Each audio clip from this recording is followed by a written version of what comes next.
Those who come out to mix all know that there is no human sentiment in the rivers and lakes. All are scheming against each other. Either you die or I live. That year I was 18 years old. Just graduated from junior high school. I was stopped by a blonde guy on my way to the internet cafe. I quickly took out a peony cigarette and handed it over, asking, "Brother, can you not beat me up today?" The result is that Huang Mao slapped away the peony smoke with one hand, then took out a pack of 5 leaf god and said, "Can a $3 peony match me?" I gritted my teeth and forced a smile, saying, "You're right. I can't compare to you. You know my family's situation." Huang Mao suddenly remembered something and said with a smile, "Oh, right. I forgot. You have a mother but no father." I suddenly felt a buzz in my head, and my blood surged in an instant. I rushed forward and grabbed his collar, saying, "Don't you talk about my dad." However, Huang Mao pushed back and shouted, "I have to go to the early 8. Let go of me. Everyone in the school knows you are fatherless." I looked up at the surveillance camera at the school gate,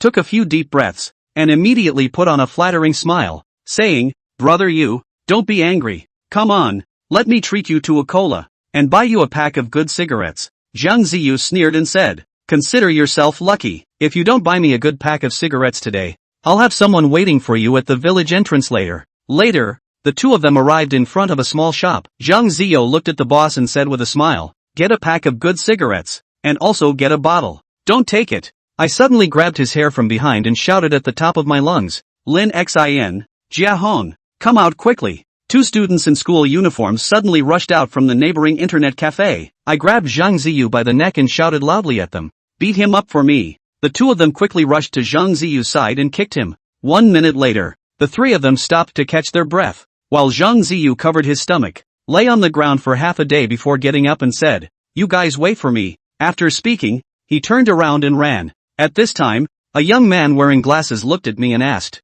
"Anan, what's going on?" I replied concisely, "He cursed at my dad." Another burly teenager heard this and cursed fiercely, "We've been putting up with him for 3 years. If he doesn't cause trouble today, I'll go looking for him." I waved my hand and said, "Let's go first." Zhang Ziyu must have gone back to call someone. The burly young man took out a dagger from his pocket and shouted, "Where are you going? I know today's graduation will definitely not be peaceful. I brought a knife with me when I went out. If he dares to come, I will stab him." The boy with glasses saw the situation and advised, "Ah Hong, let's go. Those people over there are all from Hong village. We can't beat them. Tread, tread, tread." Just then, a hurried sound of footsteps rang out, and more than 20 students rushed over from a distance. Zhang Ziyu ran at the front of the group, accompanied by a tattooed strong man. "Run!" the boy with glasses shouted loudly when he saw the situation. Then he grabbed me and Jiehong and ran towards the school. "I'm going to the early 8. Stop for lousy." Zhang Ziyu saw the situation and led the people to rush up, chasing and cursing behind. "Run to the school in the morning. They dare not do anything there." I shouted halfway and suddenly stopped, just because I saw 5 students coming out of the school. They are from the same village as Zhang Ziyu. At this moment, Zhang Ziyu behind also saw it, shouting with his neck stretched out, "Achai! Stop them for me. Don't let them into the school." 5 students quickly blocked our way when they heard the sound. Before long, Zhang Ziyu also brought people to catch up, and suddenly 20 or 30 people surrounded us. The burly young man Jiehong quickly pulled out a dagger and shouted, "Get lost, all of you. Whoever dares to come up, I'll stab to death." The student at the front suddenly stopped when he saw the situation, while the tattooed strong man who came with Zhang Ziyu pointed at his own neck and shouted at Jiehong, "You, come here and stab me here." At this time, Jiehong's heartbeat suddenly accelerated. His arms shook violently, and he didn't respond for a while. The tattooed strong man slapped Jiehong's face and cursed, "I was going to work at 8 in the morning. When I was out there cutting people with a knife, you were still in your mother's belly." Jiehong covered his face and suddenly looked up, shouting, "Don't curse my mother. Still crazy?" The tattooed strong man grabbed Jiehong by the hair, threw him to the ground, and kicked him.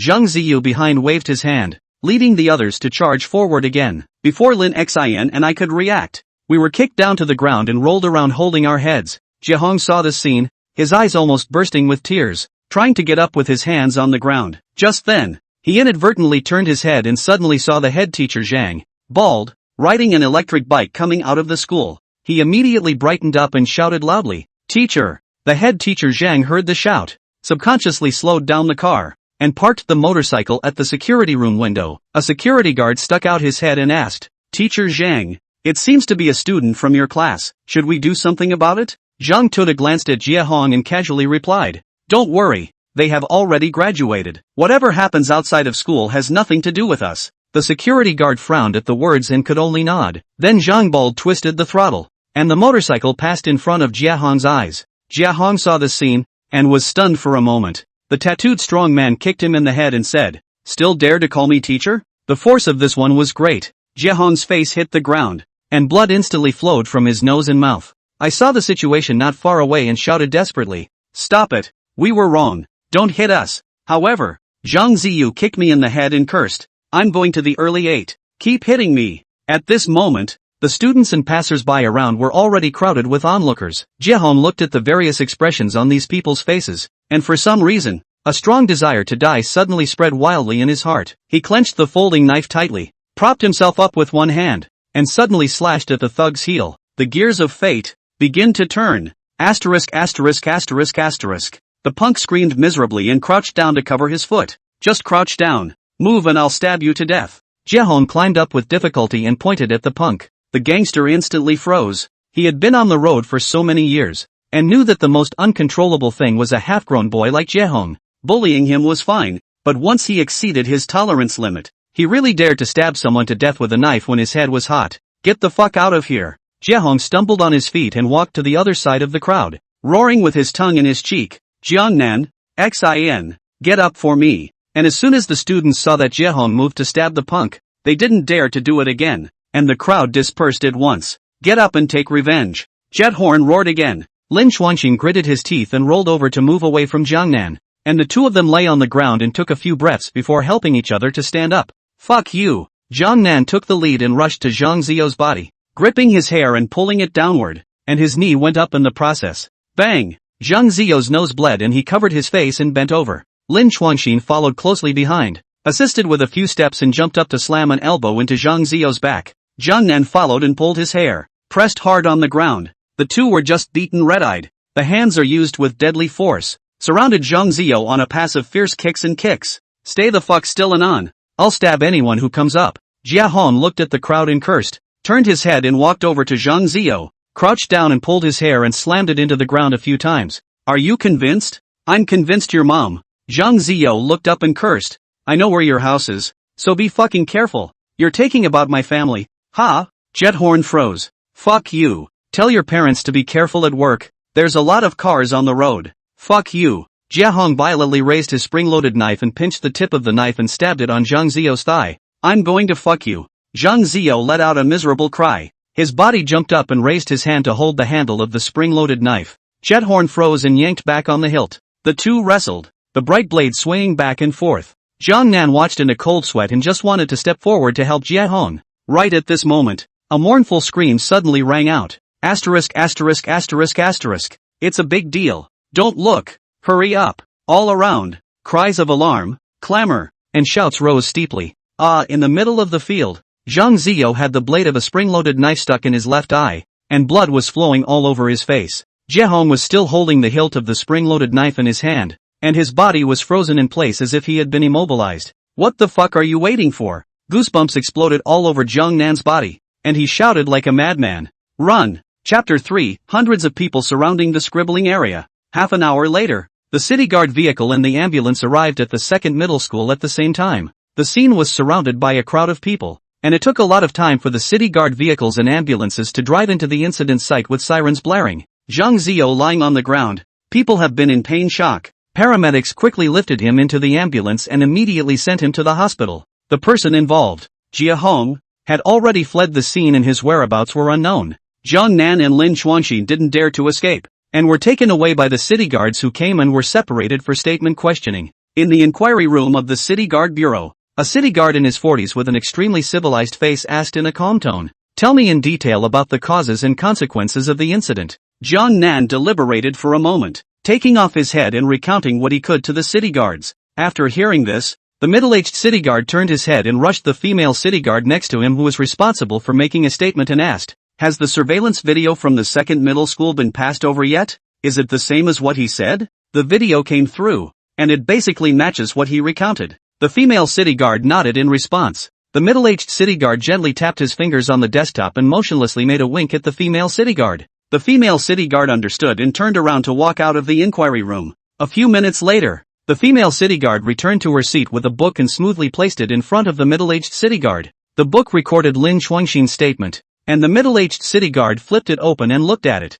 realizing that the contents were roughly the same as what Jiang Nan had described. "Where's that Jiehong guy? Where did he run off to?" the middle-aged city guard asked, putting down his book. "I don't know." Jiang Nan shook his head without hesitation. The middle-aged city guard gazed at Jiang Nan for a long time, frowned and waved his hand. "Let's stop here for today. You go back with your parents first. Don't leave the Sioux area for the next few days. We'll summon you at any time. If you see Jiehong, tell him to turn himself in as soon as possible. He's already an adult and must bear the consequences for the crimes he's committed. If he continues to hide, the consequences will only get worse." Jiang Nan nodded in agreement and walked out of the inquiry room. Lin Xuanxin happened to also finish his statement and came out from the other inquiry room. The two of them looked at each other and stepped out of the city guard bureau together. Outside the door, the sun was setting and the lights were on. Two women in their 40s stood on the stone steps, rubbing their hands together and pacing anxiously back and forth. The two women are the mothers of Jiang Nan and Lin Xuanxin. When Lin mother saw Lin Xuanxin come out,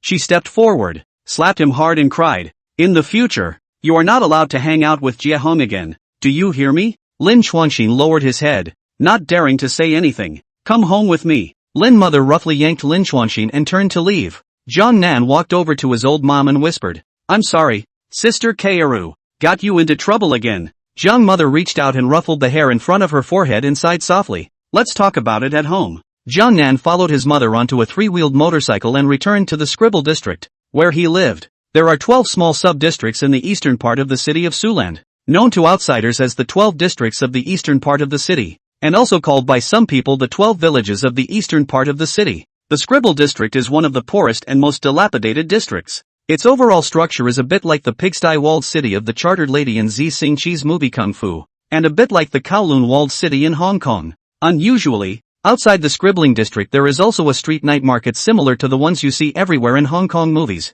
thus adding a bit of fireworks to the scene. Many of the women who were washing vegetables and clothes in the square of the Scribbling area pointed at the Jiang Nan duo and whispered about what happened in front of the school today. Jiang mother pretended not to hear and pulled Jiang Nan straight home, closing the door to her room before sighing and asking, "Tell me, what's going on today?" Jiang Nan took a sip of water and recounted the story in detail. Jiang mother's brows furrowed after hearing this. Jiehong hit too hard. There will definitely be a prison sentence. Kaoru-san, you're not going to do what Xuanxin's mom did and not let me hang out with Jiehong, are you? He stabbed someone because he was helping you. Mom only owes him. There is no prejudice. If you can find him, persuade him to turn himself in. That city guard is right. He's still young now. It's not a solution to hide like this. Jiang Nan fell into silence after hearing this. Just at this time, outside suddenly came noisy shouting and cursing. Jiang Nan subconsciously twisted his head to look out the window, only to see the Scribbling area outside the crowd. He immediately got up and opened the window. The overwhelming sound of shouting and cursing suddenly and clearly transmitted into the house. Outside the Scribble zone, the streets were filled with wooling vans and motorcycles, and hundreds of youths with steel pipes and machetes gathered outside the gates of the Scribble district. A young man living in the Scribble area, originally was stepping into the district, saw the scene, immediately turned around and ran, rushed straight to the casino not far away. As soon as he entered the casino door, he shouted at the top of his voice, "Second master." More than 100 people have come from Hong village and surrounded the Scribble village. The casino was quiet for a few seconds, followed by a flurry of activity, with many gamblers rising from their chairs. A middle-aged man with a shaved head, wearing a black undershirt with a lower mountain tiger tattooed on his upper body, walked up to the youth with his hands behind his back, frowning as he asked, "What's going on? What are the people from the Hong district doing in the Scribbling district?" The bald head is called Cho Air, the boss of the casino. He's also a famous gangster in the Scribble district. "I heard that today, the youngest son of Uncle Chang's family stabbed his brother, Turtle Snake, in the Hong district, blind in the eyes, and the people from the Hong district should be here for this matter," the youth explained. "Little cubs fight, but also ran to put the village surrounded?" Cho Air glared and cursed. "He fucking shit. Stomping on the nose. Today the casino is closed first. The people in the Scribble area, take the guys and follow me." 5 minutes later, dozens of social youths took out steel pipes and machetes in the warehouse and followed the bald man out of the casino at a fast pace. The crowd came straight to the gate of the Scribble district, just in time to see a tall young man, standing in the front of the crowd, wildly clamoring, "Fuck you, quickly hand over the people. I'll give you 3 more minutes. If you don't hand them over after 3 minutes, I'll fucking smash the Scribble district." This young man was Zhang Ziyou's own brother, and because his left and right arms were tattooed with a green snake and a basilisk on each arm, the people on the road nicknamed him Turtle Snake. When Xiao Er heard Turtle Snake's yells, his face was grim and scary. "You're going to kill someone, aren't you? Fuck you, Xiao Er. Watch your mouth." Turtle Snake twisted his head to look at Xiao Er and cursed expressionlessly. "Your people from the Scribbling district stabbed and blinded one of my brother's eyes, so I'm here to demand someone. No problem, right? You go after whoever stabbed your brother. I'm in charge of the Scribble district. You're going to take someone into the Scribble district. Surely not. Who the fuck are you?" Turtle Snake stepped forward and faceplanted on Xiao Er. "I'm your father." Xiao Er disliked tit for tat. ****** Your mom. Turtle Snake stepped forward and reached out to catch at Xiao Er's collar. "Get lost." One of the ponies beside Vengeance 2 punched Turtle Snake in the shoulder, knocking him back a few steps. "Fuck you." Turtle Snake's neck veins rippled as he once again stepped forward, reaching out to yank Xiao Er's horseman. "Pa!" Xiao Er slapped Turtle Snake's wrist and stomped on the small of his back. Your mom. Seeing the leader make a move, all the horsemen on both sides crowded upward, pushing and shoving each other and shouting curses. In the meantime, a middle-aged man in his 40s with a very scary look crossed the crowd and walked to the door of the grocery store in the Scribble district. "Lao Su, get me a pack of cigarettes." The man pointed to the counter and said to the owner, "Get a pack of Lao Te and a lighter." "Your nerve ear?" The boss froze for several seconds when he saw this man. "When did you come out?" "Just released today." The man known as Nervous Ear glanced in the direction outside the scribbling area and casually asked, "What's going on out there?" "Hong District wants to come into the Scribble District to catch someone." "Fuck. 2JB crazy." The boss got the man cigarettes and a lighter, turned his head and yelled at his son, "You watch the store. I'll go out and help Xiao Er." "You watch. I'll go." The owner's son took an iron hose from the grocery shelf and stepped out. "You wait." Neural Ear shouted. "What's wrong?" The owner's son froze. "Is there a gas can in the store?" "Yes." Nervous Ear nodded and pulled $500 out of his pocket and threw it on the counter. "Get all the gas cans out and help me carry them to the front door of the Scribble district." The owner and his son froze instantly. Chapter 4, The Fierce Nerve Ear. In the meantime, Gong Nam's home. Jiang mother pulled the curtains closed and said to Jiang Nan, "The outside is full of people from the Hong district. Stay in the house and don't go out. Don't open the curtains either. I'll go out and ask what's going on." Jiang Nan nodded as his heart inexplicably began to beat wildly, an uneasy feeling surging through his mind. Outside the gates of the Scribble district, there was already a physical confrontation between the two sides. The scene was incredibly chaotic and the two gangs were nearly out of control. Tap tap. Just then, with a cigarette dangling from his mouth and his hands behind his back, Nervier strides up to the front door of the Scribbling district and yells in a loud voice, "Let them in." This voice was as loud as a bell, and both sides froze, and there was a brief momentary silence on the scene. When Xiao Er heard the sound and turned his head to look, an incredulous expression appeared on his face. "Nerve Ear? You came out? You let them in?"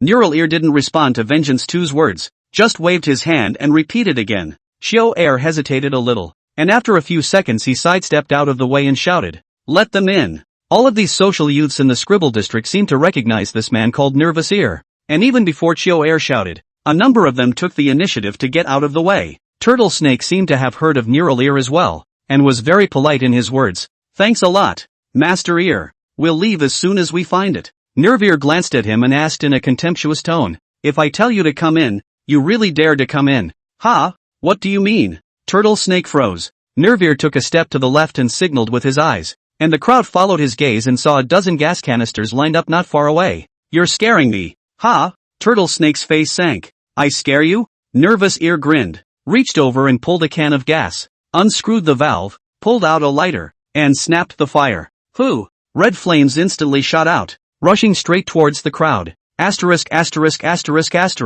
This psycho. The people in the Scribbling and Hong districts had already started to back away when Nerve Ear pulled out his lighter, but once they saw him actually light a fire, the crowd still screamed and cursed incredulously. Nerve Ear grinned and reached down to twist the valve tight. Flames still jetted through the residual gas for a few seconds before slowly dying out. In the meantime, the ear-piercing sound of sirens flooded the area, and 4 or 5 police cars drove over in the direction of the Scribble district in a hurry. Grass. The dog's nose is still really fucking good. Nerve Ear bristled, took a step and turned around, twisting open the valves of the remaining dozen or so canisters of gas under everyone's watchful eyes. Instantly, a strong odor of gas filled the Scribbling area. All those present froze. "I'm going to count to 3. If you don't get out of here again, I'll take you all to heaven en masse." Nervir flashed out his lighter and immediately opened his mouth to read out the first count after he finished speaking. 1. Snake, go first. Nervir is a madman. He really dares to light a fire. The people in the flooded area were so scared that their livers cracked,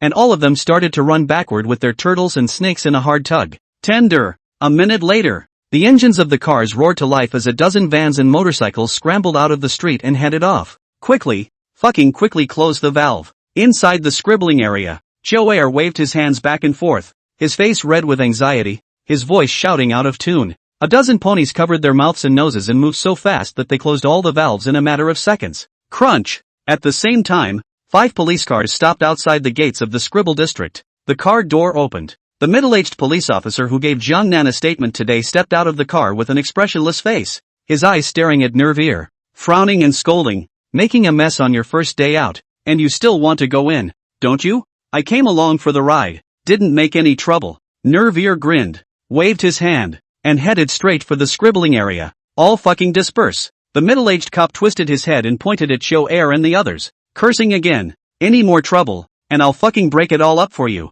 The crowd in the scribbling area stood still. Disperse. Cho'er waved his hand. The crowd then gathered their guys, but didn't run, only slowly dispersing at a normal walking pace. The Jiehong family. Donnam thrust his hands together and walked back and forth in the room anxiously. Crunch! The door of the house was suddenly pushed open. Jiehong mother walked in with a very grave face, frowning at Jiehong and asked, "Can you find Jiehong? The Su district can't stay any longer. Let him go to the field to hide. Even if Jiehong turns himself in prison, he will have to let the people in Hong district find connections to scourge him to death." What's going on out there? Jiehong asked rhetorically. More than 100 people came from the Soviet Union, naming Jiehong. Jiehong's mother recounted in exhaustive words. Cho'er went there to no avail, and in the end it was only when Nervir stepped in that they left. Nervir? Hasn't he been in jail for years? Jiehong froze. This Nervir can be said to be the childhood shadow of all the children in the scribbling district. Jiehong was especially afraid of him when he was a child.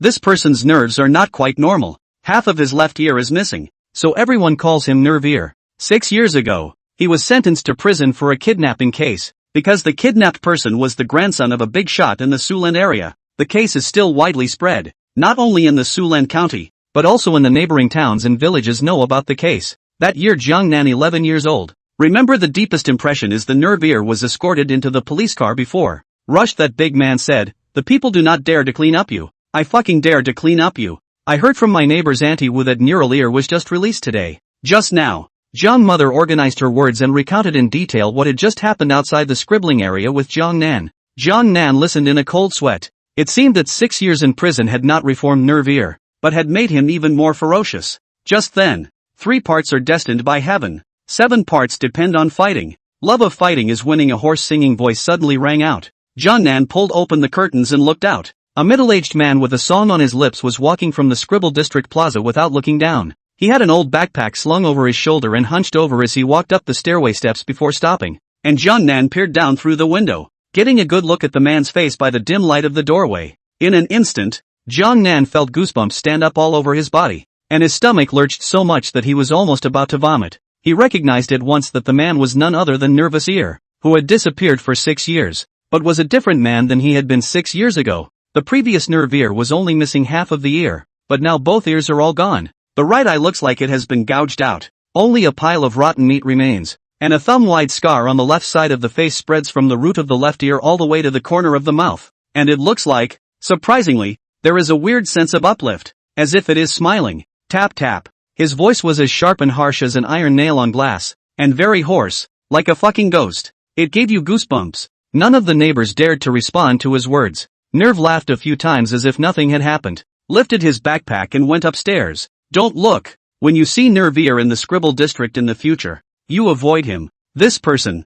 there's nothing humane about him. Jiehong mother pulled the curtains closed and urged with a serious face. Got it. Can you find Jiehong? Jiehong mother asked again. Jiehong frowned, rubbing his fingers on his chin and looking down in deep thought. Jiehong mother sat on the side and waited quietly, not disturbing him. After a long time, Jiehong stood up violently. I figured it out. He must be there. 5 minutes later, Jiehong groped the darkness and quietly went downstairs, following the dark alley next to the square to the door of an old abandoned house. This room is the ancestral house of the Jiehong family. And no one comes here on weekdays except on holidays when they worship their ancestors. Jiehong before secretly with the 3 keys to this house. He and Lin Chuanxin Jiangnan manually won. Every time the 3 skipped class when there is no money to surf the internet. They hide in the second floor of this room to chat to kill time. This place is considered one of their secret strongholds. Jiangnan gently unlocked the door of the house, climbed the second floor stairs in the dark, and called out in a low voice, Jiehong, brother Hong. A slight echo rang out from the second floor,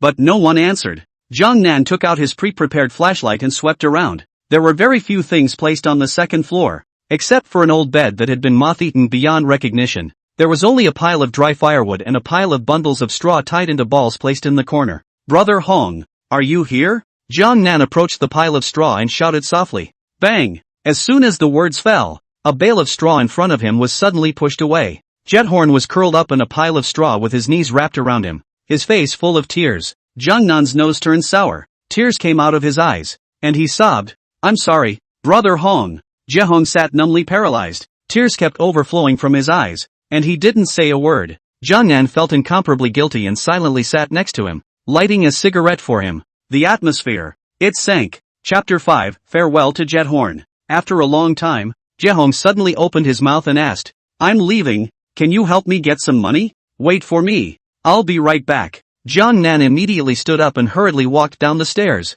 5 minutes later, Jiangnan returned home and saw Jiang's mother, who was walking out of the kitchen with a plate of food, pondering for a moment before asking, Sister Kaoru, can you get me some money? Jiang's mother this year more than 40 years old, but the skin is very good, looks very pure, look like a 30-year-old young woman. Jiangnan every time she went out with her. Others thought that they are siblings. Jiangnan from 13 years old jokingly called her Kaori sister. Over time to get used to such a name. Hearing Jiangnan's words, Sister Kaoru put the dishes on the table, turned into the bedroom, and took out a craft envelope bag. All of our family's money is here. I was going to save it for your schooling, but Jiehong wants to leave. So let's give it to him first. Our family owes him for the rest of his life. Jiangnan's heart was incomparably sour, forcing back tears and nodding, turning around to leave. Wait, Kaoru called out to him. Gangnam stopped in his tracks. Sister Kaoru turned around and walked into the kitchen, and a moment later, walked out with an insulated lunchbox. Jiehong hasn't eaten for a day, so bring some rice for him. Jiangnan was slightly stunned and smoothly took the lunchbox, once again heading towards the door. Son! Behind her, Sister Kaoru's voice trembled as she choked and cried out. There's still rice at home, so if Jiehong doesn't have enough to eat, you can come back for more. You tell Jiehong to eat more. Be sure to eat enough. In the future he may have a long period of time. He won't be able to eat the family's food. Jiangnan burst into tears when he heard this. Sister Kaoru was trembling, and by the end of her words, she was sobbing uncontrollably. Jiangnan and Jiehong Lin Chuanxin grew up inseparable. They have at least 5 meals a week in Jiangnan's home to eat. Kaori's sister grew up watching them grow up. The relationship between each other is half a mother and son. Now, Jiehong is about to go on a long journey with an uncertain future. How can Kaora not be upset? 10 minutes later, Jiangnan returned to the ancestral house the way he came, and as soon as he climbed up to the second floor, he saw the red light of 2 cigarette butts flickering in the darkness. He opened the flashlight and saw Lin Chuanxin sitting next to Jiehong,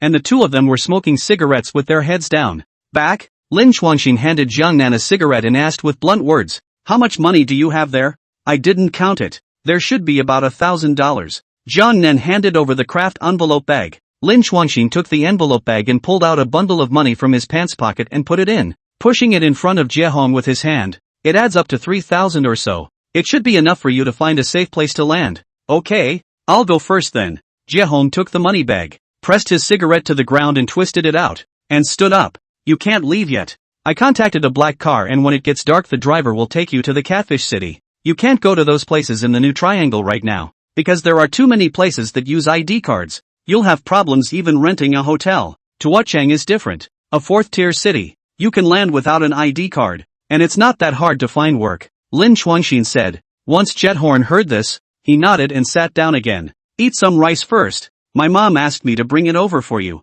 Jiangnan handed over the insulated lunchbox. Kaoru-san, what did it say? Jiehong took the lunchbox in his hand. Jiangnan's lips trembled, sobbing. She said that she told you to eat more. In the future, you might not be able to eat the family's food for a long time. When Jiehong heard this, he trembled and tears came to his eyes as he picked up his chopsticks and stuffed his mouth with rice in big gulps. Lin Xuanxin's eyes were red, twisting his head and pulling over a black plastic bag, taking out a dozen cans of beer from it. Alright, don't cry and cry. One more drink. Later. I don't know when we'll be able to drink together again. After more than 2 hours of drinking, all three of them were getting a little drunk when Lin Xuanxin's cell phone rang. Hey, Tak. Lin Xuanxin picked up the phone and spoke a few words, and after hanging up, he said softly at the two of them, "The car is here. You can go now." Jiehong froze, tilted his neck and downed the beer in his hand in one gulp, and stood up. Jiangnan forced back the tears that were about to overflow his eyes again and urged Jiehong, "Be good when you get to the Chinese alligator city. Buy a cell phone card first, don't use this one now. Call me if you're short of money.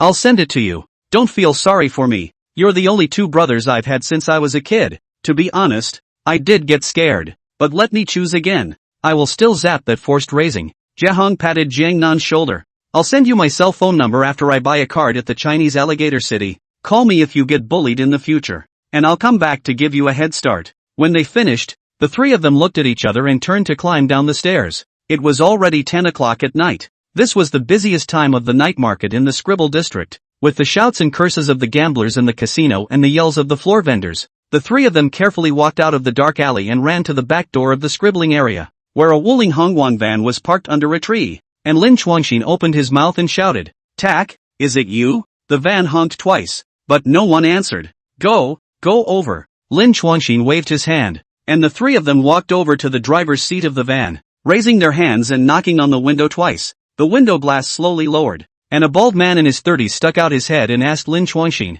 "How many of you are going?" "He's alone." Lin Xuanxin patted Jiehong's shoulder. The bald man smiled at Jiehong. "Okay, get in the car AD." Jiehong glanced in the direction of the scribbling area, gritted his teeth and turned around, pulling open the door and sitting in it. Lin Xuanxin reached out and was about to close the car door behind him when Jiehong suddenly said with reddened eyes, "Lend me your cell phone to make a call." Lin Xuanxin froze and took his cell phone out of his pocket and handed it to him. Jiehong pressed a number on the keypad and dialed it. The phone rang for a long time before it connected and a woman's voice came from the other side of the microphone. Jiangnan immediately heard that it was the voice of Jiehong's mother. "Mom!" Jiehong pursed his lips and whispered. "Son!" Jiehong's mom wailed. "Where have you been? Hurry home. Mom will take you to turn yourself in." I asked. "You just became an adult, and it was self-defense to fight back. You won't get a heavy sentence. You'll be out in 2 or 3 years. Mom, I'm not going back. I don't want to go to jail. You and Dad have a good time at home. And don't worry, I'm not going to keep hiding. One day I'll come home," Jiehong said with tears in his eyes. There was a lot of noise on the other side of the phone, and the earpiece soon turned into Jiehong's father's voice. "Little brat, you hurry back. If you keep hiding, your life will be over." "Dad, I'm sorry," Jiehong sobbed and hung up, throwing his cell phone to Lin Xuanxin and turning around to get into the car. The door slammed shut, the bald man started the vehicle, and within moments, the van slowly disappeared into the darkness of the night. The moon is full tonight, with a 3-colored halo around it. The full moon is always a time of parting. Skybound wanderer, may you go through 1,000 sails. Returning still looks like a teenager. Jiangnan and Lin Xuanxin smoked cigarettes and stepped home by the bright moonlight. The two were silent all the way, and when they reached the corner of the stairs, Lin Xuanxin suddenly stopped and said softly, "Jiangnan, in the future, you might have to be on your own." "What do you mean?" Jiangnan froze. "My parents asked me to go to Pengcheng and work with my cousin. I agreed and will leave in a few days." Lin Xuanxin whispered. "Are we breaking up?" Jiangnan asked through gritted teeth. "You know my mom has a heart condition, and this has made her so angry today that she's in the hospital with fluids. I'm really afraid that something will happen to her. I don't dare to go against her wishes anymore," Lin Xuanxin explained. Jiangnan's heart was very bad. After a long period of silence, he barely squeezed out a smile. "I promised Sister Kaoru that I would go to high school, so I won't accompany you. You and Pengcheng good mix. I graduated. If there is no place to go, can also go to rely on you. When do you want to leave? Let me know. I'll go see you off." Lin Xuanxin didn't reply, and in the darkness of the night, it was impossible to see what expression was on his face. 3 minutes later, the two parted at the stairway. Jiangnan opened the door to the house. Kaoru, who was watching TV, subconsciously twisted her head and asked after a moment of silence. "Jiehong left?" Xin called a black car and sent him to the city of Catfish. "Sit down for a while. I'll go heat up some rice for you." Sister Kaoru sighed, got up and walked into the kitchen, and in no time at all, she walked out with a bowl of mushroom stewed pig's feet and a plate of steamed fish. "Why is it so sumptuous today?" Jiangnan forced a smile. Kaori reached out and popped him on the forehead. It's your father's Memorial Day. Did you forget? Jiehong Nan instantly slapped his head, hurriedly stood up and walked to the incense case in the corner of the living room, took out 3 sacrificial incense, bent down on his knees and kowtowed 3 times, and inserted the sacrificial incense on the incense burner. 2 red lamps and a plate of fruit were placed on top of the incense burner, and in the center was a spirit seat, one without a carved surname or name. Sister Kaoru, why isn't there a single word on my dad's spirit tablet? What was his name? Chapter 6, Master Lai Jiao. After hearing this, Sister Kaoru's eyebrows furrowed and her face immediately sank. How many times have I told you? Don't ask this question.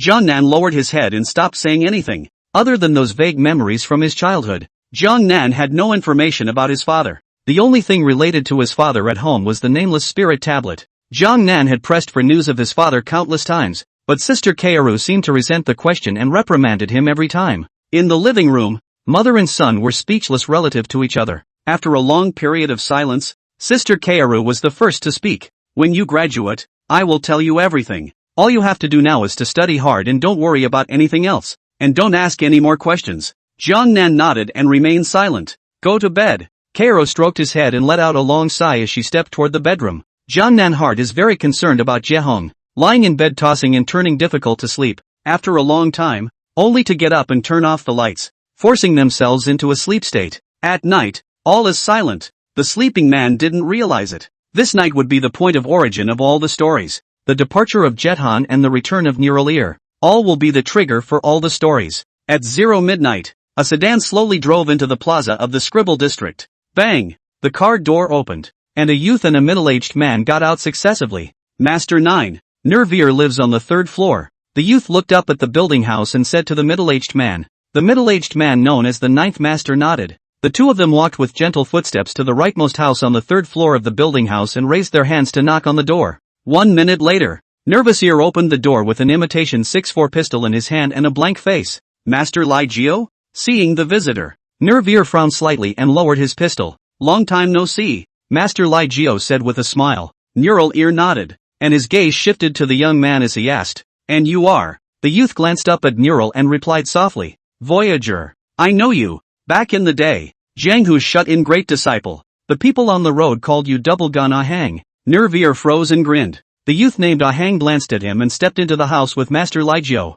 Nervier closed the door and stared at the two of them and asked, what do you want from me at this late hour? I heard from the people on the road that you came out of Yancheng prison. Master Lai Jiao passed a cigarette to Nervier. Nervier took it smoothly, lit it up and took a drag, nodding in realization. If you ask, I know what you've come to see me about. Ahang stepped up to Nervier and asked in a low voice, you're in the same prison cell as my big brother? How is he doing? He's dead. What? Ahang's body shook and his eyes widened steeply, fiercely grabbing Nervier by the neck collar. Say that again. Take it easy. I'm kidding. Nervier threw up his hands and hemmed and hawed a few times. Ahang raised his head fiercely, suddenly pulled out a pistol from his back waist, and pressed it against Neural's forehead. Asterisk asterisk asterisk asterisk your mother. Do you believe that I will collapse you? Don't you move. Master Lai Jiao reached out and stopped him for a moment, his eyes looking straight at Neural. He was sentenced to death, yes, but someone else has already died for him. Don't sell yourself short. How is he doing? He's fine.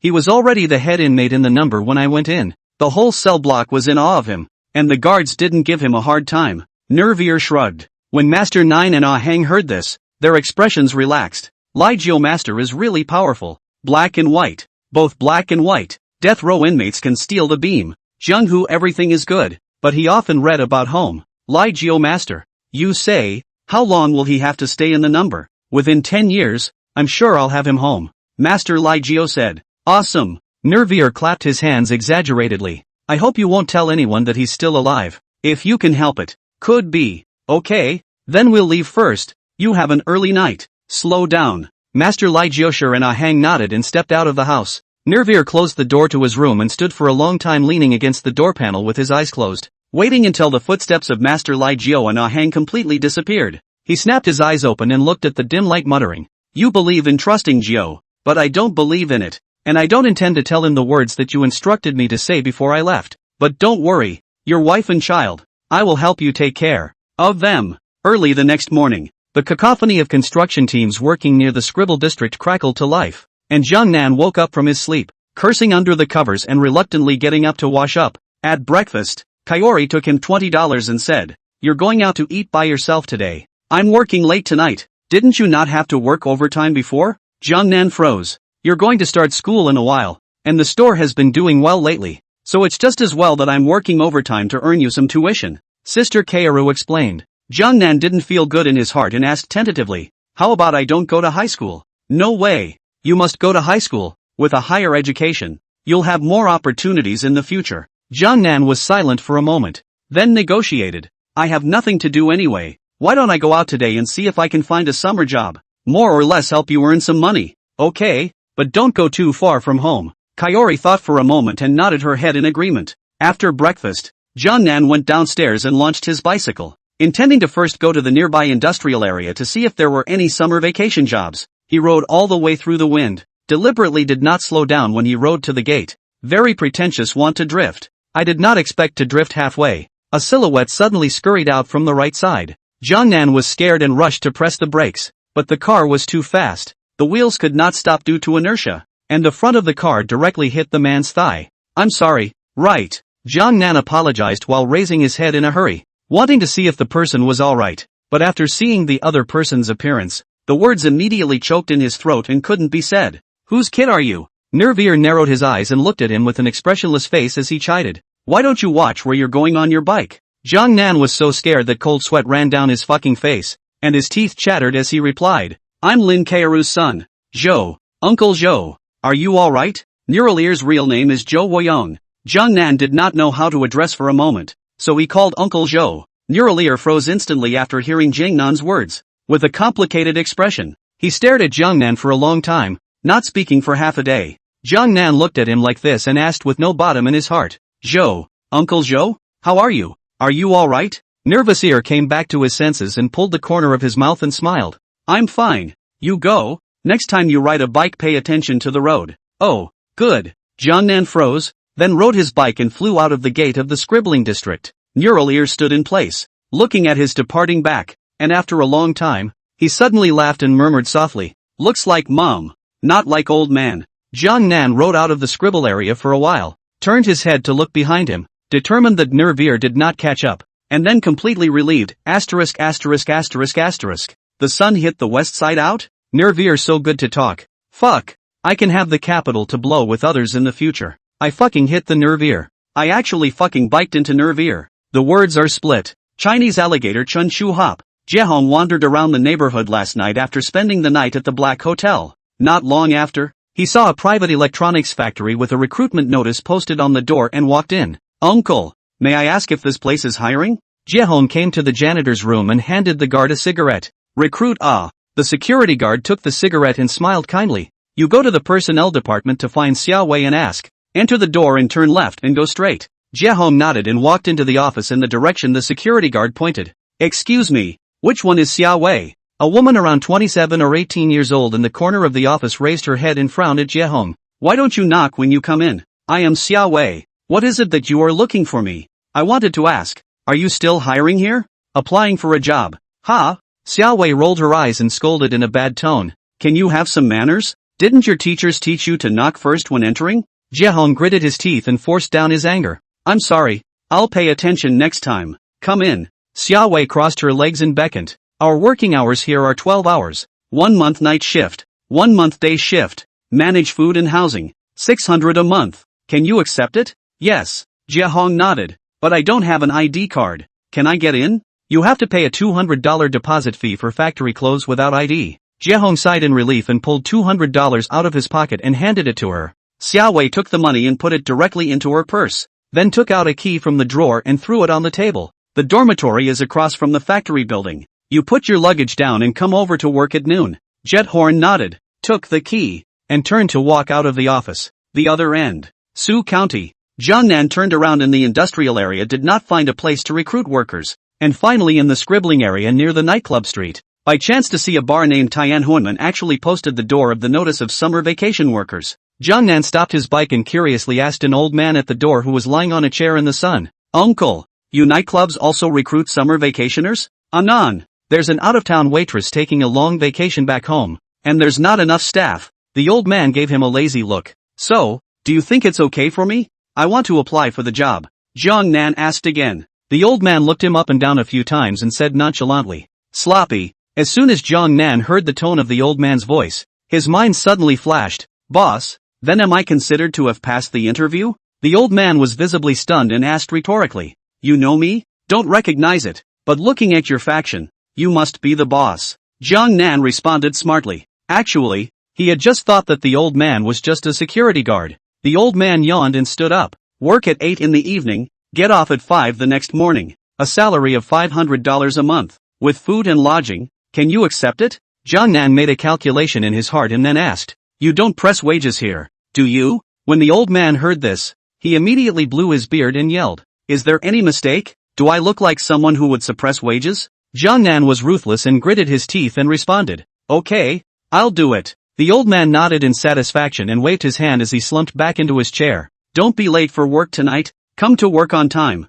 Got it. Jiang Nan returned to the scribbling area, bought a pack of cigarettes at the kiosk, thinking about going home to catch up on his sleep, and just as he turned his head, he saw Lin Chuanxin and his mom and dad walking over. Uncle Lin, Aunt Lin, Xin. Jiang Nan hesitated for a moment, but still opened his mouth to greet him. Uncle Lin nodded as he puffed on his cigarette, while Aunt Lin glanced at him expressionlessly and walked straight past him. Xin walked at the end and whispered, I'll look for you at your house later, 12 o'clock at noon. Jiang Nan's house. Jiang Nan glanced at Lin Chuanxin and asked, in the morning, I saw that look in your mom's eyes, as if she wanted to kill me. What's wrong with that? Lin Chuanxin picked up the cigarettes that were placed on the table and lit one. The theft of money was discovered. Fortunately, I'm going to be a wanderer away from home in a few days. They can't afford to beat me. So what's it to me if you steal money? Lin Chuanxin spat out a smoke ring, bared his teeth and laughed. I'm with you and Jiehong every day. What do you think it's any of your business? She can't afford to hit me.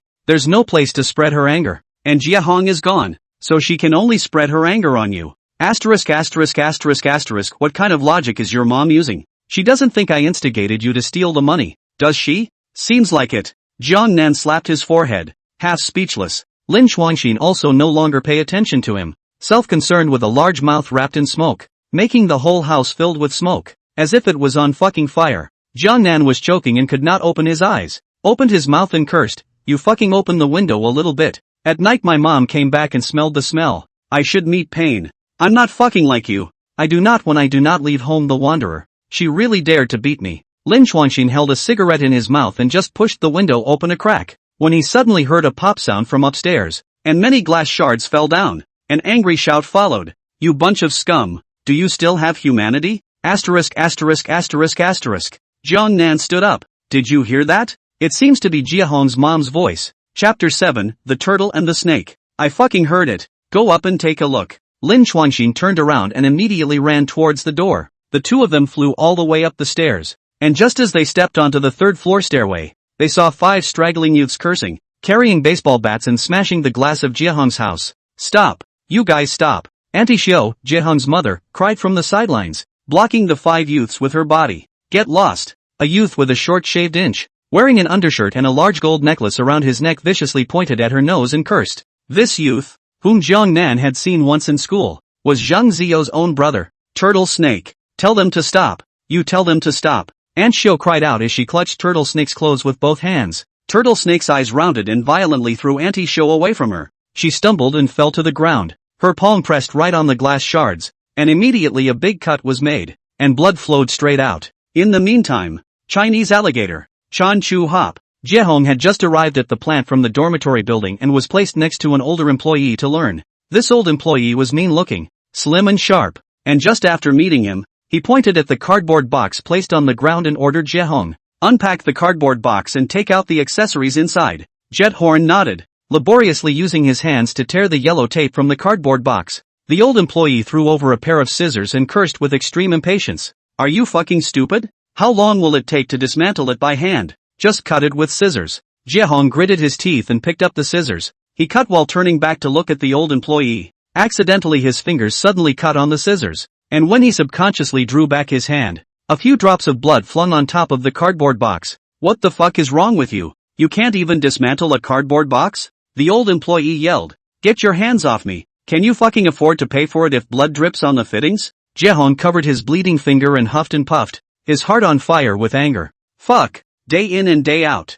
Net recruiting some brainless people. The old employee gave him an extremely disdainful look and took a step to the factory entrance to smoke. Brother, listening to your accent, you're also from the Soviet Union, right? An old employee next to him who was about the same age as Jiehong patted his shoulder. Yes, Jiehong nodded in response. Don't fucking care about him. This JB person is more arrogant than his mom's factory manager on the basis that he's Xiaowei's cousin. You don't know him. Jiehong took a long breath, looked at the old employee and said, next time, I'll definitely beat him up. Alright, have some gumption. Count me in if you want to beat him up. I've wanted to do it for a long time. The teenager bared his teeth and laughed. Jiehong smiled back at him. Dude, what's your name? My name is Jinui. The teenager held out his palm. Jiehong reached out to shake his hand and introduced himself. My name is Jiehong. The other end. Scribble zone. More than 10 years have not been red-faced with people. Uncle Chang, Jiehong's father, was so angry that his body trembled. Honest people also fucking red-eyed.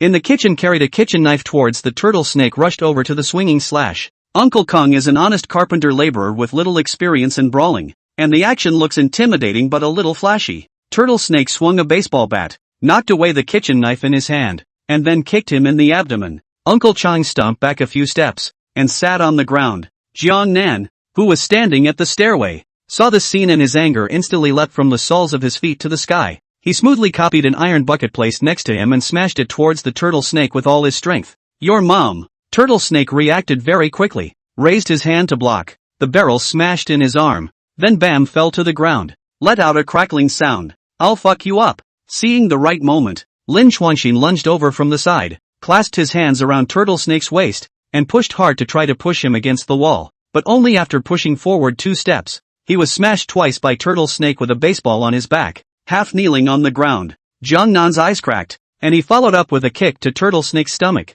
The latter took a hard kick and then swung a baseball bat at Jiang Nan's thigh. Jiang Nan stumbled, rushed forward 2 or 3 steps, and fell to the ground. Seeing this, the other 4 youths swarmed around Jiang Nan and Lin Xuanxin, cursing and swearing while constantly kicking them with their feet. Jiang Nan gritted his teeth, forced himself to endure the severe pain, and rolled over to press Lin Xuanxin underneath him. Gong Nam, what are you doing? Get the fuck out of the way. Lin Xuanxin pushed him. You're going to be a wanderer away from home in a few days, so don't get hurt. Otherwise, once you go to work, people will see you with injuries and won't fucking dare to take you. Jiang Nan laughed under his breath. When Lin Xuanxin heard this, he instantly cried out in tears. Get out of my way. Are you fucking stupid? Jiang Nan stopped replying and hugged Lin Xuanxin tightly with both hands. Don't fight. They are still children. You scum. Do you have any humanity left? Aunt Xiao half laid on the ground and pulled on Turtle Snake's pants. Turtle Snake backpedaled on the back of her hand and twisted it twice as hard as he could. Rio, your fucking heart. Where's your son? You call him back, and I won't beat them. Hearing this, Jiang Nan shook his head and gritted his teeth, cursing, Turtle Snake, kill us if you have the guts. You got some fucking balls, ha? Looks like you're on good terms with that son of a bitch, ha? Turtle Snake yelled at the 4 youths. Get him up and straighten his legs. The 4 youths sniffed and yanked Jiang Nan up from the ground, lifting his right leg extremely roughly. Fuck you. What do you guys want? Jiang Nan froze and struggled desperately. Turtle Snake walked closer carrying a baseball bat and said expressionlessly, Jiehong stabbed one of my brother's eyes blind, so since you're on good terms with him, you'll pay it back for him. Today I'll break your leg first. Fuck you. If you dare to touch him, I'll fucking kill your whole family. Lin Xuanxin violently got up from the ground and pounced on Turtle Snake. Stop it, son of a bitch. The 4 youths next to him rushed up and once again kicked Lin Xuanxin to the ground. When you see Jiehong in the future, tell him that this leg of yours, you broke it for him.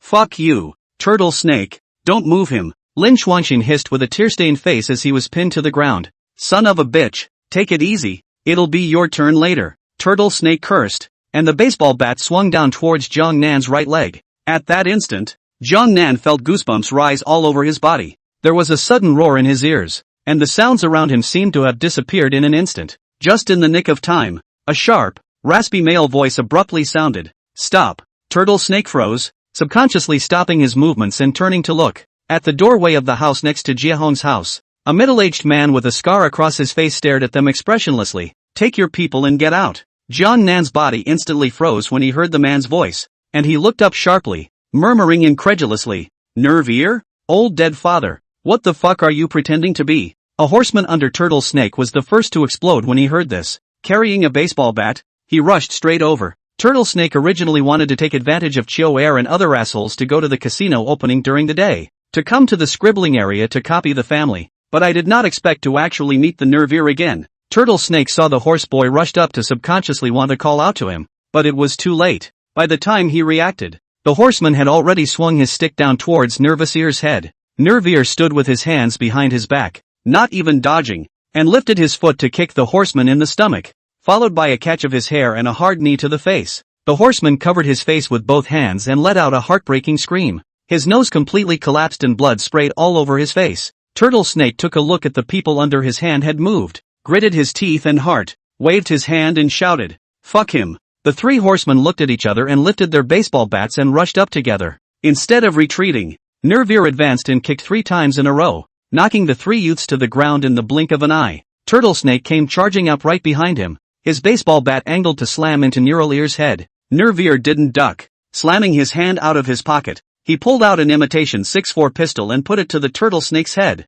"Son of a bitch, you make one more fucking move and I'll break you." Chapter 8, A Man's Life as a Friend. Turtle Snake's body instantly stiffened, eyes focused, staring dead on the imitation 6.4 pistol. Imitation 6.4 gun body modeled. Vaguely can still smell the faint gunpowder flavor coming from the muzzle. Obviously not the kind of groundstalls to play iron beads of the marbles gun, but can kill people's lives of the real gun. Just fucking you have a gun. Ha! Turtle Snake gulped and drank hard. Nervir condescendingly looked askance at him, contemptuously scolded, "Little son of a bitch, really give you a gun? Do you dare to open it? As long as you say a word of dare, I will immediately release you to go back to get the gun. If you can't fucking get it back, I will definitely go up to your house and crash you." Turtle Snake stood still and did not dare to say anything in response. Nervir's local reputation in the Soviet district was too loud. Although he had been in prison for 6 years, last night's incident at the entrance to the scribbling district where he lit a gas canister still made the locals remember what he was like at the first time. "Master Ear, let's go." Turtle Snake deliberated, waved his hand at his men, and was just about to step away. "You wait," Neural Ear suddenly shouted. Swish! Turtle Snake subconsciously turned around. "Pa!" Nervir slapped him across the face and cursed expressionlessly. "Fuck you. If you find trouble with these 2 kids again in the future, I'll crash you. You fucking..." Turtle Snake's ponies are cowboys who don't know about the tiger's youngsters. Seeing that Turtle Snake received a slap on the face, whirling up his dick and charging forward again. "Don't move." Turtle Snake covered his face and glanced at Jiehong with mixed emotions in his eyes. "Go first. Hurry up and get lost." Nervir waved his hand with extreme impatience. Jiehong watched Turtle Snake lead the men away, and after pondering for a moment, he walked over to Nervir and said with gratitude mixed with a few moments of awe, "Thank you, Uncle Joe." Neural Ear glanced at him, and the corner of his mouth tugged slightly, revealing a smile. Although the smile still looked frightening, Jiehong felt a bit of gentleness from it.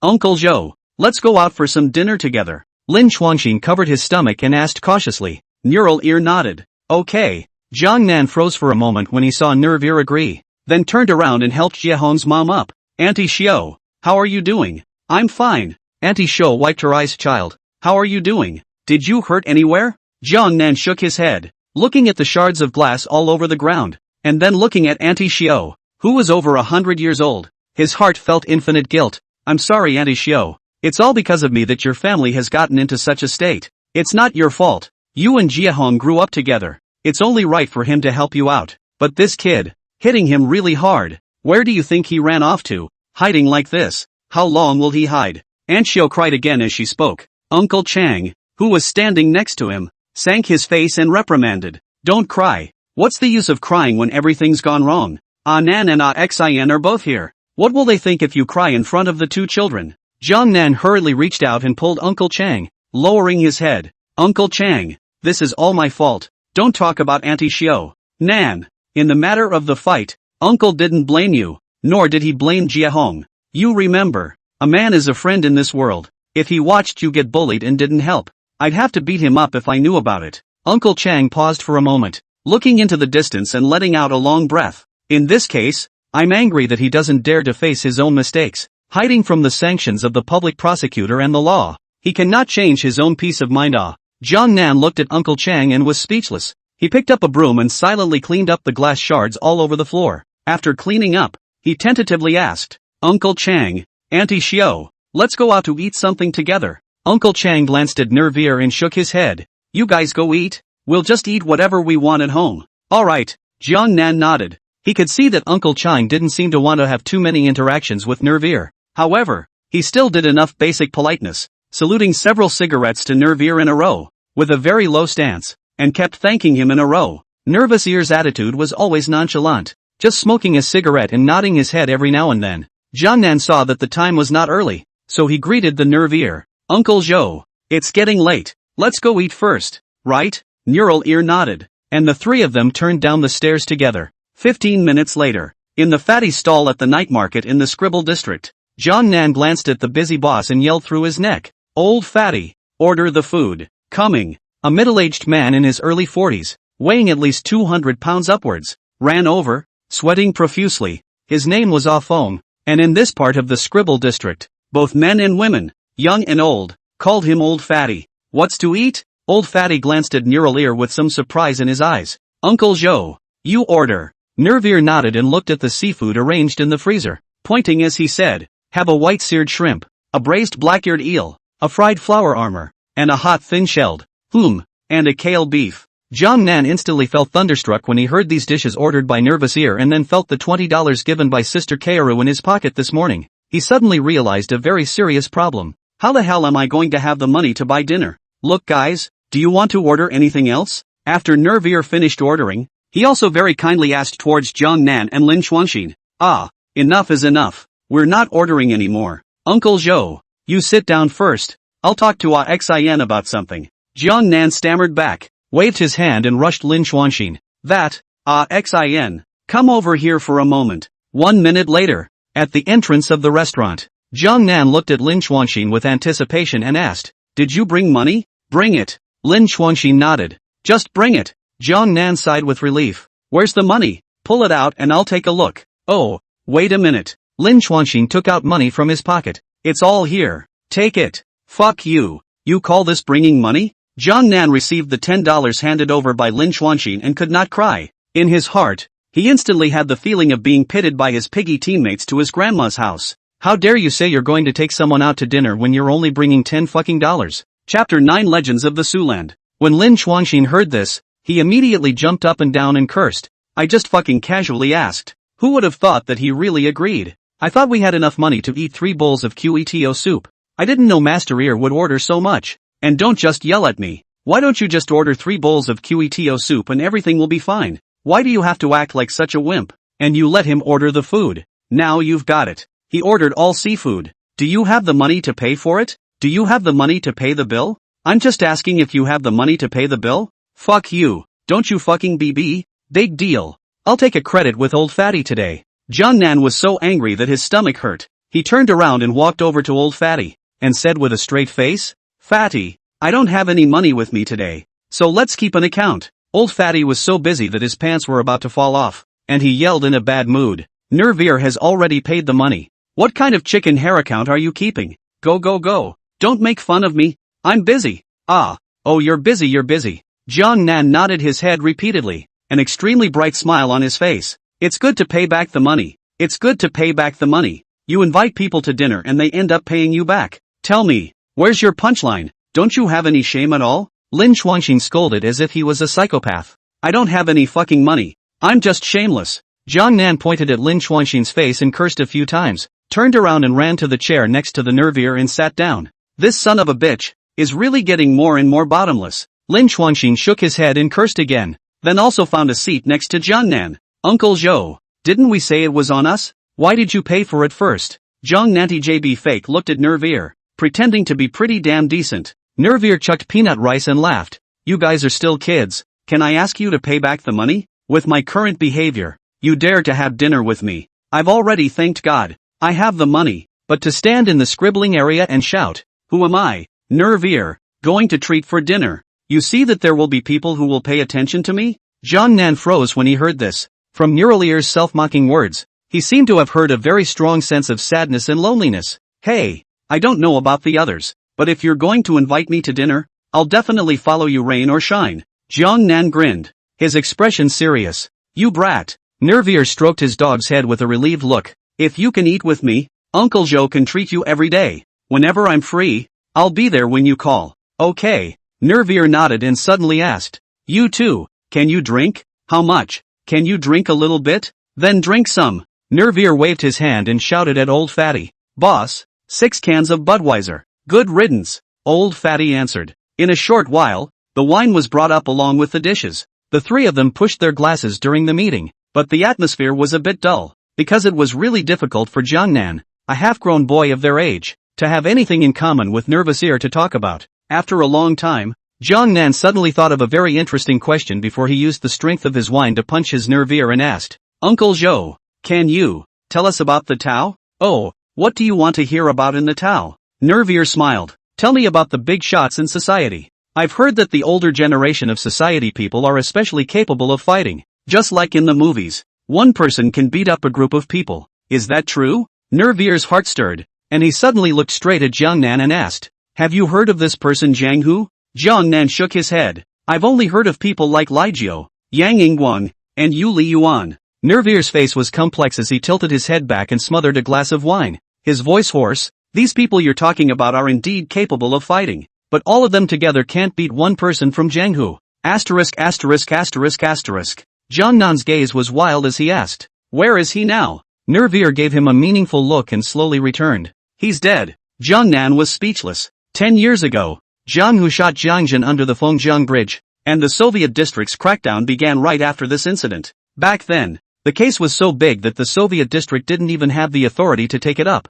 And in the end, the provincial capital, Yangchang, handled it personally, and Jianghu was eventually sentenced to death in a single trial. Jiangnan was inexplicably suffocating in his heart after hearing this. Chapter 10, The Gate of Heavenly Triumph. Feeling that the atmosphere was suddenly a bit dull, Lin Chuanxin opened his mouth and said, Uncle Zhou, these people you are talking about are indeed powerful, but the rising social big brothers now aren't bad either. For example, the crown prince of the Dragon Boat nightclub in the east of the city, Jiang Shuxian. A few months ago, he and Lin Zhonghong from the west of the city were drying out in the big playground because of the matter of the field. Jiang Shuxian said one word, and the east side of the city went with hundreds of ponies. Isn't that impressive? Calling a couple hundred studs is awesome? If he has to work with hundreds of studs by himself, that's called powerful. To be able to call a few hundred ponies, that only means he has some money. Nervier skimmed his mouth and said back, Times have indeed changed. The Jianghu has also fucking changed. Nowadays,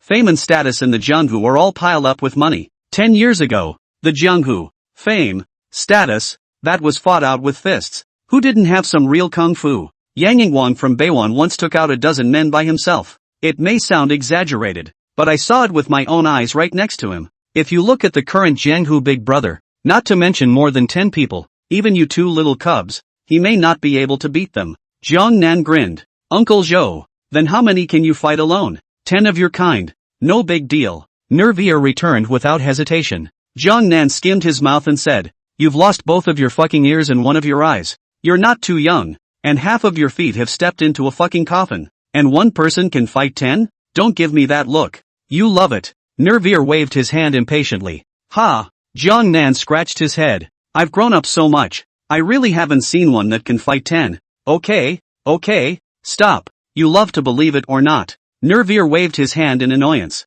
Hurry up and eat. I still have things to do afterward. Oh, good. Jiangnan nodded in response and swung his chopsticks to continue eating his food. Half an hour later, with toothpicks in their mouths, the three of them stepped out of the stall. Jiangnan drank a little too much, plus he had to work at night, so he simply went home and slept. At 7 p.m., he arrived at the Arc de Triomphe an hour early. At night, a street of wine farms is brilliantly lit, with neon lights as colorful and varied as the night markets in Hong Kong movies. Jiangnan walked straight to the heavenly triumphal gate. At the entrance stood two welcoming beauties with the characteristic charming temperament of a woman of the 90s. As soon as they saw Jiangnan, they immediately bent down and shouted, Good evening, boss. Welcome to Tianhuanmen. Jiangnan smelled the perfume on their bodies, looked at their revealing dresses that showed their deep cleavage, and stumbled.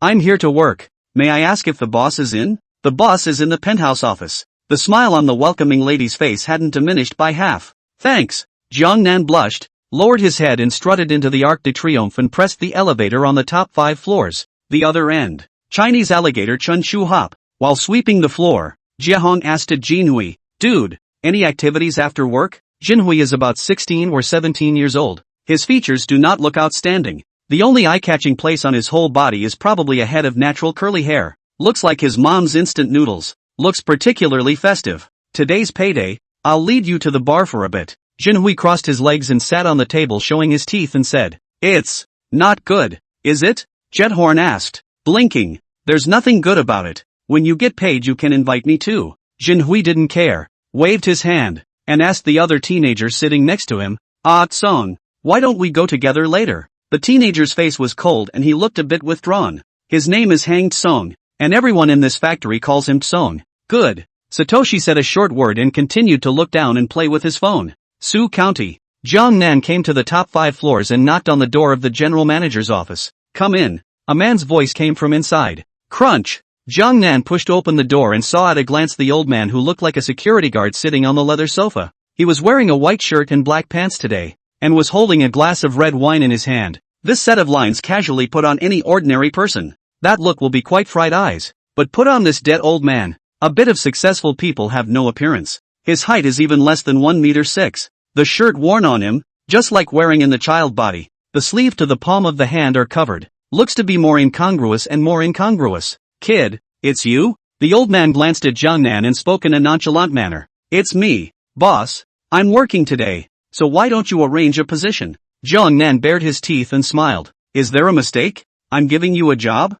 What's your rank? Then you find a lower level and set me up. Okay? The old man nodded in satisfaction and picked up his cell phone to make a call. "Nixin, come to the office." 5 minutes after the phone hung up, a tall young man rushed into the office. "What is it, Master Lai Kao?" The old man pointed at Jiang and shook his head. "This kid is here to apply for a summer job, so take him down and arrange some work for him." The taller youth nodded and grinned as he asked, "Your relative?" "Ha?" When the old man heard this, he immediately stormed. "Is there any mistake? Look at him looking like this. Which bit of him looks like my relative? It's not like that. The kid is much better looking than you. Is there any mistake? What kind of vision do you have?" The old man stood up like a psychopath and cursed like a wolf dog. Okay, you have a good eye. I won't be stubborn with you. I'll take him down first." The tall man patted Jiang Nan's shoulder. "Kid, follow me." Jiang Nan stood still, not moving a muscle. "Hey, kid,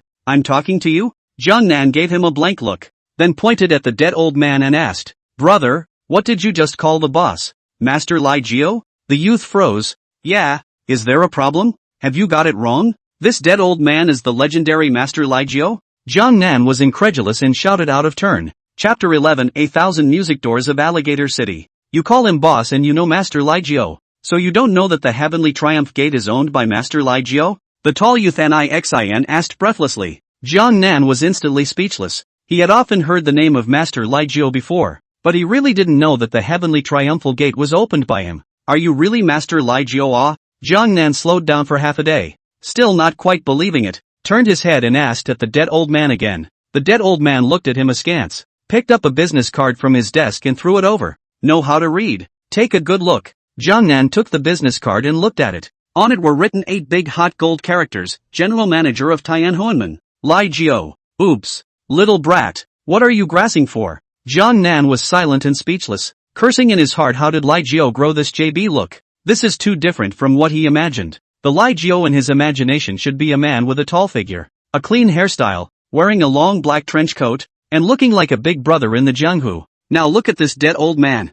Hairstyle messy with a psychotic-like, speech is not as serious. 3 words not away from the wrong. The most intolerable is the dead old man's height. "You say you cannot fucking like Yao Ming, cannot be too close to the Pan Changjiang, right? Boy, there's no place for you to reason with this thing called life. God is never reasonable, but he is also quite fair. Although he opens a door for someone to be awesome in life, he also closes a door for someone to be ugly in life." Nixin patted Jiang Nan's shoulder, his words jumping around a bit as he advised. "Stop it, brother. Let's go. You quickly arrange a job for me." Jiang Nan was a bit unable to pick up the words and returned. "Okay, from now on you'll follow brother. Let's go." Nixin put his arm around Jiang Nan's shoulders and the two of them walked out of the office together. Lai Jio stood in place, scratching his head with a puzzled face. That certain person he was talking about? Who is it referring to? Nixin brought Jiang Nan all the way to the staff locker room on the 2nd floor and handed him 2 sets of work clothes. "You change into the clothes, then go to the dance floor hall on the 1st floor and be responsible for ordering drinks for the guests.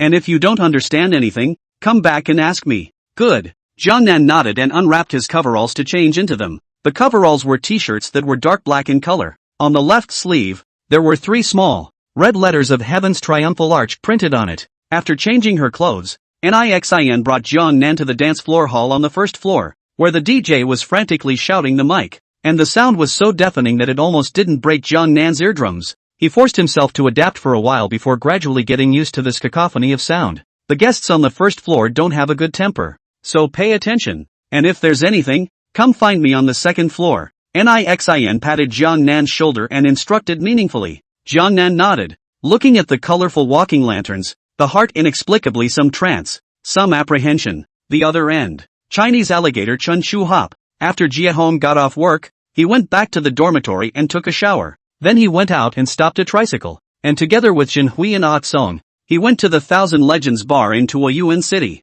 Thousand Luck Gate is an old nightclub in Tuoyuan City, where the dragons and snakes are mixed together and it is very chaotic. The boss doesn't even care about the fights here, so there are often guests who drink too much because of the face, or because of the beautiful horse fights, so they have done countless cases of serious injuries. After Jiehong got off the bus, the plaque of the Thousand Music sect just caught his eyes. The color of the plaque was dark black, and the 3 big characters in the center of the plaque, Thousand Luck Sect, were as red as blood. In the blank space in the center of the plaque other than the font, there were actually 9 ghosts that looked like they were crawling out of hell. The strong visual effect shocked Jiehong's nerves. Don't just stand there. Get in, Jinhui said in greeting as he smoothed out his instant noodle head style. Jiehong looked back and nodded in response. The 3 of them stepped in front of the Thousand Luck Gate. Jinhui pulled $30 out of his pocket and handed it to the horseman watching the venue. Brother, the 3 of us. Okay, go in. The horseman took the money and waved his hand. Jinhui nodded and led Jiehong and Chung, walking quickly into the Thousand Luck Gate. What are you giving them money for? Jiehong asked suspiciously. A rule that has been in place since the founding of the Thousand Music sect. Women come in and play for free. Men come in and play for a fee. Asterisk asterisk asterisk asterisk? What kind of rule is that? I've never fucking heard of any nightclub that you have to pay before you enter. Jiehong said incredulously. Come out to play, don't care about these tens of dollars. Happy most important. Jinhui waved his hand uncaringly, and then led Jiehong and a crab all the way through the crowd, walked to the closest to the stage of the No. 6 card table and sat down. The other end. Siouxland County town of Tennessee. Hey, kid, come here. Jiehong was standing in a daze when a youth with a full head of green hair not far away suddenly raised his hand and shouted at him. Hello, what can I get you? Jiehong walked over to the card counter where green hair was and pulled out a pen and small notebook from the top pocket of his overalls. 2 cases of Budweiser, a plate of shredded squid, and a plate of fried snails, and a halibut platter. The green-haired punk bobbed his head and yelled spitefully. Is that all? Do you need to order anything else? Jiehong looked up and asked after writing down the punk's order in a small book. You wait. The asshole turned around and wrapped his arm around the scantily clad little Taeyukai next to him. You want something to eat? No? Order me a duck tongue. You're eating with quite a fucking personality. The punk bared his teeth and his lips came close to the little Taeyukai's ear, blowing softly. I'm ordering duck tongue for you to eat, and you're going to have to give me a taste of your tongue tonight as well. Fuck you. The little Taeyukai pushed the punk and cursed with a laugh. It's pretty hot. Brother will spar with you at night. The gangster stared at the little Taeyukai colorfully, with a wolfish light in his eyes. Brother, would you like anything else? Jiehong jotted down the duck tongue in his little book and asked again. You don't think I ordered enough, do you? Fuck you. Don't you need money to order something? The green-haired punk froze, glaring and pointing at Jiehong, cursing. No such thing. Wait a moment, the stuff will be delivered to you soon. Jiehong was scolded and said with a forced smile, get the hell out of here. Jiehong glanced at him, forced himself to hold back the fire, turned around and walked to the back kitchen, threw the small book to the window, and took out a cigarette from his pocket and held it in his mouth. Pa! Nixin walked to the side at an unknown time, took out a lighter and lit a cigarette for Jiehong, and asked with a smile, what's wrong? Getting scolded? Jiehong handed him a cigarette and after telling him what had just happened, he cursed, fuck the fuck, what JB shit, with this virtue you can still come out to play a nightclub. Ha ha. Nixin smoked a cigarette and laughed in a particularly exaggerated manner. That son of a bitch didn't know how long he had borrowed money to come out and play this time, and you keep asking him if he wants to order something. Who does he scold if he doesn't scold you? How do you know he's borrowing money to play? Jiehong slanted a glance at Nixin and asked with less conviction. Look at him. Does he look like a rich man? Like a rich second generation? Nixin pointed at the green-haired punk and asked in a judgmental manner. Like a JB. I'd be embarrassed to call myself poor if he was rich. That's not it. Nixin spread his hands out, patted Jiang Nan's shoulder, and laughed. After brother said that, have you balanced your heart out yet? Too balanced. Okay, get to work. Hey. Jiang Nan immediately nodded his ass. The child is still too young. He believes it when I make up a few sentences. Nixin looked at Jiang Nan's back and shook her head. Alligator City Chillaman. Sexy girls, restless gentlemen, raise your hands above your heads. Follow me as I sound the siren of youth. Wiggle your bodies. Join me. Shake it. The strangely dressed DJ shouted the mic hysterically. The raging metal rock vibrations exploded, and the hall erupted in a cacophony of screams. Countless men and women shook their heads and twisted their bodies wildly. Yoo-hoo! Jinhui whistled, and with a mouth full of booze, he raised his glass at Jiehong and Oksong. Drink. Drink hard. Don't have enough and order more. The money is to make more when it's gone. Jiehong raised his glass and bumped it with Jinhui, who was also infected by the frenzied atmosphere and had his shirt off, naked and hot and sweaty, looking as if he was about to transform. Chung wasn't as crazy as the two of them, just sipping his drink every now and then, mostly playing with his phone with his head down. The explosive atmosphere didn't seem to infect him in the least. Just then, two youths wearing black undershirts walked into the dance floor from the bar, and one of them, wearing a large gold chain, was surrounding a man in casual clothes in front of him, saying with a fawning face, "Brother Chang, coming to Alligator City. I have to treat you well. I've heard that they have college students out for sale here. After we finish drinking later, I'll call one for you to send to the hotel. How about it? Just arrange it. I'm all for it." The man returned with a smile, his hands in his pockets. "Hey, boss, why is there someone at card table number 6? Another youth suddenly said. "What the hell?" When the youth wearing the large gold chain heard his companion's words, he immediately looked in the direction of card table number 6. With his eyes passing through the crowd, the youth vaguely saw 3 17 or 18-year-old teenagers sitting on card table number 6. Chapter 12, Chung, who doesn't want to die? What's going on? The man known as Brother Chang asked after hearing the two of them talking. Ran into a few ungrateful things. The youth wearing a gold chain returned with a gloomy face. Sang glanced in the direction of Cardinal 6 and nodded knowingly. Why don't we change places? Brother Chang, in this place in Tuayuan City, I'm not in the habit of giving up my seat to anyone. When the youth heard this, his face became even more somber, and he directly went to see stride over in the direction of card table number 6. This is to show off the local power. Brother Chang looked at the youth's back and snorted in contempt. The youth walked over to card table number 6, sat his butt on the empty chair at the card table, poured himself a glass of wine, and sipped it while staring at Jiehong and Jinhui. Hey, your friend? Jiehong was the first to see the youth and nudged Jinhui, asking curiously, what friend? I don't know him. Buddy, did you go to the wrong place? Jinhui turned his head and sized up the youth several times, and after determining that he didn't recognize him, he asked suspiciously, my name is Shu Wang, and I'm called Brother Huang by those who give me face. 6 is my exclusive card table, and you're just sitting there without saying hello? Isn't it a bit of a disgrace? The young man who called himself Shu Wang knocked his left hand on the desktop, his eyes glaring at Jinhui, and his tone carried a very strong pretense. Exclusive card table? What does that mean? Jethorn froze. Don't JB ask too many questions. Hurry up and go somewhere else. This card table is mine. Shu Wang had very little patience and couldn't say more than 3 sentences before he started cursing. What the hell, just go somewhere else? You say this card table is yours? What? You got a fucking VIP? Jiehong's eyes glared and he cursed angrily. Fuck you. I'm a VIP everywhere I go. Are you leaving or not? I'll call someone to carry you if you don't leave. Shu Wang slapped the table and stood up, pointing at Jiehong and cursing. Forget it, Jiehong. Let's go somewhere else. Jinhui was timid. Let Shu Wang this scolding. The 3 points of drunkenness are scared away. Even tugging Jiehong's sleeve to persuade. Change JB. All fucking real money out to spend. Why should I give him a place? Jiehong flipped his wrist and stood up, pointing at Shu Wang and cursing. Fuck you. Who let you sit here and drink our wine? Get lost. Asterisk asterisk asterisk asterisk your mom. Shu Wang instantly exploded, reaching out to catch Jiehong's collar. But his hand was just halfway over when Jiehong had already snatched his hand and smashed a wineglass on Shu Wang's face, then grabbed him by the hair and pressed his face hard on the tabletop. Wow! The empty beer bottles and dried fruits and other items placed on the table were scattered all over the place with a crackling sound. Asterisk asterisk asterisk asterisk dry up? At this time, a youth who was leaning against the guardrail on the 2nd floor just happened to see this scene, and immediately shouted with interest. Who's fucking who? A middle-aged man in his 50s, wearing a shirt, heard the shout and stood up from the sofa card table behind him. Shu Huang from New Alley Lodge. Got into it with a little cub. The youth turned his head and grinned back. Isn't he one of Su Nine's people? What's he doing here at the Thousand Music Sect?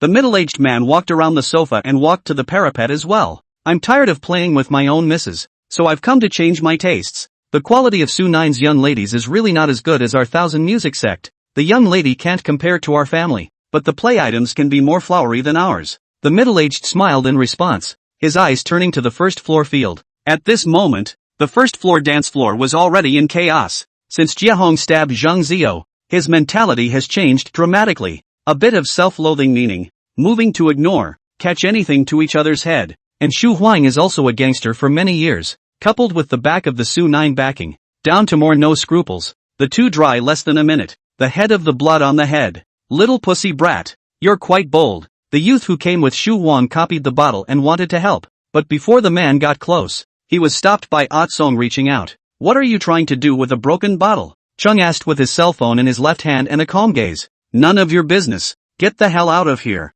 The youth shouted angrily. Pa! Chung put his cell phone into his pocket and violently copied the beer glass sitting on the table and smashed it at the youth without warning. Bang! The beer glass smashed on the left side of the youth's face. The glass did not break, but the strength rebounded and flew to the next door card table. The glass shards shattered in response on the card table, startling the people at the table. Asterisk asterisk asterisk asterisk what the hell? Fucking hell! It's dry. Ha! The three men sitting at the table shouted as an afterthought, and as their shouts passed, the others around the card table finally realized the melee on card table 6. Isn't this Shu Huang from Su Nine Slow Rock? Why is he fucking with someone? Hey, who are those two little brats? The fight is quite fierce. The melee on the 6th card table entered a white-hot stage amidst the murmurs of the crowd. At this time, Jiehong has been completely in the wind. Shu Huang is, after all, a gangster for many years, street fights experienced. Jiehong, although the fight is fierce, in the beginning of the other party was caught by surprise, but after all, he is still young, height and strength with the existence of a gap between the Shu Huang. So when the Shu Huang adjusted to, Jiehong was soon after he pressed the fight. Then look at Ah Song's side. At this moment the bottles of the youth of the gang have been flung away in the dry fight. The weapon has been replaced with an ice bucket for freezing beer. The youth is carrying the ice bucket. His body is keeping a distance from Ah Song, and his eyes have already flickered a little bit when staring at Ah Song. Other people fight and hide, but Chung is different. This master's attitude towards fighting is, if I can reach you, it's fine. It doesn't matter if you can reach me or not. Youth an ice bucket on him. He did not blink. Holding the bottle mouth on the youth is a mess of stabbing. Do not look at where to stab. Closed his eyes, just stab. Belong to the kind of. Anyway, I struck on the line. As for the zapware, just fucking all depends on God's will. Youth with him dry more than a minute. Cold sweater fucking down. At that moment, Ah Chung with the bottle mouth rushed him down again. This time the place. Impartial. Right on the youth throat. I'll fuck you. Psycho. The youth screamed in terror and turned directly to run away. With this kind of pussy? You can also pretend to be a socialite. Ah Song skimmed his mouth and cursed, rushing towards Jiehong's side of the battle circle with big strides. Chapter 13, the one who hit is Su Nine's man. Pop. Ah Chung did not wait to walk to the battle circle. The mouth bottle in his hand has taken the lead to smash over. He was originally at the head of Shu Huang smashed, but this time the smash was inaccurate. The mouth bottle directly dried Shu Huang's back to go up. Bang! With a bang. The bottle mouth that had been destroyed countless times by Ah Song finally shattered on Shu Huang's back, and the glass slag immediately splattered around like a fucking heavenly maiden. Fuck you. Who is it? Shu Huang turned around and cursed, slightly confused. Who you paralyzed? Call Master Song. Song blared and cursed, scurried up in 2 steps, reached out and captured Shu Huang's hair and yanked it violently downward. Seeing this, Jiehong immediately rushed over, his body leaping up and knocking his elbow hard into Shu Huang's back. Shu Huang gritted his teeth and stifled a grunt as his body bent and sank downward. But his hair was caught by Jiehong, so he wasn't directly fucked to the ground. Don't you want to call someone to carry me away? Fuck you. I'll give you time to call someone. It's 9 o'clock now. I'll give you 1 hour to call someone. 1 hour to buy a knife. Let's start at 11 o'clock sharp. Jiehong copied the neighboring table on the card table ice bucket. Hard smashed in the tree Huang head. Threw a sound curse. He can't even call anyone until dawn. Damn it. I've never heard that there are fucking VIPs in Kadai. Before you drink, you are the owner of Tuacheng. After you drink, Tuacheng is your family's private property. Your mom. Atsong, this person usually do not like to talk, but dry fights to talk especially much, and the more ferocious words cursing, followed by the more heavy-handed. In the blink of an eye, Shu Huang had already been pulled by his hair and dried hard on the ground, and Jiehong and Chung too came to the state. The hands are getting more and more ruthless. Look at the situation. As if a little bit to the rhythm of the tree whine on the ground to dry death. Stop fighting. You too. Stop fighting. Any more fucking fighting and someone will die. Jinhui rushed forward and desperately pulled the two apart. Previously, he had been standing on the side, as if he was watching the fun, without even stretching his hand, and his body was shivering while watching, so it was clear to what extent this grandson's guts were small. Okay, Chung. Jiehong didn't know if he was persuaded by Jinhui or if he was tired of fighting. With a flick of his wrist, he looked up and shouted at Tsung. You pussy razor, get up and call someone. Chung rushed Shu Huang's head and kicked him hard again, before he did not make another move afterward. Shu Huang lay on the ground for at least a minute before he regained his senses, twisted his head and spat out a few mouthfuls of blood, propped himself up on the ground with one hand and staggered to his feet, pulling out his cell phone into his pants pocket while pointing at Ah Tsung, cursing with a resentful gaze. Little pussy brat, if you don't carry out the 1,000 Lux sect horizontally today, I'll fucking take your last name from now on. Hurry up and call. I'll be waiting. Chung jumped lengthwise to sit on the card table, and returned with a carelessness. Shu Huang's face was incomparably gloomy as he pulled out his cell phone and dialed a number,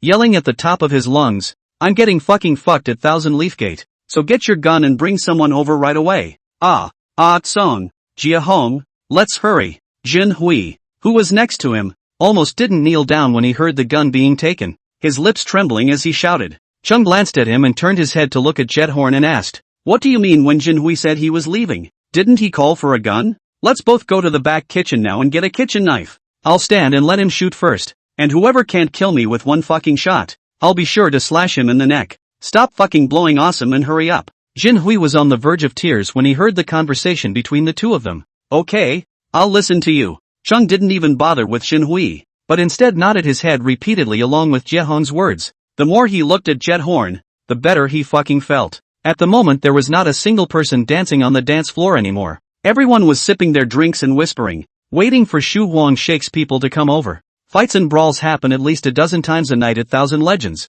and it's hard to be fresh when everyone is so numb to it. But today's protagonist is more special. One is the horseman Shu Huang of Su 9 Slow Rock, who is on par with Thousand Music Sect, and the other side is two unknown, half-grown boys who are still underage by the looks of them, and the huge gap between the two sides gives the onlookers a lot more sense of anticipation. Half an hour later, crunch, crunch, the continuous sound of brakes snapped, and almost everyone on the dance floor stood up and looked toward the door. A dozen youths in black t-shirts pushed open the doors of their cars and rushed into the Thousand Legends. The gang were all 23 or 24 years old, all carrying hollow iron pipes in their hands, and the leader was a young man about 30 years old with a scorpion tattoo on his hand and a cigarette dangling obliquely from his mouth. Swimmer J. What the fuck took you so long? Shu Huang greeted him with a quick step.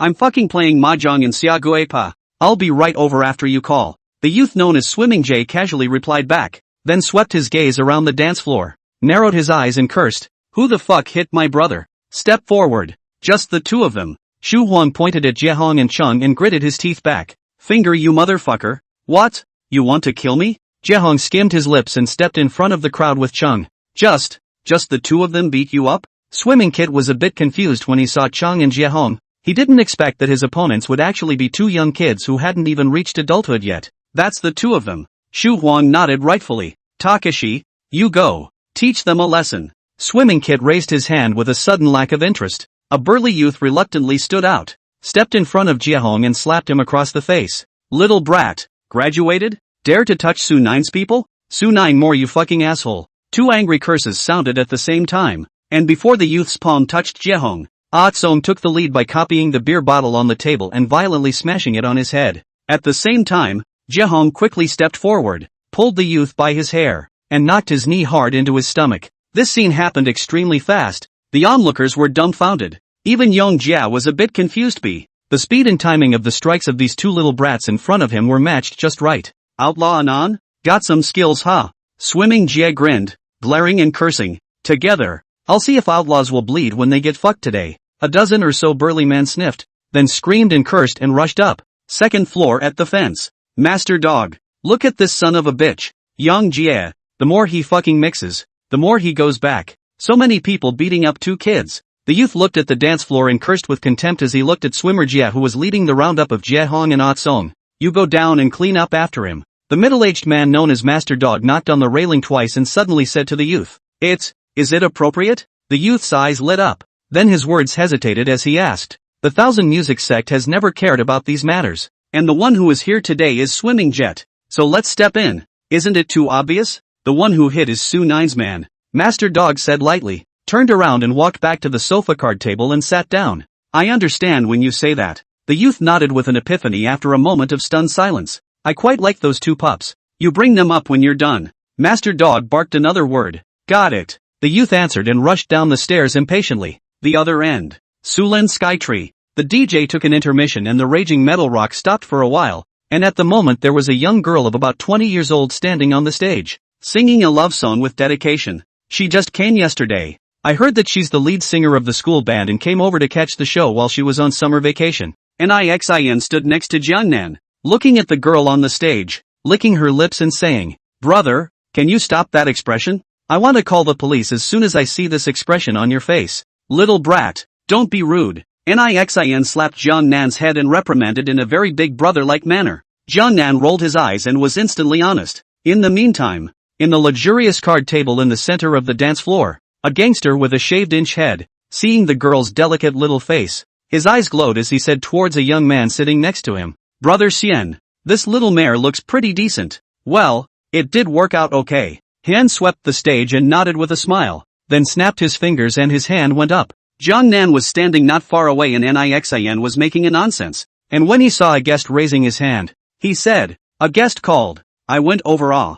Nixin subconsciously twisted his head to look at the dance floor, and when he saw the guest with his hand raised, he immediately frowned and muttered, Why is Jiang Su Xian here? The big brother of the dragon boat in the east of the city, Jiang Shu Xian. Ah, Jiangnan instantly froze. Nixin nodded and grinned as he patted Jiangnan's shoulder. It's fine. Go over there. At the heavenly triumphal arch. He wouldn't dare do anything. Good. Jiangnan responded with great apprehension in his heart, then took a step to the luxurious card table, stumbling over his words as he asked towards Jiang Su Xian. Hello, please, may I ask what I want to order? Li Tianxian is about 30 years old, with exceptionally white skin and angular facial contours, looking very spiritual. Hello little buddy, deliver 10 lays to that girl on stage for me. Okay. Jiangnan nodded in agreement. The so-called wreaths are prop rewards set up by the Arc de Triomphe, and some guests often reward the performers by giving them wreaths when they are excited about watching the show. A wreath costs $100,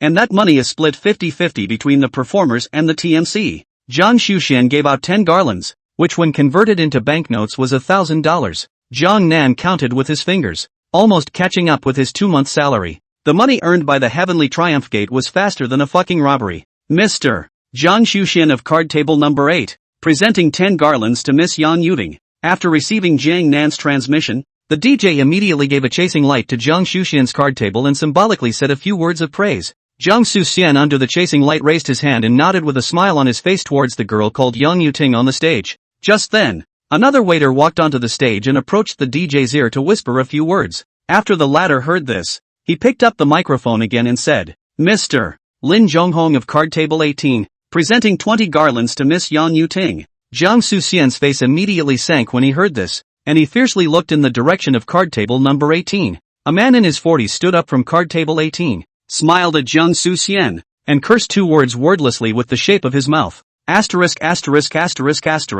Chapter 14, The Thousand Music Sects Underpinnings. Fuck. One of Jiang Shuxian's ponies copied a beer bottle and made a gesture to stand up. Don't move yet. Jiang Shuxian pressed his shoulder, twisted his head to look at Lin Zhonghong, and shouted expressionlessly, 40 garlands, 80. I'll double as much as he sends. Lin Zhonghong sat back on his ass on the card table sofa, and with a provocative face, he raised his wineglass remotely at Jiang Shuxian. Lin Zhonghong, you're pretending to be your mom. The 5 horsemen beside Jiang Shuxian instantly exploded. Fuck you. Gave you guys face didn't I? One of Lin Zhonghong's studs violently stood up, directly picking up the bottle on the table and smashing it towards card table number 8. Bang bang. The bottles of wine on the card table were suddenly smashed to the point that glass slag splashed everywhere. Fuck you. Jiang Shuxian couldn't fucking hold down the fire either, kicking over a chair and roaring with glaring eyes. Fuck him for me. The 5 punks sniffed and without hesitation copied the bottles and rushed towards card table 18. Snap. Seeing this scene, Nixin immediately took out her cell phone and made a call to Li Jiao. Hello? Master Li Jiao.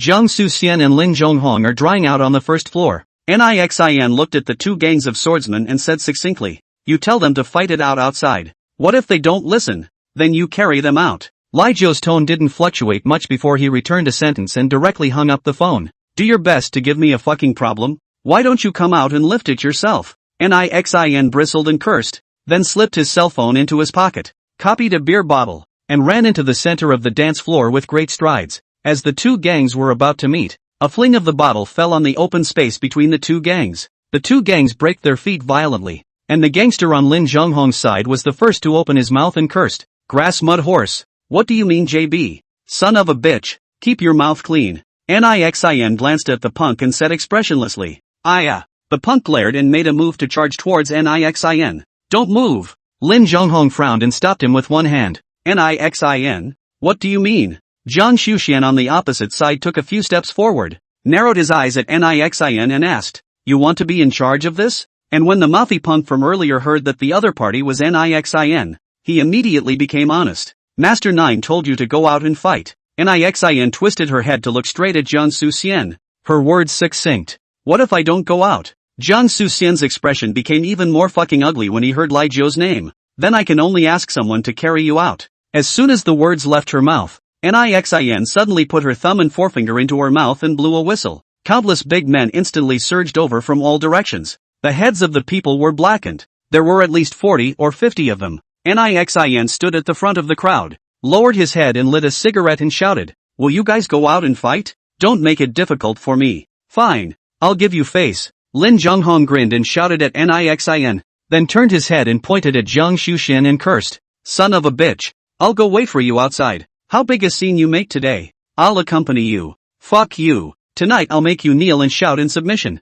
Jiang Xuxian returned tit for tat. As the words fell, the two of them took a step outside with their respective ponies. You help me bring a message to Li Jiao. As Jiang Xuxian passed by Nixin, he suddenly stopped and bent down close to his ear and said, you tell him that my uncle Ko will soon be released from prison. The day he gets out of prison will be the day I avenge my father's death. When Nixin heard this, her body inexplicably shook and her pupils contracted. Jiang Xuxian patted his shoulder and directly turned around and walked out of the heavenly swing gate. 10 minutes later, office on the top floor of the 5th floor. Li Jiao glanced at Nixin, who had just walked in from outside, and casually asked, have Jiang Xuxian and Lin Zhonghong left yet? Gone. Before Jiang Xuxian left, he asked me to give you a message. What words? Raikou froze. He said, Tank is getting out of jail. Li Jiao subconsciously twisted his head and instantly fell silent after seeing the date on the wall calendar. Once Tank is released from prison, the Tao will definitely be reshuffled, and the first target he's going to strike at will most likely be us.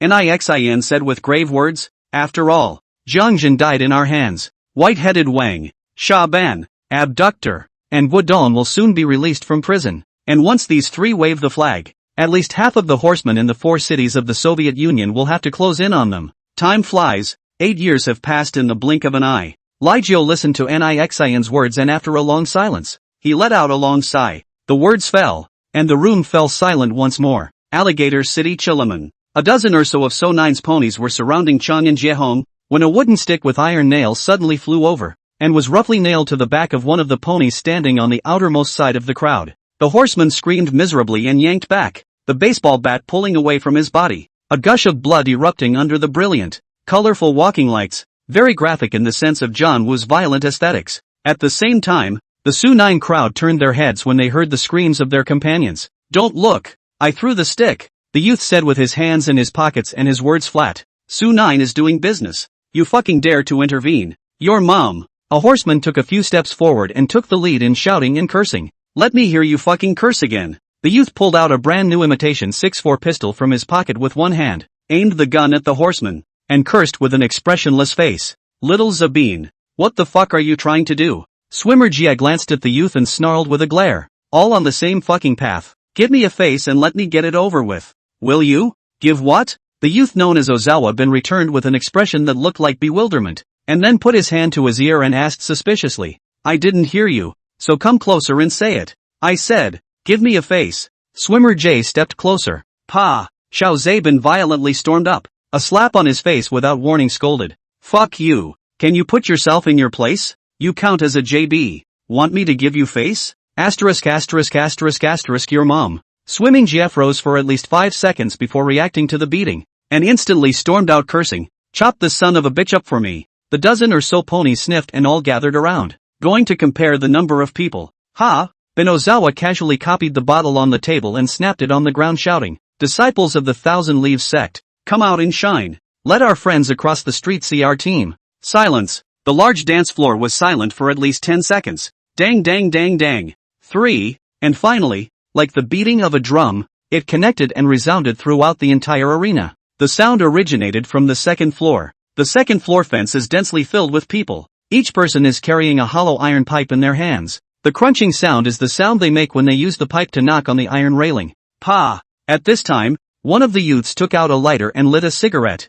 This action was not known to be a personal behavior, or whether it was discussed long ago. When the fire of the youth's lighter went out, all of them followed closely behind, following his movements, holding the cigarette and lighting the fire. Hundreds of lighter fires turned up to their maximum burned at the same time, and the light directly overshadowed the brilliant glow of the walking lanterns. This scene, throughout the film and television at home and abroad. It is surprising that there is not a triad theme of the film can be comparable to it. Fuck you. Get on your knees. A neat cry went up to the ceiling, and after the cry the crunching sound of iron pipes hitting the railings flooded back again, and the rhythm was unmistakably neat, unmistakably tight. Is this the strength of a fucking veteran gang? Those present were instantly stunned by the scene. Clear the field. Ozawa Ben's bravado surged as he reached out and pointed to the middle of the field, his voice breaking as he shouted, Su-9's people, chop the fuck out of me. As the words fell, hundreds of people rushed from the second floor to the first floor hall. Shu Wang and Swimming Kit were instantly drowned in the sea of people. Chapter 15, Dog Master Su Feng. An hour later, the various types of small and large gangsters who had just finished drinking heard about the firefight at the Thousand Legends Gate, and made a lot of noise in the big stalls, casserole and kanji restaurants, beef hot pot restaurants, and other nighttime eating places. Did you guys hear about what happened at Thousand Music Sect tonight? I heard from my friend that Su-9's Swimming Kit and Shu Wang were surrounded by people from Thousand Music Sect. Yeah, I heard about that too. Swimmer Jay and Shu Wang were carrying 2 beer bottles each and dry humped a dozen guys before they were put down. If you don't know, don't fucking talk nonsense. I was just at the Thousand Legends Gate. Swimmer Jia took the imitation 6-4. There were a total of 6 rounds in the chamber. He shot 4 rounds, fucked up one of the Thousand Legends Gate's horsemen, and finally let Xiao Zabin use the double-barreled shotgun against his arm to fuck off his hamstring. Later, Su-9 went to a few hundred people, and fucked with the people of the Thousand Legends sect for half an hour before they brought Swimming Jia and Shu Wang out. Overnight, rumors spread and became more and more exaggerated. A lot of people who weren't there that night have been fucking around with the story, and there are a lot of unbelievable versions out there. It's almost as if Shu Wang and Yinger picked off 200 people and waltzed out of the Thousand Luck Gates. But then, according to Jean Huey's drunken words, who had witnessed everything that night, it wasn't really that complicated. Ever seen Gugu Z Part 1 Man in the River? That night Su-9's guys were fucking the same as Jiao Pai being surrounded on the highway. A few hundred of them rushed up there and got fucked over before they even had a chance to put a fart in their mouths. Xin Hui must talk about it every time he drinks too much. His ability to organize language is relatively poor, so every time he uses the picture of a kooky guy as a metaphor. But it is this kind of grounded description, but it makes the picture of that night become more vivid. That night, Su-9 went to a total of 14 people. Shu Wang's left elbow comminuted fracture. The head was dried out of the concussion. All the legs were fractured. The person basically half disabled work. The remaining 13 people suffered different degrees of injuries. One of the most unlucky, directly dried into a vegetable, and surrounded by the most people. Swim Jie, body in addition to some very scary looking trauma, actually did not suffer any major injuries that will leave sequelae. In later years, he received several more severe beatings, but in the end, he miraculously survived. This person is indeed a bit gifted in terms of resistance to beatings. In addition to all of the above, there is another incident worth recounting. Opposite the Thousand Lock Mun, there was a store for transfer which was taken over the day after the incident. This was originally an unobtrusive matter, but what puzzled everyone was that the proprietor had put up the signboard before the store had even begun to be decorated, and it was only when the red cloth covering the sign was removed that the realization dawned on people. The sign reads in 4 big letters, SU9 Slow Rock. For a while, all sorts of murmurs resounded on the road again. The most taboo thing about nightclubs is opening the opposite door. Su-9 is declaring war on Thousand Legends. Cao Gongzi's family has 3 generations of people who are mixed in the society. That JB swimming Jia has been with him for 7 years. That's a dog. That's a little bit of the friendship of the caretaker in it. You guys look down. In the future, the Thousand Legends and Su 9 still do not know how many people have to be killed. That son of a bitch Shu Wang is also on the basis of with Yangjie is hair small. Every day everywhere to cause trouble. This now. Messed with the hardpoint head. The left hand was others dry into a comminuted fracture. Steel nails are fucking set 8. These 2 little brats called Jiehong and Atsong are now considered famous. Damn it. One battle and they've done a big turmoil into a Yuan city. Later that night, Jiehong and Chung also have the first ambush of a turning point in their lives. That night, after Xiao Zabin finished cleaning up Su 9's people, he brought the 2 of them to the sofa card table on the 2nd floor. Master Dog, the people have been brought. You too. Very good. The middle-aged man known as Master Dog stood up from the sofa, pointing at Jiehong and Atsong. He said appreciatively. Master Dog's real name was Su Feng, the head of the Thousand Legends sect. He had a medium build of about 1.7 meters,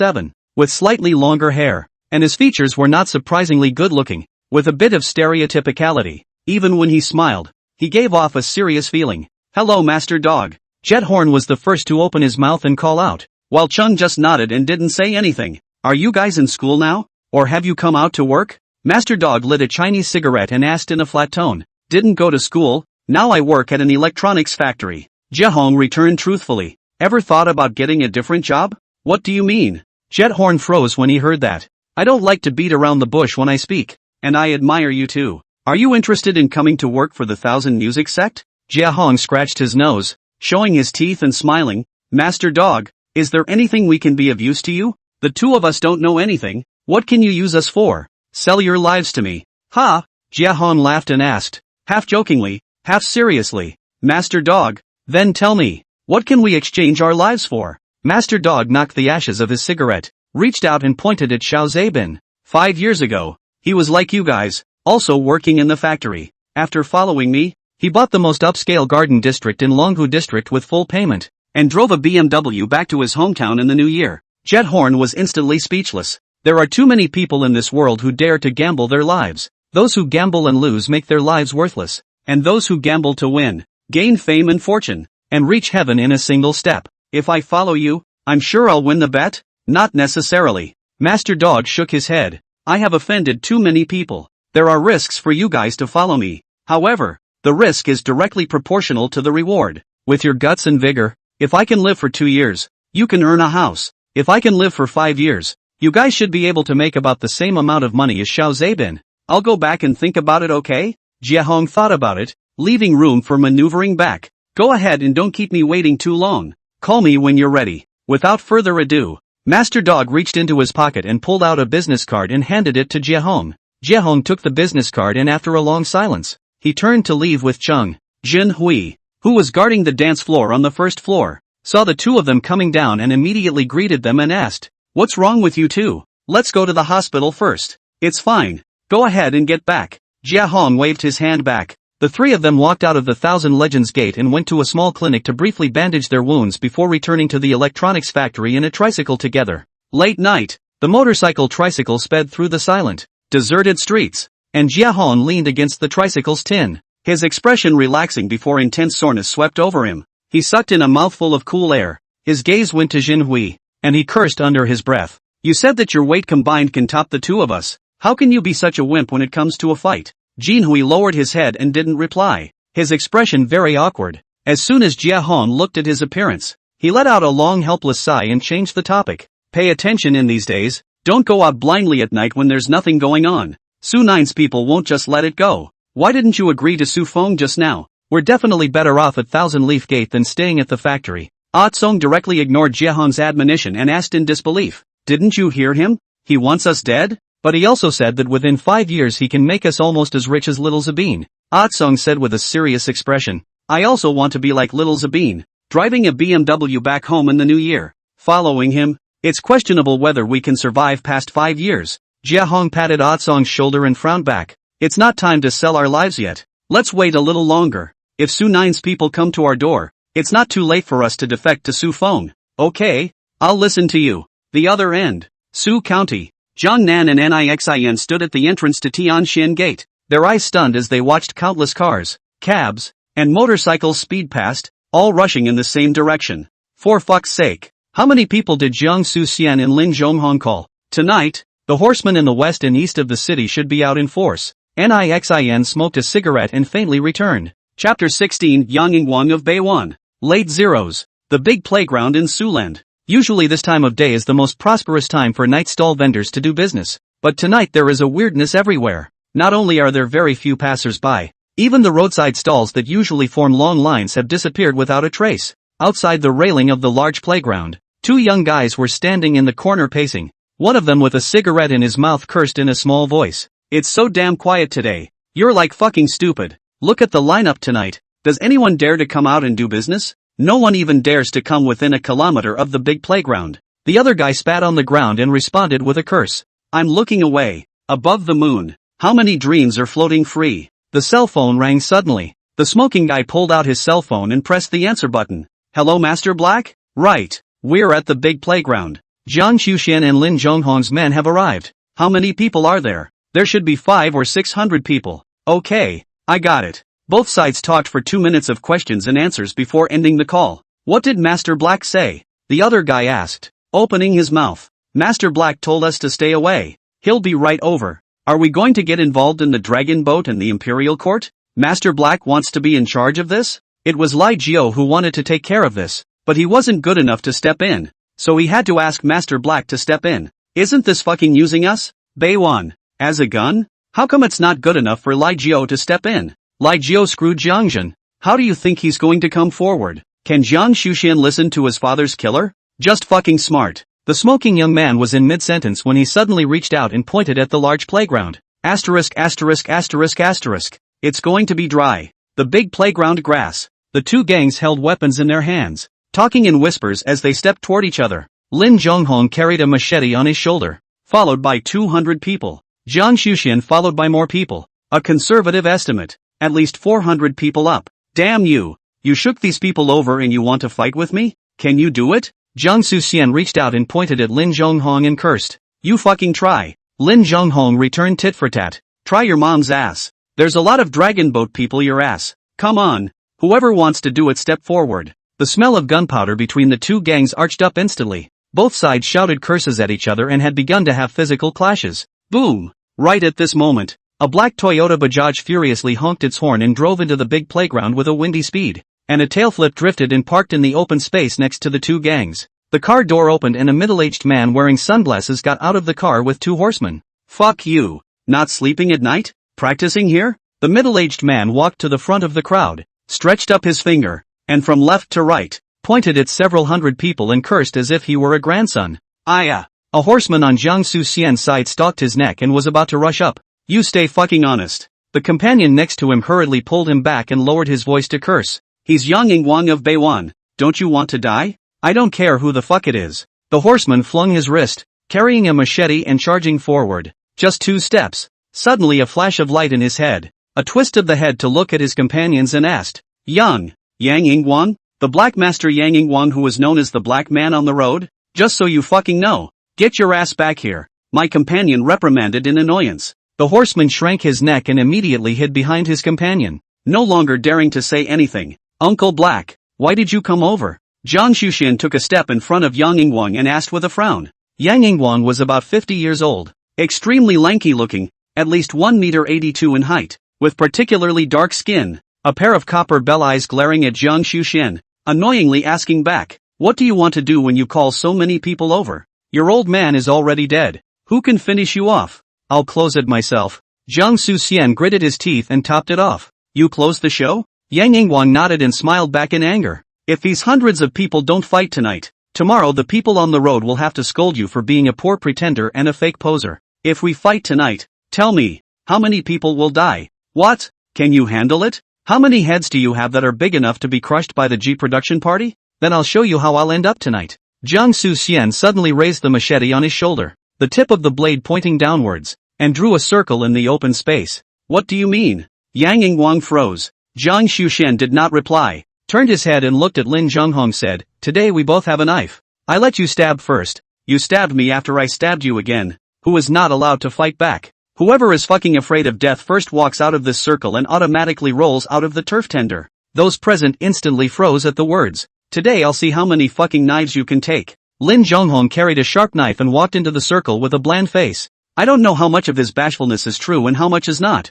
The night breeze was brisk, and there was silence above the large playground. Lin Jiehong was the first to fend off a knife to Jiang Xuxian's shoulder. The blade entered the body to a depth of half a finger. Blood spurted out, and Jiang Xuxian's white shirt was instantly dyed red. Jiang Xuxian's teeth were clenched, and the sharp knife crossed and stabbed down squarely towards Lin Jiehong's thigh. Put! Lin Jiehong's neck veins rippled as he raised the sharp knife, this time stabbing into Jiang Xuxian's right shoulder. Put! A knife. Put! 2 knives. 3 knives. The sound of the blade entering the body was not loud, but in the dead of night it was like a flat thunderbolt that snapped. This battle in the large playground was visually far less surging and exciting than the battle at the Thousand Music Sect, but it was much more rough and bloody than the battle at the Thousand Music Sect. Chopping people, angry anyone who dares to carry a knife on the chopping, but to say stand still let others cut, and cannot fight back. Not many people can have this vigor. In this case, there is an unknown fear of death, because you never know if the other person's next stab will be right into your heart.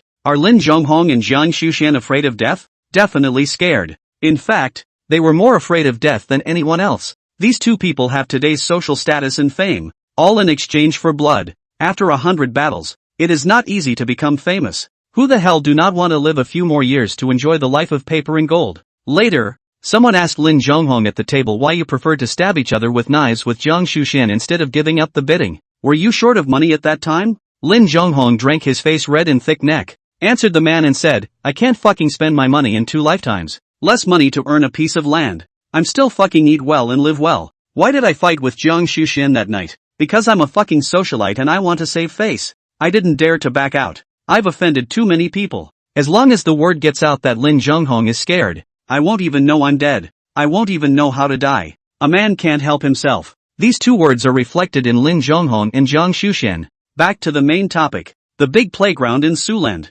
Lin Jiehong's consciousness had already begun to blur, and he stabbed out the 4th knife completely mechanically by instinct, which only cut through Jiang Xuxian's skin and flesh, while Lin Jiehong fell back on his back to the ground before he could retrieve the knife. Brother Xian, hack him to death, a pussy razor. The horsemen on Jiang Xuxian's side saw Lin Jiehong fall. Instantly all of them lit up and shouted excitedly. Chapter 17, Credit. Jiang Xuxian heard the shouts, shook his head, and his originally disoriented eyes cleared up a few points. Then he dragged his machete and walked towards Lin Jiehong step by step. Fuck you, Jiang Xuxian. How dare you? Lin Jiehong's ponies instantly rioted, crowding each other and about to rush up. Don't fucking move. Jiang Xuxian's ponies swarmed and blocked in front of the pair. Meanwhile, Jiang Xuxian had already walked up to Lin Jiehong and raised his machete. Damn you, Jiang Xuxian. If you dare to touch my brother Hong, I'll kill your whole family. Lin Jiehong's direct horsemen saw the scene and their eyes cracked. Frantically, he pushed through the crowd and was about to charge upwards.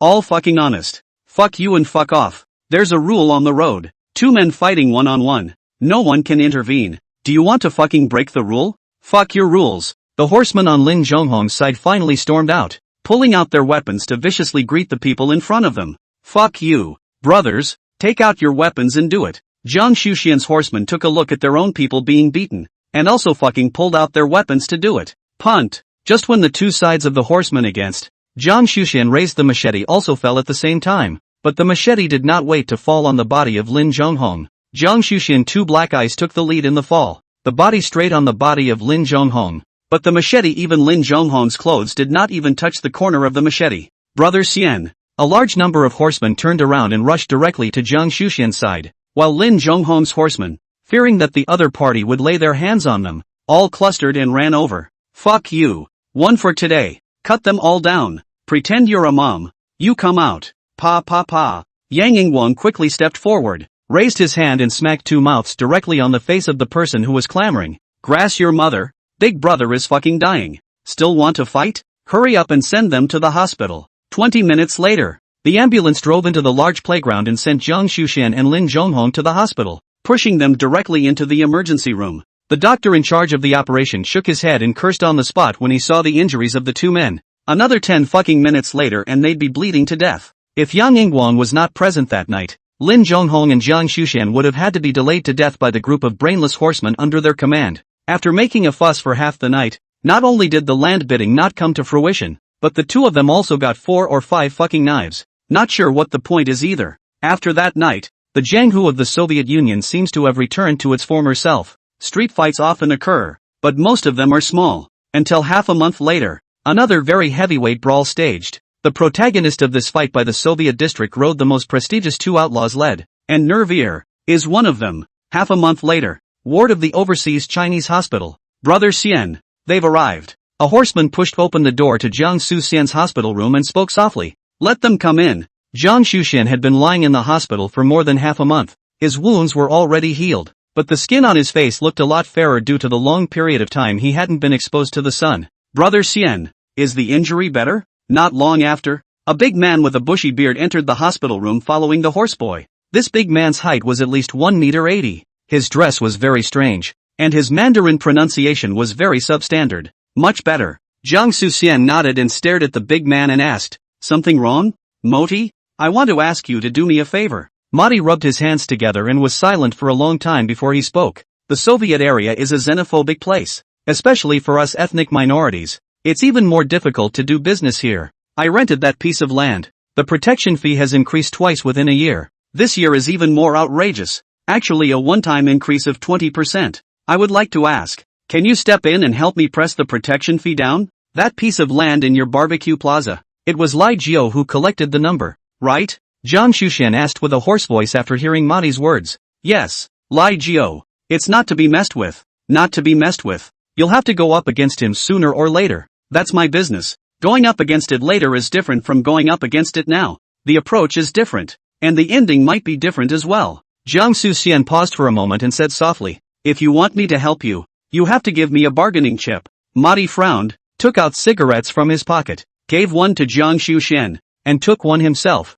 A cigarette was almost burned out before he spoke. I'll give you half a year's business income from the barbecue plaza. Jiang Xian shook his head and held out a finger. 1 year. Morty looked down and thought for a long moment before nodding lightly. Okay. What day of the month do you pay the protection fee? Jiang Xian asked again. It just happens to be today. Okay. You go back first. Jiang Xian waved his hand. When the person who collects the count goes, you don't take the money to him. Tell him to come to me directly. Good. Morty nodded and got up to leave the room. Brother Xian, I think he'll give us 2 years of business income if we ask him for it. Do you think I agreed to him for money? Jiang Xian glanced at the horseman. What do you mean? The horseman hesitated and said, Li Jiao can't be messed with. Everyone in the Jianghu says that Li Jiao is not to be messed with. Jiang Xian waved his hand to interrupt the horseman and said with a torch-like gaze, for Li Jiao, most people just listen to legends. This time, I'm going to try him first. I'm going to probe the depths of the Heavenly Triumph sect before Uncle Ko is released from prison. The horseman nodded thoughtfully and said no more. 3 o'clock in the afternoon. Desert Grill Plaza. This business of the Xinjiang people, it's pretty damn big. 2 youths wearing t-shirts with Tiananmen uniforms walked into the barbecue plaza with their black purses clutched, and one of them nodded his head and commented when he saw the dozens of tables set up in the plaza. Hey, they're lamb kebabs here. The flavor is quite JB positive. After collecting the bill later, I'll treat you to jerking a few kebabs. The other youth followed the conversation and said with a big grin, okay. The 2 youths walked to the door of the office with a word and a laugh, reached out, pushed the door, and stepped inside. Asterisk asterisk asterisk asterisk. Just stepping through the door, the two almost didn't get smoked by the thick smoke that hit them head on. There were a dozen people gathered in the room, all with cigarettes in their mouths, and the entire office was filled with thick smoke, just like a fucking fire. What are you guys? What are you doing? The youth who had just said that he would treat himself to a kebab asked with wide eyes, is this refining chi? Or are you spitting mist? The doors and windows aren't open. Aren't you afraid of choking to death? Who are you? What are you doing here? Mo questioned, sitting in the center of the couch. Oh, we're from the Heavenly Triumph Gate. Isn't it today's day to collect the count? We're here to get the money. The youth who asked the question returned quite politely. Oh, collecting the number of awe? Moti nodded, waved his hand and said, the barbecue plaza's business is not so good this month. There's no money to pay the fees for the time being. You guys go back first. I'll pay it together next month. Credit. Credit. Ha? The youth froze. Anan. Credit. You go back. I've been collecting fucking accounts for so long. I've never heard of protection money on credit? No. What do you mean? Do you know what we do? Do you want to take advantage of us? After hearing Moti's words, the youth immediately stood up straight and cursed. I'm telling you to go back. Can you hear me? Moti let the youth give this scolding, and his face clouded over. I go back to your mom. You fucking go to the road to ask around. There is no one dares to otai Anhuanman det? Fuck you. You don't want to open that fucking plaza anymore, do you? Little pussy brat. Keep your mouth clean. Madi Tang stood up, stepped forward and grabbed the youth's collar. Don't JB scare me. The youth opened Morty's hand with a glare and cursed. Try fucking touching me. Alright, I'll try then. Madi nodded, waved his big hand, and roared forcefully, close the door and beat me to death. Wow. The dozen or so people inside the office heard Madi's words and immediately rushed up like wolf dogs. Asterisk asterisk asterisk asterisk damn you all. How dare you? Ah. Before the words fell, screams and yells instantly resounded throughout the office. Chapter 18 Waving the Flag at the Arch of Triumph. In everyday life, there are many people who do not listen to the advice of others, or who listen to only half of the advice and tamper with the other half themselves. Such people, most of the self-esteem is very strong, and extremely resentful of other people's command. Although other people's advice is very reasonable, they can always pick out the faults, and then obstinately according to their own obviously wrong approach to complete a certain thing. Such words are rather euphemistic. According to the words of the nerve-ear, it is another flavor. The nerve-ear will say, there is a kind of people, JB hair are not, but always think that they can be powerful. This kind of JB people, sooner or later have to pay for their own pretending pussy. Nerve-ear's words were brown, but they expressed the same truth. In addition to this, there is another, more succinct assessment. Such a person can be directly summarized by a profound Chinese idiom, self-righteousness. The idiom is kinda JB appropriate when applied to Morty. In the ward, people Jiang Xuxian's original words were, the rent collector went. You don't take money to him, directly ask him to come to me. But Madi, the JB man, acted as if he didn't understand the Chinese language, and without finishing 3 sentences, he directly locked the rent collector in his office and cracked him up. An hour later, what do you mean? Collecting a number. How did you let someone do this be? Nixin saw the 2 youths who came back from the barbecue square, very puzzled, asked, who is this letting people beat up? Just the gang of kebabs from the barbecue plaza hit. The youth covered his cheeks and returned with an indignant gaze. No, what did they hit you for? Did the 2 of you talk to people with your mouths unclean again? Nixin frowned and opened her mouth to reprimand. Brother, it's really not. I swear, I've never spoken more politely in my life than I did today, so how come it's still dry? He didn't speak up, and I cursed them, and then they beat us up. And you say fucking polite? What are you scolding them for? Nixin heard the youth scolding the others, and immediately stormed out and yelled, Brother, I've been collecting fucking accounts for 10 years and I've never been in a situation like today. I told him to pay up and you know what he said to me? What's the word? He said he wanted credit. Brother, I'll ask you, have you ever heard of protection fees being on fucking credit? The youth instantly stormed out, questioning in a very stifled manner. He really said that? Nixin's face sank as soon as she heard this. The grandson lied to you. Okay, I got it. So what are we going to do about this? What? Nixin kicked over the chair in front of her and cursed loudly. Doesn't he want credit? I'll let him have enough credit. We don't want the money. There's no need to open that shitty B square of his. I'll go find Master 9 to wave the flag and flatten it tonight. 10 minutes later. Flat desert barbecue? For what? In the top office. Lijiao heard Nixin say she wanted to wave the flag and asked with great confusion. Morty said he didn't have the money to pay the count and wanted a credit. Naihin said succinctly. Oh, no money? Well, you can tell him that he doesn't have to pay if he doesn't have any money. Right. By the way, you advise him that since he can't make any money from barbecuing, the plaza should be closed down as well. Get a new business to do. Don't waste the utility rent. Lijiao froze for a moment, and returned with words of great connotation. Okay, I'll definitely persuade him properly. Nixin nodded with an epiphany and directly turned around and walked out of the office.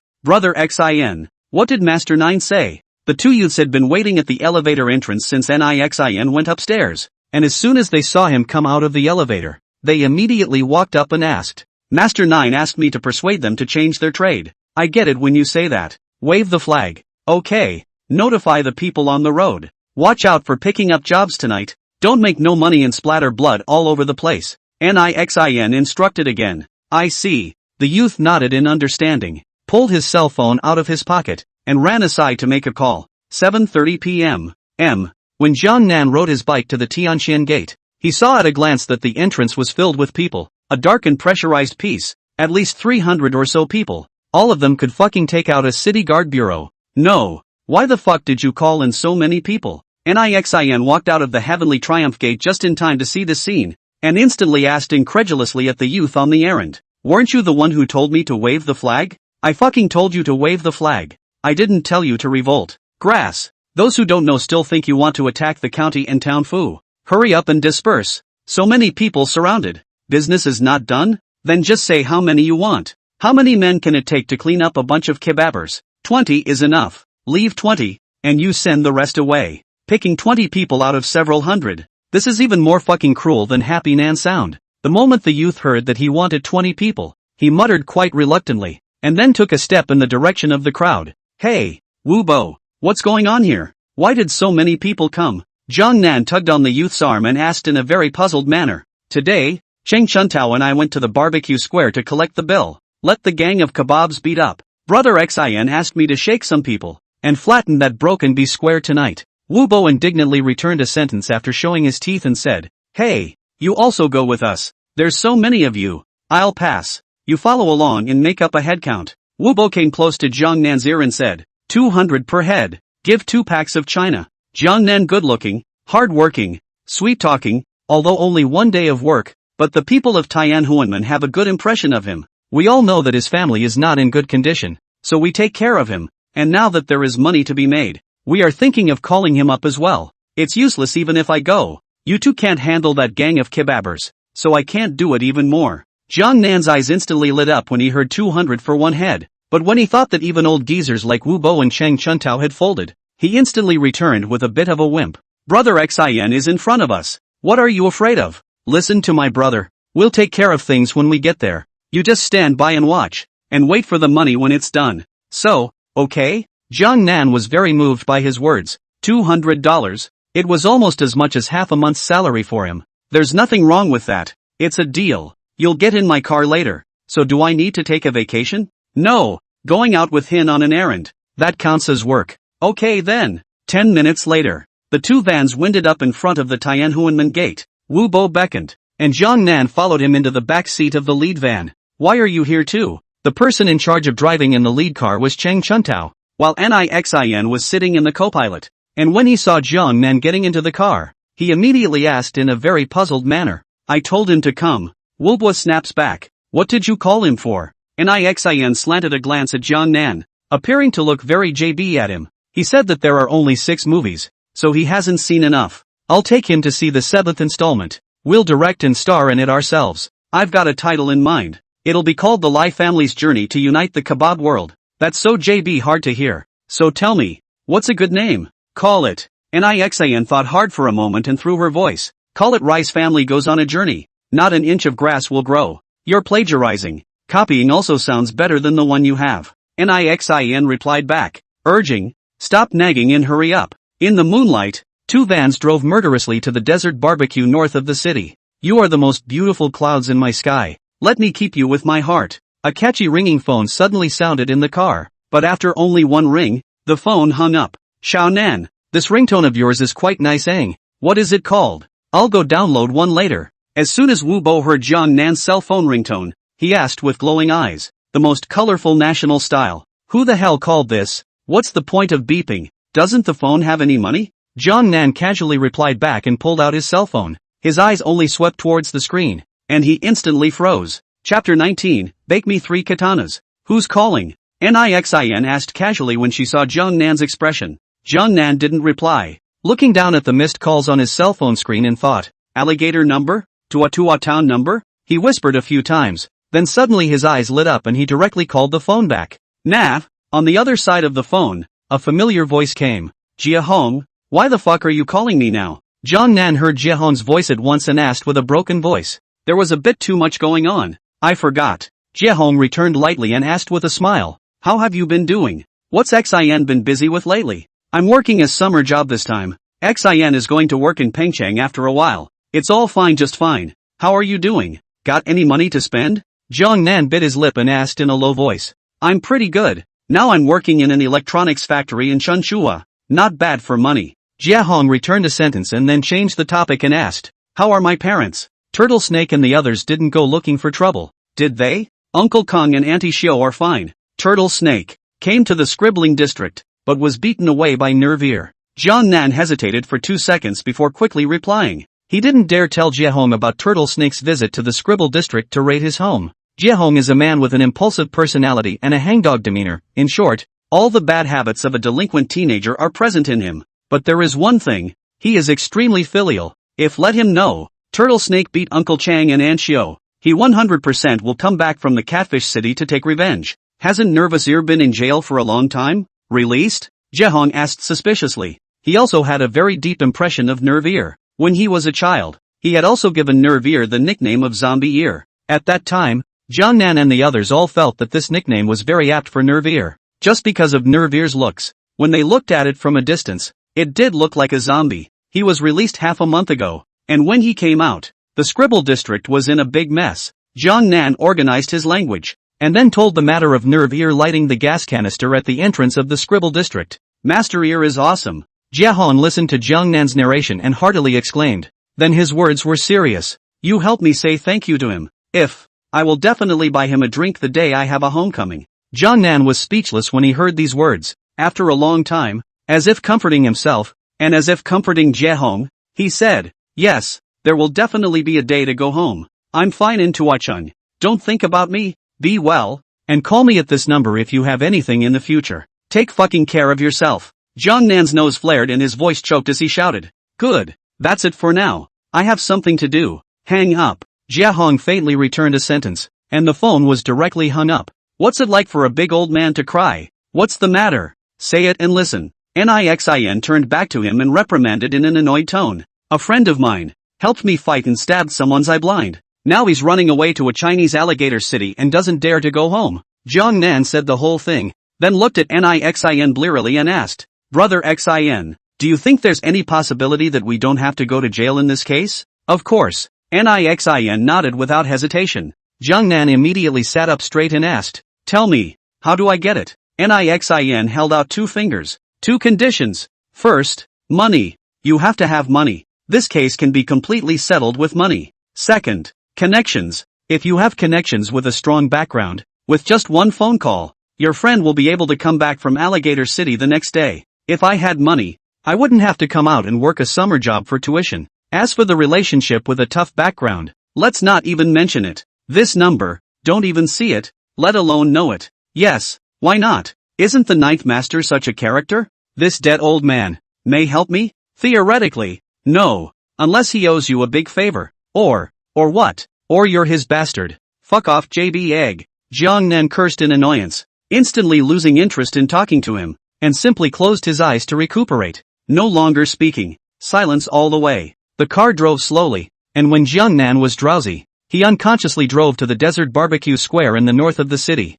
The crowd pushed their way out of the car and began to gather in the trunk to get their weapons. Nixin was the first to draw a machete from the trunk. The reverse side of the blade was all serrated. Give this thing a cut, the wound can't even be stitched up. Jiangnan look at everyone's hands are carrying weapons. They do not take it seems not good, although it is here to make up the number of people, but should go through the scene or to go. He walked up and swept the back of the car box, which is stacked with a variety of weapons. What machete, steel pipe, baseball bats are there? Jiangnan picked a baseball bat, which was of moderate weight and carried quite a handful. All follow. Nixin waved her hand and greeted the crowd as they walked into the barbecue square. Ugly words in front and on. Don't let me see who runs backward in the fight in a while. Whoever wants to run away, don't blame me for flipping out. The crowd nodded in agreement and took a step to follow Nixin straight inside the barbecue square. The interior of the barbecue plaza is large, covering an area of 300 to 400 square feet, full of dozens of tables. This time of year is when business is at its peak, with dozens of tables nearly full.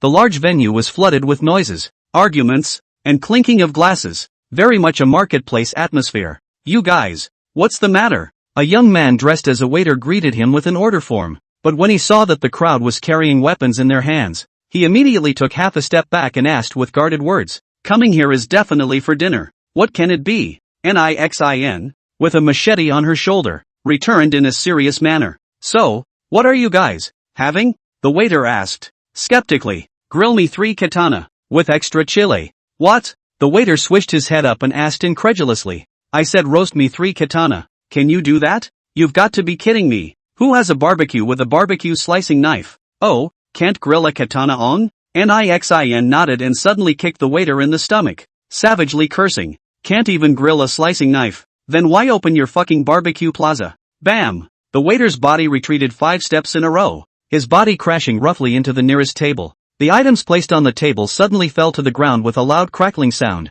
What's doing? It's smashing? Who are those guys? So crazy? Dare to make trouble at Morty's place? The desert barbecue is covered by the Heavenly Triumph Gate. Who the hell dares to come here to smash the venue? No! These people seem to be from the Heavenly Triumph sect. Take a look. The one leading the way. Does he look like Nixin? Yes. It's Nixin. How does the Heavenly Triumphal Arch smash the field it covers? What kind of drama is this? Hundreds of people on the grounds put down their glasses and whispered. Excuse me everyone. Nixin took a few steps forward and arched his hand at the crowd. The life family of the Heavenly Triumph sect is on business. So please make way. The crowd was silent. And then in just under a minute, all of the hundreds of people left their tables and gathered in the open spaces to the left and right. At the same time, Morty rushed out of the office with 6 or 7 men, all carrying triangular steel forks in their hands, looking very intimidating. Fuck you. What do you guys want? Morty walked up to Nixin and cursed.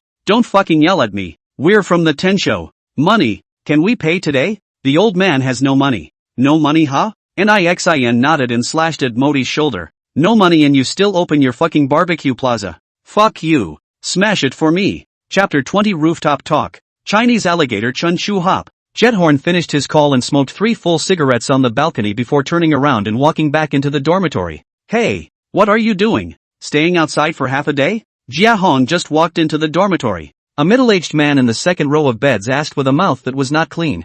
Jiehong glanced at him and didn't reply. I'm fucking asking you, didn't you hear me? The middle-aged man glared and cursed. Say one more word and I'll beat you to death. Jiehong was in an extremely bad mood and yelled in a very loud voice. The middle-aged man's entire body instantly froze at his yell. Don't ever mess with me again. You hear me? Forget it. We're all in the same dormitory. Let's talk things over. Jinhui took one look at Jiehong's face and immediately walked up to stop him. Brother Sherry. He's not in a good mood, so don't get on his bad side. How dare I meet with him? Xiaoli was frightened by Jiehong and originally wanted to say a couple soft words to ease the situation. But as soon as he saw Jinhui soften with him first, he immediately said in a conspiratorial manner again. Don't be a stranger to him. Jinhui fawned and compensated with a few smiles, then pulled Jiehong's hand and shouted at Song. That Song, I'm a bit hungry. The 3 of us will go out and have some barbecue. My treat. Satoshi glanced disdainfully at Notori and slowly stood up from his bed. And as he passed Notori's bed, he fiercely kicked the iron ladder on his left side. And then, without looking at Notori's reaction, with a flap of his clothes on his shoulders, he followed Jiehong and Jinhui out of the dormitory door. 20 minutes later, Chanchu Hap Tonight Charcoal Grill. Jinhui haphazardly ordered a bunch of dishes. 3 people casually found a corner and sat down. Jiehong mood is not very good. Only bored to drink a beer. Song is not dry fights when the eyes are basically only cell phone. And Jinhui look at the 2 people this state. Feel that the atmosphere is a little bit dull, and would like to find a topic to break the silence. But just at this moment, the cell phone in his pocket suddenly rang. Hey, FAI? Where have you guys been? Sherry asked casually on the other side of the phone. Oh, Sherry brother, we're having a barbecue. What's wrong? Barbecue? Geez, I happen to be hungry, so why don't you guys bring some back for me? Why don't you come out and eat with us? I'm a little dizzy. Maybe I caught a cold. Bring it back for me. Okay then. What would you like to eat? You bring me back 20 roasted oysters and I'll pay you back. What, money or not? Don't say this. Okay, you lie down for a while. We'll go back later. Okay, come on and on. Who is it? Chung asked casually as he got tired of playing on his cell phone and craned his neck, his eyes glancing at Jinhui. Sherry asked me to bring him back some roasted oysters. Why doesn't he come out himself? Satoshi was annoyed when he heard Sherry's name. Said he had a headache and caught a cold. Doesn't want to come out. Oh, I'll fuck him up. This JB days are hot like what? The dormitory is air-conditioned. How can he still catch a cold? When Jinhui heard this, he was speechless. You're not allowed to bring him back on. Satoshi said extremely seriously. Forget about it. How can we say that he's also Xiaowei's cousin? It won't do us any good to make too much of a mess. Jinhui advised in a kind voice. Isn't Xiaowei just AB seller? Am I afraid of AB seller? Big deal. I'll quit. You can quit. But what about Jiehong? Jinhui asked, spreading his hands. He and Chung more or less know a bit of Jiehong's past. The heart can vaguely guess. Jiehong should be in the old country, committed something, is now running away stage. Electronic Factory is currently considered a more suitable place for him, although the environment is a little worse, but it is always a relatively safe place, and want to stay in this relatively safe place. Xia Wei is the million cannot be offended. She is a seller of BS, but he sells B. Object is the factory director. Want to whisk the three of them out of the way. That's just a sentence of the matter. Fuck. Ah Tsong instantly cursed without temper. He did things without fear of ghosts and gods, and whatever he did, he was of the mindset that he didn't care. But he took Jiehong as a friend. And for friends, Ah Tsong had his own set of principles. Rather a friend make things difficult for me. I will never make things difficult for a friend. Half an hour later, Jinhui paid the bill, carried the roasted oysters that had been packed long ago in his hand, and followed Jiehong and Chung back to the dormitory building together. Satoshi and Jethorn, both annoyed with Notori, stayed downstairs at the supermarket and didn't go upstairs, intending to wait for Notori to finish eating before going up. Jinhui bought 2 bottles of water at the supermarket and walked back to the dormitory by himself first, carrying the oysters. 20 minutes later, Jiehong and Chung gauged that it was about time and wandered up the dormitory stairs, and when they pushed open the dormitory door, they saw Notori sitting on Jiehong's bunk, puffing and panting, Jinhui standing in front of Notori, his head bowed in a hand-wringing manner, and roasted oysters thrown on the table, splattering soup all over the floor. What's the situation? Chung asked, pointing to the oysters on the table and grimacing. Sherry said the oysters were cold and he wouldn't eat them. Jinhui whispered back with his head down. Oh, cold? Not eating? Ah Tsong nodded, his eyes glancing at Xiali. Master Xiali, let me find you a microwave to heat it up? Sherry didn't say anything. Aren't you taking yourself a little too fucking seriously? Satoshi took a few steps forward, his finger practically poking at Sherry's forehead as he stormed out and yelled, Chung, forget it. Jinhui pulled Chung from behind and leaned close to his ear, his voice urgent, think about Jiehong, okay? Ah Tsong instantly froze in place, his eyes red, his fists clenched in death, shaking with anger. Forget it, Sunku. Jethorn glanced at Notori and said in a very calm voice at Jinhui, come out with me for a moment. The night was breezy. Rooftop of the dormitory building. Jiehong took the beer he just bought from the supermarket out of the plastic bag, opened a bottle and handed it to Jinhui, took out a bottle himself, and tilted his neck and poured it all into his stomach. Jinhui, do you know what is the most important thing for a man to live in the world? Jiehong wiped his lips and asked in a low voice, money, or women? Jinhui whispered back with his head down, lights and wine, that is the rich man's paper drunkenness. Ambition and dignity is a man's foothold. Jiehong looked straight at Jinhui, tone incomparably serious, said, you are 1 year younger than me. Today I will stand in the position of being a brother to give you a lecture on the principles of men's dealings. Men, poor what can't be poor in ambition. You can't lose your dignity. Let me ask you, what is it about this pussy of Charlie's that would make you so humble and condescending? If you are afraid of offending him to get me out of here, then I'll tell you right now, brother can live wherever he goes. If you lose your dignity and ambition for the sake of lingering, then brother would rather go to prison and stay there. Just remember this statement from your brother. I'll tell you this once. Just once. In the future, if Sherry rides over you again, no, not only Xiali, from now on, but anyone who dares to bully you, your dialogue is only one sentence. Fuck him. You can only have one thought. Kill and maim him. Chapter 21, The 9 Deaths of Nixin. North of Sioux City. As soon as Nixin finished saying the word smash, the two groups of people shouted and cursed and got into a fight. Nixin was the first to slash at Modi's shoulder. Modi stifled a grunt and backhanded a steel fork directly at Nixin's stomach. Nixin dodged backward and sideways. The steel fork cut across his waist, leaving a bloody gash. Fuck you. 4 or 5 of the Heavenly Triumph sex horsemen swarmed up and cut Modi down to the ground in 3 or 2 strokes. Fuck you. Tomorrow afternoon at the latest. I want to see you deliver the money to the Tianhuanmen. Do you hear me? Nixin stomped on Modi's head and cursed. I said no money. Are you deaf or do you not understand Chinese? Modi's hamstrings were all cut off. His body was trembling in pain, but his tone was still strong. I don't understand Chinese? I have to fucking learn Chinese from one of your minorities in order to have dialogue. Ha! Your mom. Nixin cursed twice in an indirect rage and slashed twice at Modi's back. Alright brother Xin, don't really make a scene. Ethnic minorities are pretty damn high-ranking in Yen. If he really cuts him to death, Master 9 won't be able to handle it. Cheng Chuntao stood to the side and stopped it. Nixin gasped and swept around, and after seeing that the other side's people had already been hacked to the ground, he waved his hand and shouted, smash all the fucking tables and chairs. Withdraw. Got it. Cheng Chuntao nodded and turned to greet the crowd to start smashing the scene. Tap tap tap. Just then, A burst of neat footsteps suddenly came. Swish! Jiehong subconsciously twisted his head around, and with just a glance, his scalp instantly exploded. At the entrance of the barbecue plaza, a group of big men holding steel forks and also wearing ethnic minority costumes rushed over, led by one that was more than 1 meter tall and had a 7% resemblance to Mahdi in terms of looks. Lao air, the leader shouted with an owl when he saw the scene in the square. Big brother, don't let the people from the Heavenly Triumph sect escape. Hack them to death.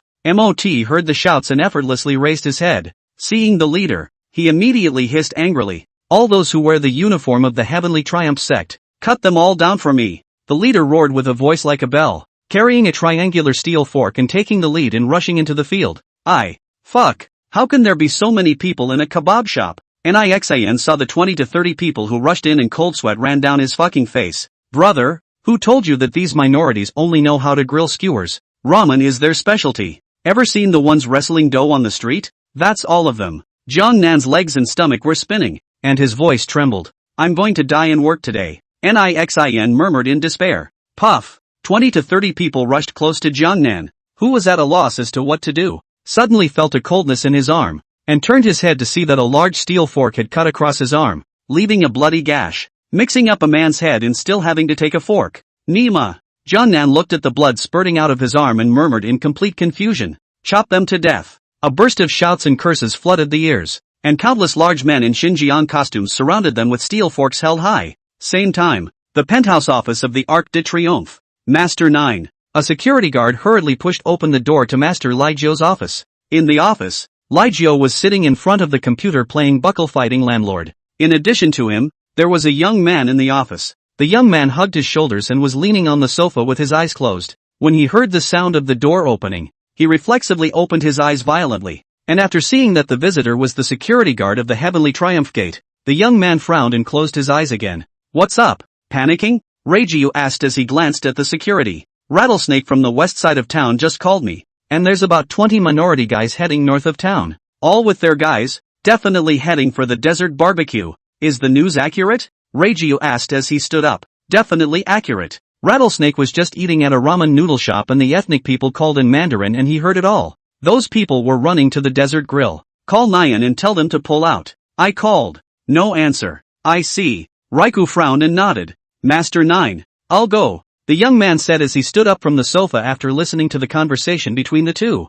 With a thin shell? Raikou smiled. I don't forget my head at home, and I don't forget to take it out of the house. The young man smiled back. Okay, go for it. The young man nodded, grabbed the thin black trench coat from the couch and slid it over his body, turning to walk out of the office. Master 9. He's alone. Can he do it? Security asked. You're new here, aren't you? It's my first day at work today. After today, you'll know if he's any good. Desert Grill Plaza. Shin. What the JB do? I can't fucking hold on much longer. Jiehong asked in a hoarse voice as he drooped an arm and swung a baseball bat in a deadly manner. You ask me. I JB ask who to go. This battle let Kong Ming to command he all have to be confused be. Nixin body without a good place. All fucking steel forks stabbed out of the bloody holes. Jiehong estimated that this can only hold out for another hour at the most. After an hour even if he is not fucked to death by the minority people, but also fucking bleeding to death. The side of the Heavenly Triumph sect retreated as they fought, and there were only 6 or 7 people left who could stand and fight back. Nixin swung his machete in a deadly manner while pulling his neck to command the team not to scatter. The leader, who had probably fucking read Sun Tzu's Art of War and understood that to capture a thief you have to fucking capture the king first, suddenly ran headlong towards Nixin. Brother Xin. To the left. Jiehong, who saw this scene, yanked his voice and warned loudly. Swish. Nixin subconsciously twisted her head. Puff. The leader ran a steel fork through Nixin's left arm, and under the huge force, he even zapped Nixin to the ground. Run. Jiehong, Pure Tao. Wu Bo, you guys run. Nixin struggled a few times without getting up and shouted with red eyes. The Heavenly Triumph sect doesn't have any rebels. If we want to die, we'll fucking die together. Pure Tao and Wu Bo's eyes were also fucking red. The katana swung up and down, desperately advancing in Nixin's direction. Puff, puff. Numerous Xinjiang dudes raised their steel forks high and directly fucked the two to the ground. Bam, bam. The leader slowly walked up to Nixin and raised his steel fork towards his neck. Nixin fought to dodge. The steel fork missed the knot of the throat, but stabbed the left edge of the neck, directly through the flesh. and even the fork was fixed on the dirt floor. XIN. ****** Your mom. You guys remember. If I don't die today, I will definitely kill your whole family. Cheng Chuntao and Wu Bo roared in a sad and argumentative manner, and from that angle of theirs, Nixin's neck seemed to be completely penetrated by the steel fork. Jiang Nan was close enough to see it more clearly, and although this blow was dangerous, it was certainly not fatal. Jiang Nan, go, all of you. Nixin gasped continuously and tried hard to pull out the steel fork from his neck, but after several tries, the fork still didn't move. The people of the Heavenly Triumph sect are pretty hard, haha. I'll try today. Can you be tougher than a steel fork? The leader hooked his finger, and a big man immediately stepped forward to pass him a steel fork. The leader reached out to take it and sadistically zapped it to Nihan's right ear.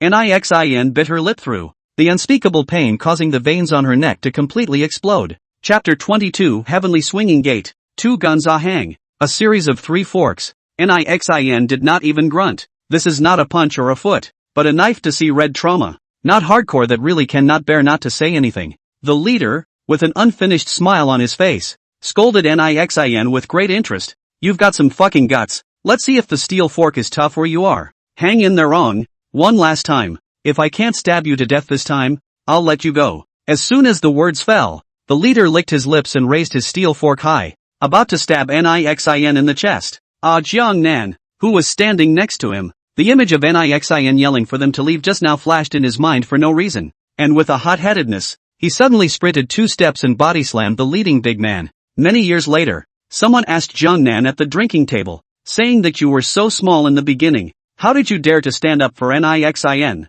Jiang Nan only returned 2 sentences, because it was small at that time.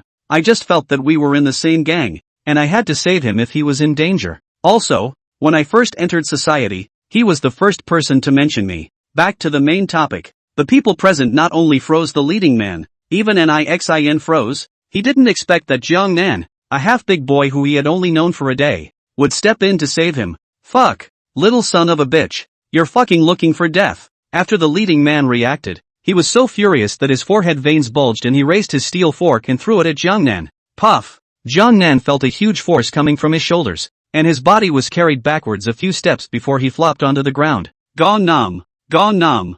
Jiang Nan! Nixin Cheng Chuntao Wu Bo's eyes were tearing up as he shouted at the same time. Crouch! Jiang Nan subconsciously wanted to climb up. Just move a little. Shoulder immediately came a sharp pain. Turn his head to see. A steel fork end to end inserted in his shoulder. Damn it! The leading man grabbed the steel fork in his companion's hand, took a step and rushed to Jiang Nan's body. The steel fork was raised high, running towards his chest to stab him again. Jiang Nan, Wu Bo and Cheng Chuntao shouted and fought to get up. Seeing this, the minority next to them kicked them to the ground a few times, glaring and cursing. Stay down. Fuck you. The leading big man's face is hideous. The steel fork with the sound of air breaking straight stabbing Jiang Nan. The latter looked at the steel fork that was like falling from the sky. Suddenly an unspeakable sense of sadness flooded in his heart. If he died and left Sister Kaori alone in the world, how desperate she should be. How sad.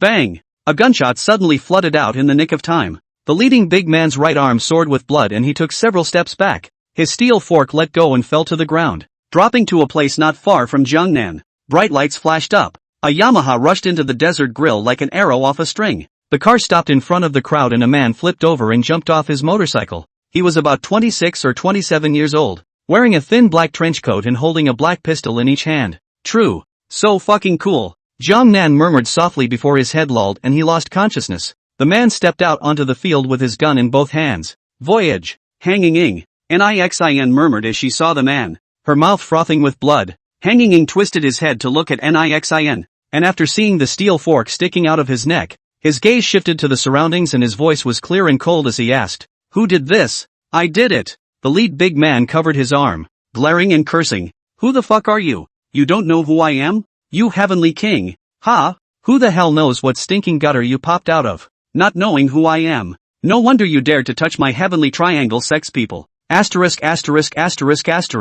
You JB enough crazy anon. Come on. You say to me, who are you? Heaven's swinging gate. With a maneuver that was nothing short of magnificent, Hanging rotated the pistol into the palm of his hand. His index finger pulled the trigger, and the moment the bullets sprayed out, Hanging continued. Twin guns a hang. Bang! The bullet was impartial, hitting squarely in the center of the eyebrow. The leader's eyes were strangely wide, his face glowing with unspeakable fear, not knowing whether he was afraid because of death or because he heard the name of twin gun Ahang. Big brother, Morty roared mournfully. You're Morty, aren't you? Ahang lowered his pistol, his eyes looking directly at Morty. The Taoists all say that twin guns Ahang ran away to Yangcheng, and hasn't appeared in the Jianghu for 8 years.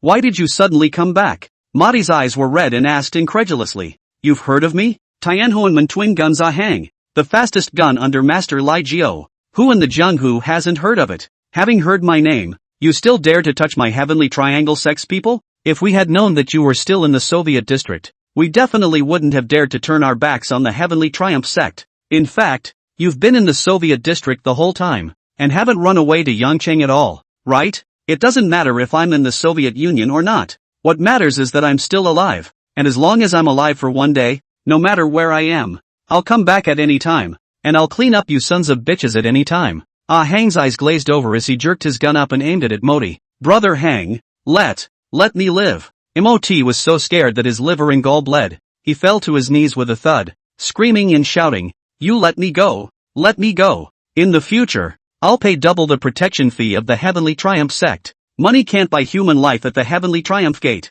After Ahang finished speaking, he made a gesture to pull the trigger. Wait a minute, Voyager, Wu Bo yelled as he pulled his neck. One's already fucking dead. Forget about it. Minorities are protected in the Yin Kingdom, and too many deaths will be difficult for Master 9. Hearing this, Ahang slowly lowered his left hand, and his right hand snapped up to pull the trigger, and bullets sprayed out, blasting Morty's right ear to pieces. Who are the people backing you up behind the scenes? Ahang asked, lowering his pistol. Jiehong Su Xian. It's Jiehong Su Xian. Morty covered his right ear, his face extremely distorted, and cried out mournfully. Ahang nodded expressionlessly and pulled his cell phone out of his pocket to make a call to Master Lai Jiao. The person supporting them behind the scenes is Jiehong Su Xian. I know. You arrange for our men to go to the hospital and leave the rest. Master 9. I want to make a trip to the dragon boat. Ahang's eyes showed a cold light. Do as I say. Master Lai Jiao's words were serious. Ahang did not reply and directly hung up the phone.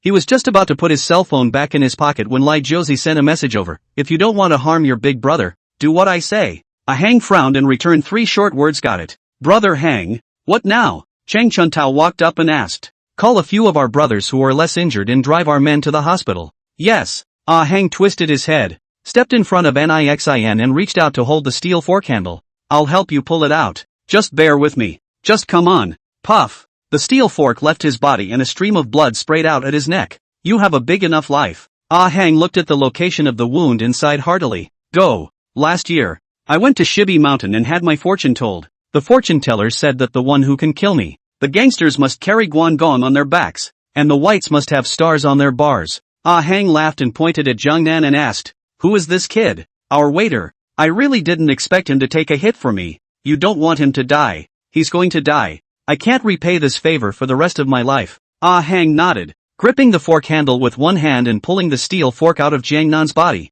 then took off his trench coat and pressed it dead center on the wound on his shoulder. Jiangnan stifled a grunt as the intense pain brought him back to basic consciousness. He opened his eyes with difficulty and saw Wu Bo Cheng Chuntao carrying him to the car. Jiangnan, open your eyes, don't sleep. Nixin covered her neck and came close to Jiangnan's ear to shout repeatedly. Xin. Brother Xin. Who was that person just now? Jiangnan squinted his eyes and asked in a daze. Chapter 23 Signature of Family Members. His name is Hang Ying, the Red Stick of the Heavenly Triumph sect, and the people on the road call him Double Gun Ahang. Nixin returned with a weak voice. Such a powerful person is still just a red stick. Then how powerful must the first handled head's double flower red stick be? That's already a legend. Not many people in the sky-spinning sect know his name except for some old people. That guy. Where is he now? He's dead. What's his name? Jianghu. Jiangnan repeated softly. A name that he seemed to have heard somewhere before. Jiangnan tried to recall, but his consciousness became more and more fuzzy. His eyelids were heavy like lead, and eventually he couldn't support himself and lost consciousness, slowly closing his eyes. 20 minutes later, the van sped into the Sulan Overseas Chinese Hospital, where Jiangnan and Nixin were lifted onto the operating vehicle and pushed all the way into the emergency room. 10 minutes later, Master Lai Jiao arrived at the Overseas Chinese Hospital with 2 security guards, and when Wu Bo and Cheng Chuntao, who were sitting on the benches, saw them, they hurriedly greeted them. Master Jiao, what's the situation? 2 of our own people are seriously injured and have already been admitted to the emergency room. Chang Chuntao whispered back. 2, Lai Jiao frowned. One is Xin. And the other is that little waiter of ours, Jiangnan, who blocked for Xin and got his arm stabbed through. Raiku was silent. Just then, the door to the emergency room opened. A doctor stepped over with 2 nurses. Which one is Xin in Jiangnan's family? I'm their boss. How's it going, doctor? Lai Jiao asked. The patient is going to be operated on and must be signed by the family. You should hurry up and inform the family to come to the hospital. A family member signing off? Is the surgery life-threatening? Wu Bo asked incredulously when he heard this. Generally surgeries that required a family member's signature were usually life-threatening. Wu Bo had just looked at Jiangnan and Xin's injuries, and they were simply not at a level where they were life-threatening. No. The doctor shook his head without hesitation. Then why do you need the family to sign? The doctor pushed up his glasses and opened his mouth to utter an unusually classic phrase. In an era of tension between doctors and patients' families, not to mention surgery, you hate to ask a family member to sign off on a shot. Asterisk. Wu Bo and the others were speechless. Xin is an orphan. Grew up with me. I can sign his share. As for Jiangnan, help me take out his cell phone. I'll make a call to get his parents to come to the hospital. Lai Jiao said softly after a moment of silence. Yes. The doctor nodded, then ordered the nurse to take out Jiangnan's cell phone. Lai Jiao signed Xin the notice of surgery, sent off the doctor, sat on the bench flipping through Jiangnan's cell phone address book, from which to find the note name Mom Kaori sister number. Dialed out. Hello, Minami? Kaoru-san picked up the phone almost in a second. Why aren't you home yet? I've been calling you all night. You're Gangnam's mom, right? Jiangnan had an accident. He's in the hospital now. He needs an operation. But the operation needs your signature. Can you come to the hospital now? I'll ask someone to drive to pick you up. Lai Jiao interrupted her and briefly explained the situation. Where? Which hospital? Kaoru-san froze momentarily. Wachovia Hospital. Beep. The phone was hung up directly.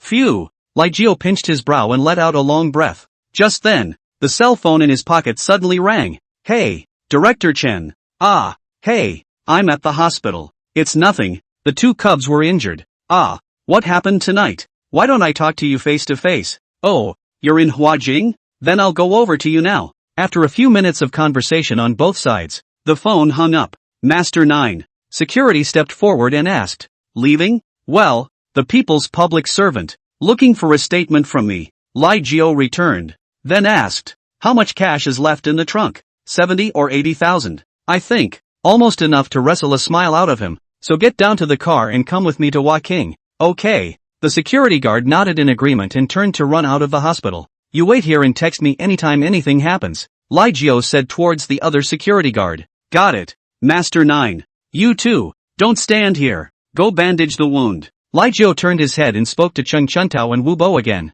Yes, Master 9. Reggio nodded and turned to walk out of the hospital lobby. Late at night at 0 o'clock. Wearing pajamas, hair disheveled Kaori sister wearing slippers full of anxiety ran out of the scribbling area. The night was as dark as ink. The streets outside the scribble district were empty, and Kaori had waited for almost 20 minutes without seeing a single cab pass by. Boom boom. Just then, the sound of a motorcycle roar flooded through the late night. You're Kaoru Hayashi? Where are you going so late at night? The motorcycle traveled to the gate of the scribbling district, and the nervous ear sitting on the bike saw Sister Kaoru and stopped the bike to ask with a frown. Cho, Uncle Joe. Sister Kaoru greeted Nervier, and then said with a choked voice, my son, Jiangnan, had an accident. He's in the overseas Chinese hospital. I couldn't get a cab. Don't be in a hurry. Speak slowly. Sister Kaoru spoke in a broken, completely illogical manner that was a little hard for Nervier to understand. Just now, a man called me, saying that Jiangnan had an accident,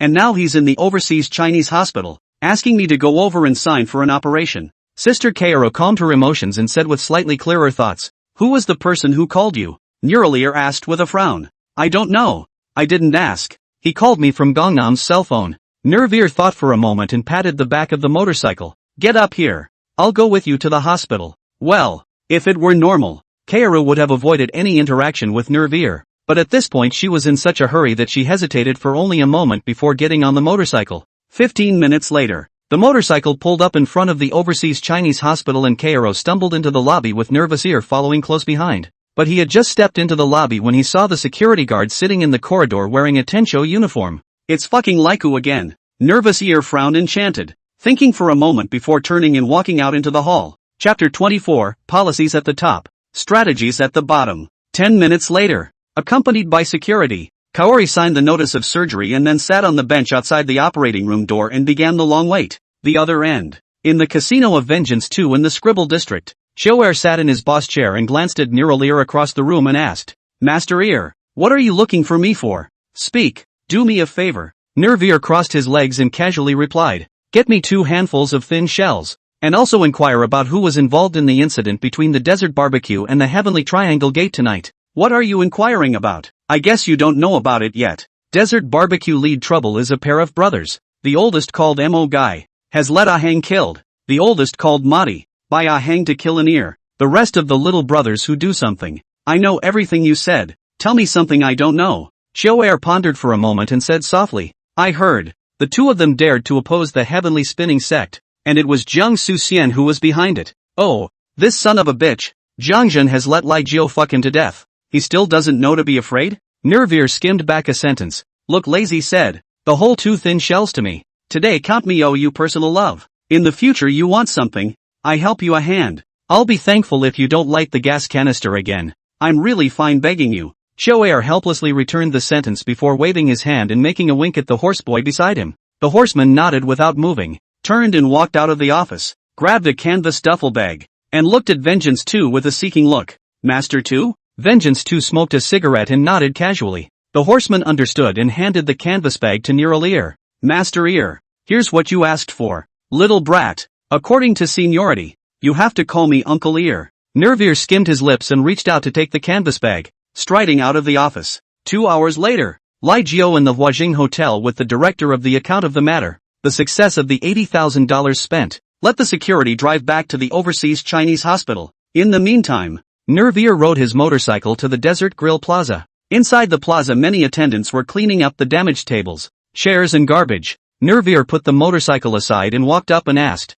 whose name is Morty? Who are you? Morty asked in a very bad mood, having just sent his own brother to the peace zone. Just your name is Morty? Ah, what is it? Fuck you. Nervier casually replied back before pulling the faux 64 pistol out of his canvas bag. Dude, I didn't offend you. Morty's legs couldn't help shaking at the sight of the gun. Which way did you run? I'm from Tontian Avenue. You didn't fucking offend me, but you're too pretentious. Nervier didn't even try to talk and raised his gun to hit. I'm an ethnic minority, protected by the laws of the Yin Kingdom. Don't you dare touch me. Fuck you. Don't scare me. The country has policies to treat you well, and I have countermeasures to beat you into submission. Bang bang. 2 gunshots flooded out as Morty was shot once in each leg. For the rest of your life, buy a wheelchair to live in. And if you pretend to be a fucking pussy again, I'll make you report to the netherworld early. Nervous Ear twisted his head and spat, didn't even look at Madi, turned around and rode away from the Desert Barbecue, overseas Chinese hospital.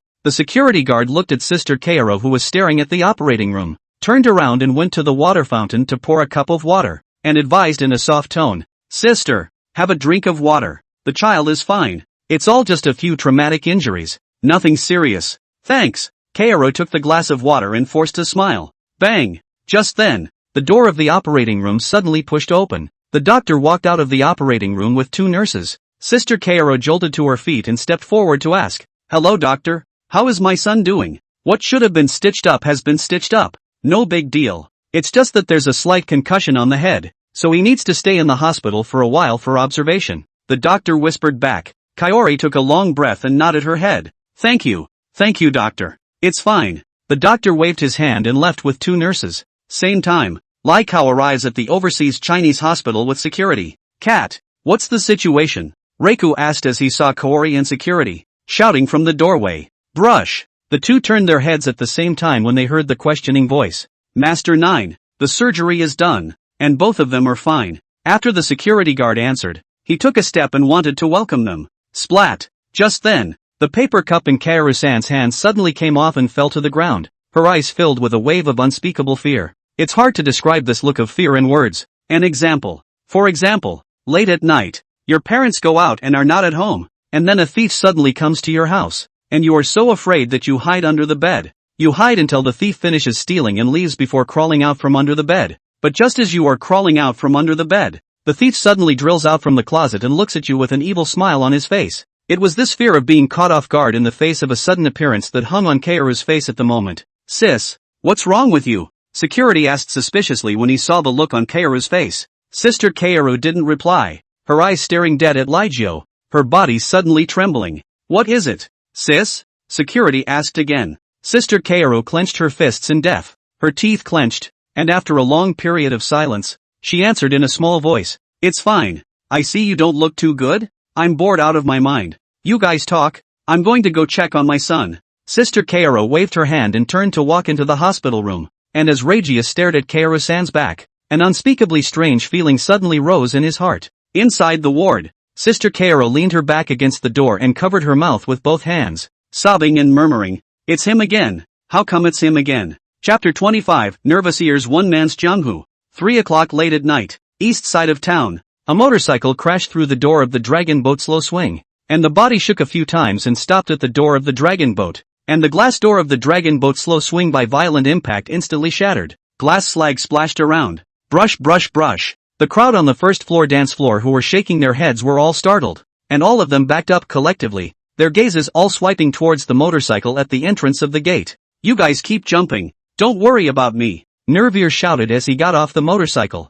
showing his teeth. As soon as the words fell, a dozen dragon boat security guards rushed out from the dance floor carrying steel pipes. "Fuck you. Are you blind? You can hit such a big door." Nervous Ears glanced at the security guard who had spoken and stalked back. "I was fucking drunk and didn't see the road. Motherfucker, old dead father, do you have a fucking death wish? Isn't it just a broken door? I'll pay you guys back." Nervier pulled out a bunch of bills from his pocket and waved his hand to sprinkle them into the air. "Damn you. Pay you all. 2 billion. Wow." Dozens of plutonium banknotes with a face value of $100 million and the words Bank of Heaven and Earth printed on them drifted down in the air. Asterisk asterisk asterisk asterisk your mom. A dozen or so dragon boat security instantly exploded, swarming around and reaching out to yank Nervier's collar. "Don't fucking move me." Nervier ducked sideways and pulled 2 imitation 6.4 pistols out of his pocket. "I didn't just bring the fucking money. I brought the guns." Brush. Seeing Nervier light up the imitation 6.4, most of the security subconsciously took several steps back.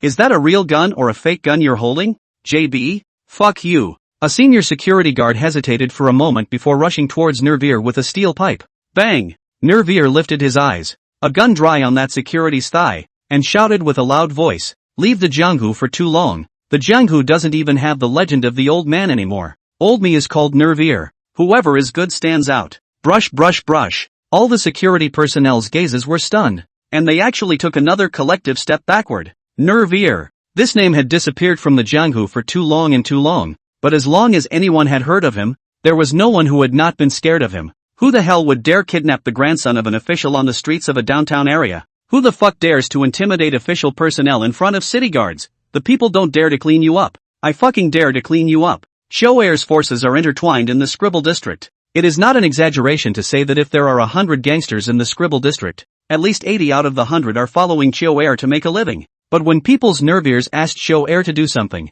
Choair had to do it all. There is a kind of person, even if he left the Jiehong for a long time, but when he returns, the Jiehong is still his. Nervier is that kind of person. The people on the road are really scared of him. Pop. Crisp applause flooded the room. Jiang Xuxian clapped his hands and walked out from the dance floor with more than 30 horsemen. "I've long heard that the Nervier of the Scribbling district doesn't want to die, and dares to collapse with a gun. And today I've seen that it's really super famous. Son of a bitch, don't bite your tongue with me." Nervier swept a glance at Jiang Xuxian and the horsemen behind him, and bristled back. "Just you bunch of stinky fish and shrimp. I'll throw my gun away and clean you up just the same. This set of yours is outdated." Jiang Xuxian waved his hand at the horseman behind him and shouted, Tell this old guy what era it is now. Old dead father, do you know what year it is? Fuck you. Fuck him." A dozen or so horsemen instantly rushed out behind Jiang Xuxian and surrounded Nervier. "Bunch of sons of bitches. I'll let you all know today what it means to be a precious sword."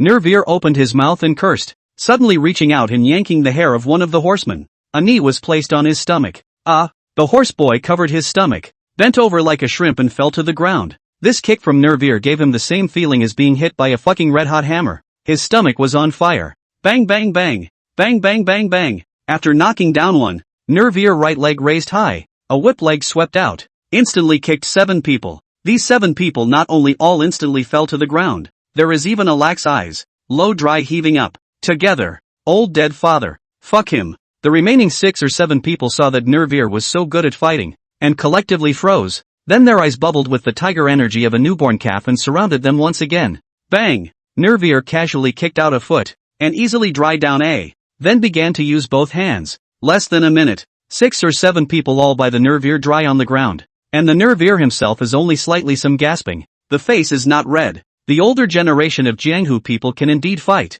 Jiang Suxian narrowed his eyes and sighed heartily. In the Jianghu of the 90s of Xin Yuan, there was not so much Yu nor was there so much official background. If you want to get to the top, you have to rely on one punch at a time. That era of the Jianghu people, more or less will be a bit of boxing kung fu, even if not practiced, but also most of the battle-hardened. Street fighting experience is not the current Jianghu gangsters can be compared. As a high-quality gangster from the golden age, Nervir is even more experienced in street fights. Back in the old days when one-on-one fighting was popular, in the Jianghu where the outlaws came out, those who could beat Nervir did not have more than one palm, and now the face of this sound and color. There is no vigor in the Jianghu. The Nervir face those sickly social horsemen. There is no pressure at all. In his words, now the cubs, a person to clean up a group of people as if they were playing. Back to the main topic. The second batch of surrounded by the Nervir is Jiang Suxian's 10 personal horsemen. They are known for their ability to fight on the road. The Nervir is slightly rushed to the 10 people all dry lying down. The Nervir himself was broken by the bottlehead. Blood flowed all over the face. Hands on the knees, bent over and kept gasping for air. One might ask, you make Nervir sound so great, so how come he's still injured? Well, let me tell you, there are definitely people who can fight, and there are people who can fight 10, but the ones who don't have any injuries at all like in the movie don't even exist in reality. Nervir is just an ordinary person. He drank too much also vomit, eat too much also pull, a dozen 10 as usual beaten as usual bleeding. Don't breathe for a second, old man. Let's get on with it. I'll fucking see just how much you can fight. Jiang Xuxian waved his hand and shouted, continue on to me. Whoever can fucking dry out Nervir first, immediately go to the finance room to receive $10,000. Brush brush brush. As the words fell, more than 30 horsemen stood out in unison. Their eyes were glowing green, looking at Nervir as if they were fucking little lambs waiting to be slaughtered. Old me is tired. Nervir waved his hand back and forth and said, no more fighting. No. JB fight anymore. Convinced? Fuck you. Aren't you able to fight? Jiang Xuxian's veins rippled as he roared. Give me to beat him to death. Out of human life I'm the first to squat in jail. Brush. As the words fell, more than 30 horsemen rushed up with their weapons, screaming and cursing. Nervir uttered not a word, still gasping for air, while his left hand slowly unzipped his thin jacket. By the time the ponies rushed closer, Nervir had already completely unzipped the zipper, and at that very moment, the 30-odd ponies suddenly stopped sprinting and took several steps backward with their feet in unison. Asterisk asterisk asterisk asterisk your mom. Jiang Xuxian raised his eyes and saw a large row of detonators strapped to Nervir's chest, and immediately broke into a curse. Come here, all of you. Nervir held the fuse in one hand and hooked his finger with an evil smile. This action, coupled with the upward curve of the scar at the corner of his mouth, gave his face an indescribably well-behaved and violent expression, and the aura of a peak outlaw on Nervir was finally on full display at this moment. Chapter 26, Kneel down and say Master Ear. At this moment, all the horsemen froze in place, not daring to breathe a single breath. Nervir reached out and yanked over one of the ponies, and slapped him in the face with several big mouths in succession and cursed, fuck you. Tell me, what era is it now? Everyone was silent and speechless. Fucking hell. What year is it? I'll squat for another 6 years and come out, so I'll clean up you sons of bitches as usual. Nervir reached out and pointed at the dozens of horsemen, cursing like his mom cursing her grandchildren. Blow your mom's power. Come on. You point it and I'll see? Jiang Xuxian saw that Nervir's aura had completely taken over, and immediately stepped forward, once again boosting his morale by shouting, don't JB let him bluff. He doesn't dare to order it. Fuck him to death for me. Son of a bitch. You still don't know me. Jiangjin didn't tell you what kind of person I am, right? In this world, there's really nothing I wouldn't dare to do. Nervir's left hand abruptly lit the detonator fuse, even across a few steps to Jiang Xuxian in front of the body. Savage and incomparable scolding, kneel down and call the earmaster. Do not kneel old man today to take you to embrace the paradise. Nervir, I haven't offended you, have I? Jiang Xuxian's cold sweat was fucking running down. You didn't offend me. I just drank too much and wanted to fuck you when I saw you were upset. After Nervier contemptuously returned a sentence, he once again forced himself to curse. Kneel down and call Master Ear. Fuck you. I'm calling you a motherfucker. Jiang Xuxian hard-headedly topped a sentence. Today, so many people present. If this Ear Master called, then Jiang Xuxian in the future do not have to fucking mix in the road. Not bad. A bit of Jiangjin's vigor didn't wimp out to the house. Nervier commented seriously, stepping in front of Jiang Xuxian. How many years haven't seen your old man? Today I'll take you to see him. Jiang Xuxian's eyes were cracking. His teeth were fucking gnashing. And just as the two of them were conversing, the fuse burned shorter and shorter, looking like it was about to fucking blow up. The surrounding crowd of onlookers fled in fear and screamed. And for a while, the dance floor was a mess. There's no fucking law, is there? A furious curse sounded out of nowhere. A middle-aged man suddenly parted the crowd and rushed over to Nervier, reaching out to extinguish the fuse. Team Chen? Jiang Xuxian recognized the man at a glance. His name was Chen Lai, captain of the Soviet District City Guard. It's private time now. I don't have a police uniform on me. I don't want to meddle in your shit, but you'd better get a grip. All of them are fucking dignified people on the road. Really let me take them away in handcuffs. Shame on you. Chen Lai gangster scolded. Team Chen. I didn't want to make a scene. Jiang Xuxian returned with a gloomy face before glancing at Neural Ear, signaling that it was all this old thing that was causing trouble. What do you say? You're a fucking old man and you're still here for this. Is it a shame? Chen Lai said as he looked at Neural Ear breathlessly. I have no face. I'm not afraid of being humiliated. Nervous Ear returned with a terse neck, then picked up the lighter and was about to light the fuse again. Don't give a fucking on. With a squeeze of Nervier's wrist, Team Chen suddenly leaned in close to his ear and whispered a few words. Nervier, after hearing, immediately froze in place, did not move the lighter, turned around and kicked Jiang Xuxian in the stomach and scolded. Son of a bitch, today I give face to the old Chen, and then JB to pick a fight. The broken B bar I gave you a point. I'm going to fuck you. Jiang Xuxian glared and screamed a curse, making a gesture to rush up and hit the Nervier. Alright. Chen Lai stopped him with a hand, twisting his head and shouting urgently at Nervier. You hurry up and leave. Don't stay here. I'm just fucking looking at your face. Otherwise today I'll have to educate this son of a bitch for Jiangjin. Nervier was pushed out of the dragon boat by display. While walking, he still didn't forget to point at Jiang Xuxian and curse a few times. The other end. Ward 203. Overseas Chinese Hospital. Jiang Nan slowly opened his eyes, feeling as if his throat was on fire. His voice murmured hoarsely. Water. I want water. Sister Kaoru was sleeping on the side of the bed when she heard the sound of talking and woke up with a jolt, then asked with surprise in her eyes. Minami, you're awake? Kaoru-san. Water. I want water. Wait. I'll go get the doctor. Kaoru stood up prancing, turned and ran out of the hospital room. Meanwhile, with an oxygen mask in his mouth, Morty lay in an emergency vehicle and was wheeled inside the operating room of the OCBC hospital by doctors and nurses. Nervier. Hanging Eagle. I want you to. Not to die a good death. Morty felt the pain coming from his legs and right ear, and his gaze was incomparably resentful as he murmured. The other end. Nervier returned home and closed the door to his room, removed the detonator on his body. His mind suddenly remembered the words that Chen Lei had just said in his ear. See the good. Don't think that I can't see that the detonator on your body is a fake.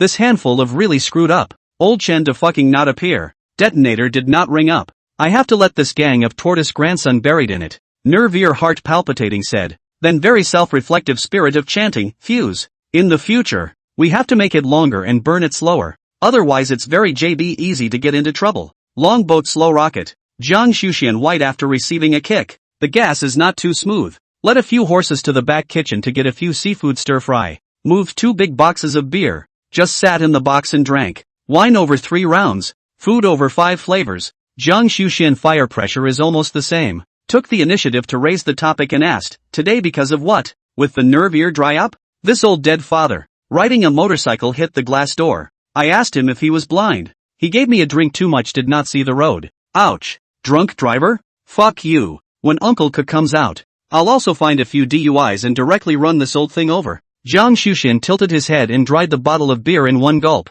gritting his teeth. Chapter 27. Farewell to Lin Chuanxin. 1 month later. The sky was cloudless and the sun was unbelievably bright. Jiang Nan stood in the open space of the plaza in the scribbling district and tilted his head back to take a breath of fresh air, feeling like he had been fucking reborn again. DDT. The cell phone text message ringtone suddenly rang. Jiang Nan pulled out his cell phone to see that it was a text message from Nixin. The content read, Little brat, I heard that you're getting out of the hospital today. Why don't you wait for me? I still have 2 days before the stitches are removed. Fuck you. Jiang Nan simply and roughly returned a text message, the corner of his mouth involuntarily raised, and his mind suddenly recalled something that happened a month ago. A month ago, at 9 o'clock in the morning, Jiang Nan finished breakfast and was sitting on the hospital bed watching a movie called Heroic. Nixin suddenly walked into the hospital room on crutches and asked in a rather detrimental way, "How are you doing? Are you going to die? If you didn't die from a blow to the fucking neck, how can I die?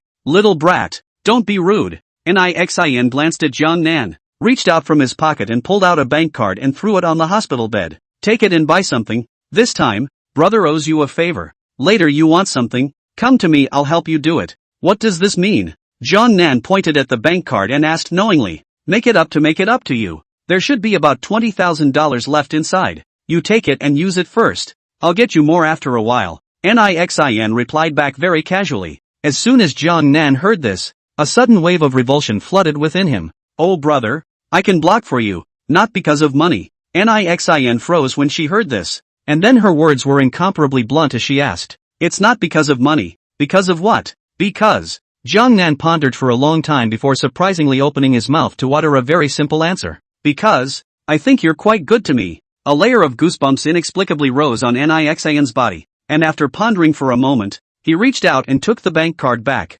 smiling from the bottom of his heart. "Take care of yourself. Don't worry about the medical bills. Just remember this word from your brother. And in the future, if my brother covers you, no one can stab you with a fork again.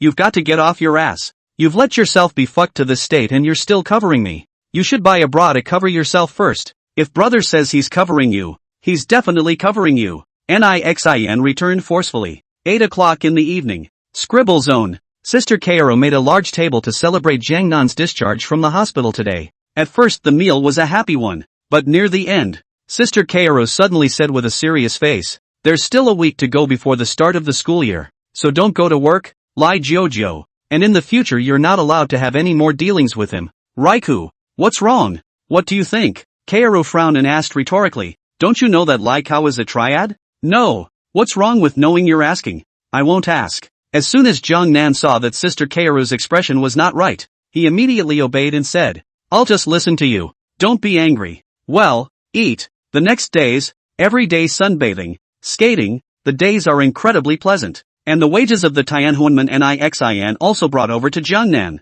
and the wages were doubled. The day before school starts, because of the peace of mind Jiang Nan, the trip delayed for a long time Lin Chuanxin, in the parents' urge to finally also depart to Pengcheng. That afternoon, Lin Chuanxin invited Nervir and Jiang Nan in the old fat stall drinking. At the end of the day, Lin Chuanxin, who was about to leave his hometown, cried his heart out, and Nervir put his arm around his shoulder and softly advised, "Xin, you're a man. You have to face him if you can't hide from him. Pengcheng is a good place. When you go there, do things boldly and carefully. When you encounter any bumps in the road, don't look at the difficulties at a glance. You can look at the bumps as a long road, and then this long road, divided into a section of a small road. A difficulty slowly go to solve the bumps in the road. It will not seem so long." Nervous ear drank in a quiver of confusion, and his words weren't very logical, so Jiang Nan and Lin Chuanxin didn't really understand. A great deal of wine was drunk for more than 4 hours, and at this moment the time had come to 9 o'clock in the evening. The sultry evening wind blew gently, the Nervir carrying Jiang Nan and Lin Chuanxin. The motorcycle swept through the old night market in the scribbling district, swept through the noisy playground, swept through the gurgling Fengjiang River, stopped at the old Sulen terminal. The roadside stalls were packed, with bare-chested, tattooed sociopaths drinking and making loud noises. On the street, unbeatable social teenagers riding electric spray motorcycles with young and pretty schoolgirls on the backs of the cars swept through the streets at extremely fast speeds. A bus from the Soviet Union to Pengcheng stopped at the side of the road. Lin Chuanxin stepped off the motorcycle. One person, one traveling bag, walked towards the bus. He took 3 steps, walked slowly, and eventually, smelling of alcohol, made his way onto the bus. Tung tang tang. The sound of the vehicle's engine flooded in. Jiang Nan. As the car door was about to close, Lin Chuanxin's face was filled with tears as he sobbed uncontrollably and shouted, "I'm going to fucking mix up. And I'll never let you guys be bullied a little bit more in the future." Jiang Nan instantly burst into tears when he heard this. On this day, his best brother as a teenager left his home country in a starry night, and it was 4 years later when they met again. By that time, things had changed. Early the next morning, Jiehong Nan officially reported to school. A new story unfolds. Chapter 28 Dormitory 309, where problematic students are piled high. 8 o'clock the next morning. Guntan High School in the north of the city. Since Jiehong Nan was hospitalized some time ago, the tuition fee was paid by Sister Kaoru. The scribbling district was far from the north of the city, and Sister Kaoru was also interested in exercising Jiehong Nan's independence, so she enrolled him in a dormitory. After Jiehong Nan figured out where his class was, he pulled his suitcase to the school's accommodation building and found an old man who managed the dormitory. "Grandpa, I'm a new in-house student. Can you help me see which dormitory I'm in?" Jiehong Nan plopped down at the window of the dormitory and asked the oldest gentleman who was watching a title drama. Moncler outlet store putting on his old glasses. He got up and walked to the window and asked, "What's your name?" "Gonnam." The older man picked up the dormitory registration form and flipped through it for a moment with his head down. "Jiehong Nan, right? Your dormitory is on the 3rd floor. 309. Yes. Thank you, Moncler. Be honest, Anon. Dare to fool around to clean you up." The Moncler pushed his glasses, suddenly opened his mouth to cum this sentence. "All right." Jiehong Nan nodded with a wild sweat. Then he pulled his suitcase up to the 3rd floor and followed the door number to find the 309 dormitory located on the far right. At this moment there are 2 youths standing at the door of the 309 dormitory, both with cigarettes dangling from their mouths. One with red hairs dyed on his head, and the other even more exaggerated, with a fucking white-haired airplane head cut. Jiehong Nan looked at them for a long time, and in his heart, he suddenly felt the urge to shout, "Brother no. Nan. Brother Sanji. Hey buddy." Seeing Jiehong Nan staring at him endlessly, Red Hair squinted and asked, "What are you looking at?" "Didn't see anything. I'm from this dormitory. You guys let me in." Jiehong Nan took out Furong King cigarettes from his pocket and handed them over. "Your Gonnam chant?" the white-haired airplane head asked with his mouth open. "How do you know?" Jiehong Nan froze. "Grass. I saw from the dormitory registration form." White-haired airplane head greatly grinned back, stepped forward to let go of the body. "Come on, come in. Our dormitory is missing you alone." "Oh good." Jiehong Nan nodded and followed the 2 of them into the dormitory to take a look, and immediately nodded with great satisfaction. The dormitory was a 6-bedded room, and the environment was very good, light and bright, and the lighting was very good. "Come over here, all of you, and meet your new dorm mates," the white airplane head yelled at the top of his neck, and everyone in the dorm gathered around after hearing that. "Hello brothers, my name is Jiehong Nan." Jiehong Nan was the first to open his mouth and greeted, at the same time pulling out the hibiscus king in his pocket and giving out a round. The people took the cigarettes and briefly introduced themselves one by one. The white airplane head is called Ishu, and everyone calls him Ashu. The red head is called Yang Shichong, and the remaining 3, one is called Xiao Tao,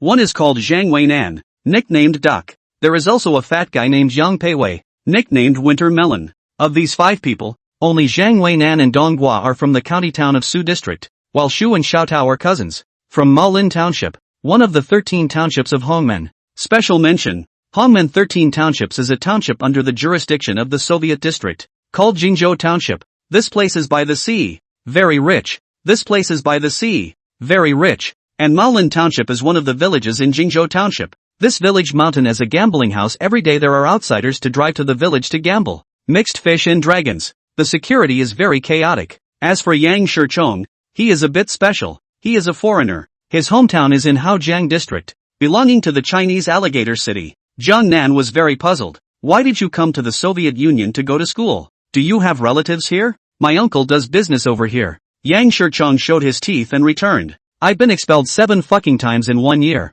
and there's no school in Haojiang district that can accommodate me anymore." "Fired 7 times. What's the reason?" Jiehong Nan froze. "Fighting. Fight with classmates. Fight with teachers. Fight with security guards." Yang Shichong proudly replied, "Fighting with the sky is endless. Fighting with people is even more enjoyable." 2 tough cousins from a gambling village. A Yang Shichong who was expelled from 7 fucking schools. Jiehong Nan secretly said in his heart, with such a lodger as a companion, why worry about not being expelled from school soon? Dormitory 6 people in the south of the sky. A god chat. To the noon mealtime, Yang Shichong opened the invitation to everyone to eat in front of the school, a big stall. Yang Shichong ordered 7 or 8 dishes and 2 cases of Budweiser beer. After 3 rounds of wine and 5 flavors of food, the crowd drank their tongues hard, and then the atmosphere was a little different, and some people began to not speak human words. Jiehong Nan once read this sentence: 56 nationalities, 55 ethnic minorities like to sing and dance when they drink too much, but the Han Chinese like to blow awesome when they drink too much. Jiehong Nan used to half believe this statement, but after today, He was completely convinced. Come, all of you look over here. Yang Shichong, his eyes red from drinking, pointed to a scar on the back of his hand and asked in a very loud voice, "Do you know?" "No. How did this scar come about?" "I look like it was chewed by a dog." A shoe completely not speak human language back. "Hey, this dog's teeth are pretty damn good on. Look at this scar. Really JB square ha. Don't be blind JB nonsense. I've seen scars like this." Xiao Tao said with incomparable certainty. "It's a rat bite. You guys don't understand. Don't be blind JB nonsense." Yang Shichong a bit to change face reprimanded a sentence. Then gaze a condensation. Incomparably deep said. 3 years ago, I went to the skating rink with my buddy to play skating. My buddy looked on a pretty girl, and then went over to ask her button number, but the girl died not to give, and my buddy in good face, on the spot, pointing to her nose scolded a few words. After scolding not after 5 minutes, more than 100 people suddenly rushed in from the outside. My buddy and I play life with them dry up. In the end, the two of us to this more than 100 people all fucking dry run, but in the process of dry, do not know who fucking engage in a sneak attack chopped me a knife. Yang Shichong pointed to the scar on the back of his hand, and roared spitefully, "That knife just fucking cut this." At that time there were 17 stitches. That's right, I remember especially clearly. Just fucking 17 stitches. The words fell, and the room fell silent. Swish! A youth sitting at the next table who was turning his back to Jiang Nan and the others turned his head to look over. This person had a shaved caliper head, his face was incomparably pale, and he was wearing a black leather eye patch over his left eye. Chapter 29, Meeting Zhang Ziyo again. Come on, let's not talk about anything. Tell me first, how can you get stitches on the back of your hand? Which doctor sewed you up? I damn well have to find him to sew one for me today. Zhang Weinan was dumbfounded and asked in complete disbelief. Nervous? Your hand is fine. What's with the stitches for no reason? Yang Shichong waved his hand in annoyance. Don't mention the stitches first. Let me ask you a question first. Jiang Nan shook his head and looked at Yang Shichong and asked, "You went to Shaolin Temple and stayed in on? And fucking fought over 100 with 2 people? Shaolin Temple is a JB. Do you know what kind of people can fight the most? I tell you, have seen the blood of the most fucking able to fight. Shaolin Temple met this kind of people have to be fucking confused be." Yang Shichong like a veteran of the battlefield, incomparably serious back to a sentence. Swish! The youth at the next table who had his back to them turned his head again and glanced at his companion with a frown and asked, "That kid who just spoke, why does his voice sound so familiar?" The companion drank 5 bewildered, squinting his small green eyes and scanning a few times before suddenly pointing at Jiangnan and saying, "It seems to be that son of a bitch from the scribbling district." "Which one?" The youth froze. "Just the one we fucked up with." "What's his name?" "Gangnam. ******* his mom." After the youth froze, he stood up violently, copied the empty wine bottle on the table and walked closer, kicking Jiangnan on the back of his chair. Jiangnan stood up in place in fear, subconsciously turning back to look behind him. "Little doggy, still recognize me?" The youth's right eye widened as he yanked Jiangnan's collar. Jiangnan froze, staring at the youth for at least 10 seconds before recognizing him. "Zhang Ziyo?" Yes, the youth in front of him was the same Zhang Ziyo who had been blinded in one eye by Jiehong. But he was a different person compared to a few months ago. Zhang Ziyo used to be very strong and dark-skinned, but now it is as skinny as a fucking white pill boy. And his face is fucking white and scary. Fuck you. There are so many high schools in the Suland area that you didn't go to, but came to the west side of the city. You might have to suffer a little bit when you run into my hands today. Zhang Ziyo violently yanked Jiangnan's neck collar and pushed it forward, roaring thunderously, "Give me a beating. Do it hard. I'll be responsible for anything that happens. Blow. Blow your mom's power. Let's see. Who dares to touch him?" Yang Shichong scurried up in a daze and pulled Jiangnan behind him, then pointed at Zhang Ziyo and cursed, "Be honest Anan. Son of a bitch. I haven't killed anyone in a long time. Yang Shichong, this has nothing to do with you. Get up." Zhang Ziyo frowned and reached out to yank Jiangnan again. "I repeat, no one is allowed to move him." Yang Shichong opened Zhang Ziyo's hand and roared with a mouthful of alcohol. "Jiangnan is now a person in our dormitory. I'm in charge of his affairs. If you fucking don't want to be convinced, you can go and wave the flag right now. My phone is on 24 hours a day. I'll receive you at any time." Zhang Ziyo looked at the number of opponents and after pondering for a moment, he reached out and pointed at Jiangnan and cursed, "Son of a bitch. You wait. Our future days are still long. I'll see if Yang Shichong can follow you around every day. You mustn't have the day you fall into my hands. I'll fucking wait for you. Let's go." Zhang Ziyo waved his hand and directly led the people out of the stall. After such an incident, the crowd was not in the mood to eat anymore. and after Yang Shirchong went to the counter to pay the bill, the group smoked cigarettes and went back to the dormitory. The crowd sat in a circle on the ground,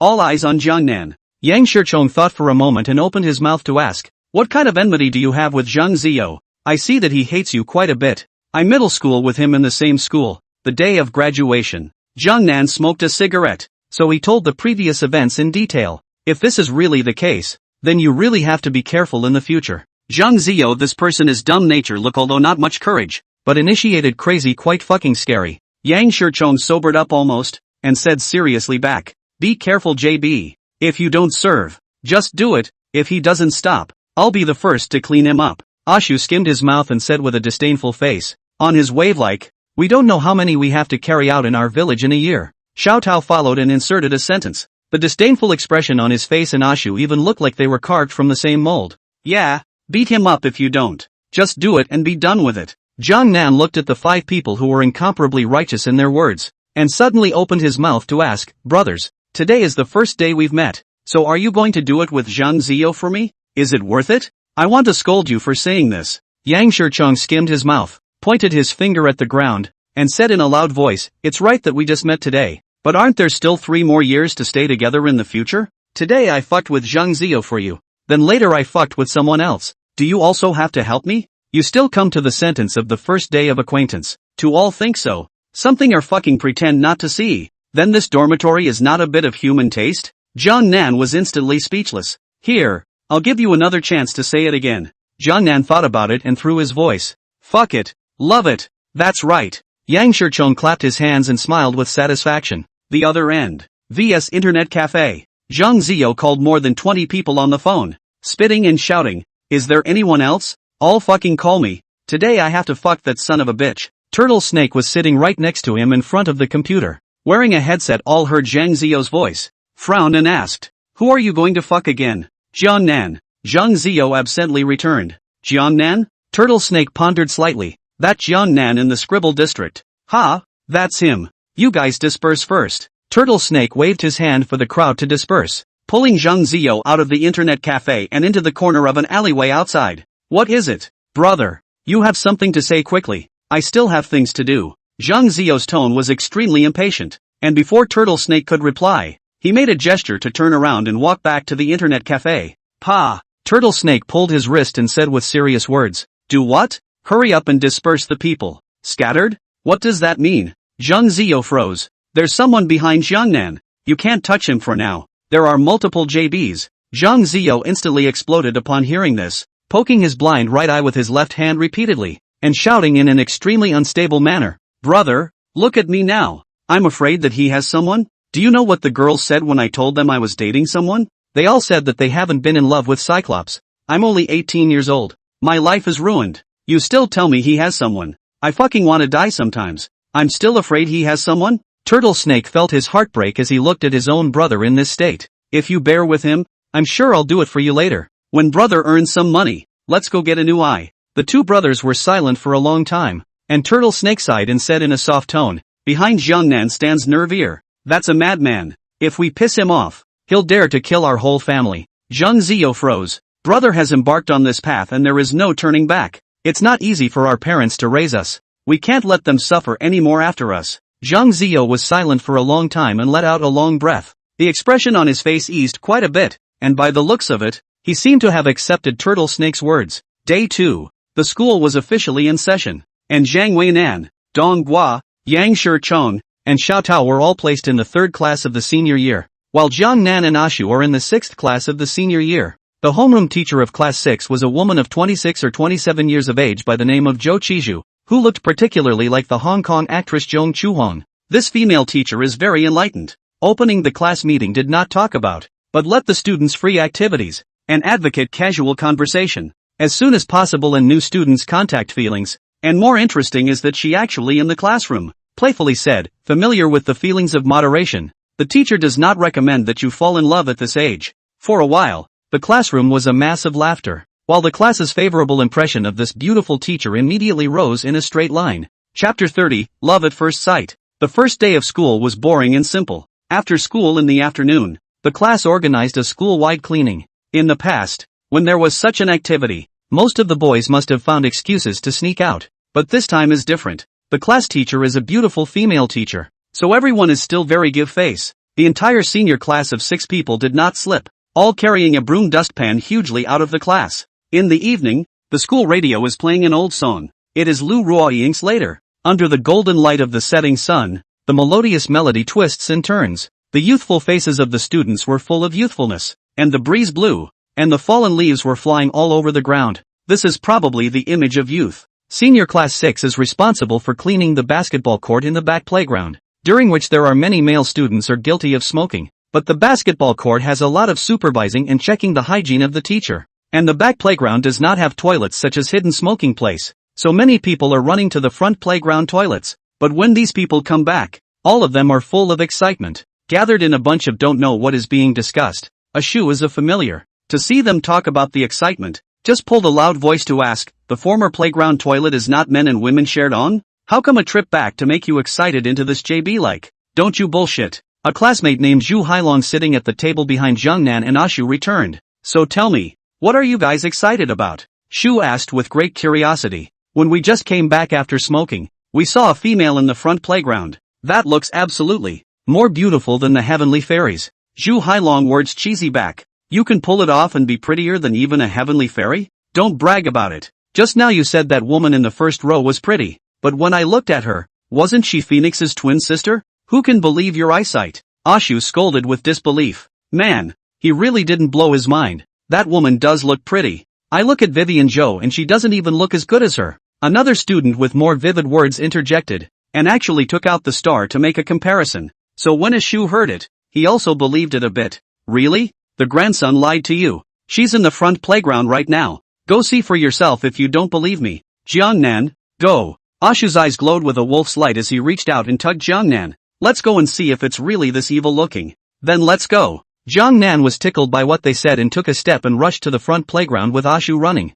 At the moment there were many male students standing around the playground, their eyes unblinking as they looked at a white figure under the gardenia tree. Come come come. All give way. I'll take a look. Ashu yelled and pushed away from the crowd to the front. Eyes full of curiosity rushed to look at the white figure. Only one glance. Ashu instantly froze. Asterisk asterisk asterisk asterisk. That gang of grandchildren really did not lie. This fucking more than beautiful. Simply as a fairy down to earth. Ah. What JB fairy? Can you speak without being so vulgar? Jiangnan cursed behind him and stepped forward, his eyes casually glancing at the white figure. With this one glance, he suddenly felt like his heart had been pinched so hard that it almost didn't fucking stop. Never again. There was a boy who loved that girl. And at that moment, Lu Ruoying's song Later also happened to felicitously end. Jiangnan had always felt that he was a literary youth, but at this moment, he was suddenly a little short of words regarding the scene in front of him. Many years later, memories were washed away by the passing years. He remembered this scene today but inexplicably became three-dimensional. The former playground is located next to the auditorium, which is full of gardenia trees. The girl is wearing a white dress, standing on the stone floor covered with white fallen flowers, wearing a self-made colorful wreath on her head. The hair in front of her forehead is gently brushed by the breeze. The girl's skin was very white. Her eyes were like crescent moons. Her pupils were pure. At the moment she wasn't smiling, but the corners of her mouth naturally sketched out an extremely soft arc. Ah, Nam, are you chasing after him? If you don't chase, I'll chase. Ashu twisted his head and suddenly stammered a bit as he asked. Chase? If I can't chase her for 1 year, I'll chase her for 2 years. If I can't chase her for 2 years, I'll chase her for 10 years. If I can't be with her in this life, I won't take a wife. Jiangnan gritted his teeth and returned forcefully. Awesome. Ashu sweated furiously, then gave a heartfelt thumbs up. On the way back, Jiangnan was full of that girl's figure, and his heart kept calculating how to do it, where to get her contact information. The whole person was just like a fucking demon, until Shu gave a shout to pull him back from his thoughts. Asterisk asterisk asterisk asterisk dry up? What the hell dried up?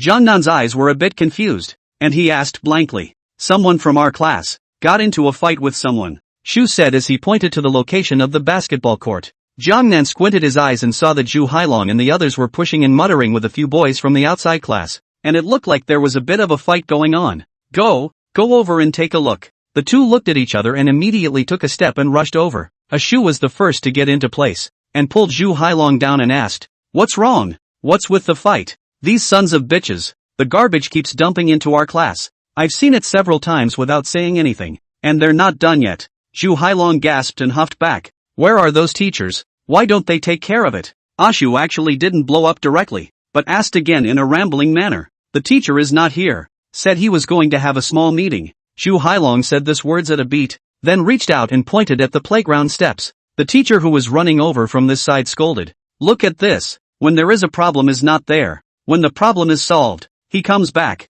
Fuck you. Who told you the problem is solved? I'm telling you, it's not over. So wait for me in front of the fucking school at night. We'll call for a fuck. A tall man in the outer class didn't make another move when he saw the teacher come back, but his words were extremely arrogant as he shouted. I'm scared of you. Ha? Fuck you. Zhu Hailong glared back. You're my grandson if you don't dare to come. The tall man pointed at Zhu Hailong's nose and cursed again. Then he turned around and left directly and had already taken out his cell phone and started calling people. What the hell? Zhu Hailong spat on the ground and cursed with great disdain. He just hasn't been fucked. After Ashu echoed, he patted Zhu Hailong's shoulder and said, You squeak out if you don't have enough manpower. Buddy fire support you. No, just the way he is. I'm too bent out of shape to clean up after myself. A farce that quickly comes to an end with the arrival of the teacher. After the whole school cleanup, Zhu Hailong calls a few friends from other classes and starts discussing the night's events, while Shu proposes to ask for fire support again and again, but is politely refused by Zhu Hailong. Chapter 31, A Night of Collective Drunkenness. 7 o'clock in the evening. After the 6 people in the dormitory finished eating and bathing, they sat on the floor in a circle and held the first collective meeting of Dormitory 309, and the mentioner of the meeting was Jiehong Nan. The content of the meeting was mainly to discuss how to start the pursuit of the girl in white. Come on my drop love saint. How do you want to operate? Tell me. Xiao Tao took out a cigarette to send around. Smooth flirting. Jiehong Nan took 2 puffs of his cigarette and opened his mouth to say, First, I'll ask for a button, or a phone number or something. I'll ask her out after chatting for a while, and if she doesn't resent me, then I'll confess to her. Kind of cheesy huh?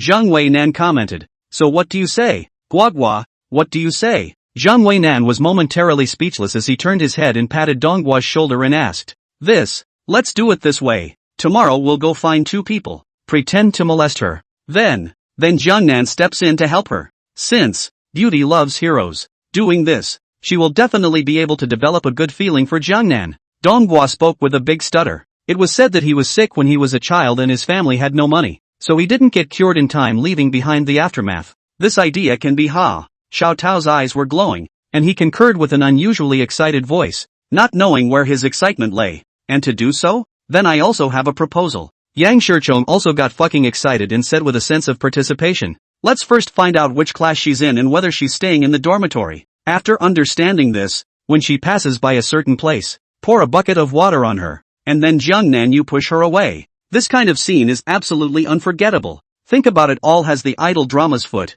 Too fucking romantic. Go go go. Hurry up and get to bed. This idea of yours is bullshit. If Jiehong Nan can't push her away in time, it's not an idol drama. It's a fucking tragedy. Shu annoyingly pushed Yang Shichong, then looked at Jiehong Nan with his mouth open to say something. Alright, stop. Jiehong Nan waved his hand with incomparable heartburn as he listened to their increasingly outrageous proposals. Listen to me. This proposal of mine will definitely work. Ashu still had to fight. Stop it. I already have an idea. What? All 5 people in the dormitory looked at Jiehong Nan. I'm going to exchange my true heart for her heart. Jiehong Nan raised his head and returned seriously. The crowd was all confused. After a long time, Yang Shichong was the first to get up and walk toward the bed, and the words were very determined to say, if you can get a girl with this mentality, I'll jump from the 3rd floor with my fucking head down. What does that mean? Jiehong Nan froze. Dude, this is the 30th century, where falling in love and breaking up can happen on the same day. Talk about being sincere, and elementary school kids will have to call you childish. Asterisk asterisk asterisk asterisk. Jiehong Nan looked at the other few people who had each walked back to their beds and murmured in great confusion. What's wrong with talking about sincerity? Is it wrong to talk about sincerity? What the fuck is wrong with this world? The other end. Zhu Hailong after school to find 7 hair small. A line of people first in the stalls drink a meal. Then look at the time is almost. Walk side by side to the school entrance of a banyan tree waiting for the pair of guys. About half an hour later, the streets suddenly rang a series of motorcycle roar, followed by a dozen dim lights suddenly flooded. Zhu Hailong rubbed the eyes of the drinksome confused bee, saw a dozen modified very exaggerated motorcycle. Wind speed rushed to them, drove over. Asterisk asterisk asterisk asterisk. There are quite a lot of people and on. A friend next to Zhu Hailong saw the number of people in the pair, and immediately muttered a little guilty. 1 is also a fight. 100 is also a fight. Afraid of a chicken hair? Do it with them. Zhu Hailong drank 5 fans, with a breath of alcohol. Surprisingly, he didn't feel afraid at all. Yes, Long wanted to win with less. 8 people intend to beat others with more than 20. Then do it. Yeah, fuck with them. Nobody shrink back or don't blame me for flipping out. Those friends of Zhu Hailong shouted continuously with their mouths full of spraying alcohol. And just as they were shouting, the motorcycle team had stopped less than 5 meters in front of them. The young man from today's daytime outside class carried a baseball bat, followed by more than 24 people, and rushed over to Zhu Hailong and the others with big strides. This scene, under the dim streetlights, does have a street kooky feel to it. Fuck you. Just call it 7? I don't think you can either. The youth walked up to Zhu Hailong and pointed at his nose and cursed,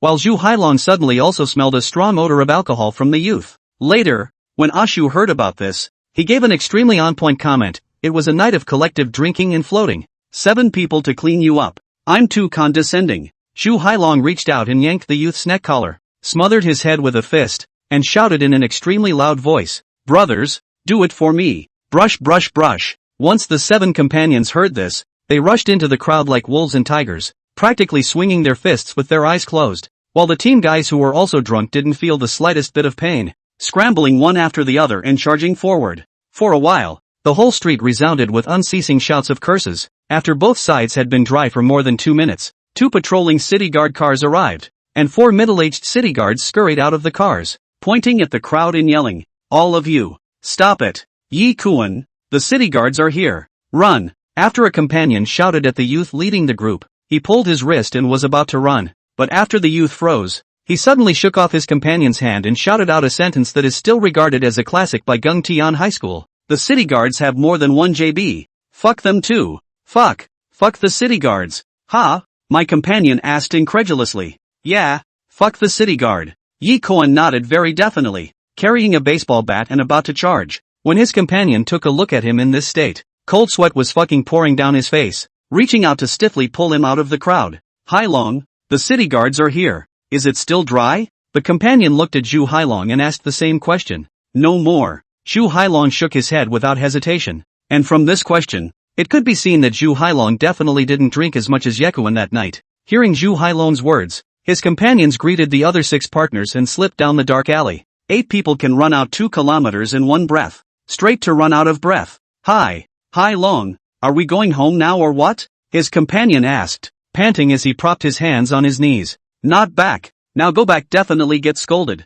First find a place to sleep. Tomorrow directly back to school." Zhu Hailong casually returned a sentence, and then stepped into a black hotel next to him, while the remaining 7 people looked at each other after a glance, also followed into the black hotel. 8 people took 4 rooms and lay down and slept straight through the night. Other side. Yi Kuan fooled around all night. The wine also woke up almost, both hands covered by Zhu Hailong dry out a big bag of head. Furious shouted, "Tomorrow continue to look for him. Fuck you. This time surely dry out concussion." Chapter 32, End of Summer. 9 o'clock the next morning. The kindergarten next to the black inn resounded with a melodious children's song. Zhu Hailong woke up with a jolt. He swept his cell phone out of habit, and after seeing the time displayed on the phone, he was slightly stunned and scurried up. "Get the fuck up. It's late." Zhu Hailong slapped his companion on the head and shouted sharply with his words. "What time is it?" my companion asked lazily as she opened her sleepy eyes and yawned. "People's first period is fucking over. What time do you say?" "Brush."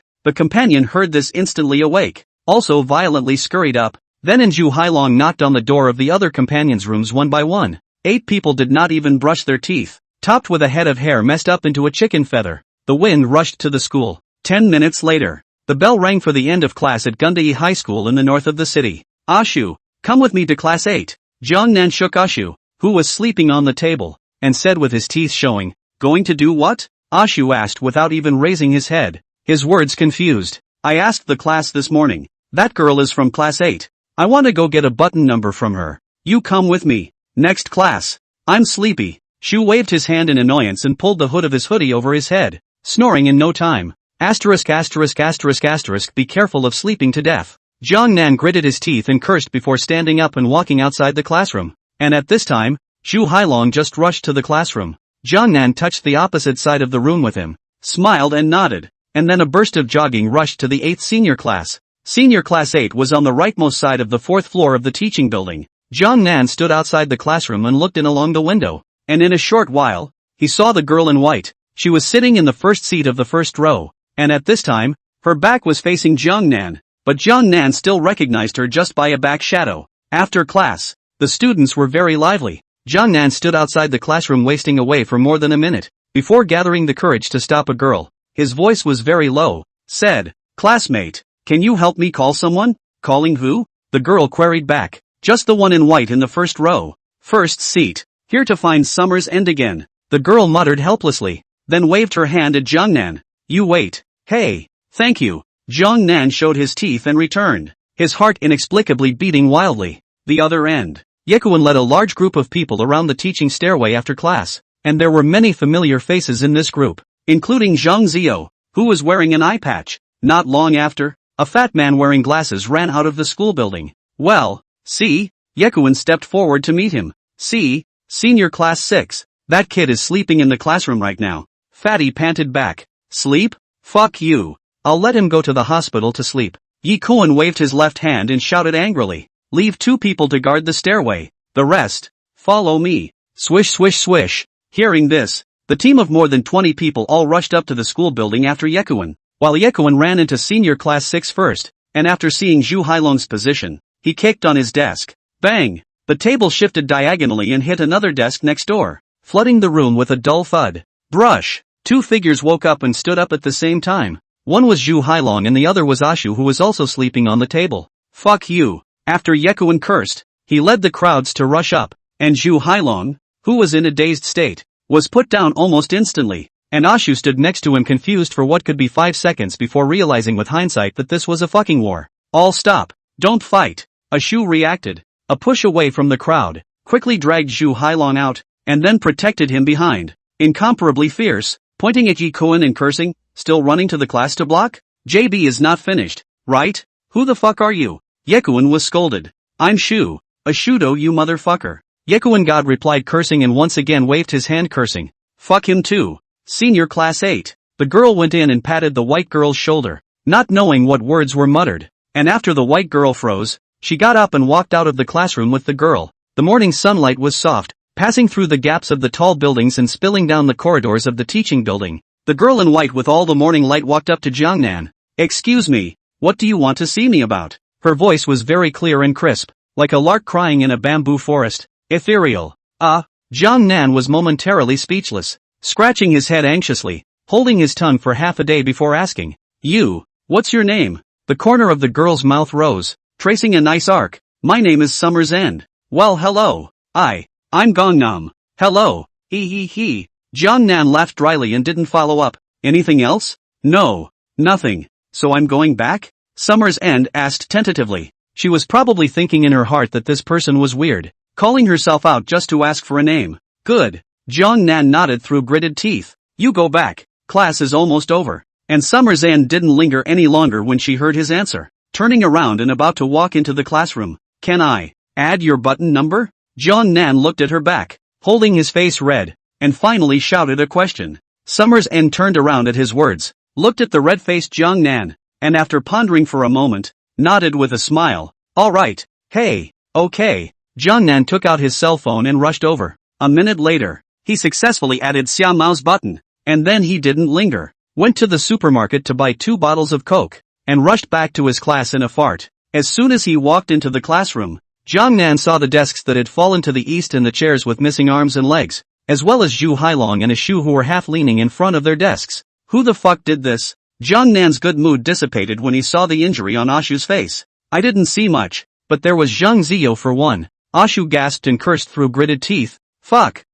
this. If I don't avenge this, I won't even have the face to say that I came out of Maolin Township. When class is over, call Chong and the others to go together," Jiang Nan advised after thinking for a moment. Spinning his hands, he helped up all the fallen tables and chairs. Meanwhile, the classroom bell rang. The balding math teacher walked in carrying a large stack of classroom materials. Jiang Nan was loaded with things in his mind, and math happened to be the subject he hated the most, so he simply fell asleep on the table. And just as Jiang Nan was sleeping this time, Shu and Zhu Hailong started a conversation. Chapter 33, I think I've been attacked. Zhu Hailong, who had been toying with his cell phone, suddenly tugged on Shu's clothes from the back table. What? Shu looked back. Is it balanced? Flatten a JB and fuck him so I can balance it out. My friend is in the same class as Yekuan. And this Yekuan is the leader today. They're in gym class now. Do you have any ideas? Shu Hailong asked tentatively. When Shu heard this, he suddenly raised his hand and shouted, Teacher, I want to go to the restroom. Go on. The math teacher frowned and nodded. Teacher, I'm going too. Shu Hailong shouted right after him. Go go go. The math teacher waved his hand in annoyance and turned around to continue writing questions on the blackboard, not caring about the two of them at all. And after Zhu Hailong and Ashu walked out of the classroom, they went to the restroom first, and each of them lit cigarettes, and after a few puffs, Zhu Hailong asked, when we go to the playground later, what are we going to do? Fuck. Just do it. Ashu returned without hesitation. Straight up fuck might have to fold. There's a dozen or so of them over there. I am letting people dry disabled today. This revenge I have to report. Ashu gritted his teeth and cursed, if I can't get out of this breath today, I'll have to suffocate alive. If you want to be a wimp, go back first. I'll just go over there myself. Fuck. Wimpy JB. Head off a bowl of scars. Dead as asleep. Shu Hailong stared back. The appearance of indescribable livestock. Okay, when we get there, no matter how many people are on the other side, we'll both just fucking ignore them and hold down the leader and beat him up. Okay, that's it. Go. Ashu threw his cigarette to the ground and took the lead out of the restroom, followed closely by Zhu Hailong. The duo picked up 2 dead tree branches on the grass outside the restroom and rushed to the back playground in a windy manner. There are 3 classes in physical education today. Zhu Hailong stood on the steps and scanned several times toward the playground before locking Ikuan's position. The latter was sitting by the flag-raising platform and surprisingly there was no one around him. The guy was alone and in a remote location. If you don't do it now, when will you do it? The timing, the location, it's all there. All that's missing is the fucking people. After cursing with a leathery smile, Zhu Hailong took a step and ran down the steps, quietly feeling closer along the edge of the playground. Ashu followed behind, his eyes glowing with hatred, staring dead on at Yekuan on the flag-raising platform. 2 minutes later, the two touched behind Yekuan. Ashu directly jumped onto the flag-raising platform, took out a dead tree branch as thick as his arm from his bosom, and swung it down at Yekuan's head. Sitting under the flag-raising platform? A socialite? Your mom. Bang. A dull flood. Yekuan in the unprepared situation solidly received a stick. The head instantly as if by Tyson dry punch. The scene in front of the eyes are fucking speedy spinning up. You're a son of a bitch. You know how to ride a motorcycle, right? You got a fleet? Fuck you. Zhu Hailong blared and added a stick to Yekuan's head. A minute later, Yekuan was knocked to the ground, motionless, before the duo turned around and withdrew with fucking intent. And in this minute, Yekuan actually did not even see the face of the two. And the entire playground, hundreds of students actually did not notice the situation. 5 minutes later, students in Yekuan's class were tired of playing basketball and came back to fetch drinks and cell phones placed on the flag-raising platform. But as soon as they reached the platform, they saw Yekuan, who was collapsing on the ground and not moving. Asterisk. Fell asleep? The classmate froze, jumped lengthwise onto the flag-raising platform, and patted Yekuan's face. Kuan, wake up. What's wrong? Yekuan's eyes were tightly closed and he didn't move a muscle. I'm going to fuck you. It can't be heat stroke, right? Another student exclaimed, hurriedly jumped onto the flag-raising platform, twisted open a mineral water bottle, and directly poured it on Yekuan's face. Oops. Yekuan slowly opened his eyes, covered his head that was about to explode with both hands, and cursed in a very confused manner. What are you doing? Why are you still sleeping? His classmates were relieved to see Yekuan wake up. I fucking seem to have been attacked. Yekuan shook his head and returned with a very uncertain tone. The other end. Zhu Hailong and Ashu hid in the restroom and smoked another cigarette before slowly and leisurely returning to the classroom. From going out to coming back, surprisingly magical, not more than 15 minutes. Jiangnan slept through an entire class, completely unaware that the two of them had gone out and gotten it all done, and woke up shouting that he was going to call Yang Shichong and the others to join him in taking revenge. Let's talk after school. I'm sleepy. Ashu lacked interest. After lazily returning a sentence, he directly plopped down on the table and slept for 2 whole classes. It wasn't until the school bell rang that Jiangnan woke him up. Your fucking heart is quite big. You've been beaten into this bee and still have the heart to sleep? Jiangnan asked tentatively. No revenge? It's impossible not to take revenge. Gather people now. I'll fuck Zhang Ziyou up today no matter what I say. Ashu yawned. You make a call to Yang Shichong and the others. Gather at the stairway. You should have let Zhang Ziyou directly beat you to death for being such a wanker. Jiangnan looked at Ashu, who had his nostrils turned to the sky and gritted his teeth and cursed. Then he took out his cell phone and called Yang Shichong, and after telling the cause of the matter, he directly walked out of the classroom. Stairway entrance. Yang Shichong looked at Ashu's face, green piece of purple piece. Very indignant, cursed, fuck his blood mothers. Quite a good child. How to dry into this be like it. Get lost. Xiao Tao annoyingly pushed Yang Shichong away and asked in a fiery voice. Who hit him? Zhang Ziyo. Find him. Xiao Tao's eyes glared. I'm going to have to fuck him blind in his left eye as well today. If someone said that Xiao Tao and Ashu were blood brothers, 9 out of 10 people who didn't know about it would have to believe it. These two people, whether it is temperament, personality, or handling style,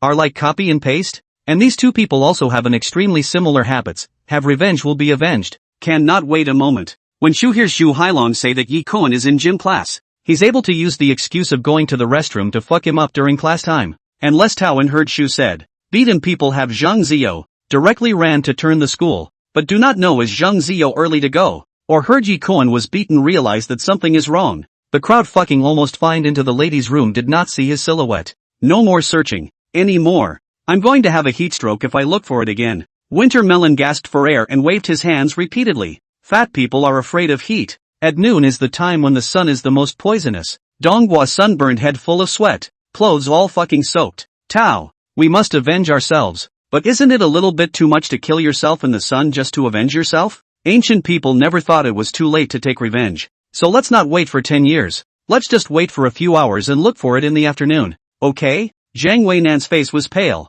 His tone of voice pleadingly echoed a sentence. Okay. Xiao Tao nodded without too much hesitation. Just this half an hour. His full of anger had long been turned into sweat-soaked clothes. Ashu see the crowd with him busy for so long. Also a little embarrassed. First eat to go. The door of the rice incense stall. I please. In daily life, many people have encountered this situation. When you are on fire to find something, how to find is not to find. But when you give up and do not want to find, it just quietly appeared. This phenomenon, in everyday life, people call it coincidence. But when put into a coherent story, it's called Murphy's Law. As the group walked to the school entrance, Shu, who had been turning his head to talk to Xiao Tao, abruptly bumped into an oncoming figure. Fuck you. Are you blind? The silhouette is very hot-tempered to open his mouth to curse, but when he looked up and saw the opposite person, the shouting and cursing sound violently came to an abrupt end. He felt, the person on the opposite side, seems to have a drop of familiarity. Swish.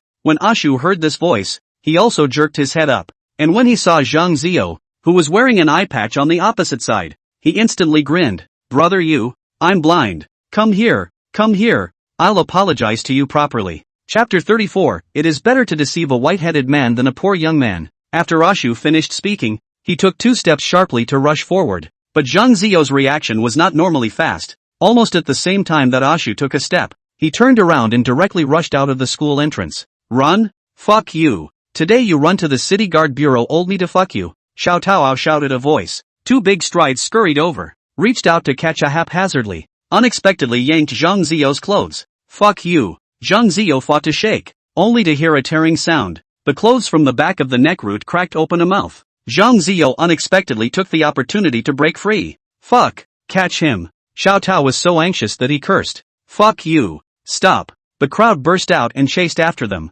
Damn it. I'll let you guys chase. Zhang Ziyo gritted his teeth and cursed lowly. Half a minute later, he rushed to the door of a roadside internet cafe called Freezing Point and immediately shouted at the top of his lungs. Brother, someone is blocking me. Come out quickly. As soon as the words fell, Turtle Snake walked out of the internet cafe with a dozen or so people. The crowd subconsciously stopped in their tracks when they saw this scene. Fuck. The strength is a bit disparate and on. Zhang Weinan swallowed his saliva. Don't talk about useless things. One word. To do or not to do? Yang Shichong turned his head to look at Xiao Tao and Ashu. Why don't you guys go back first? Xiao Tao opened his mouth to persuade. Don't talk about useless things. Yang Shichong waved his hand to interrupt him and asked forcefully. Just say, do it, or don't do it. Then let's do it. Xiao Tao took one look at Yang Shichong's attitude and immediately nodded decisively. Hey, that's right. Yang Shichong laughed and suddenly took a step and yanked Zhang Ziyo's hair, knocking his knee upwards into the small of his back. Asterisk asterisk asterisk asterisk your mom.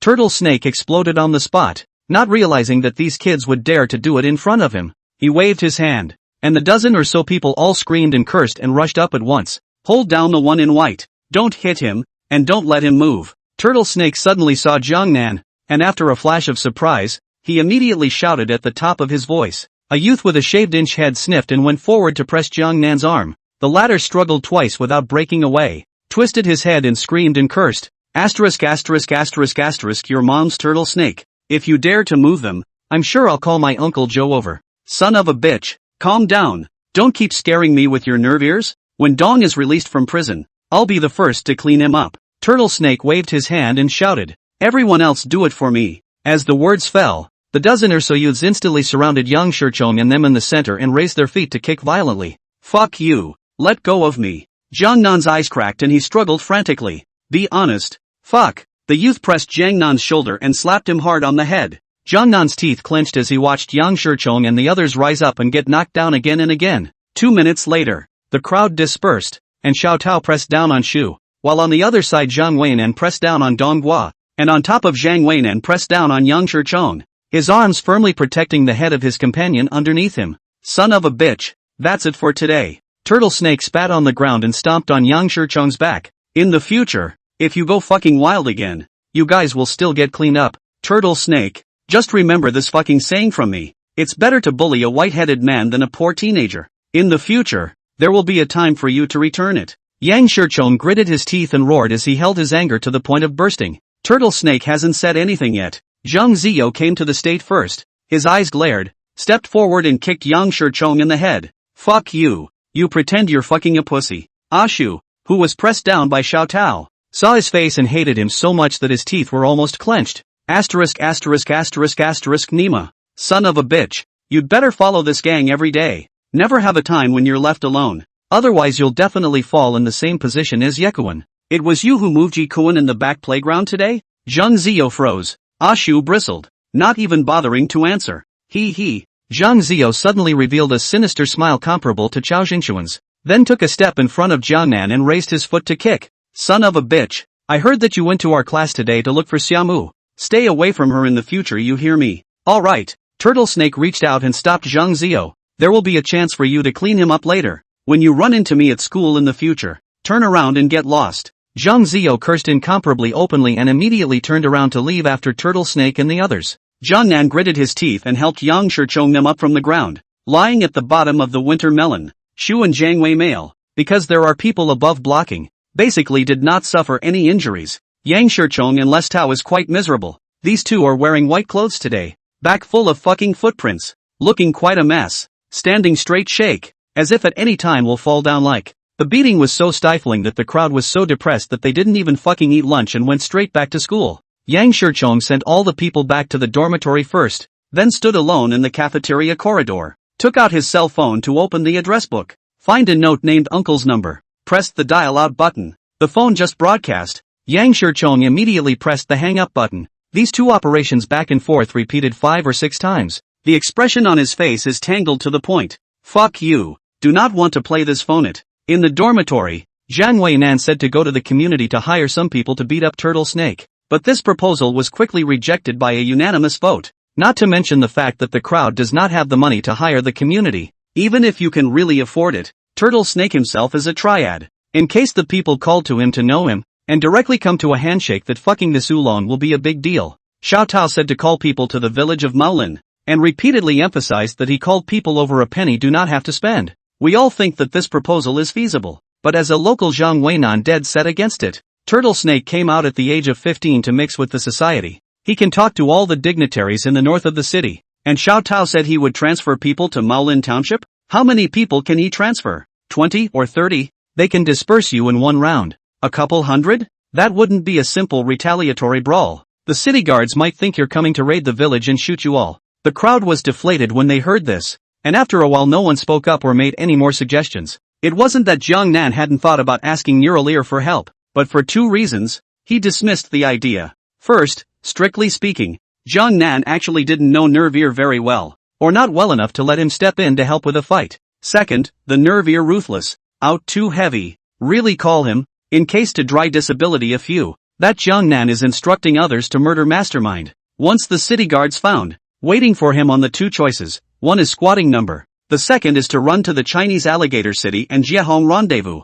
The 2 brothers summit meet. Chapter 35, Maolin Xiao Tao. Everyone cannot swallow this breath. Things have not been negotiated to solve the problem. The mood is very low, only stifled smoking. No one said, actually, there's nothing to discuss. If it doesn't work, we'll just do it again. If Turtle Snake beats us once, we'll beat his brother once. Let's see who gets fucking killed first. After a long silence, Jiang Nan suddenly said. When his Shu heard this, he slapped his thighs and gritted his teeth. That's it. Turtle Snake definitely can't kill all 6 of us at once. And as long as we have one person left, there's still a chance that we can kill Zhang Ziyo. The crowd nodded, sort of accepting the self-congratulatory approach. Dong Gua, make a call to Yang Shichong and tell him to come back. Just tell him that we've thought of a way. And also tell him to bring some food along when he comes back. Zhang Weinan said. Okay. Dongwen took out his cell phone, pressed 2 after frowning and cursed, oops, hand, the cell phone is out of power. Jiangnan, give me your cell phone to use.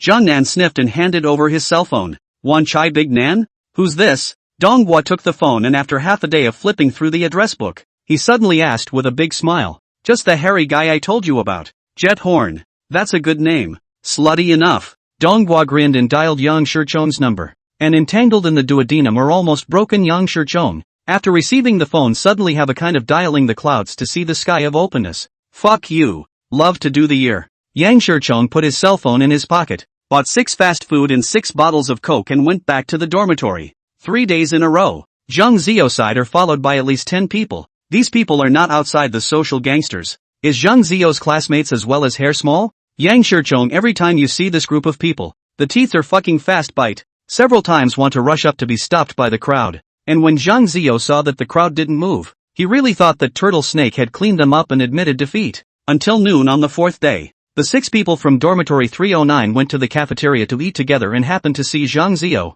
who was followed by only 2 students. The 3 sat in the far corner of the cafeteria, with a bottle of Sprite and 2 bottles of Sunkist on the table, as well as 3 empty plates that had already been eaten. The 6 people in dormitory 309 looked at each other and suddenly laughed wryly. Xiao Tao walked to a dining table, rushed to a female student and asked, classmate, you this meal, still eat? No, not eating.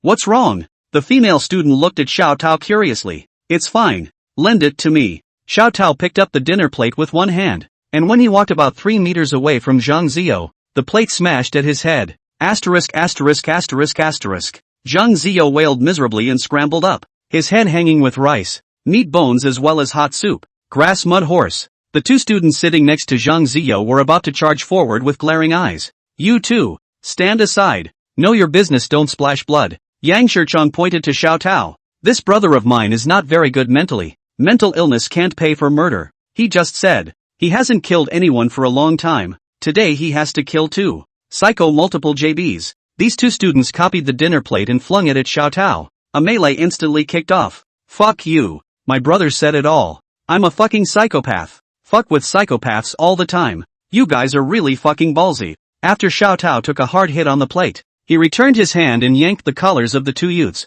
pushing them forward and slamming their backs into the dining table. Fuck. Zhang Ziyo blared and copied the dinner plate on the table to smash it. Tap. Zhang Nan stepped forward, and after kicking the dinner plate away, he reached out and strangled him, shouting, Shu, beat him up. Shu, Yang Shichong, Donghua all rushed up, lifting his feet and kicking. On the other hand, Zhang Weinan and Xiao Tao chased the 2 youths and fought their way out of the cafeteria, and both sides crackled and fucked by the flower garden at the entrance. Jiang Nan strangled Zhang Ziyo's neck with one hand, and with his other hand, he took the time to fuck him in the head a few times from time to time. Right at this moment, he inadvertently turned his head and suddenly saw Xiao Mao, who was standing in the crowd and was watching the brawl over here. Pa! Jiang Nan froze and subconsciously let go of his hand. Zhang Ziyo's body went limp, losing Jiang Nan's grip. His knees weakened and his entire body half-kneeled on the ground. And when Shu and the others saw that he was already bruised and swollen and looked miserable, they didn't continue to beat him. Fuck you.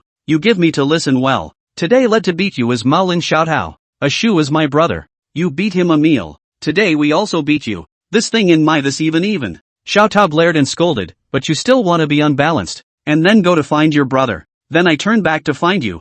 Your brother how to beat us. We will definitely find back on you. My dormitory brothers 6 people. As long as you do not one time all killed. The rest of the people will certainly still have to look for you. Let's just see who gets fucked to death first and be done with it. Zhang Ziyo sat on the ground covering his stomach, huffing and puffing and gasping for breath, not saying a word. 3 minutes later, The crowd returned to the dormitory. Jiang Nan was very uneasy in his heart, and the image of Xiamei standing in the crowd watching them fight just now kept floating in his mind. After thinking for a long time, he took out his cell phone and sent a snap text to Summer's End. Summer's End returned after a 10-minute interval. I got into a fight with someone in the cafeteria today. You saw it, right? Well, see, why the fight? It's like this. Jiang Nan organized his thoughts for a moment, and then he told all about the conflict with Zhang Ziyou from his middle school days to today, spilling out several hundred words. Then pay attention. He should hate you right now. Summer's End actually didn't advise, but returned with a tone of caution. Jiang Nan inexplicably revealed an expression showing his teeth and continued to send a message. It's Saturday tomorrow. Are you coming home? 2 in a row in late summer. No, home is too far away. How did you know I was staying? Jiang Nan directly ignored her second question. He couldn't tell her that his buddy already had your basic information in hand because he wanted to chase you, right? Home is too far? What do you mean? My family lives in Port X. Jiang Nan froze when he took a look. A fragrant G-man runs to a small county to go to school? Really? Really? For reasons that are impossible to explain at a moment's notice. I assume the people in your dorm are going home? You're quite bored alone. I'll lead you out to play tonight, okay? Jiang Nan's heart inexplicably beat wildly after sending this message. Summer's End took a long time to reply. Where are we going to play? Jiang Nan thought for a long time and replied. Go to the big playground. It's very lively at night. There are a lot of food stalls and a lot of wandering singers singing. Summer's End waited for more than half an hour before replying this time. The content was very brief. Just one word back: good. I am my ass. Jiang Nan saw this good word and instantly jumped up from the bed, dancing around and sending a reply text message. Then let's go after school this afternoon. I'll wait for you under the dormitory. After the message was sent, Jiang Nan pulled out his cigarette case and excitedly jumped off the bed. Geez, guys, come on, smoke. What are you smoking again? I got a date with Summer's End. I asked her to go to the big playground tonight, and she agreed. She actually agreed. Jiang Nan was so excited that he was incoherent. Chapter 36: The 13 Villages of Hongmen. After school in the afternoon, Yang Shichong and Zhang Weinan drove a motorcycle to send Ashu and Xiaotao home, while one of Donggua's uncles broke his right leg in a car accident, and he had to go to the people's hospital to stay with his bed in the evening, so he didn't go home either. Jiang Nan's mood today is very beautiful. Unprecedentedly sent Yang Shichong 4 people to the school entrance. Okay, words of advice: drive slowly, don't take the motorcycle as F1 use. I fucking wanna find a big tree to crash into right now, and I don't know if Summer's End is brain dead or not, but she actually managed to agree to go out with you. Ashu cursed in great disbelief. Cut the fucking crap. Sit tight. Zhang Weinan twisted the gas, and the car scurried out like an arrow off the string. Yang Shichong followed closely behind, and before the car rushed out, Shu also gave Jiang Nan an indignant look. We sat next to the tall grain pile, listening to our mother tell. That past Jiang Nan hummed a song in his mouth. Looking up to the sky, the red haze filled the sky. On the poles,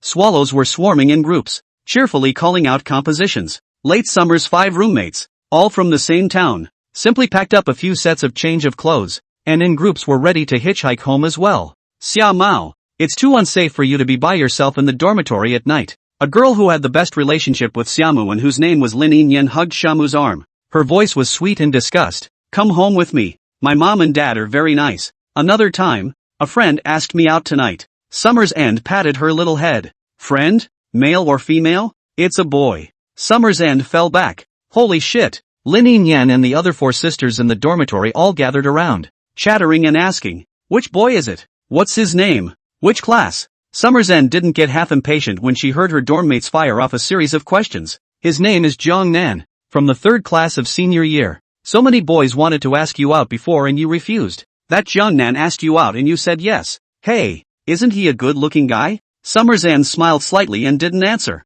Half an hour later, the gossipy heart-exploding hostelmates followed Summer's End to the dormitory floor. The boys' dormitory building and the girls' dormitory building of Guntian High School are directly opposite each other, but there is a vacant lot separating them, and along the left side of the vacant lot there is an exit, which is communal, and students from both the boys' and girls' dormitory buildings who want to go out have to go through this exit. At a glance, the 6 people in the girls' dormitory saw Jiang Nan standing at the exit gate waiting. Ouch! The kid does look quite handsome. Yes, yes, yes, yes, good skin, so clear. Jiang Nan turned around at the sound of the voice, and at a glance, he saw several girls covering their mouths and judging him. Xiamei stood in the middle of this group of girls, She wore a white pleated skirt today, wearing a sky blue t-shirt on top, wearing a pair of simple white low-top shoes on her feet, a head of long black hair naturally scattered over her shoulders. The wind blew over. A few strands of green silk in front of her forehead fell on her face, together with the corner of her mouth that is a natural soft smile,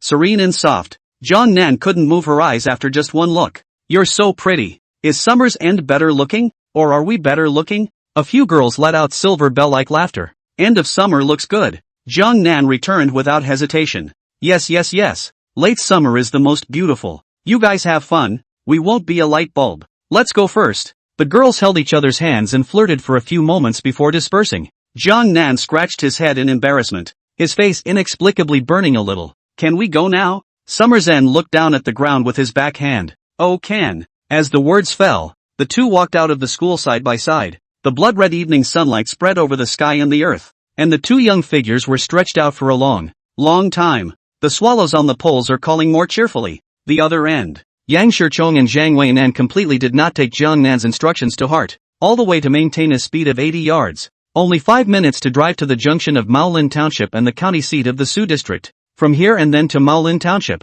there is only a small distance left, but this is still separated by a traffic light intersection. Yang Shichong and Zhang Weinan took advantage of the time waiting for the green light to light a cigarette each. But just then, a series of motorcycle roars suddenly sounded from behind. Yang Shichong and others subconsciously turned back. The rear of a dozen motorcycles rushed over in the wind. Driving in the forefront is a Suzuki 125. The car sat in Yi Kuan and Zhang Zio. Yang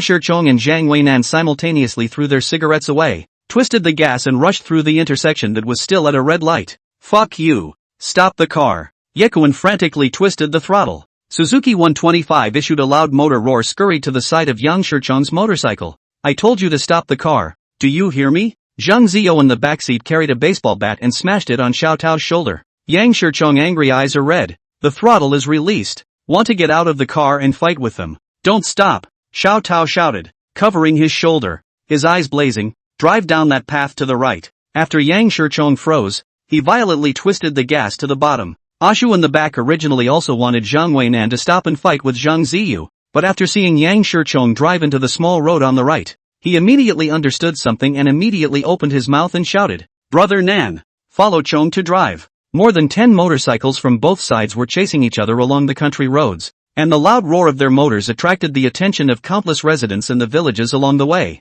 3 minutes later, Yang Shichong, who drove at the front, saw a stone tablet with Maolin Village written on it from afar. Bang! At this moment, behind the sudden ringing of a series of crackling loud noise, Zhang Weinan was Zhang Zio, a baseball bat smashed in the wrist. Under the severe pain of the motorcycle, under the control of the hand subconsciously shrinking, the motorcycle instantly lost balance, tilted over on the ground, and in the ground pushed at least more than a meter away. Your mom, lousy, is playing with you guys today. Yang Shichong cursed with his eyes wide open. Keep driving. Xiao Tao, who was sitting in the back seat of the car, yelled at the top of his neck. Don't stop. Yang Shichong, gasping thick breath, twisted the throttle. The motorcycle speeding wildly, traveling more than 200 meters, finally close to the village of Maolin. On both sides of the road, there were many simple shacks built with 3-colored striped cloth, from which shouted curses and unbridled maniacal laughter constantly came. The car drove here, and Xiao Tao's anger, which had been suppressed for a long time, erupted violently. Stop the car. Crunch! Yang Shichong violently pressed the handbrake. The car skidded and continued forward for 2 or 3 meters, while Xiao Tao took the lead in jumping off the motorcycle without waiting for it to stop, striding to the front of the 3-color striped cloth shed and taking down a loud gong hanging on an iron nail. Clang! A gong sound flooded the shed, and the shouts of curses and maniacal laughter were suddenly eerily quiet. 10 seconds later, the cloth curtains of a dozen or so shacks by the roadside were all lifted, and a dense crowd walked out. Some of these people had shaved inches, some had dyed red and yellow hair, and there were some young, middle-aged women with heavy makeup. Most of them had tattoos on their bodies, but most of them were poor quality tattoos, only shaped, not colored. Who the fuck hit the gong? A red-haired youth with a scorpion tattooed on his hand shouted, Uncle Sam, it's me. Xiao Tao roared with glaring eyes. Someone chased us into the village and beat us up. The youth looked at Xiao Tao, and then looked at the motorcycle team behind him. His face instantly sank. During the Republic of China period, even the Japanese soldiers below the scale of the rank did not dare to enter the village of Maolin to kill people. How many heads have you grown dare to chase the village to beat people? Your mom. Give me dry. Killed and buried on the ground. As soon as the words left his mouth, the crowd instantly exploded, screaming and cursing as they rushed towards the motorcycle team. Zhang Ziyo and Yi Kuan, who drove at the front, instantly turned pale when they saw the crowd that suddenly rushed out and turned the car around to run. Asterisk asterisk asterisk asterisk your mom. Xiao Tao carried a long bamboo pole as thick as his arm, took the lead and rushed up to the motorcycle team, smashing and hitting them like crazy. Bang! Snap! Zhang Ziyo's motorcycle lost balance and was the first to fall to the ground, and also smashed down two of his companions' vehicles in quick succession. The road was blocked by three motorcycles collapsed into a row. Zhang Ziyo's companions have abandoned the car, turned around and wanted to run. Fuck you! Xiao Tao raised the bamboo pole high and threw it hard at the crowd. Zhang Ziyo reached out and shouted with a pale face. Hurry! Go! None of you will escape today. Catch them back and tie them to the flagpole. If you dare to enter the village and cause trouble, beating them to death will be in vain. The people of Maolin village shouted and cursed, swarming up and surrounding Zhang Ziyo and the others. Some experienced gangsters took the lead in pulling off all the motorcycle keys and casually tossing them into the pond by the side of the road. Pa pa pa. Ashu, who fell from the motorcycle, half of his pants stained with blood, limped into the crowd, raised his hand and slapped Zhang Ziyo 7 or 8 times in a row. Fuck you. If I don't let you carry out Maolin village horizontally today, I won't have the face to say I'm from Hongmen 13 villages in the future. Give me a beating. The extremely united people of Maolin village all screamed and cursed as they rushed up, surrounding Zhang Ziyo and the others and kicking them. Brother, we don't dare anymore. Don't fight. Yekuan's face was covered in blood, crying and begging for mercy. Fuck you. Ashu cursed indignantly, picked up a piece of dirt from the ground, raised it high above his head, and rushed at Yekuan's head. Seeing this, the people of Maolin village followed suit, copying the bricks and earth on the side of the road, cracking and slamming. Zhang Ziyo and the others were lying on the ground, their heads and faces covered in blood, and they could no longer shout. This kind of cathartic beating can bring a person's violence to a rapid peak, and the siege was far from over. After about a minute had passed, the red-haired youth yanked his neck and shouted, "Drag them all the fuck up and drag them into the village to tie them to the stone flagpole. Just tie up these two, and throw the others here." Ashu pointed at Zhang Ziyo and Yi Kuan and shouted. The crowd sniffed and pulled Zhang Ziyo and Yekuan's hair, dragging them like dead dogs to the village and tying them to 2 stone flagpoles. Sam, what's going on? Passing village people gathered around and asked, who are these two? The red-haired youth known as Us and kicked Zhang Ziyo in the stomach and cursed, these 2 sons of bitches. Chase them to the village to beat up Xiao Tao and Ashu. There's even a guy hidden in the car. The village people heard this. Instantly all screamed and cursed around. The crow's feet, screaming and cursing resounded through the sky. Zhang Ziyo and Yi Kuan see the scene. The heart inexplicably have a premonition. Today may have to be killed alive here. After fearing to the extreme, Zhang Ziyo was the first to rise with an inexplicable anger, shouting like a madman, "My brother is Turtle Snake. You sons of bitches, remember.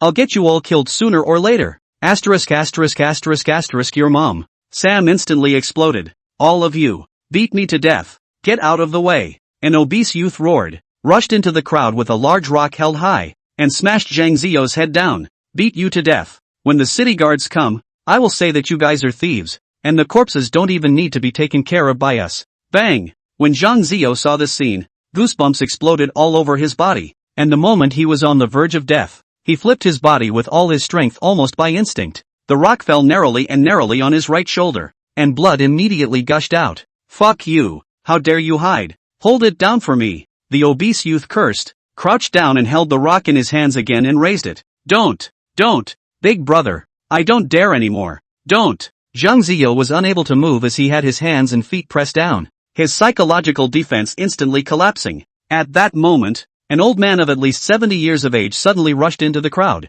and lifted his hands to hold the rock in the hands of the obese youth. "Uncle." After the obese youth froze, he immediately opened his mouth and called out, "Uncle Jiehong." The young people present opened their mouths to call out. The old man stepped in front of the obese youth and asked with a frown, "Fat Rong, you want to kill someone?" Fat Wing kept his head down and didn't reply. The old man swept a glance at the people present and pointed at the clan house, asking, "You guys, you're going to kill someone in front of your ancestors, huh?" No one in the room dared to respond. "Shoo!" The old man twisted his head, beckoned at the crowd and shouted, "Come here, Grandpa." Ashu took a step in front of the old man, his heart weak. "Do they teach you to kill in school?" No.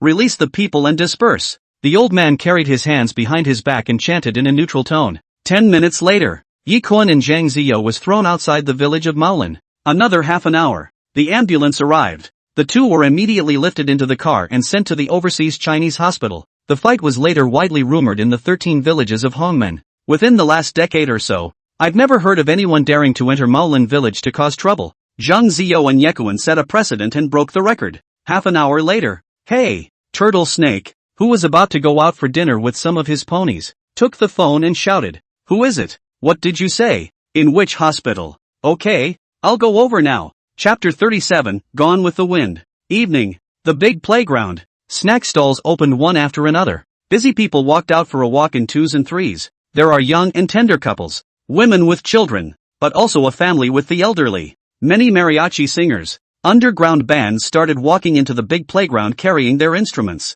Flaming clouds filled the sky, and the earth was reflected in blood red. Jiangnan and Summer End were shoulder to shoulder, sitting on the grass. Not long after, a melodious note rang out. The singer was a girl around 23 or 24 years old, with big wavy curly hair, wearing torn jeans, very flavorful looking, with a husky, magnetic voice, singing a Cantonese song. Many years later, Jiangnan realized that the name of the song was Lifelong Beauty, and for the first time, he also knew that there was a very powerful lyricist in this world, whose name was Lin Shi. Hey, that's sister. After the wandering singer finished his song, he suddenly hooked his finger mischievously towards Summer's End. Have a song. I'll play it for you. Summer's End stood up and walked over to her with his hands behind his back. What do you want to sing, sister? The twins Gone with the Wind. The wandering singer scratched his head awkwardly, as if he had never heard the song. Summer's End guffawed. Guitar, can I borrow it? After a few seconds, a moving guitar melody flooded in.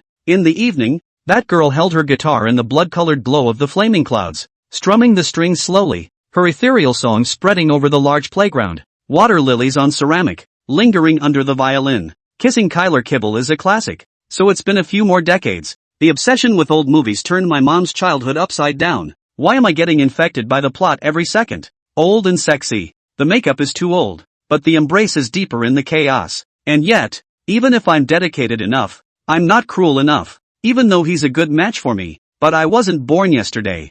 I want to fall in love with my idol and cheer for his fans. It's a shame that my generation, I know how to kiss goodbye and let go quickly. The day's heroism is no more. It's because I only love to fall in love. Anyone can love. The boys also only like relay races. After the song was sung, thunderous applause rang out around the room. Yoo-hoo, sis, nice singing. A youth with dyed green hair, blowing a rogue whistle, cheaply came next to Summer's End. Thanks. Summer's End didn't take it too seriously. Give me your button number. Let's make friends. The green-haired youth was full of alcohol breath and was close to Summer's End. Summerside dodged sideways, and the green-haired youth shamelessly squeezed through, his body almost close to Summerside. Dude, you're drunk. Jiangnan's brows furrowed as he stepped forward and pulled Summer End behind him. Don't you scare my friend. Who the fuck are you? The youth pronged his eyes and cursed. I went to school with her. Then you're pretending to be a JB Big-Tail Wolf. The green-haired youth reached out and pushed Jiangnan, making a gesture to pull Summer's End again. Don't you move your hands. Jiangnan frowned and pushed back at the youth. You still dare to move me. The youth froze, then glared and was about to make a move. Just then, a big hand suddenly pressed on his shoulder and scolded. Son of a bitch, are you drinking some cat piss and coming out to act like a socialite again? Jiangnan turned his head at the sound and saw Nixin. He wore a white shirt today. His hair was combed meticulously, and he looked very spirited. Brother Xin, why are you here too? After the youth froze, his words were somewhat flustered as he asked. I'm here. Is that stopping you from pretending? The youth didn't dare to answer and took out a cigarette and handed one to Nixin. Nixin slapped the cigarette away, then poked her finger at the youth's nose and scolded. His name is Jiangnan. He's my younger brother. In the future, if you dare to mess with him again, I'll waste you. Got it, Brother Xin. I know. The youth promised and ran away in ashes. What are you doing here? Jiangnan glanced at Nixin with his nose not his nose and his eyes not his eyes. Nixin glared her eyes out and was about to slap his head out of habit. But when she saw Summer's End behind her, she retracted her hand again. Can you talk to brother without being so rude? Brother helped you out. Can't you say something nice? Who needs your help? Just like him, I can fight a bunch of them by myself. Fine. I won't even look at you squarely if you let someone beat you to death in the future. Nixin gritted her teeth and returned, then glanced at Xiaomu and asked softly, Girlfriend? Ha! He's so handsome. She's my classmate. Summer's End. Hello, my name is Nixin. Hello. Summer Sweet greeted, her hand gently breaking free a few times, and Jiangnan hastily released his hand from her wrist. After an unpleasant interlude, the sky had completely darkened. All kinds of food stalls were coming and going. Underground bands were singing their hearts out, and heavy metal rock was resounding all around. The fire scene in the big playground was pushed to its peak. There's a lamb kebab grill in front that's quite authentic. Go over and eat some together? Nixin said. Minority owned. I'm not going. Jiangnan now has a shadow when he hears lamb kebabs, and his mind inexplicably remembers that night, the tall people of the ethnic minorities, and the brightly shining triangular steel fork. Look at your lack of talent. It's owned by a local. Nixin stifled a laugh and slanted her eyes in a scolding manner. That's okay. Jiangnan turned her head and asked Summer End. Going? Summer's End thought for a moment before nodding. The duo followed Nixin to the barbecue restaurant in the right corner of the large playground, which was all open air and named 10 Mile Floating Fragrance. The name is a bit ostentatious, but I have to say that business is very good, with more than 10 tables filled to capacity. What do you want to eat, sister? I don't know what's good to eat in Siouxland, so you guys order. I'll just eat with you. You're not from around here Anon? My hometown is Port X. Nixin was stunned and immediately waved her hand and shouted, Fat Bo, come here. Fat Wave is the boss of this barbecue restaurant. Early 30s, people is their name, very fat, weight is estimated to be 200 pounds, shaved a chicken head, face is full of horizontal meat, and there are tattoos on the hands. A look is not a good person. What? Fat Wave asked, panting as he came closer and wiped the sweat off his face with a towel. This is my brother's classmate. From Export. Tonight you have any good food, just go ahead and serve it. If there is a dish that is not fresh on the table, I'll smash the broken store for you tomorrow. You're so good. How dare I fool you with something that isn't fresh? Fat Wave squinted back, then turned his head and nodded with a smile towards Jiangnan and Xiaomei. Okay, serve the food snappily. Wait. Fat Wave pulled out his cigarettes and gave them out, turned and walked away. Other side. Overseas Chinese hospital. Turtle Snake, with his 4 little brothers, hurriedly walked to the nurse's duty room and asked in a fiery voice, Someone called me just now, saying that my brother is in your hospital. Where is he now? What's your brother's name? Turtle Snake spoke in a pre-verbal way, and the nurse was a little confused by what she heard. His name is Zhang Ziyo. Oh, he's in the 3rd floor ward. He hasn't paid and hasn't been operated on yet. You go pay the bill quickly. Turtle Snake went straight to the 3rd floor. In the ward, he saw a room full of wounded. His own brother Zhang Ziyo was the worst, lying on the bed. Half of his body was covered in blood. His face was swollen like a pig's head, and he was in pain and full of cold sweat. What's going on? Turtle Snake's eyes were on fire. Are you a member of their family? The doctor in the hospital room asked. Turtle Snake stepped in front of Zhang Ziyo. He's my brother. I don't recognize the others. What's wrong with my brother? Broken head. Broken left hand bone. I'm going to fuck you guys. Your hands are broken and you're just going to leave people in the ward? The family didn't show up to pay the bill. The hospital coffers won't prescribe the medication, and we can't do the surgery. The doctor was quite aggrieved. I'm going to pay the bill now, and you'll do the surgery right away. These people are here with your brother. Do you want to pay their fees together? I'll cross your mom's ass. Turtle Snake couldn't suppress the fire completely. Zhang Ziyo opened his mouth with difficulty as he listened to the conversation between the two. Brother, they all got into this situation because they were doing something for me. Turtle Snake is silent. Of these people, one has a broken leg. The others have superficial injuries that won't cost much. The doctor advised as well. I don't care about the broken leg.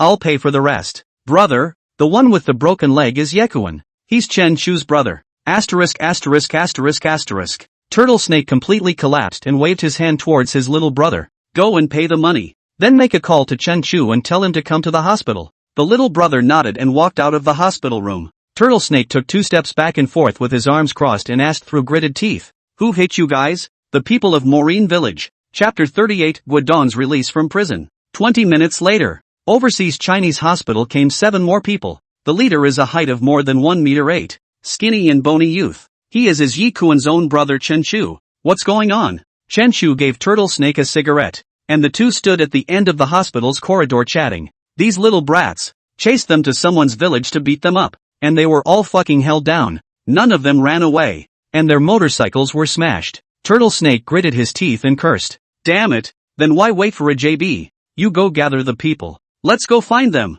Chen Chu instantly exploded after hearing this. Don't look for it, We'll definitely have to be buried in it when we enter this village. Which village? So powerful? Maolin village. What? Chen Shu was stunned. Xiao Yu said that this time, Maolin village are ringing a gong. I don't know if you've heard of it before. When Maolin village rings a gong, it's sure to kill someone. These little brats are damn lucky if they don't get killed alive today. Then this beating was for nothing? Chen Shu was a bit unable to accept it. Taking a beating for nothing is definitely impossible. Those sons of bitches are all going to school in Guntian. When they return to school on Sunday evening, we'll go in over the wall and look for them. The north of the city is our territory. The people from Maolin village are no good even if they are powerful. I'll go with you then. Okay. Turtle Snake looked at his watch and suddenly changed his words. Keep an eye on things here. I need to go out and buy some new clothes. Buying clothes? Chen Shu was instantly confused. Tonight East gets out of jail and is released after 12 o'clock. The clothes are for East. Chen Shu froze when he heard this.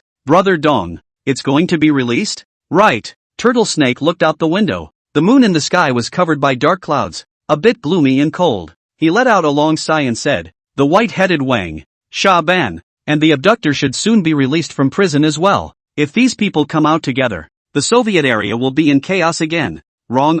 Chen Shu asked suspiciously. You just said release after 12? Where do prisons release people at night? Brother Dong explained to me several times. Wait until it gets dark before letting the correctional officer release him. He's a rather superstitious person. I can't figure out what the precepts are. Releasing someone at night. The whole Chiufu probably hasn't been in this situation. I don't know how many connections I've looked for before I've accomplished this for him. Turtle Snake helplessly returned. 9 o'clock at night. After eating barbecue, Jiangnan and the end of summer walk back to school. The streets at night are a little cold. The noisy day of the small town gradually quiet. The breeze whisked a little fresh cool. The air became less stuffy. Under the dim streetlight, Xiaomao lowered her head and kicked the stones on the roadside. Her voice laughed softly. The barbecue in the Su district is really delicious. It tastes very similar to the flavor of Xiangji, but it's made better than the ones in X Harbor. Why did you run away from Xiangji to the Soviet Union to go to school? Can you tell us? Jiangnan asked abruptly. Xiaomao stopped and ruffled the bangs in front of her forehead,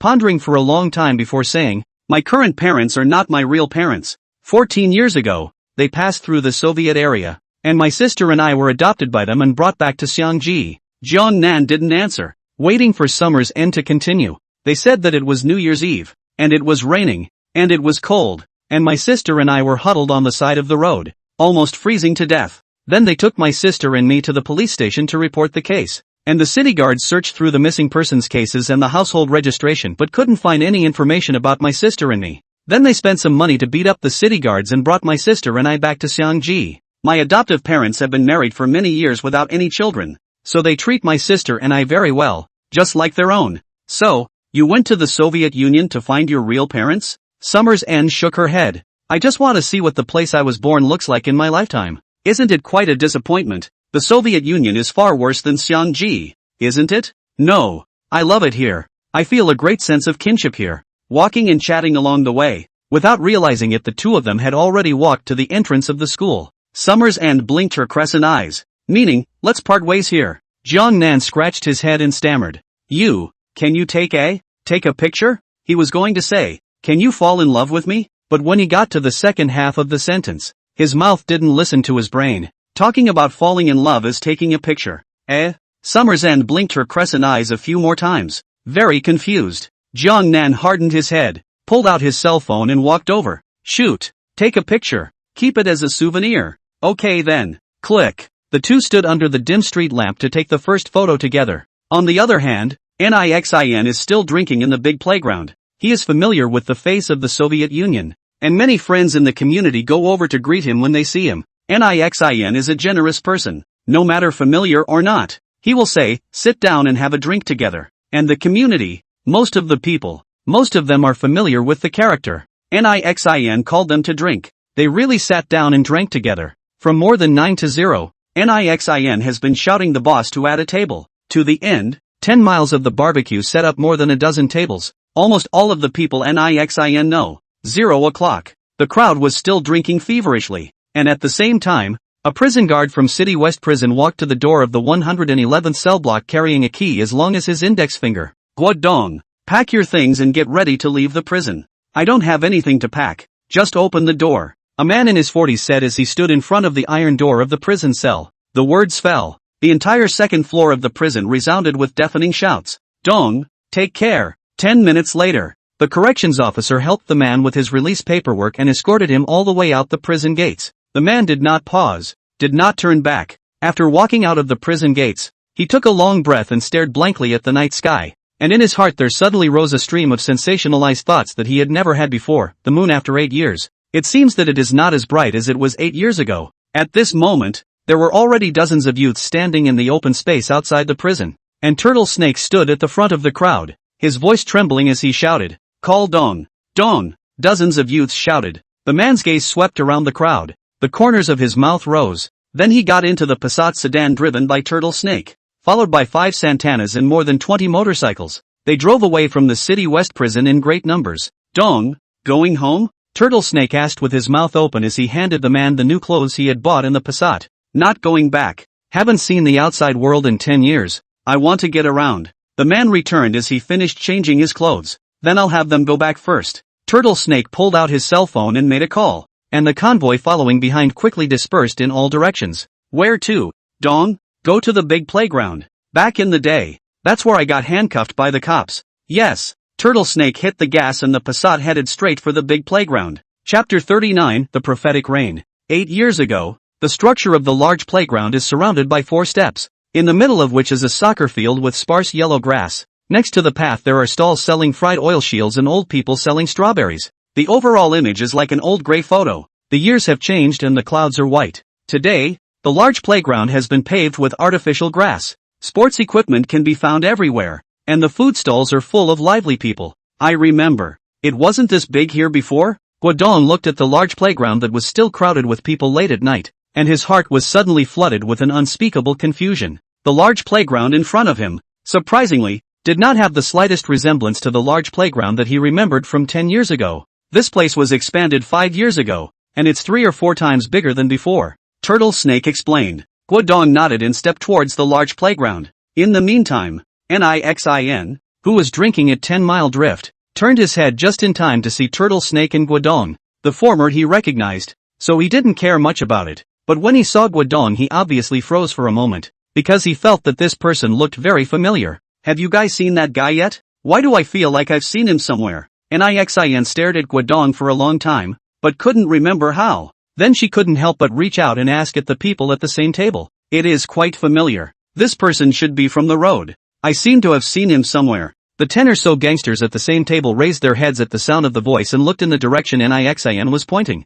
They also felt familiar, but did not recognize Guodong at first. And Guodong also noticed that the people on Nixin's side were pointing at him, so he instantly narrowed his eyes and looked at him a few more times. "What's wrong, Dong?" Turtle Snake asked with his mouth open. "Seeing an acquaintance. Let's go. Go over and say hello." After Guodong finished speaking, he carried his hands behind his back and walked over to Nixin and their table. When the crowd saw Guodong walk closer, they did not continue their discussion. "You're the little brat Nixin from the Heavenly Triumph sect, aren't you? All grown up so big." Guodong came straight to Nixin and asked with a smile. "You are?" Nixin didn't expect the other party to be able to name himself, so he instantly asked a puzzled rhetorical question. And at close range, he felt even more familiar with this man. Guodong picked up a lamb skewer on the table and took a bite, then tilted his neck and dried a bottle of beer, finally wiping his mouth and saying softly, "I'm Guodong." Those present instantly froze. At that moment, a youth with dyed red hair suddenly stood up and cursed.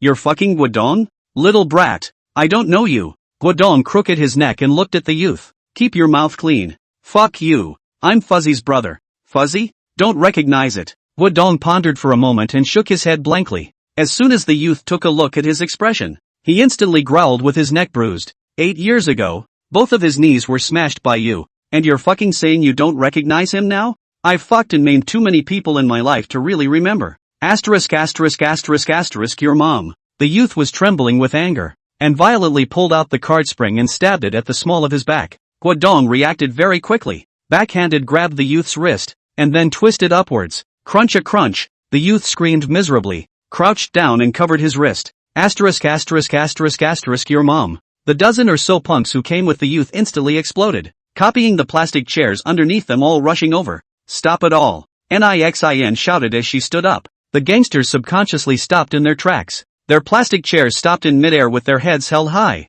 and their eyes looked at Nixin suspiciously. Brother Dong. The juniors don't know any better, so don't be ignorant with them. Nixin pushed through the crowd and spoke very respectfully as he offered Guodong a cigarette. Guodong lit the cigarette and inhaled 2 puffs, saying softly, I just came out today. I don't want to see blood. You tell them to get lost. When the gangsters heard this, their eyes turned red with anger, and the fire was instantly suppressed. You're pretending you're a fucking asshole. A punk with a height of 1 meter 8 aimed a chair at Guodong's head and swung it down. Stop. Nixin subconsciously shouted. Before the words fell, the plastic chair flew out upside down. After Guodong kicked the chair away, he stepped forward and choked the punk's neck, cursing in a calm tone. Little brat, if you do it again, I'll do you in. Dong. Nixin rushed up to stop. Lift your hand and let him go. Guodong pondered for a long time, let go of his hand and pushed the punk away. Smiling at Nixin, tell Master Jiehong that I'll go sit at his place tomorrow. Good. Guodong carried his hands behind his back, didn't even look at the dozen or so gangsters surrounding him, and walked out of the crowd with large strides. You all haven't fucking heard of Guodong? Nixin watched Guodong walk away and immediately cursed. All of you aren't fucking afraid of death? Fuck this. My brother's 2 legs were wasted by him. I don't care who he is. If I can't fuck him today, I'm sure I'll have to fuck him again in the future. Little Fuzzy's younger brother roared with bruises. That's the path your brother took. And it's fucking God's will that anything comes of it. 2 o'clock in the morning. Nixin returned to the Tiananmen. The dance floor on the first floor was still crowded with people. The raging DJ dance music was deafening, and countless men and women were twisting their bodies wildly. Regio stood at the second floor fence with a glass of red wine in his hand, bobbing his little head to the rhythm with interest. Master 9, Guodong has come out. Nixin came close to his ear and spoke. Regio nodded after a moment of stunned silence. He said he wants to sit with you tomorrow. Nixin said and turned to leave. Ligio looked up at the sky outside the window for a long time before suddenly sighing. The sky is bad. It's going to rain tomorrow. A prophecy-like downpour fell for 2 days in a row. And later, in retrospect, Jiangnan had always felt that the rain was a sign of warning. Because after this rain, many people in the story underwent a radical transformation. On Sunday evening, Yang Shichong, Zhang Weinan, Xiao Tao and Ashu returned to the dormitory back and forth. Ah Nan, do you know what happened to us last Friday after school? Ashu flung his school bag onto the bed and shouted at Jiangnan in a fiery rage. What is it? Yekuan and Zhang Ziyo tried to block us. Came a dozen motorcycles. Fuck his grandmother. Zhang Weinan grabbed the first yell. The 4 of us drove the motorcycle all the way to Maolin village, and the gang was fucked down on the spot by the people of Maolin village. In the end, if it is not Ashu, his grandfather came out to stop the fight. This gang had to be killed alive. Serves him right. Jiangnan didn't even know how bloody the scene was that day, and chimed in with a very relieved voice. Let's go. Let's eat. My treat. Ashu shouted in an exuberant mood. Eat something good today. That day after you guys left, my cousin uncle pulled me to gamble on big and small and won over 300. The next night, I won the special number in the Mark 6, and won more than 400 again. Go. Today I have to properly slaughter you. Zhang Weinan immediately pulled his neck and shouted. 5 minutes later, the 5 people from the dormitory rushed to the inari stall in the pouring rain. As soon as they were seated, Ashu and Zhang Weinan began to discuss the question of who was more handsome, Guanxi or Yanzu. Jiangnan couldn't interject, so he took out his cell phone and sent a snap text message to Xiaomu. Have you eaten? Not yet. My stomach hurts and I don't want to go downstairs. Summer's End returned. I'll get you some medicine then. No, it's useless to take medicine for my stomach ache. Pills don't work, so what does? Shiitake mushroom and rib porridge. When Jiangnan saw this, he immediately put away his cell phone and called out. Boss, come over here for a moment. What's up, little buddy? The owner of Inari stepped forward to meet him. Do you cook casserole porridge here? Yes. You help me boil a mushroom and rib porridge to pack. The porridge is boiled with raw rice, and the ribs and mushrooms are put in a little more. Okay. The owner nodded and turned to go. Who did you help with the porridge? Shu asked with squinted eyes. Summer's End. You pay for this porridge yourself, Anon. I definitely won't help you pay it back. Ashu gritted his teeth and said. I don't have any money with me anyway, so if you don't give it back, then I'll just wash the dishes here. Look at this B-man, with such a thick skin. No wonder he can bluff Summer's End around. Fuck off. You're just jealous. While talking, the ordered dishes were served one after another. Halfway through the meal, the crowd heard the boss call out from the kitchen. Little buddy, the porridge is ready. You guys eat first. I'll send the kanji back to Summer's End. I'll be back in a while. Jiangnan immediately stood up. You don't have to come back. Shu scolded indignantly. Jiehong shook his head and smiled, said to the boss, "The money will be counted together later," and then rushed back to the school carrying the porridge in the rain. In the meantime, inside the Shanglin Park, which was only separated by a wall from Gongtian School, Turtle Snake and Shen Shu led a dozen or so thugs and scaled the wall to enter the Gongtian dormitory building. "Hey, where did the people in this dorm go?" Turtle Snake looked at dormitory 309, where the door to the room was closed, and asked towards the students in the next dormitory. "They went out to eat." The students were a little intimidated by the sight of the gang of punks. "Nowhere to eat? I think it said, to go to Inari." "Oh, thanks, brother." Shen Shu nodded his head towards the student in a very qualified manner. Then followed Turtle Snake and the dozen or so punks, turning around and walking down the dormitory building. Chapter 40, 4 Bloody Men in the Tao Hyung Stalls. Jiehong carrying mushrooms ribs porridge rushed all the way to the girls' dormitory downstairs. A look at the hostel auntie is not there. The young man gritted his teeth and rushed directly up to the girls' dormitory. 1 minute later. Knock knock. Jiehong came to the door of the dormitory where Summer End was located and knocked on the door while saying, "I, male student, am looking for someone." It was a long time before the door to the dormitory was pushed open. "Who is it?" Lin Yinyan asked with her large body hidden behind the door, only revealing a small head.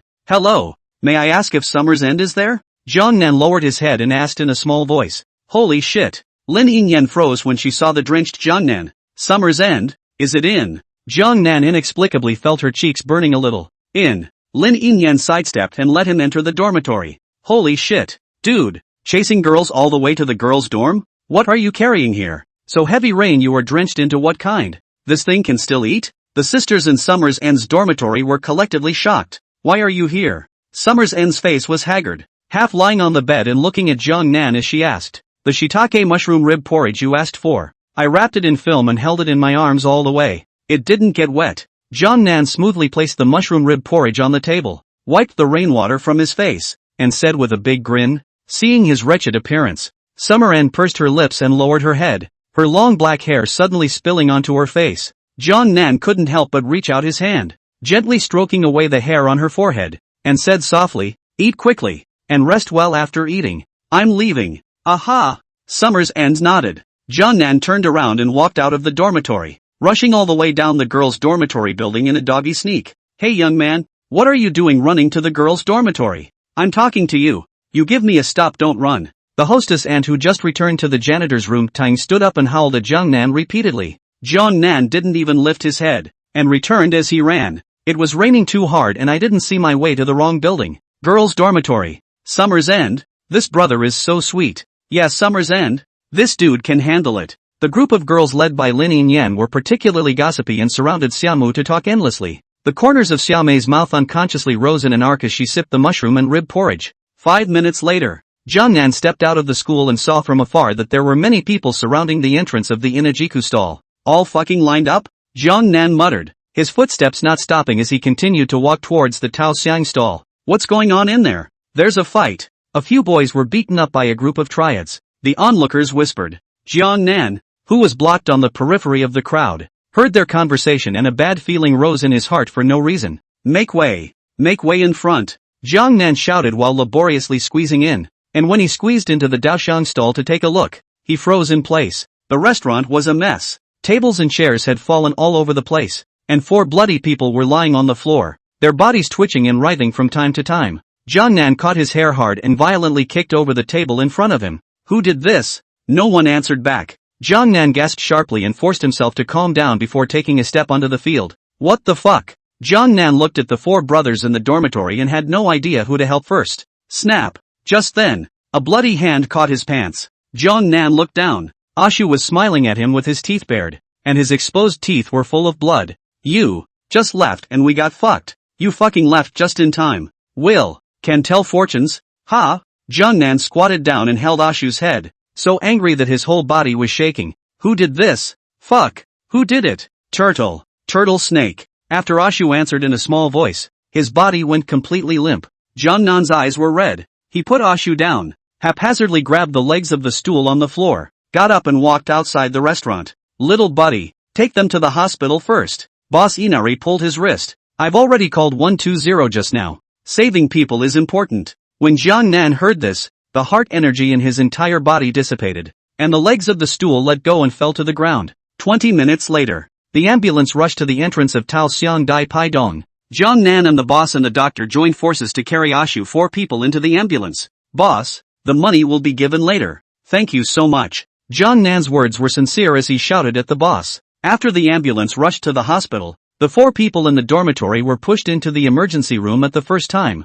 Not long after, a nurse hurriedly ran over. You're the patient's friend, right? Go pay the fee first. 4 people, pay $4,000 first. Jiang Nan instantly froze. What's wrong? Go on, the nurse urged. I only have less than $2,000 in my card. I will immediately call someone to send money over. You first help my friend. No, the nurse waved her hand impatiently. Those friends of yours need stitches. And there's no way we can stitch them up if you don't pay, and the pharmacy won't give you the anesthetic. Jiang Nan gritted his teeth, walked quickly to the bench, and lowered his head to pull out his cell phone from his pocket. He tried to dial Keiru's number several times, but his finger never pressed it. The family definitely can't get $2,000 right now, and once this call goes out, not only will it make things difficult for Keiru, but her own fight at school will also be known to her. Jiang Nan was very helpless, rummaging through the address book over and over again, and finally his eyes suddenly fixed on Nixin's number. Once he gritted his teeth, he pressed the dialing button.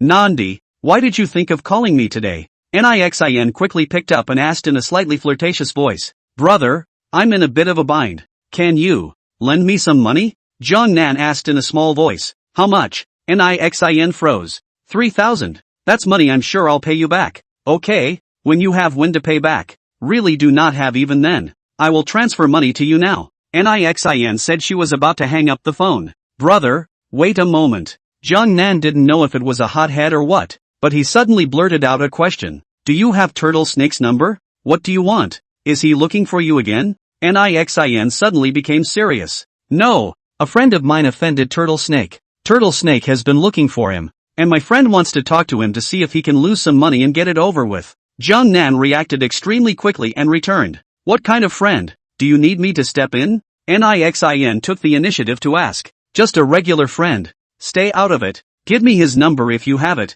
Turn around and let them talk amongst themselves. Okay. Shortly after the phone hung up, Jiang Nan's cell phone received a transfer message, and the number of transfers was $5,000 whole. Nixin had transferred an extra 2,000. After another minute, Nixin sent Turtle Snake's number as well, and left a few words. Call me if you can't manage it. In the future, it is necessary to treat him with some respect. Jiang Nan rubbed his somewhat sore nose and hurriedly got up and headed for the payment window. Jiang Nan? Just then, a familiar voice rang out. Jiang Nan turned his head and saw Dong Hua, who had dark circles under his eyes and his eyes were sleepy and red. Why are you here? My uncle broke his leg in a car accident. I'm in bed with him. Didn't I tell you? Didn't I tell you? Oh, I remember. Jiang Nan nodded with a slow response. There you are. Doing what? Shu and the others were beaten up. What? Beaten by who? Tonto instantly raised his voice. Jiang Nan gritted his teeth and squeezed 2 words out from between his teeth. Turtle Snake. Fuck this. Let's find him. I'll just take care of this myself. Go pay the bill first and let them stitch up the wound first. Jiang Nan took out his bank card and spoke back while stepping towards the payment window. What the hell? You did it all by yourself? They're all in the same dorm. They're my brothers too. Wintermelon shouted after him. Jiang Nan ignored him, and after paying the money, the 2 of them sat on a bench and waited. More than an hour later, the doctor finished stitching up the wound, and Shu and the 4 of them were pushed into the ward. Doctor, how is my friend? Jiang Nan asked as he stood up violently. Nothing major has been found so far. Let's hospitalize for a few days and see what happens. Who did your friends offend? They hit him so hard. That young man called Yang Shichong actually received more than 20 stitches all over his body. When Jiang Nan heard this, an evil fire instantly shot from the soles of his feet straight to the sky. The other end. After Turtle Snake and Shen Chu beat up the people, they did not deliberately hide, not to mention the intention to run away.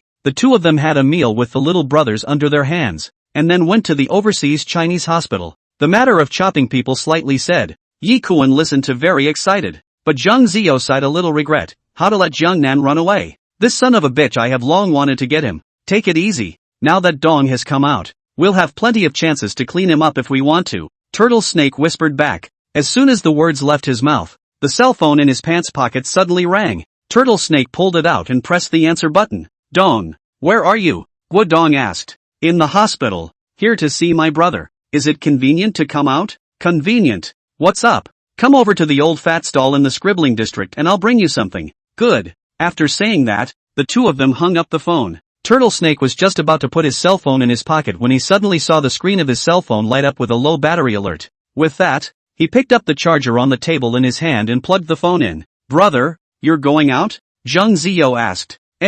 Brother Dong is looking for me for something. Turtle Snake casually responded. My cell phone is out of battery. Put it here to recharge. You give me your cell phone to use. No need. I'll just go with you. It just so happens that I also want to meet Brother Dong. Chen Chu, who was next to him, spoke up. Let's go then. Turtle Snake nodded and led Chen Chu right out of the hospital room. Chapter 41, Two Fallen Cell Phones, a life completely turned upside down. Inside the People's Hospital ward, Ashu and the others' wounds had been stitched up, but their bodies were still weak, so the people hadn't woken up yet. Jiang Nan sat on the chair, his face cloudy, and after a long period of silence, he suddenly turned his head and shouted at Donghua, I haven't eaten at night. You go buy some food up here. What do you want to eat? Get me a beef QETO. Okay. Tuga nodded and turned to walk out of the hospital room. Jiang Nan looked at the door of the room that was slowly closed. His eyes narrowed, and he took out his cell phone from his pocket and dialed Turtle Snake's number. Overseas Chinese Hospital.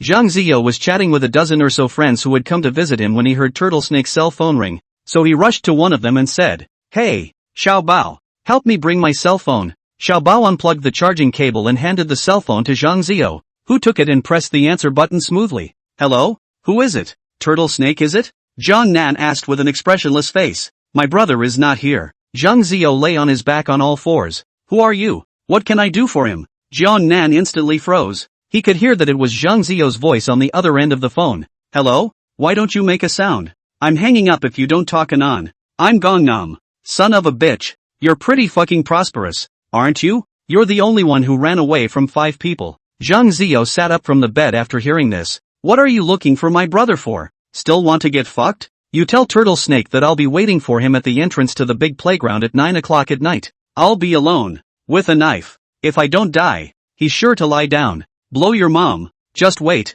If you don't show up at 9 p.m. You're my grandson. Asterisk your mom. Jiang Nan hung up the phone and slammed it on the table with force. Little friend. Who called? What's with all the bickering? Yekuan asked with a frown. Jiang Nan that is asking my brother to go to the big playground at 9 o'clock in the evening. Well, let your brother know. Zhang Ziyo thought for a moment and shook his head. No. What do you mean? Yekuan froze. I'll bring my own men. Today, I'm going to cripple that son of a bitch. You are like this. With what to dry cripple him Yekuan was speechless. I've only got a broken fucking arm, not a crippled foot. There's nothing I can't do. Yekuan saw that Zhang Ziyo was going to turn, and didn't persuade him. Then you be careful. And by the way, forget about my account together. Fuck it. This is the first time I've been fucked into the hospital. Zhang Ziyo nodded and shouted towards the people in the ward. All of you go back and get your guys. Meet downstairs in the hospital in half an hour. The crowd responded and they all walked out of the hospital room. 8 o'clock in the evening.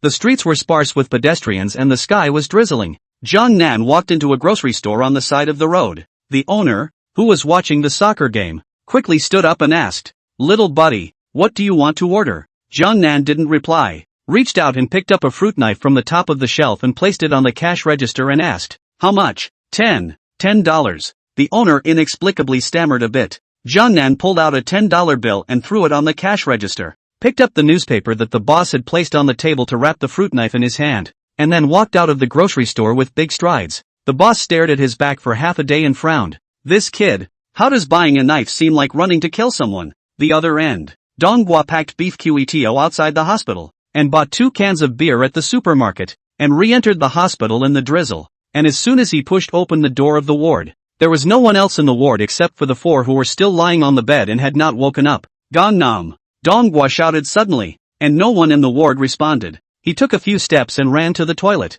which was also empty. Seeing this, Donghua seems to understand something. Head suddenly buzz. The hand carrying the beef QETO let go and fell to the ground. Just then, Jiang Nan's cell phone on the table suddenly rang. 8:40 p.m. Jiang Nan arrived at the big playground. The rain had stopped. The big playground was not as lively as in the past, but the number of people coming in and out was not small. Jiang Nan stood at the entrance to smoke, and suddenly saw that wandering singer with a big wavy hairstyle. Handsome. Bringing your girlfriend to play again? Jiang Nan smiled and didn't say anything, and the female singer ignored him and walked into the large playground with her guitar on her back. After finishing a cigarette, Jiang Nan pulled out his cigarette case to light another one, and when he turned his head to see Zhang Ziyo, who had a plaster cast hanging from his hand, walking over with a dozen or so people. You really fucking came alone? Zhang Ziyo, carrying a baseball bat in one hand, came up to Jiang Nan and cursed. Turtle Snake didn't dare to come and sent you as cannon fodder. Ha, what are you pretending?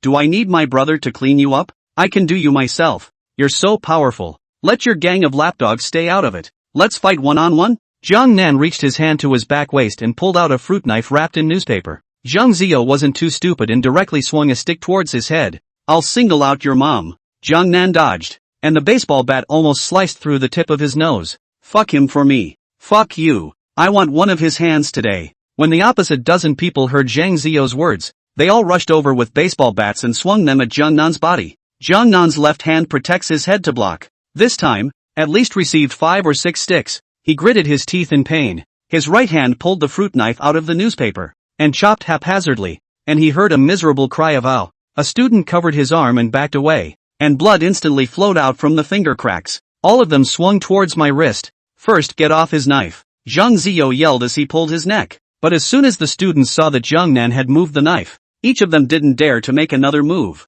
Fuck you. Jiang Nan's eyes turned red when he took a look at Zhang Ziyo's face, and as soon as he pushed aside the crowd in front of him, he rushed over and slashed at his shoulder. Zhang Ziyo, since his eyes were blind, the person was a little abnormal. His shoulder received a knife, but actually did not feel afraid, and he swung a backhanded stick on Jiang Nan's wrist. Jiang Nan's hand shrunk in pain, almost not holding the knife, gritting his teeth, gripping the handle of the knife and slashed at his thigh again. Zhang Ziyo stifled a grunt, and a stick was drawn on his wrist holding the knife again. This time it was like being electrocuted. Jiang Nan's wrist instantly went numb, and his hand loosened up, and the fruit knife finally fell off and landed on the ground. Almost at the same time, the students looked at Jiang Nan without a knife in his hand and rushed up again, smashing the baseball bat on him. Jiang Nan received at least 3 or 4 sticks to the back of his head. His head buzzed. The scene in front of him began to rotate rapidly, and he fell to the ground without standing still. Fuck you. Zhang Ziyo picked up the fruit knife that fell on the ground and shouted with a twisted expression.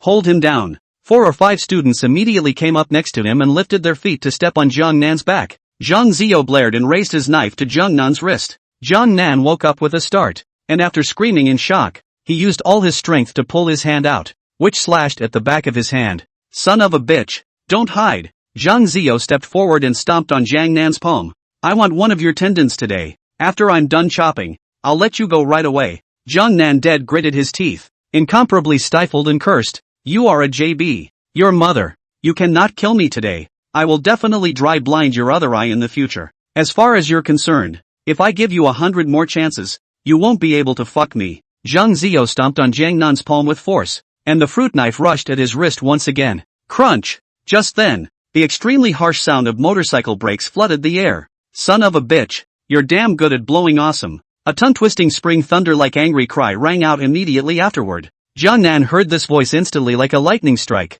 looked up to see the face of the person who spoke. Tears suddenly could not control overflowed from the eyes. Expression incredulous murmured. Jet Horn? Chapter 42 Jiehong's Return. Push back an hour. When Donghua saw that Jiang Nan was not in the ward, he had a premonition in his heart that he might have gone to fight for Turtle Snake on his own, because it was unlikely that Jiang Nan would go out before Ashu and the others woke up. You are the most beautiful cloud in my sky. Just when he was at a loss, Jiang Nan's cell phone on the table suddenly rang. Donghua went over to see. Is a note named Wanchai Big Brother called. Suddenly, Donghua remembered that Jiang Nan had told him before that this Wanchai Big Brother Nan was actually his childhood friend, Jiehong. Tonto contemplated for a moment and pressed the answer button. Hey, Nandi, what's going on? At this time, Jiehong was on his way to the factory. He was working the night shift today, and suddenly thought that he hadn't contacted Jiang Nan for a long time, so he gave him a call. I'm Jiang Nan's classmate, Jiang. Jiang Nan is not here. Donghua laboriously returned. Where did he go? Why don't you have him call me back?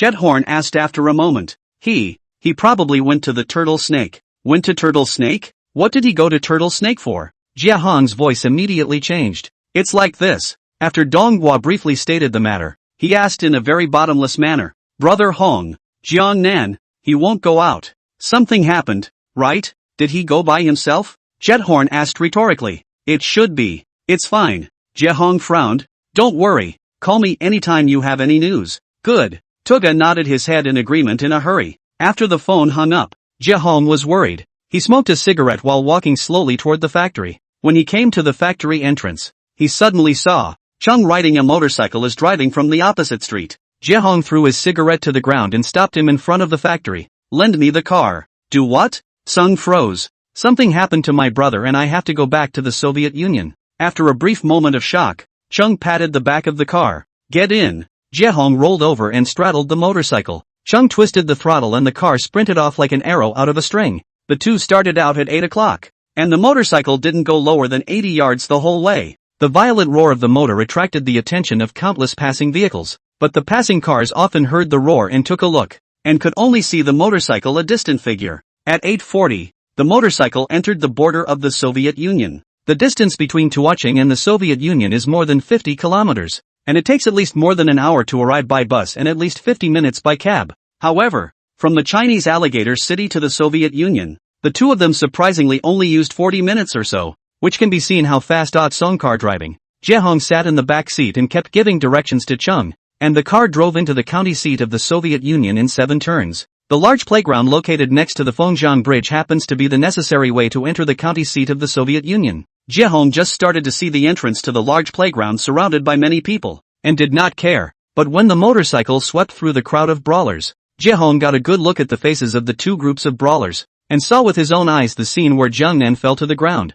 The veins on Jiehong's neck instantly rippled, pointing at the entrance to the large playground, his voice breaking as he shouted, "Drive that way, hurry up." With a twist of the throttle, Chung made a sharp turn to the entrance of the large playground, while Jiehong jumped off the motorcycle without waiting for it to come to a complete stop. For a pussy like you couldn't fuck me over even if I gave you 100 more chances. When Jiehong heard Zhang Ziyou's words, he stuck his hands in his pockets and roared with his tongue, "Son of a bitch, you're damn good at blowing awesome." It was said that Zhang Ziyou had told others countless times after he was blinded that Jiehong would surely waste him if he dared to return to the Soviet Union in this life. Before today, 9 out of 10 people who heard this had to think he was blowing smoke. But after today, everyone believed that Zhang Ziyou not only dared to waste Jiehong, but also dared to kill him. Damn you! You still dare to come back? The moment Zhang Ziyou saw Jiehong, his face suddenly became very scary. Jiehong one-handed pockets, stepped forward, one-handed slapped Zhang Ziyou's face. Incomparably rampant cursed, "Fuck you.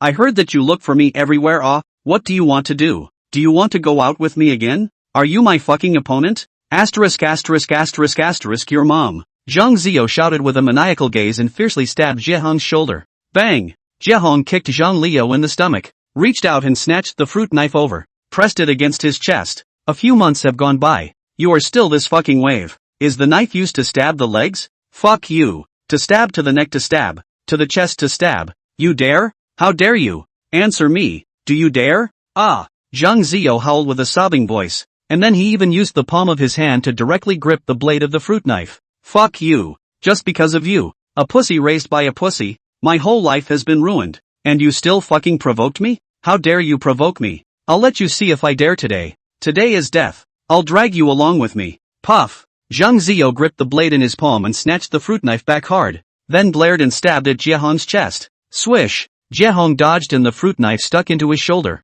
and blood immediately came out. How could he not have imagined that in just a few months' time, Zhang Ziyou had actually changed so much, and the strength of that knife just now was clearly aimed at taking his life. Fuck you. You hide JB? Aren't you fierce? Zhang Ziyou asked with a growl while waving the knife. Do I dare to screw you over?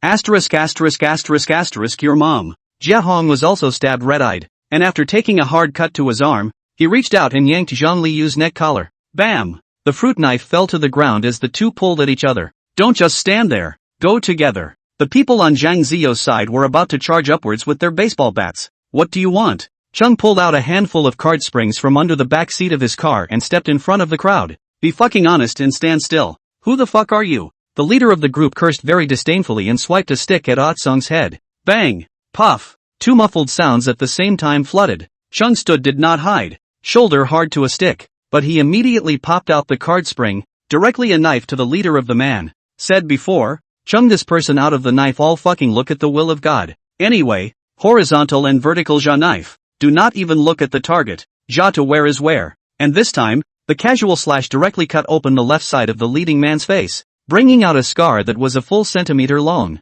Ah! The man let out a scream and hastily reached out to touch the left side of his face, and his hand was filled with sticky blood. Friends of Sioux County, who's good enough to take a step forward for me to see? Ah Song looked out of the corner of his eye and roared in a loud voice. Swish swish swish. Half of the opposing gang began to back away. Fuck you. The remaining 5 or 6 men rushed up again with their baseball bats.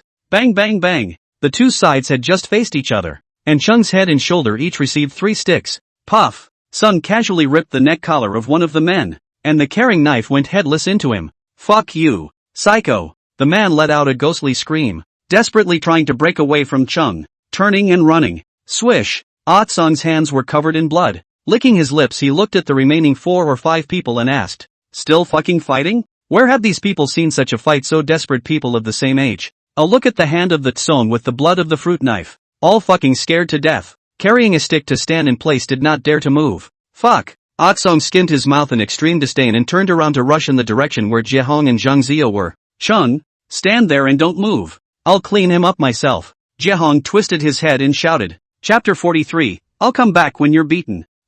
In the middle of the field, Zhang Zio bit down on Jiehong's shoulder, and a roar similar to a suppressed cry escaped from his throat. The white t-shirt on Jiehong's left shoulder was already soaked with blood, and the blood kept flowing into Zhang Zio's mouth, but the latter didn't seem to realize it at all, and just bit Jiehong to death and wouldn't let go. This ruthlessness, watching the onlookers inexplicably scalp a little numb. Bang! Bang bang bang! Jiehong slammed Zhang Zio's head one after another with the stones he casually picked up on the ground, clenching his teeth and cursing. Fuck you. You're really a mad dog. Zhang Zio's face was covered in blood, as if he didn't know about the pain, and he was completely unmoved, still biting and not letting go. Alright, lad. Loosen up. I don't know how long it took. A slightly helpless male voice flooded out. Swish. Jiehong looked up and saw a man with a shaved cocktail head who weighed at least 200 pounds. This person is none other than the owner of 10 Mile Puff. Fat Bo. Don't all just stand there. Hurry up and help pull it off. Seeing that Zhang Zio still didn't let go,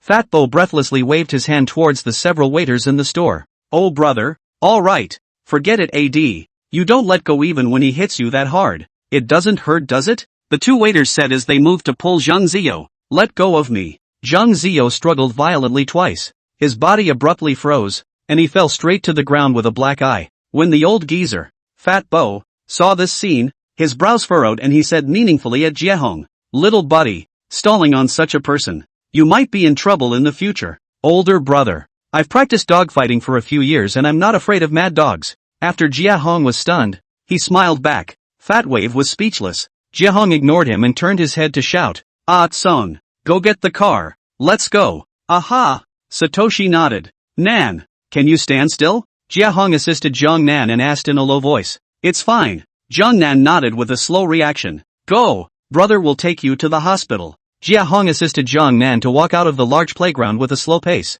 Crunch! Not long after, Sung turned his motorcycle around and stopped in front of the duo. Come on, slow down and get on. Jiehong practically hugged Zhang Nan onto the motorcycle, then immediately straddled the backseat as well, his hands holding his shoulders hard. Ah Tsong, go! Boom! Sung twisted the throttle and the motorcycle quickly drove away from the large playground. Zhang Nan leaned his head against Ah Tsung's back, feeling that the pair of big, strong hands behind him were always supporting him, and an unspeakable sense of security inexplicably rose in his heart. Hero, brother Hong. As the cool breeze blew, Zhang Nan gradually regained a little bit of consciousness and murmured softly, why are you back? Jiehong shook his shoulders hard and shouted in a big brother tone, you got beaten, so I came back. Ha! Zhang Nan showed his teeth and laughed, tears sliding down the corners of his face. 10 minutes later, downstairs at the overseas Chinese hospital, Jiehong pulled out his cell phone and dialed Zhang Nan's number. Hello, hero? Tuga picked up the phone. I brought Nan back, Jiehong said succinctly. We're downstairs at the overseas Chinese hospital now, so come on down. Oh, good good good. After a moment of stunned silence, Wintermelon hurriedly nodded his head in agreement. In less than 3 minutes, Wintermelon wearing slippers rushed to the hospital downstairs, holding Zhang Nan's arm, while crying and scolding, are you fucking stupid? What did you leave me for? Still, are you still not a brother? Yes, Zhang Nan grinned. I'll never leave you behind again. Where are you hurt? Donghua asked before twisting his head to look at Jiehong. Your brother Hong, right? Jiehong nodded. Trouble you guys. Donghua handed out cigarettes to Jiehong and Atsong, and pulled out another one and stuffed it into Jiangnan's mouth. Why is your head bleeding so much? Where exactly did it hurt? It's okay. No, JB. Donghua held him up and headed for the hospital. Hurry up and get a CT first. Jiangnan nodded. His head violently flooded with another bout of dizziness, and after coughing violently twice, he actually began to dry heave. All three of them were terrified. Quick, call a doctor. Hurry and take a look. 5 minutes later, Jiehong paid the fee while Gangnam had a CT followed by being wheeled into the ultrasound room. In the hallway outside the ultrasound room, Jiehong gave Chung and Donghua a cigarette, and the three of them sat on a bench and chatted. Pa! Jiehong lit his cigarette and took 2 puffs before asking, how many times has Turtle Snake come after you guys this time? Tonto puffed on his cigarette and thought for a moment. For the second time. What reason? Jiehong frowned and asked. Zhang Zio was his mom I stabbed blind. Not much to do with Jiangnan. How come he is holding on to you guys? Then he's not. Looking for. Can't find you? Donghua breathlessly returned. That incident of yours was caused by Jiangnan in the end. Although Zhang Zio's eyes were stabbed blind by you. But in your absence, didn't Turtle Snake have no choice but to look for Jiangnan to take out his anger? Fuck. Jiehong gritted his teeth and cursed. There's a head for the grievances. There's a head for the debts. Thanks for fucking being a member of society. You don't even follow this rule. Turtle Snake just. It is not a person who abides by the rules. Donghua was very disgusted and scolded. Although I don't mix with the society, but I also understand the reasoning that the trouble is not as bad as the family. He's good. Even his mom's door to copy the family, such a lack of morality can be done. Really fucking no bottom line at all. Copied the house? Jiehong froze. Whose house did he copy? You don't know? After a moment of stunned silence, Wintermelon immediately reacted and smoothly made up a very lame excuse. A student who borrowed a loan from him, when it was due, didn't pay back the money on time, so he copied the person's home copied. When Jiehong heard this, he did not believe it in his heart, because although Turtle Snake was in the business of loan sharks, Donghua said that the person who borrowed the loan was a student. How much could a student borrow? Or rather, how much money could Turtle Snake lend to a student? Is the student's family really that poor?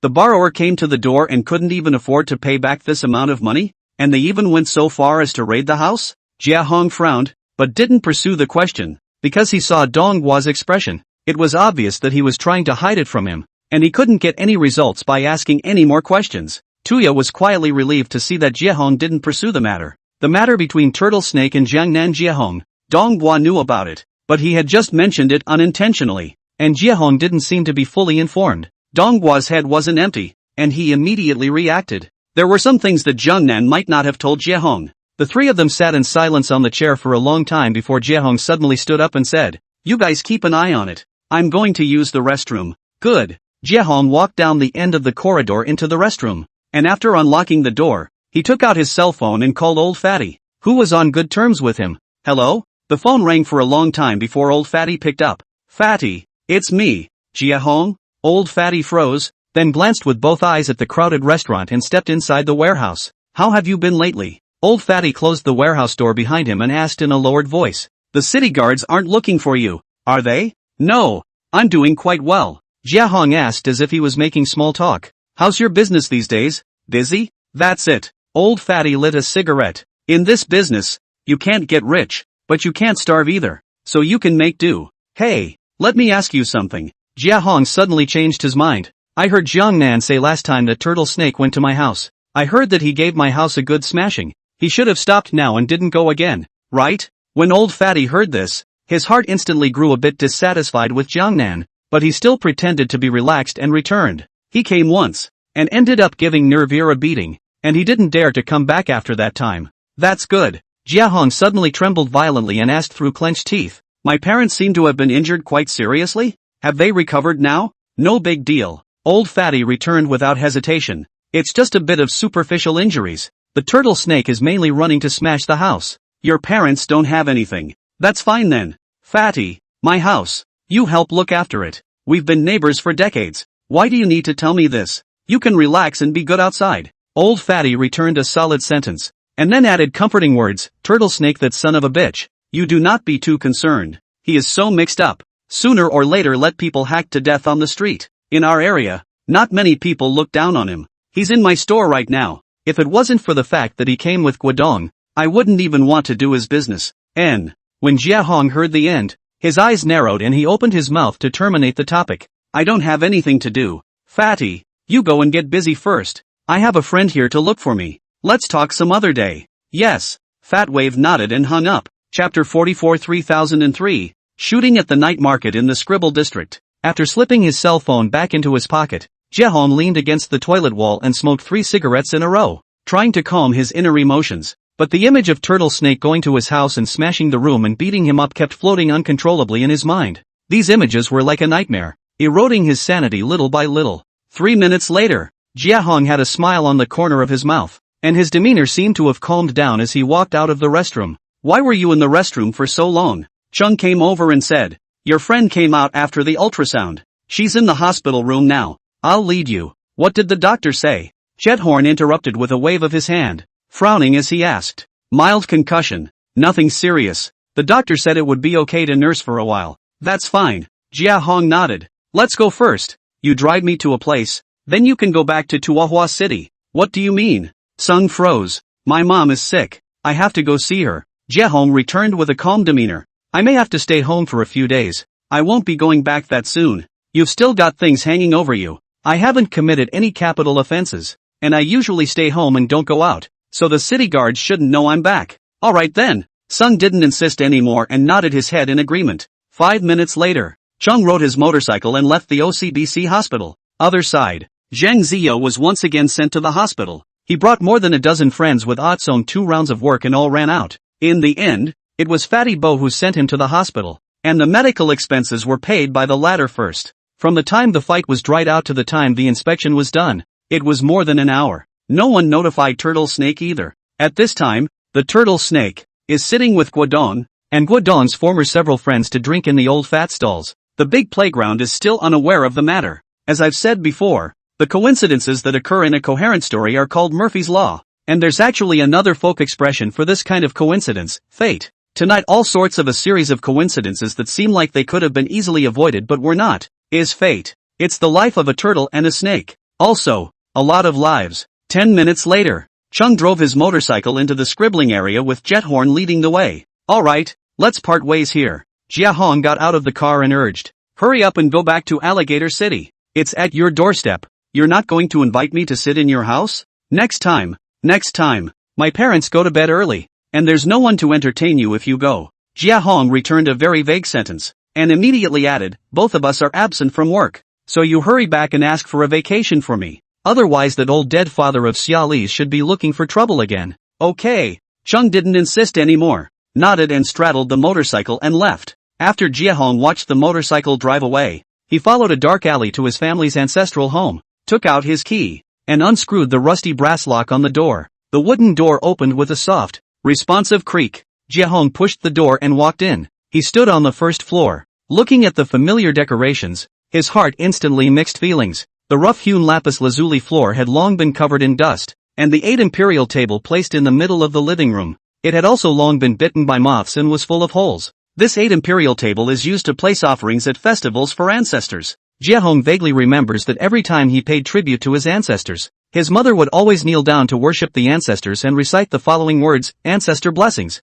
peace for the whole family, and success for the grandchildren's studies, academic success. Probably the only hope Auntie Shou had for him at that point. But today, that hope will never be realized. Looking back, that once youthful teenager has grown up. Time has passed. He was no longer simply a carefree student. Today he is a wanted man. A wanted man who has a home to go back to and is afraid to see the light of day. Phew! After a long time, Jiehong retrieved his thoughts. Taking a long breath, he stepped onto the stairs of the 2nd floor. From memory, he peeled back the clutter piled under the old bed on the 2nd floor and pulled a large box made of wood out of it. Snap! Jiehong flicked the switch on the case, and a tarp-wrapped, rusty 5-shot shotgun came into view. This 5-link is what his grandfather used to use for hunting. But as the country's management of guns became more and more stringent, his grandfather didn't dare to take it out and use it anymore. But the old man couldn't throw it away, so he secretly hid the gun under his bed. And Jiehong inadvertently witnessed that hiding process. He secretly opened the box,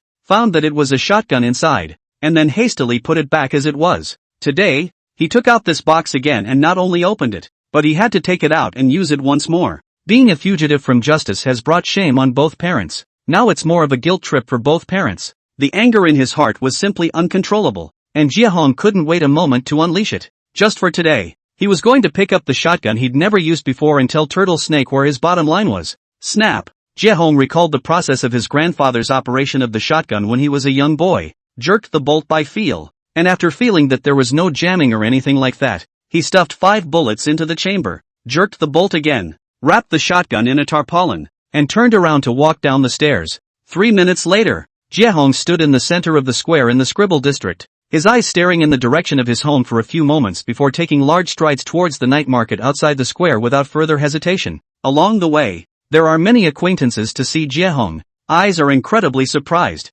and there are also open to greet him, but Jiehong as if he did not hear, hands holding the shotgun, straight to the old fat stall. 1 minute later, Jiehong arrived at the entrance of the old fatty stall, and his eyes instantly locked onto the table set up on the left side of the stall's entrance. There were 4 people seated at the table, and Jiehong was staring dead at the youth sitting on the right side. With only a side of his face showing, he recognized at once that this youth was none other than Turtle Snake. Tap tap. Jiehong stepped forward with a big stride, while flashing the 5-shot shotgun inside the tarpaulin. Ah dong, your dishes are served. Right at this moment, Old Fatty walked out from the restaurant with a plate of green vegetables and placed it on Guodong's table. Then he opened his mouth to say a few words to Guodong, but he inadvertently looked up and suddenly saw Jiehong. At that instant, his body shook and his words came to an abrupt end. Then he fixed his eyes and took another look, realizing that Jiehong was holding a 5-shot shotgun in his hand, and his head suddenly buzzed. Turtle Snake, heads up. Jiehong stepped closer, his 5-shot shotgun already raised. Fuck you. You listen to me. The one who shot you is Jiehong of the Scribbling District. Swish. Turtle Snake snapped his head around. Bang! At the same time, gunshots exploded. Chapter 45 Jiehong vs. Guodong. Wow! The sea bowl on the table containing the pork chowder shattered in response. Asterisk asterisk asterisk asterisk. Turtle Snake and Guodong's 2 friends stood up like springs, and even Guodong was startled. Jiehong had learned how to use a shotgun from his grandfather before, but he really opened it up and realized that it was not quite the same as what he had imagined. The recoil of the 5-shot shotgun was too great. Not only did it numb his tiger's mouth, but the shooting deviation was also very large, and this shot was even directly dry on the table. Even the skin of the Turtle Snake didn't rub. Ka-ching! After a brief moment of stunned silence, Jiehong regulated his mind and jerked the bolt again. Asterisk asterisk asterisk asterisk. Turtle Snake saw Jiehong bring up his gun again and was scared out of his wits. Little buddy, you wait first. Guodong frowned and walked to Jiehong with his back hand. What kind of enmity? Who are you? Jiehong glanced at Guodong and said expressionlessly, none of your business. Get out of the way. I'm Guodong. Jiehong instantly froze, as Guodong was a name that he had heard almost since he was a child. Don't make a move. If there's anything, say it properly. Guodong said in a calm tone. Dong, I'm looking for the Turtle Snake today, so get out of the way. Jiehong thought for a moment before opening his mouth to reply. Turtle Snake is my little brother. You cannot touch him. Guodong spoke again, and it carried a very obvious tone of command. Jiehong's brain jumped when he heard this, and an evil fire instantly rose in his heart, immediately glaring and disliking. If you say you can't move, you can't move? Are you a lord, interpretation, deity? Ah, I hear you sounding like you want to spar with me. Can't I spar with you? Jiehong stared at Guodong and returned tit for tat. If it was in the past, Jiehong would definitely not dare to be so hard in the face of the legendary big brother Guodong, but at this moment, he was full of anger, and in a state of mental tautness after firing the gun, plus the countless burning gazes around him. His state was just right to the point of explosion, and there was not the slightest thought of retreating at all. What are you going to fight me with? With just a broken shotgun? Guodong reached into his pocket and pulled out an imitation 6.4 pistol, pointing it at Jiehong. Why don't we shoot at each other? You don't bleed when you're shot with a broken shotgun, do you? Fuck you. I call you Dong because I give you face, but if I don't, you're a fucking asshole. Bang! Bang! As the words fell, 2 gunshots flooded the room at the same time. The first shot was fired by Jiehong first. This shot hit Guodong's right shoulder, and Guodong followed by pulling the trigger, but his right shoulder was shot first, so this shot was hit with a loss of accuracy. It just cut through the flesh of Jiehong's left shoulder, and didn't hit into the body at all. Fuck you. I'll kill you all today. Jiehong thought he had been shot. His eyes instantly became fucking red. The gunbolt was jerked to fight again. Bang! Guodong forced himself to endure the sharp pain coming from his shoulder and kicked Jiehong's wrist, then added another kick to the small of his back. Snap! Jiehong's 5-shot shotgun let go and landed on the ground. The body stomped back at least 6 or 7 steps, Son of a bitch. Your mom. Turtle Snake took a look at Jiehong's gun dropped, and immediately came to the state, copied the plastic chair and rushed up to smash it. I used to think you were a jungle big brother, but today I see you're just a wave of shit. Jiehong shielded his head with both hands and shouted in contempt. Son of a bitch. Still fucking crazy. Wudong's friend also rushed up and raised his hand to slap Jiehong violently. Jiehong drooped his head and cursed with terse words but unmistakable contempt. You're a wave shitter too. Fuck you. Wudong's other friend took a few steps forward and smashed a beer bottle on Jiehong's head. If you don't talk tough, I'm going to pick out all of your arms and legs today. Swish swish. Jiehong shook his head, blood instantly coming straight out of his head. Fuck you. You're a fucking wave shitter too. Son of a bitch. Today I still want to see whether it is your mouth or beer bottle that is hard. Wudong's two friends each copied a beer bottle and went forward to smash towards Jiehong's head, but right at this moment, a sad female voice suddenly flooded out. Stop. Jiethorn's body instantly stiffened at the sound of this female voice. Stop. You guys don't hit my son. A woman in her 40s wearing a blue factory uniform pushed through the crowd of onlookers and blocked in front of Jiehong. This woman, Jiehong has not seen for more than 2 months. She seems to have gotten darker. The face is a little haggard. A few more gray hairs on his temples. The body is also a bit hunched over. Jiehong opened his mouth wide and let out a series of whimpers, the corners of his eyes gradually moistening before he managed to squeeze one word out of his throat with difficulty a few moments later. Mom, it's okay, don't be afraid. Auntie Xiao, who had just come home from work and happened to see this scene, put her arm around Jiehong's shoulders and spoke softly to calm him down. After the turtle snake next to him froze, he carried a beer bottle and rushed up again. Aunt Xiao shielded Jiehong behind her as she shouted without fear. If you do it again, I'll call the police right away. Fuck off. Get in the fucking way again and I'll even beat you up. Turtle Snake didn't care in the slightest that the other party was a woman, and reached out to push, sending Auntie Xiao staggering back several steps. Jiehong's eyes cracked at the sight, and with his monstrous anger he sprang to his feet, yanking Turtle Snake's hair with one hand and picking up the shards of glass on the ground with a haphazard grab with the other. Your mother. Swish. The glass shard flashed with a cold aura and slashed across the left side of Turtle Snake's face. Son of a bitch. You're fucking looking for death. Turtle Snake covered his face with one hand and raised the other to slap Jiehong. Pa. Aunt Xiao surged forward and took a hard slap with her head for Jiehong. Fuck off you asshole. Wudong's friend rushed forward and kicked Auntie Xiao to the ground. If you can walk out of the scribbling area standing today, I'll take your name. Turtle Snake picks up the bottle of wine and knocks it on the table, holding only half of the glass slag in his hand as he steps forward. Who? Lee, help me hold him down. I'll fucking release all the tendons in my arms and legs for him today. Swish. Wudong's two friends sniffed and stepped forward to press Jiehong to the ground, lifting their feet and stepping on his back. Tap tap. Turtle Snake approached step by step, carrying the glass slag. Don't hit my son. Aunt Xiao lay on the ground and reached out to tug on Turtle Snake's pants. If you want to hit, you hit me. Fuck off. Turtle Snake kicked her out of the way, glass slag zinging against Jiethorn's wrist. Put. Blood spattered.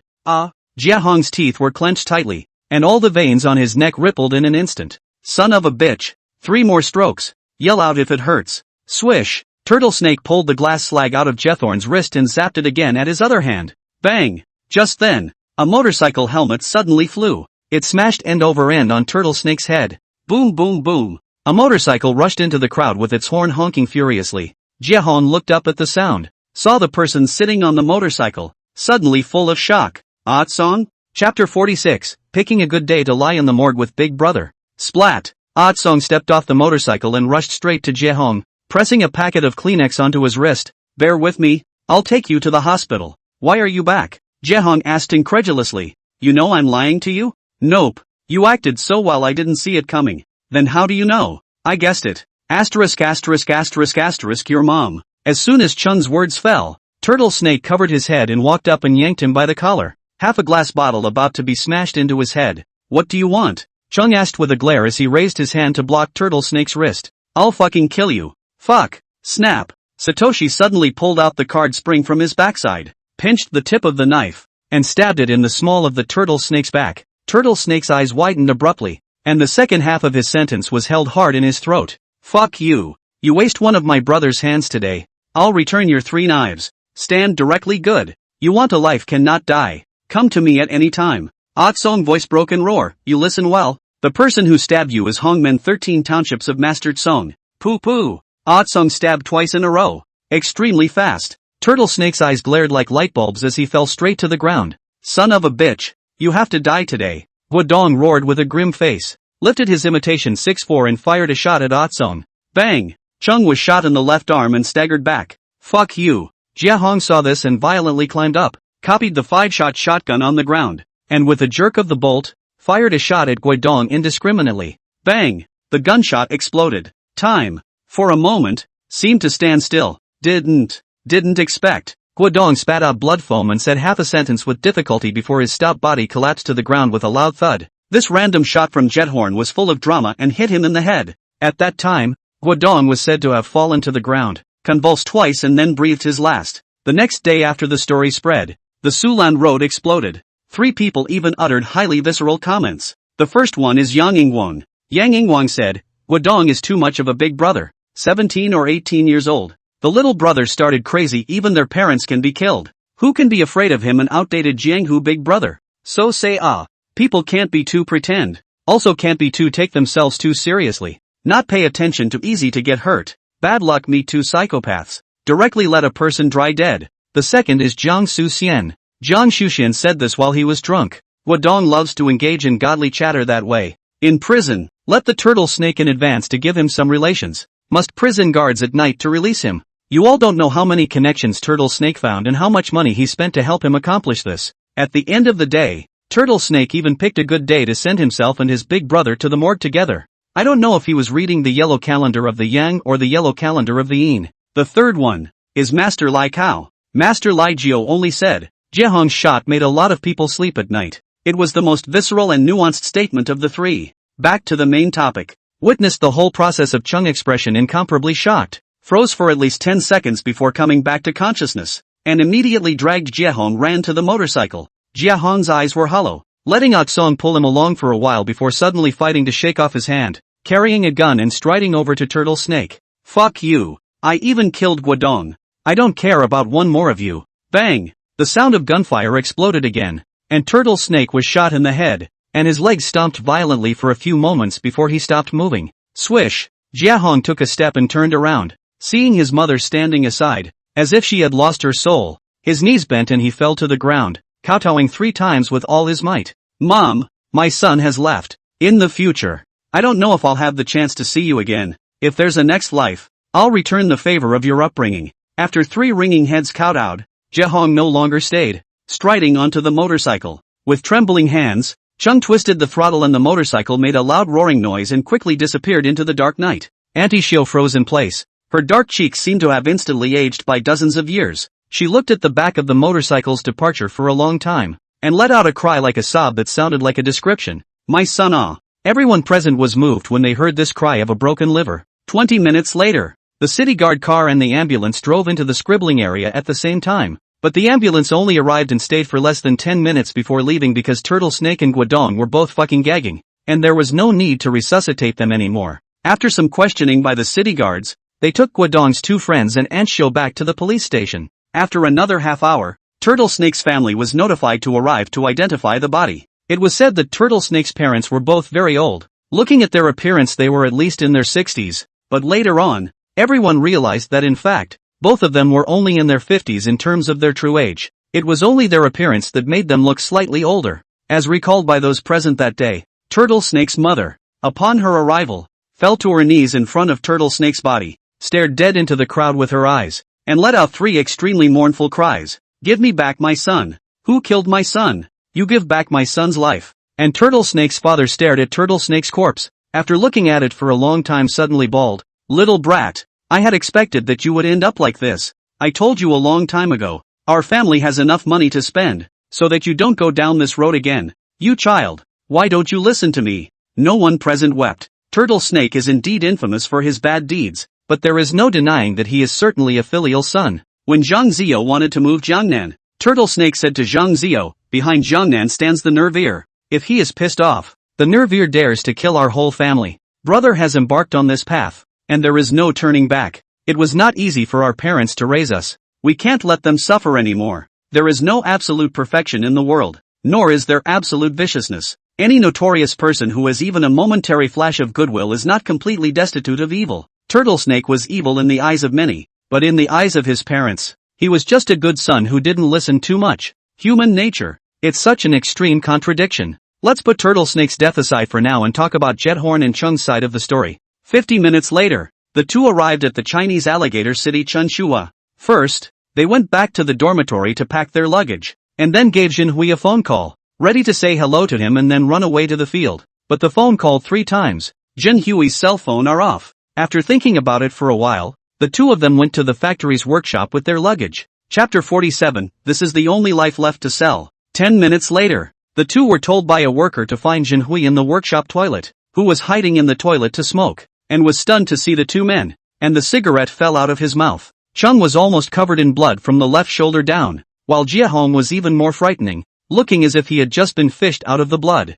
His body was shaking and he couldn't even stand up. What the fuck is going on? Why are you guys bleeding so much? Jinhui growled with a shaky voice. We kill people. Jinhui instantly froze in place. You be good here. We're leaving. Chung whispered before assisting Jiehong out of the restroom, the two of them against the countless workers' astonished gaze, all the way through the workshop. When they walked to the door, just in time to see Xia Li's feet floating, covered with the smell of alcohol towards them. You two little brats. How to get into this kind of shit? This is. Who did you let fuck you again? Bang! Jiehong violently pushed Chung away and kicked him hard in the small of the back. Fuck you. Do you know how long I've put up with you? Damn you. Satoshi followed, forcing back the sharp pain in his shoulder, copied the scissors on the cargo box, and glared as he stabbed through Notori's palm. Ah! A scream flooded the workshop and it was instantly quiet. Bang! Xia Wei, who was working overtime in the office, heard the commotion and came out, saw Jiehong and Atsong beating up their cousin, and immediately like a shrew shouted,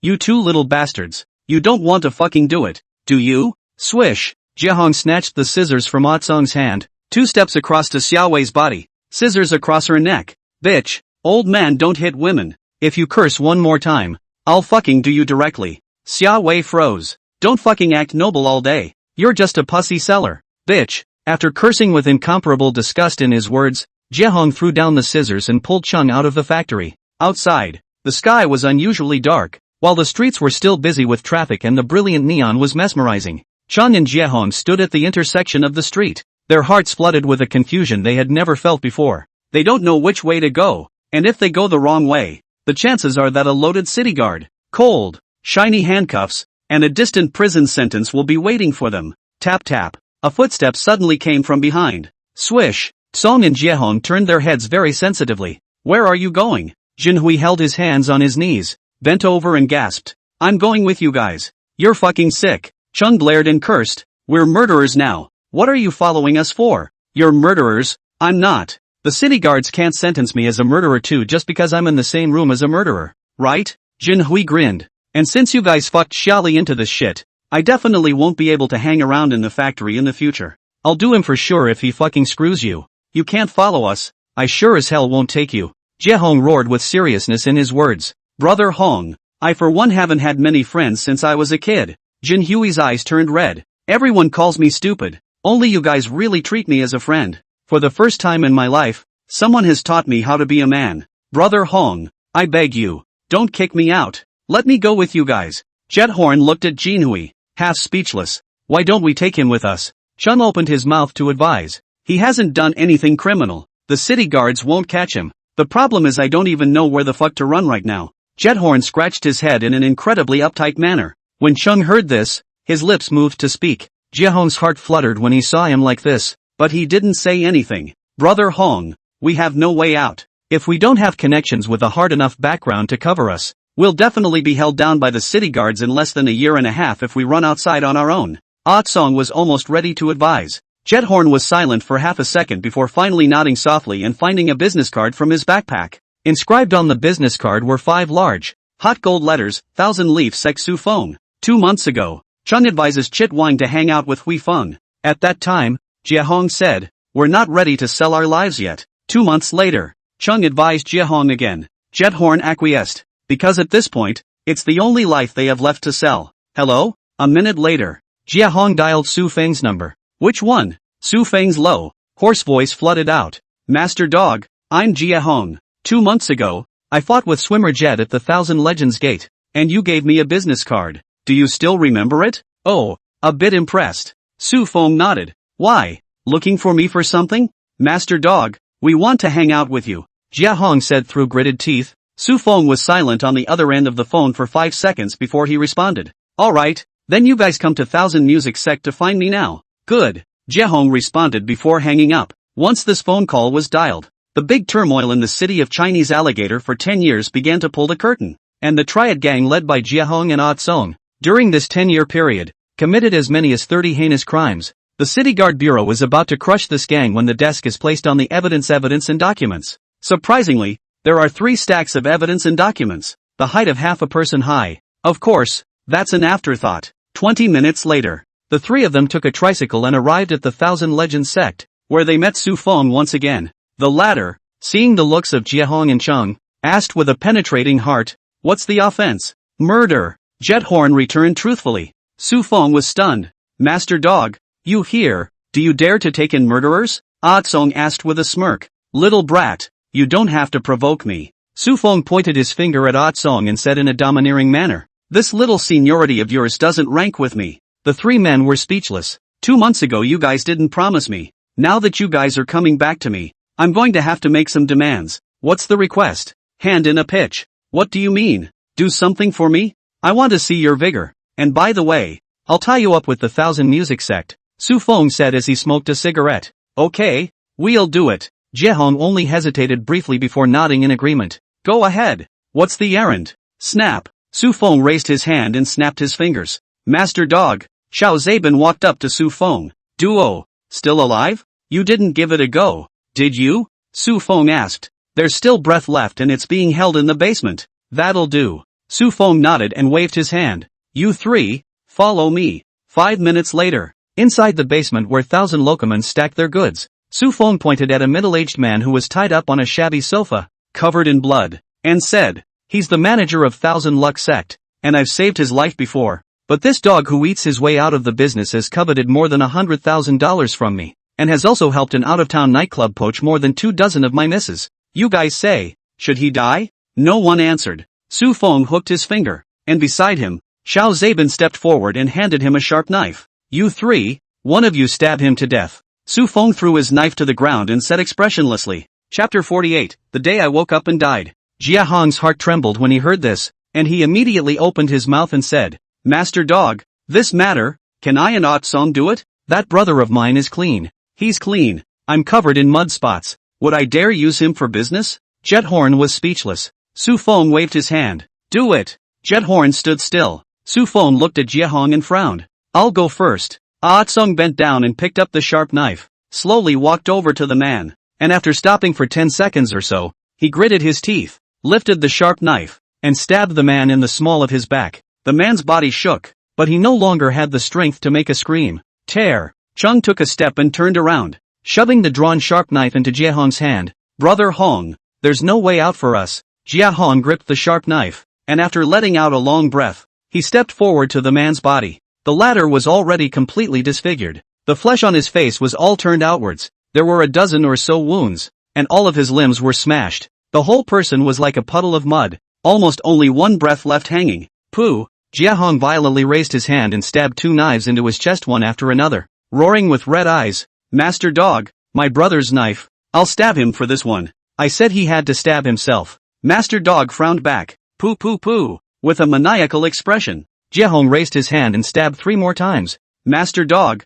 I've doubled it. Can you be satisfied? Su Feng stared and didn't say anything. You're not satisfied. I'll stab until you are. Jiehong raised his hand and pulled the sharp knife out, glaring and mechanically stabbing the man violently in various parts of his body. Inside the basement, silence reigned. All that could be heard was the sound of a sharp knife being entered and pulled out. After about a minute had passed, Su Feng suddenly waved his hand and shouted, Enough! Stop! Poof! Jiehong just happened to stab out with a knife, and it was impartial to the man's neck aorta. Blood splashed up more than a meter high, spraying Jiehong's face all over the place. The hot blood gradually brought Jiehong back from his seizure. Bam! Sharp knife loose hand fell to the ground. Jiehong trembling raised his hands full of blood. Crimson liquid stung his eyes raw. He felt his mind suddenly became heavy, limbs light, standing straight to fight shaking. The scene around him began to become a little blurred. Chung took a look at Jiehong's state was not quite right, and hurriedly took 2 steps to go forward. Bang! The latter's body shook and suddenly fell to the ground.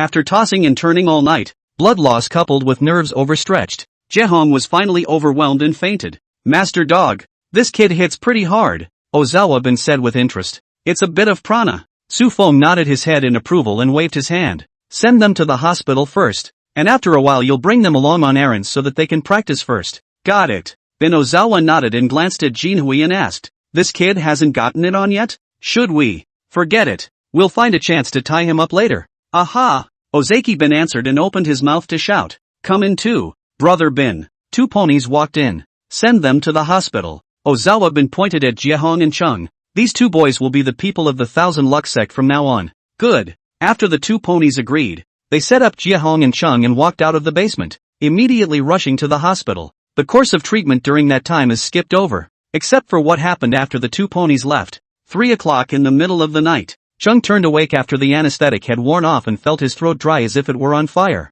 He laboriously braced himself and picked up the thermos on the bedside table, wanting to pour some water to drink. Just as he got up, he suddenly saw a red dot blinking in the darkened hospital room. Awake? Jethorn asked in a hoarse voice. It was then that Chung realized that Jiehong was leaning over the bed smoking a cigarette, and that red spot was the flame from the cigarette but flooding out. Aha! Chung took out a disposable cup from the cabinet and poured a glass of water, tilted his neck and drank it dry before saying, give me one too. Swish! Jiehong took out the cigarette case from his pocket and threw it over. Chung lit a cigarette and smoked it silently. The ward was dark. Both of them could not see each other's face. I don't know how long. Jiehong took the lead to open his mouth to break the silence. His voice trembled and said, fucking hell. Killing 3 people in one night. Is this a fucking nightmare? But this dream will never wake up. Satoshi's voice was soft. If we wake up in the middle of it, it could be the day we die. Brother, do you regret it? Sun didn't reply. I'm the one who got you into this mess.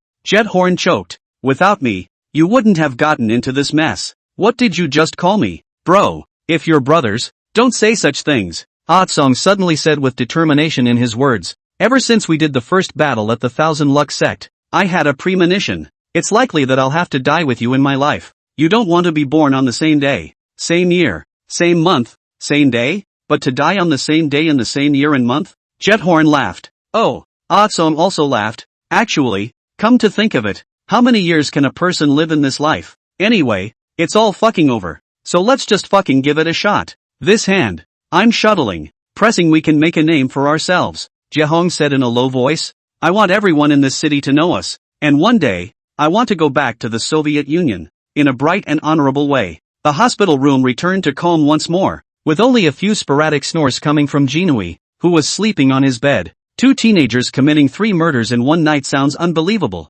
but there's a smooth inertia to everything, including murder. And like the duo said, they had nowhere else to go but this life to sell. It all makes sense in the context of the new year. A social environment with an incredibly gray background, because this other world is affected by violence and crime to the depths of human nature. Extremely twisted. Early the next morning. What the fuck is going on? Jiang Nan looked at the news being broadcast on the local TV station and roared incredulously. Didn't you say they went back last night? How come Guodong and Turtle Snake are all dead? I don't know. Donghua was also confused. They were all gone after I came out of the ward last night. I thought they went back to the Chinese alligator city. I didn't realize that they actually went back to the scribbling area to kill Guodong and Turtle Snake. Zhang Zio that case? Jiehong even if really caught, at best will be sentenced to 5 or 6 years. Now all of a sudden dry out 2 people's lives. In case caught by the city guards, the result will certainly be 100% shot. Thinking of this, Jiang Nan's head buzzed, and he didn't say anything for half a day.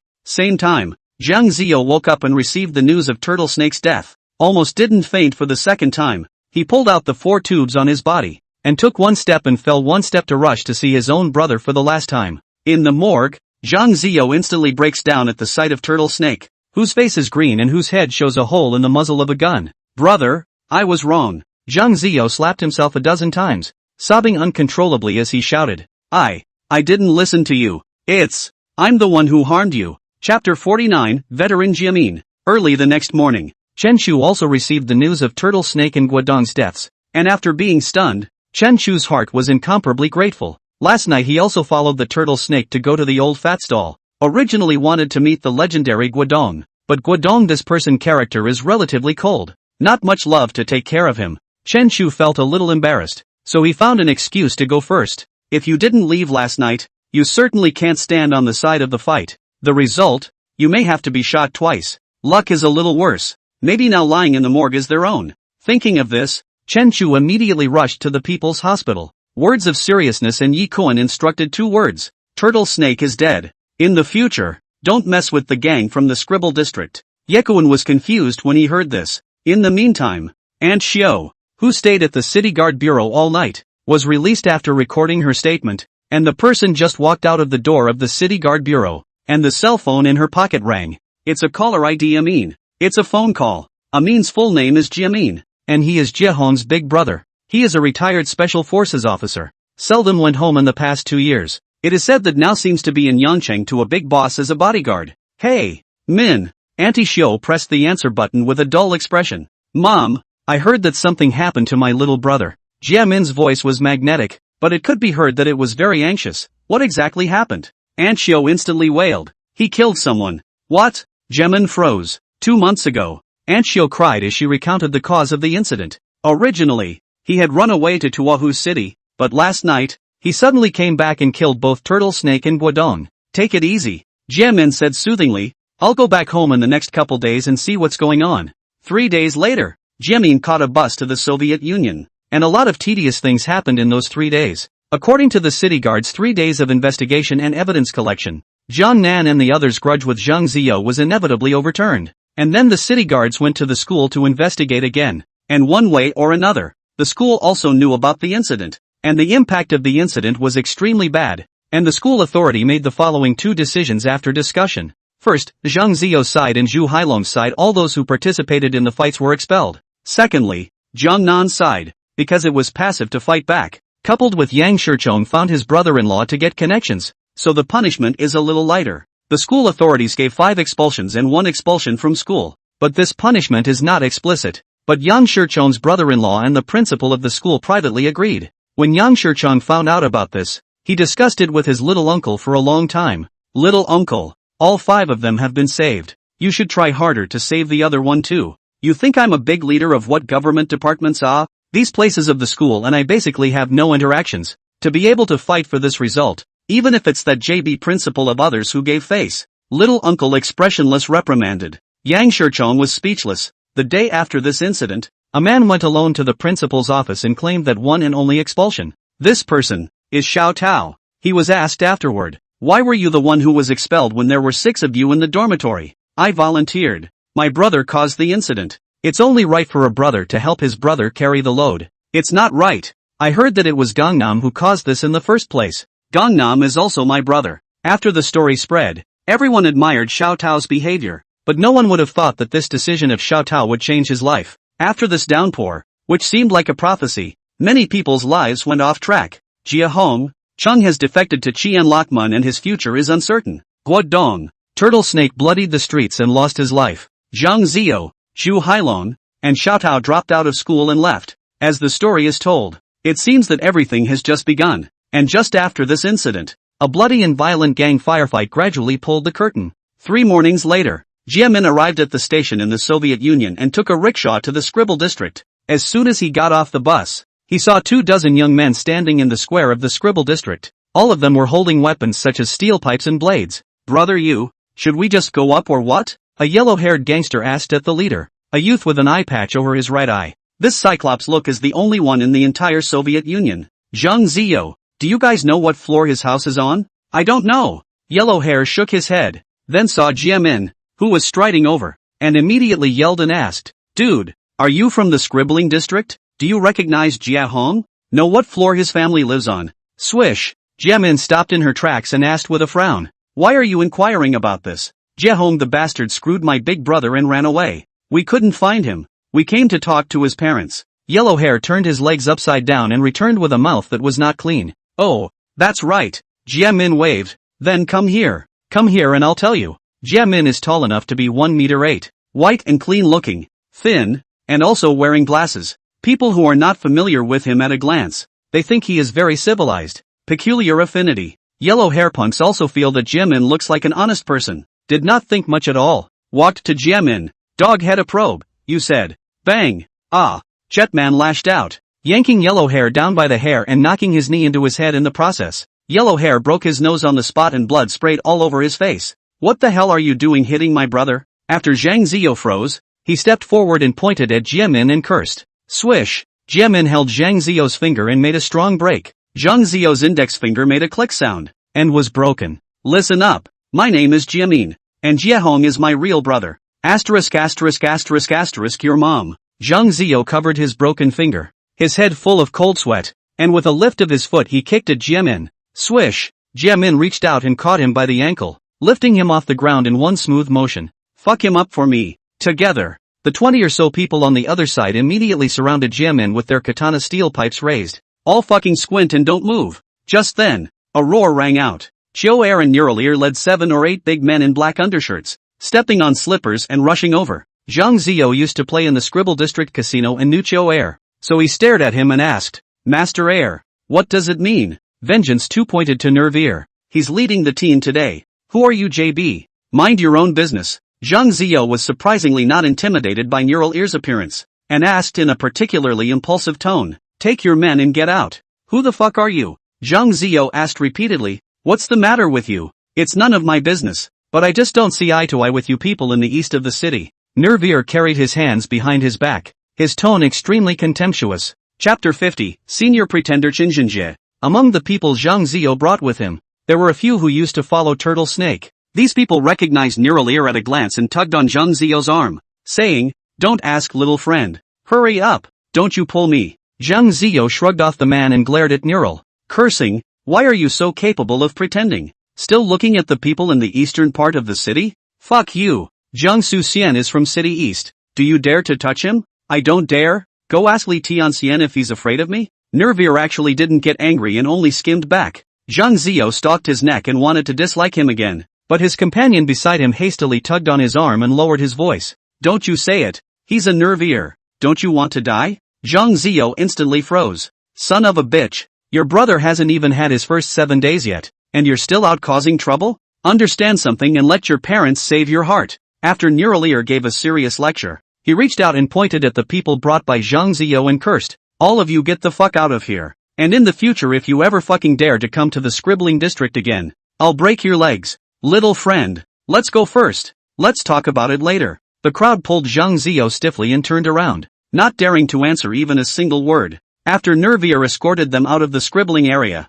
he turned his head to look at Jiehong and asked, you're the eldest son of Ah Chang's family, right? Aha! Uncle Cho. Jiehong nodded and offered Nerve Ear a cigarette. Nerve Ear patted his shoulder and let out a long sigh. Go home. Persuade your mom properly. Jiehong nodded, striding up the stairs. 2 days later, Jiang Nan was lying on the hospital bed watching a movie when suddenly the door of the ward was pushed open and Jiehong, dressed in a casual outfit, stepped in. Your brother Min. Jiang Nan sat up in a hurry. It's fine. You lie down. No need to get up. Jiehong pressed her hand and placed the fruit basket on the table. I came today. There's something I want to ask you. Brother Min, go ahead. Jiang Nan took out a cigarette and was about to hand it over. Do you know where my little brother is right now? Jiang Nan's hand handing out cigarettes paused. The first time Jiehong hurt someone and ran away, it was because of you. The second time he killed and ran away, it was still because of you. You must know where he is. Jiehong said with soft words. I really don't know. Jiang Nan returned truthfully. The first time he went to the Catfish City. This time I really don't know. He didn't call me. Then give me his current number. His old one doesn't work anymore. Aha! Jiang Nan nodded. A short while later, Jiehong dialed Jiehong's number on her own cell phone, and the phone rang for a long time before connecting. Hello? Little brother. It's me. Jetman asked succinctly. Where are you now? Big brother? Jiehong froze. It's me. Where are you now? Alligator City. Come back. I'll take you to turn yourself in. Jiehong let out a long sigh. It's not good for us to keep running like this. My former boss knows someone in the judiciary. He's willing to help. You won't get the death penalty. So how long do I have to serve? No time. Jiehong paused for a moment and added. Big brother will slowly help you operate, and try to get you out within 20 years. Okay? Big brother, how many 20 years can there be in life? By the time I get out I'll be almost 40. What else can I do? What's left to live for? If you keep running like this, you'll be caught by the police one day, and no one will be able to save you then. Jiehong suddenly raised her voice. Think about your parents, okay? Think about me and your second brother, okay? Big brother, I really can't accept 20 years in jail. I can't accept 20 years of not seeing the sun. I can't accept 20 years of staying with a bunch of prisoners. Jiehong's voice trembled. From the day I beat Guodong and Turtle Snake to death, I set an alarm clock for my life, and whichever day the alarm went off, I would die. That's it. I'm sorry. Beep. The phone flooded with a busy signal. Jiamin called again and Jiehong had turned off his phone. Jiamin let out a long sigh, but there was nothing otherworldly on his face, as if he had expected this outcome. Brother Min, it's all because of me. Jiang Nan felt incomparably guilty and wanted to say sorry, but felt that a sorry was too light. Jiehong has his own social circle and his own choices. Nan, I don't blame you. Jiamin looked up to the sky and sighed. This is all fate. Jiehong's fate, and the fate of our whole family. Watery years. 10 days passed in the blink of an eye. The 6 people in the 309 dormitory were discharged from the hospital one after another, and returned to the school to accept the punishment. Xiao Tao knew that he would be expelled and pressed to come to school today, but Zheng Ziyo and the others did not know that they would be expelled. When the director of instruction read out the disciplinary notice, Zheng Ziyo instantly exploded, rushed up to the flag-raising platform on the spot, yanked the director of instruction's tie and cursed, asterisk asterisk asterisk asterisk your mom. My brother let them kill. Why we all expelled? They expelled one person?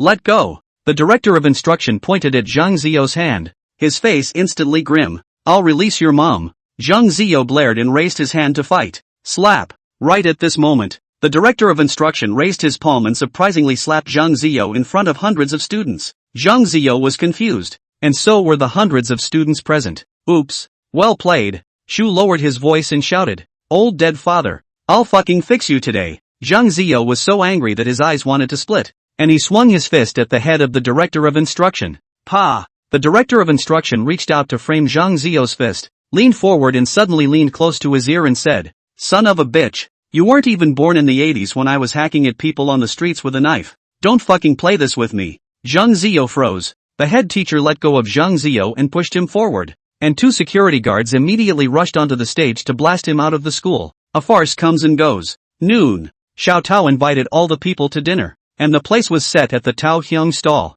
and with all the guilt in their hearts, all of them had a rare lack of appetite. Yang Shichong see the atmosphere is too depressing. Take the initiative to look for words to ask. Tao, what are your future plans? Why don't you go to my little uncle's place? Jiang Nen heard Yang Shichong mention his little uncle and couldn't help but interrupt to ask, hey, which one is your little uncle? Is he so powerful? Can he talk to the principal? He's just a businessman. You don't know him. Yang Shichong made a perfunctory remark and then asked Xiao Tao, do you want to go? If you want to go, I'll give him a call. I'll rent an apartment today and look for work in the next 2 days. If I can't find it then I'll say it. Okay. Yang Shichong nodded to terminate the topic. Half an hour later, the meal ended hastily. Xiao Tao stopped a tricycle in front of the hotel and headed to Xinhe Street to look for a house, while the remaining 5 stepped back to the school. 5 minutes later, the crowd stepped into the school entrance with a head full of hot sweat, when they heard 2 students talking highly of them. Brother Jie, Jiang Nan and his gang are really JB awesome. A student with a center parting rushed a student with slanted bangs and said,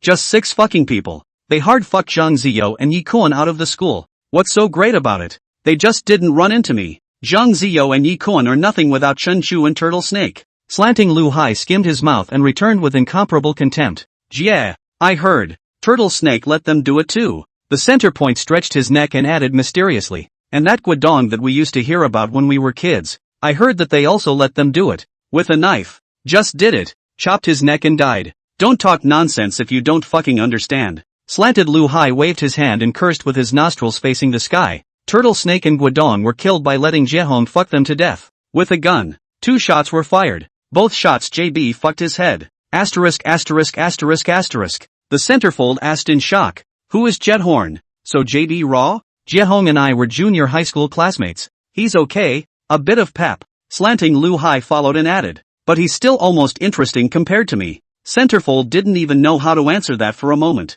Asterisk asterisk asterisk asterisk. Cookie era. Yang Shichong suddenly pulled his neck and shouted. Slanting Lu Hai that buddy. You Hunghings or Donghings ah? Slanting Bangs and Centerfold turned back at the same time at the sound. Jie, it's Gangnam and the others. Slanted Bangs bristled. What do you guys mean? Yang Shichong shook his hand and grinned. We don't mean anything else. We just want to get acquainted with you. Buddy, what's your name? Slanted Bang's nostrils skyward returned. My name is Chen Jinjie. Senior Class 3. The road to the face. All call me a brother Jie. Oh, The road anon? Yang Shirchong nodded and asked with a cheap smile. Hey, is your elder brother's surname Bai? What do you mean? Chen Jinjie was a bit unresponsive. I'm looking for you to come out of Starlight Avenue, and your big brother is Bai Fujian. Yang Shirchong returned in a serious manner. Ha ha. The crowd didn't hold back and all exploded with laughter. Dear, mocking me? Chen Jinjie, with his hands behind his back, narrowed his eyes and stared at Yang Shirchong and asked, You're pretty good, right? Yeah, I'm just awesome. I'm used to being awesome. Today, you might have to pay for your awesomeness. Chen Jinjie rolled up his sleeves and took a step forward. Oops. Yang Shirchong and Shu stared at their eyes and were about to go on. Hey, don't do it here. Let the teacher see for sure expel us. Jiang Nan reached out and stopped, stepped forward and asked. Jie, right? Have you got the guts? Your question is very redundant. If I don't have any balls, the Soviet Union won't be able to find one with balls. Chen Jinjie asked. What do you have in the way? Draw it out. Let's meet in front of the school after school this afternoon. Do you dare? Okay, I'll be on time. Then let's call a truce for now, and we'll start on time after school this afternoon. Good. Chen Jinjie nodded and waved his hand at Zhong Min. Let's go. Oops. I'm not fucking lying at all. This person has at least 5 more Yang Shirchangs than Shu in terms of pretending. Zhang Wei Nan cursed indignantly. Don't mind him. Go back to the dormitory first. Zhang Nan scratched his nose and said, Let's talk after school this afternoon. The crowd nodded and stepped towards the dormitory building. Just as they reached the downstairs, the crowd saw Xiamu, who was about to walk out side by side with Lin Yinyan. Jiang Nan subconsciously stopped in his tracks. Summer Zen saw him and stopped in his tracks as well. Chapter 51, that year. Those flowers. Yang Shirchong and Zhang Weinan Donggui took a look at this scene. The pace did not stop to continue to the dormitory building, while Ashu suddenly stopped in place and did not move. What are you standing there for? Zhang Weinan pointed at Lin Yinyan and said, Look at the other girl. She's more awake than you. Hurry up and go. Ashu glanced at Lin Yinyan who was walking towards the cafeteria alone and said stubbornly, I'm not leaving. I'm going to stay here and listen to what they talk about. No, what can you do when you hear it? I wouldn't go anyway. Don't let him disgrace himself here. Hurry up and drag him away. Yang Shirchong gave Zhang Weinan a wink, and the two of them pulled him hard and dragged him towards the dormitory building. Mima ah. Ashu was indignant beyond words. With Tao gone, my status in this dormitory has plummeted ah. Don't even have the right to fucking listen to people anymore. The sunlight at noon was very hot, and the golden rays poured down, reflecting Summer Zan's fair skin as if it were transparent. You, where are you going? Jiang Nan had just been criticized by the whole school, so he was inexplicably a bit weak in his speech. Summer Zan smiled and asked rhetorically, Another fight? Got bullied. Jiang Nan's voice was extremely low. A small fight. Summer Zan stroked the ends of her hair and smirked. Are you free after school this afternoon? Jiang Nan asked tentatively. Let's go out for a walk together. Summer Zan thought for a moment and nodded. Okay, go to the last one. Hey, okay.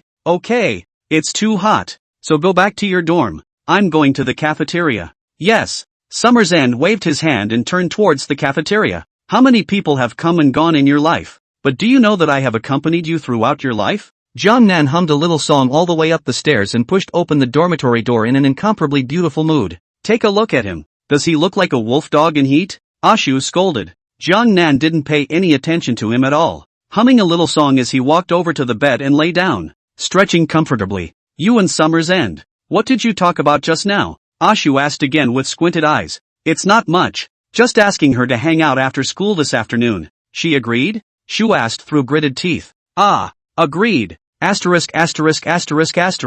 Ashu suddenly growled like a wolf dog. She agreed again? How could she agree? Jiang Nan lazily ignored him and continued to hum a little song leisurely. No words at noon. After school in the afternoon, Jiang Nan ran to the dormitory in a frenzy and took a shower as fast as he could. And when the others came back, the dude was already wiping his hair with hair wax. Yang Shirchong asked, Are you ready to go out here? Ah, just get your hair done and go. Jiang Nan turned around and asked, What? Aren't you forgetting something? No, right? I've had a shower and my hair is almost done, so I haven't forgotten anything? Think again. I really can't remember. Forget what's going on. Just tell me. Egu I wipe. Yang Shirchong collapsed and scolded. At noon you promised that Chen Jinjie. Afternoon after school about a hand. You forgot? Ah, oh.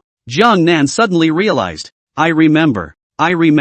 Yang Shirchong was speechless. Then what do you say? Are you still going? I definitely can't go in the afternoon. Jiang Nan thought for a moment. Why don't you guys go to the appointment? Or you can help me tell him that we'll fight another day. Pull yourself together. Yang Shichong waved his hand in annoyance. I don't care about this crap. Then it doesn't seem right not to go when I've promised people. Then you don't go on a date and get ready to answer the bell. That won't do. I sure as hell can't stand Summer's End up. Gotta have it. Get lost. Yang Shichong immediately lost interest in talking to him. 10 minutes later, Jiang Nan and Xiaomao walked out of the back door of the school with countless students looking at them differently. And the reason why they didn't go to the front door was because they were afraid of encountering Qin Jinjie and his gang. The two of them walked along the pathway, all the way to the big playground against the setting sun. Summer's End saw the wandering singer with the big wavy hairstyle and took a step straight over. The singer with big wavy hair was singing Park Shu's Born Like a Summer Flower when she saw Xiaomao. She pointed her finger to the other microphone on the wheat stand next to her.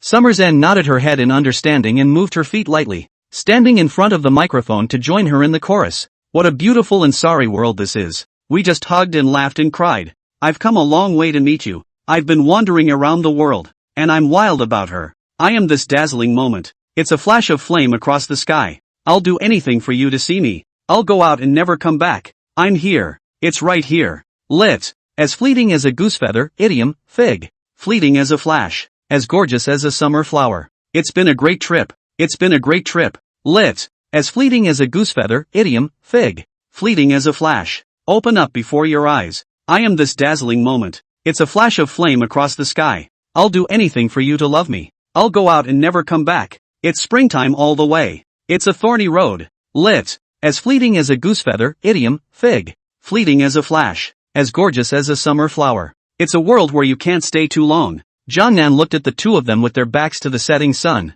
and their beautiful and valiant figures, as well as their powerful and fatalistic singing voice, and goosebumps exploded all over his body. After a long time had passed, he came back to his senses, put his hands around his mouth, and shouted, "That's good. One more song. Why don't you sing one for me today?" Summer's End tilted her head to look at him. "Yes. Which song would you like to sing, little brother?" The big wavy singer asked as she hooked her finger. Also by Park, Those Flowers. Okay. Crisp guitars flooded the room and warm vocals rang out in the still warm sunset. That laughter reminds me of those flowers of mine. In every corner of my life. It's open for me. I used to think I'll always be there for her. Today we are gone. In a sea of people. She's getting old, isn't she? Where is she? That's how we're going to go our separate ways. La la la la la la la la la la la la la la la la la la. Miss her. La la la la la la la la la la la la la la la la. Is she still on? La la la la la la la la la la la la la la la la la la. Let's go. She's been blown away by the wind,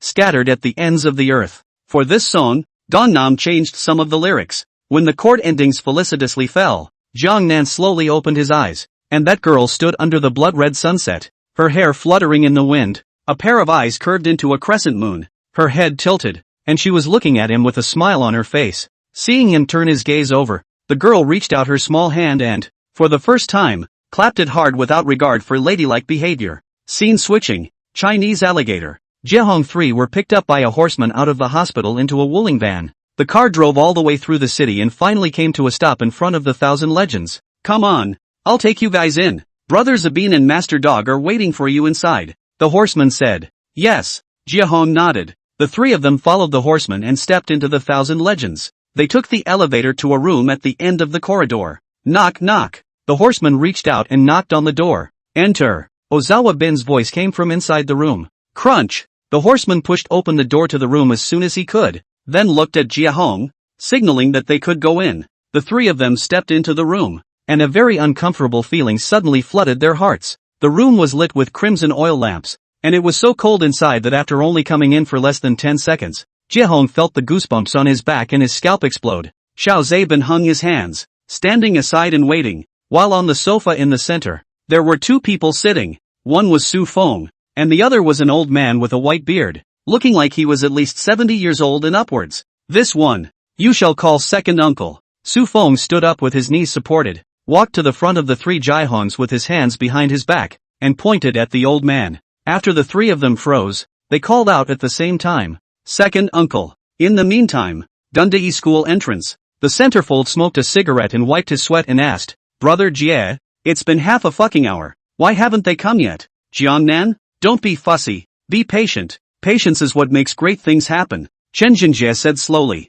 Chapter 52, The Legend of the Coffin Master. Inside the chilly room, the old man coughed twice and slowly stood up from the sofa, walking to the three men with his back hands. Late bloomers, for what do you want to go down this road? He was thin, dressed in a black tang suit, straight, and spoke in a raspy voice, but it sounded neutral. The old man's name is called South Coffin. No matter how big or small in the jungle, as long as you know him, have to respectfully called Coffin Master. And the disciples of the Thousand Leaves sect, they all called him Second Uncle Gong. To live, Jiehong thought briefly, and his words came back truthfully. Honest enough. The Southern Coffin nodded with a smile and waved his hand at Ben Ozawa. The auspicious time has come. Invite the second master's idol. Yes, second uncle. Xiao Zabin responded respectfully, then took a step to the corner of the room and reached out to pull back the red cloth on the idol in front of the incense case. Wow! The red cloth fell to the ground, revealing a nearly 2-meter tall statue of Master Guan. Statue of the whole body armor was bronze,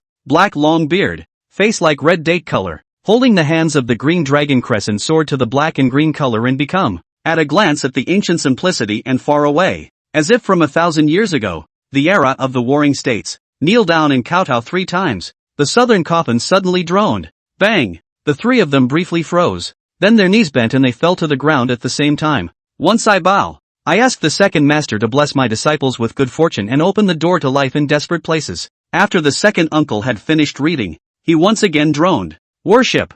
Bang! The 3 men braced their hands on the ground, their foreheads knocking heavily on the floor. Second kowtow. Please second master bless my disciples. Fish leaping over the dragon gate. A flight to the 9 heavens. Bang! 3 kowtows, and I ask the second master to bless my disciples to meet nobles in all directions, and to robe them all over the world. Bang! After 3 kowtows, second uncle suddenly pulled out 3 pills and placed them in the hands of the 3, and sternly shouted, "Eat it!" Jiehong didn't hesitate to stuff the pill into his mouth, and Chung and Jinui all froze and didn't follow suit. The pills are poisoned, the second uncle said with his hands behind his back. After Jiehong was stunned, he swallowed the pills and returned. The society has a life, and it is poisonous to eat it. Good, good. Second uncle suddenly let out a loud laugh. This scion is smart enough. Su Feng, who was beside him, also nodded with satisfaction. Starting today, you guys will officially join Thousand Leaf Sect, and after a while, Xiao Zabin will bring you to start contacting the company.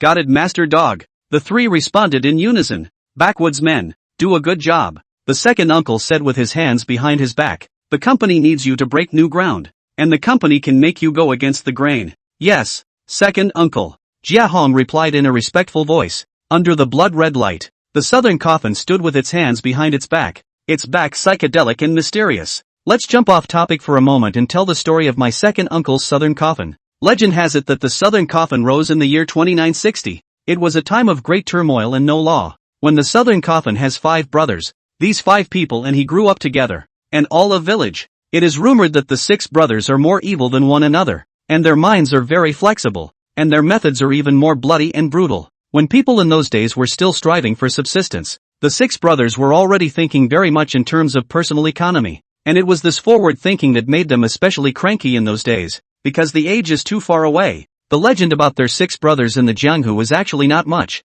but there is one thing, but now the old ladybird of the Jianghu of Tuocheng City will often mention after dinner. This thing was a sensation, is considered to be their 6 brothers' battle of fame. The city of Chinese Alligator is near the sea and rich in seafood resources. It is a typical town of fish and rice. Nan Coffin, in a chance, found that the seafood in the neighboring towns was much more expensive than the city. Economic sense of smell sharp, he immediately felt that this is a deal that can make money. The 6 brothers briefly talked it over and they all thought it could be done. Their thought process was to purchase seafood directly from the docks and then transfer it to the neighboring towns before selling it. After finalizing the preliminary plan that night, the next morning the 6 brothers went to the pier, the acquisition of a few large baskets of sea fish, and then rushed to the Shanghai district, more than 10 miles away. The acquisition of seafood sold to a local restaurant, but only did a week. The beginning of the South Coffin power and enthusiasm will suddenly fade, because he found that although this business is profitable, but only to solve the problem of food and clothing, far from the degree of wealth. That night, the brothers' 6 people gathered in the ancestral house of the South Coffin, the table with cheap bulk liquor. South Coffin drink a little on the head, threw the wine on the cursing, fuck, every day, get up early in the morning and late at night, just to earn these 2 pussy money. Dinner and drink have to pick the second by. Second brother, what do you say then? Wang Shiwen, the youngest of the 6 brothers, asked with narrowed eyes. Damn. The amount earned excluding the capital is too damn small. The southern coffin didn't take it too well and grumbled again to himself. Then damn it, just omit the principal process. The oldest four, Li Jiehong, suddenly came in without a clue. The southern coffin froze. Omit the principal process? What does that mean? Old four cursed in a very loud voice. Fuck. Starting tomorrow, we'll take the seafood, but we won't pay for it. Oops. Wang Xuan's eyes suddenly glowed, fiercely praising Li Jiehong, fourth brother. Your brain is really fucking good. This method is good. Just do it. Yeah, just do it. Fuck this. Whoever sells seafood tomorrow dares to ask for money. I'll be the first to fuck him. Such a seemingly brain-dead proposal had gained the strong support and approval of the others. From this matter alone, we can see how evil these 5 brothers of the southern coffin are. How much vigor. You all think that this method is feasible? Huh? South coffin asked. Not quite sure. Definitely. No problem. Once the southern coffin saw that his brothers had said so, he could only nod his head and agree. Okay, let's do it then. Chapter 53, The Legend of the Coffin Master, Middle. At 4 o'clock the next morning, it was dark and drizzly outside the window. 6 youths wearing bucket hats and raincoats carrying flat burdens and fish baskets rushed to the pier at a hurried pace. These 6 people were none other than the 6 brothers of the southern coffin. Their outfit today, in addition to their raincoats and bucket hats, included 6 extra bright kitchen knives, sharpened overnight last night and rattling sharp. They were hidden in the raincoats. You can cut vegetables in the kitchen, and you can cut people to death when you pull it out in a fight. Brothers, you're still coming over to pick up goods on a rainy day? The 6 of them had just walked to the pier when a man also wearing a raincoat greeted them. What kind of goods do you want to take today? I have some freshly caught tuna here. Why don't you take some? The man's name was Xiaode, and he was big and thick, covered in tendon meat, with an unbelievably strong body. South Coffin has taken a few goods in his place, and has honored each other with a few cigarettes, and the 2 sides are considered to know each other. Why don't you check the scale and put it all in a basket for me? I'll take all the fish. The southern coffin looked sideways at the sea fish that were alive and kicking in Xiaode's box and said indifferently. Doing business with you is a pain in the ass. You wait, I'll weigh and load the baskets for you now. Xiaode burst into laughter and turned around to get busy. 20 minutes later, it's 80 pounds in total. $8.10. Brothers, I'll erase the change for you. Just give $8. Xiaode finished crossing the scale, panting and shouting. All loaded up, huh? South Coffin asked with a yawn. Finished. The work is really skillful. The southern coffin showed his teeth and praised, then raised his hand and said, Brothers, pick up the baskets. Let's go. Let's. The 5 brothers picked up the basket full of sea fish. Over Xiaode to go. Hey old brother, wait. Xiaode tugged on Nan Coffin's wrist and asked, a little confused, are you forgetting something? What is it? Where's the money? You haven't settled your money yet? So what? I forgot the money today. You know what? I'll take the fish and give you the money tomorrow. Oops. Older brother. You really know how to joke. Xiaode thought that the southern coffin was teasing him, so he didn't take it too seriously and responded. Who the fuck is kidding you? Do we look like people who joke? Li Jiehong punched Xiaode in the chest, glaring at him and scolded. The money will definitely not be settled today, so hurry up and do what you need to do. What do you mean? Xiaode was completely confused after receiving a punch. Rob? Robbing seafood? Yeah. Just rob you. Oops, what did you take more than the others? You want to rob? Xiaode is not the slightest fear of the other side of the crowd. Stalking a neck tugged Li Jiehong's collar, and then raised his palm to draw. Fuck you. Li Jiehong directly from the raincoat pulled out a kitchen knife on the support to Xiaode. I just got an extra kitchen knife. Can I rob you? Shed stood at attention and squinted. Fuck you. Li kicked Xiaode in the small of his back. Wow. The remaining 5 brothers put down their fish baskets and surrounded Xiaode with their flat stretcher. 2 minutes later, the southern coffin panted and shouted, all right, all stop. Stop fighting. The remaining 5 people stopped and dispersed, and then looked at Xiaode, blood dripping from his face, lying motionless on the ground. From time to time, a few moans came out of his mouth. It looks like he was beaten enough. Fuck you. This time tomorrow, I'm still coming to collect seafood. Ask for money again, and you'll still be lying in this position. Do you hear me? Nan Coffin pointed at Xiaode and threatened savagely and incomparably. Xiaode lay on the ground and grunted a few times, not knowing if it was pain or in response to the southern coffin's words. Let's go. The 6 brothers picked the fish baskets and swaggered out of the dock in the rain, then hiked more than 10 kilometers to sell the sea fish to a restaurant in a neighboring town. This one day's income alone was more than what they had earned in a week of honestly paying money and taking goods before. That night, The meals for the 6 brothers were significantly improved, with an extra roasted chicken on the table, a large pot of braised pig's feet with shiitake mushrooms, plus 2 bottles of Jade Spring Square bottle. The room was dimly lit, and the 6 men sat in a circle, drinking straight through the night. According to normal thinking, having already grabbed a shipment at the docks once, it should have to die down for a while and not go for a while. After all, thieves don't go to a house repeatedly to steal things, and even if they did, it would have to be at intervals, to get out of the way and wait until the owners let their guard down. But the 6 South Coffin brothers are nothing like normal people, and the next morning they were there again, with the same equipment as yesterday, raincoats, hats, and 6 kitchen knives. The 6 of them didn't go anywhere else and walked straight to Shade's stall. "Siade, what's the good stuff today?" Old 6 asked with a smile on his face. "I'll take all of them, so hurry up and cross the scales and load the baskets." Shade is in real good shape, just got beat up yesterday and is out fucking fishing today. "Today, have you brought money?" Shade asked with the same leathery smile. Lee glared. "Fuck you. You haven't gotten enough beatings, have you? I hear your tone. Have you brought a knife again today?" Siade stretched his neck and stood up to ask a question. "It's good that you fucking know. Hurry up and cross the scale to load the basket." Lee Jiehong directly pulled out a kitchen knife. "I'm pretending to be your mom. If you don't get carried out horizontally today, I've been selling fish here for more than 10 years for nothing." Siade took off his hat and shouted, "The seafood robbers are here again. Come on." The 6 South Coffin brothers froze when they heard him shout these words. "Fuck you. It's still coming? Little pussies. Bullying us that there's no one in Old Creek? Fuck them. Fucking hell. Let him have all the hamstrings." The pier instantly exploded. A large group of fishermen holding up steel forks, stretcher, machete, screaming and cursing rushed over, surrounded the South Coffin 6 people. South Coffin narrowed his eyes and swept the circle, and roughly estimated in his heart that the estimates surrounding them had to be fucking hundreds of people.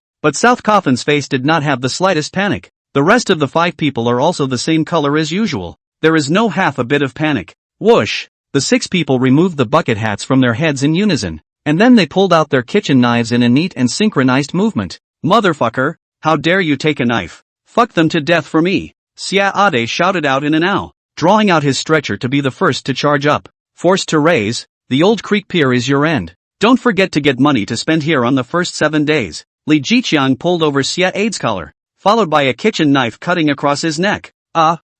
Siade flattened himself to the ground, his hands covering his neck, a vague gurgling sound emanating from his throat, and when his mouth moved, blood froth sprayed straight out. Asterisk asterisk asterisk asterisk damn you. Who's trying to get me killed? Stand out I see. Lee Jiehong livestock incomparably yanked over a person's collar. "Chopper headless a mess of chopping, just now you shouted to put our hands and feet tendons, right? Fuck you. Come on. Where's your knife?" Chapter 54, The Legend of the Coffin Master. "There's only 6 of JB across the street. Can we still let them scare us? Fuck you. Fuck them for me." There were too many people around, so the people standing at the back didn't even see the knife Lee Jiehong slashed at Siade's neck. Not to mention the fact that Siade was probably fucking gagging at this point. They only heard Lee Jiehong shouted that voice. Instantly group of indignation forward. But the people standing in front of the fucking saw Siade neck received a knife. Shrinking all want to go back. But the people standing in front of them all fucking saw Siade's neck get a knife, and they all wanted to back off.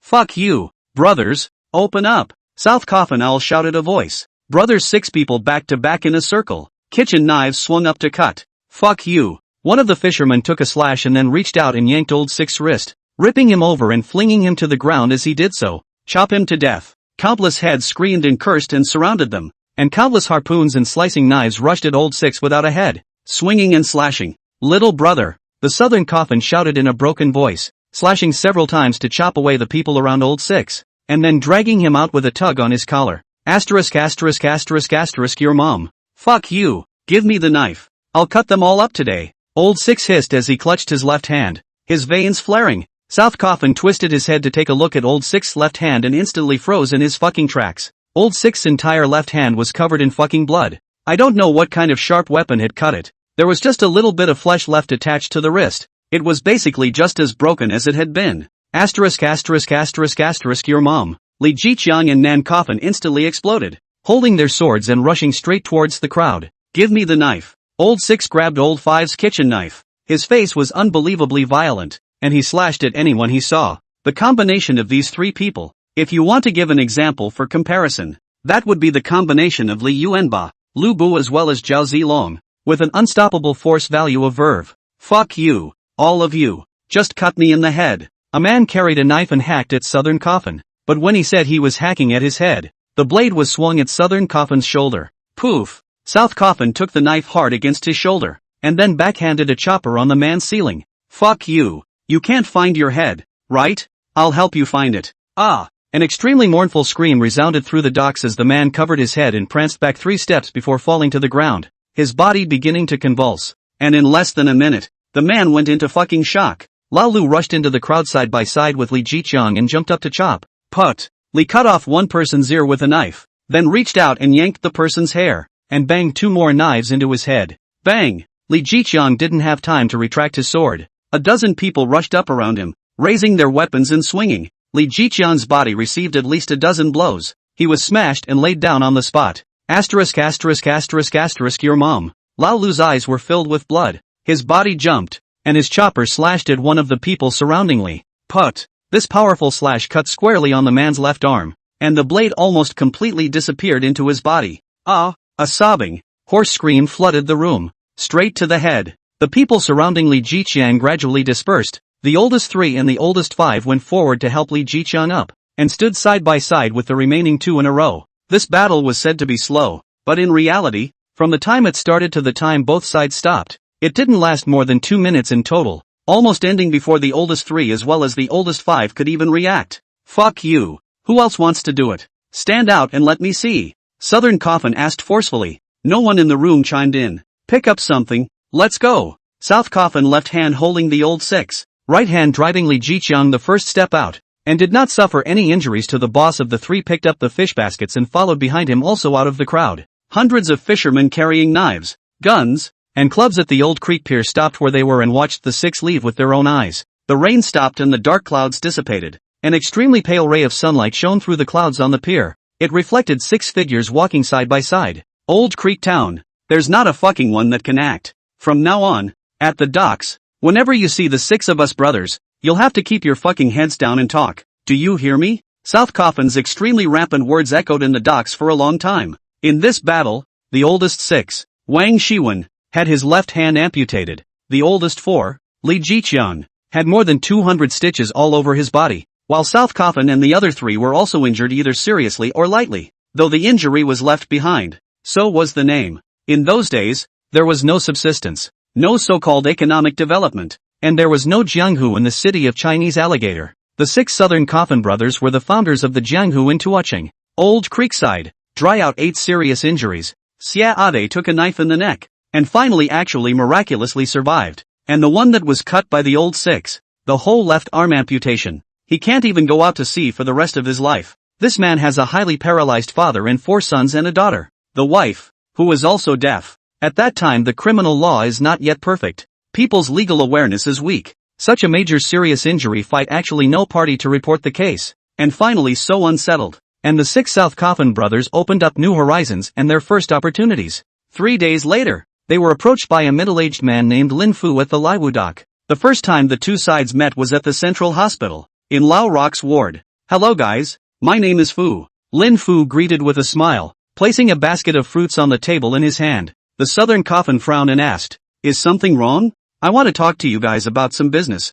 Fu got right to the point. "What's the deal? I have 3 fishing boats in Laiwu, and the seafood I salvage will be shipped to Min Province, Rongqing, and other places for sale. But the local punks and hooligans often find fault with me to collect protection money, and I've heard of the 6 of you brothers. I would like to ask you to follow the team and treat these punks and hooligans. You want us to be guns and work for you?" Li bristled back. No.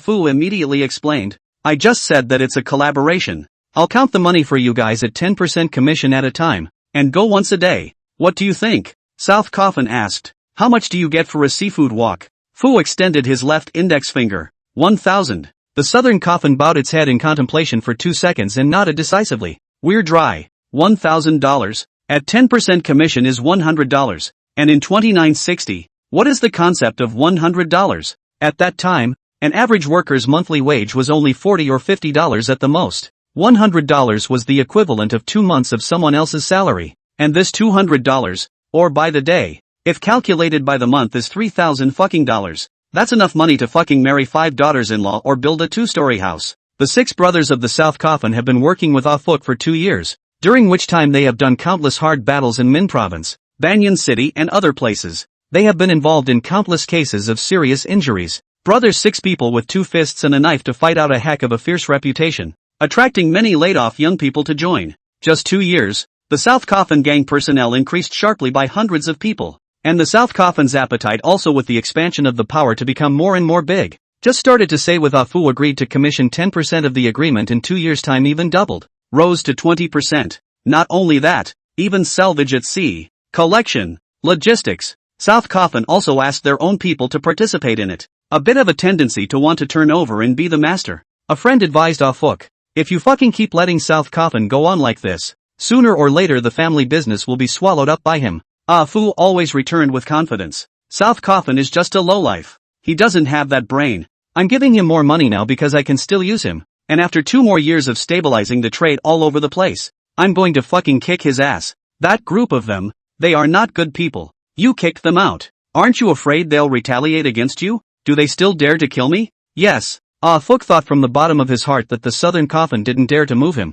much less fix him. But the very next year after Alfred said this, the Southern Coffin took the lead on him. It happened at 3 o'clock in the morning. It was said that it was the coldest night in 100 years in the city of Chinese Alligator. Afu and 2 friends walked out of the restaurant after drinking. They were stabbed 9 times by 3 masked black-clothed men, killing them on the spot. And this matter is just the beginning. Far from over. The night after Lin Fu did his first 7 days, the Southern Coffin brought Li Jiehong to the Lin family and offered to buy his 3 fishing boats. And the price given was extremely outrageous. So low that it was simply unacceptable. Lin family 3 brothers exploded. On the spot to the South Coffin and Li Jiehong locked in the house a beating. But the strange thing is, not only the South Coffin did not fight back, even the hot-tempered Li Jiehong did not fight back. After the 2 were beaten with a head of blood, without saying a word, they left Afu's house. 7 days passed in the blink of an eye. The Lin family gradually faded into oblivion. And just when everyone thought that the Southern Coffin had called it quits, another highly explosive thing happened.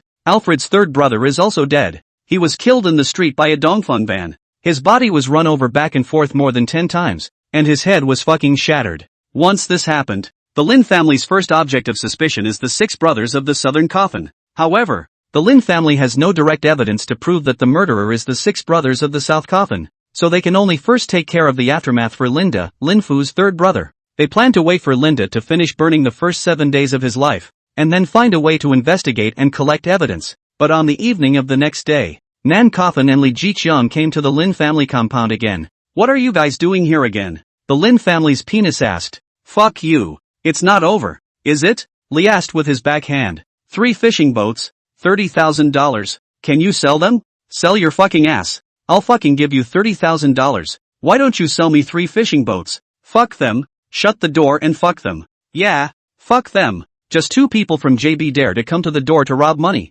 One of us can fuck you up with 1 fucking finger. Lin's dozen or so relatives of the spirit of the wake on the basis of a large number of people immediately exploded, surrounded the Southern Coffin and Li Jiehong to do. Ha! More than people, huh? The Southern Coffin grinned. Old 4, light up the team. Wha? Li put his thumb and forefinger in his mouth and blew a loud whistle. Tap tap tap. Countless footsteps rang out around them. Fuck you. Who dares to touch my big brother? Who the fuck wants to outnumber people? Stand up and let me see? Hundreds of horsemen rushed in from the Lin family compound in an instant, rushing towards the Southern Coffin and shouting, Big brother! The Southern Coffin glanced at the Lin family crowd. 3 fishing boats, $30,000. For sale or not? The Lin family's oldest 2 glared and cursed. Not for sale. Fuck you. I'll see what you can do to us today. Li grinned. I'll tell you plainly, Lin Fu and Linda were both fucked to death by us. Not selling the boat? Today your Lin family has to go extinct. Asterisk asterisk asterisk asterisk your mom.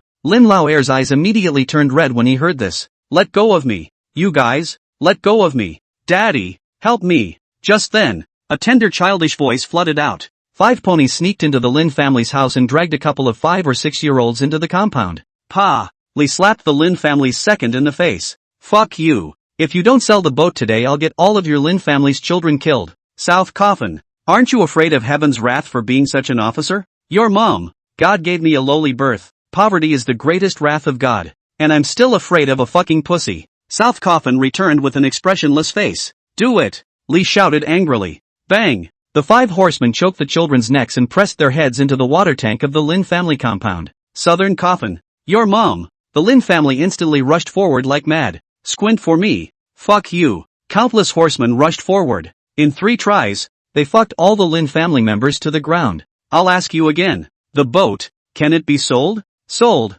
Fuck you. I'm selling. You release the child. The Lin family's second son roared with a sobbing voice. Thus, the Lin family's 3 fishing boats changed ownership. South Coffin. A man who did things thunderously, completely removed the Lin family in a very short period of time, and quickly completed a major change of staff. And what outsiders know about the legendary battle that launched the Southern Coffin Gang ends here. In the intervening years, the South Coffin Gang had been amassing money in a bottomless frenzy, and it was rumored that their capital reserves could match half a year's revenue of a Chinese alligator city. When the literary revolution broke out, the oldest 3 and the oldest 5 were all criticized and killed, but the most arrogant and overbearing ones, Nan Coffin, Li Jiqiang and Wang Shiwen, escaped death. According to the rumors, these 3 people all hid out, so they were spared from death. Later, the Southern Coffin Gang disappeared from the Jianghu for 8 whole years, until the end of the literary revolution, when the Southern Coffin, Li Jiqiang, and Wang Shiwen resurfaced again in the Jianghu of the Chinese alligator city and joined hands to create the Thousand Music sect.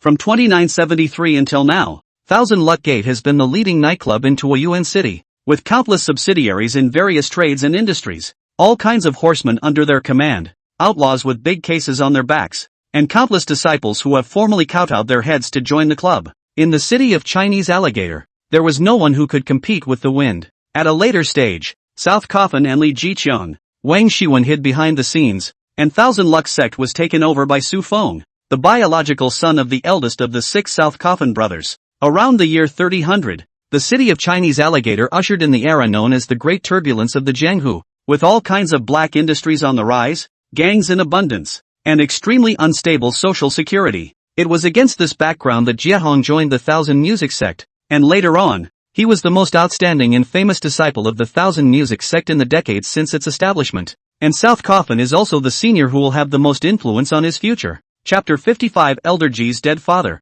The next day at noon, Thousand Lot's staff cafeteria. One of the ponies walked over to Jiehong, Chung, and Jin Hui's table and said, "Ah Hong, Brother Bin wants you to meet him in the office." "Alright, trouble you brother." Jiehong handed the horse a cigarette and grinned. "It's okay." The horseman took the cigarettes and turned to go. 15 minutes later, after the 3 of them finished their meal, they slipped away and went to Bin Ozawa's office. "Brother Zabin, sit." Xiao Zabin pressed his hand, took the cell phone and said at the receiver, "What about that account of Lao Ji? When can he pay it back?" He said to wait. A man's voice spoke from the other end of the line. When Xiao Zabin heard this, he jumped to his feet and cursed, "Waiting for his mom? A total of $90,000? Have been fucking waiting for a year? You tell him for me. The money. I need to get it today. You let him prepare for it.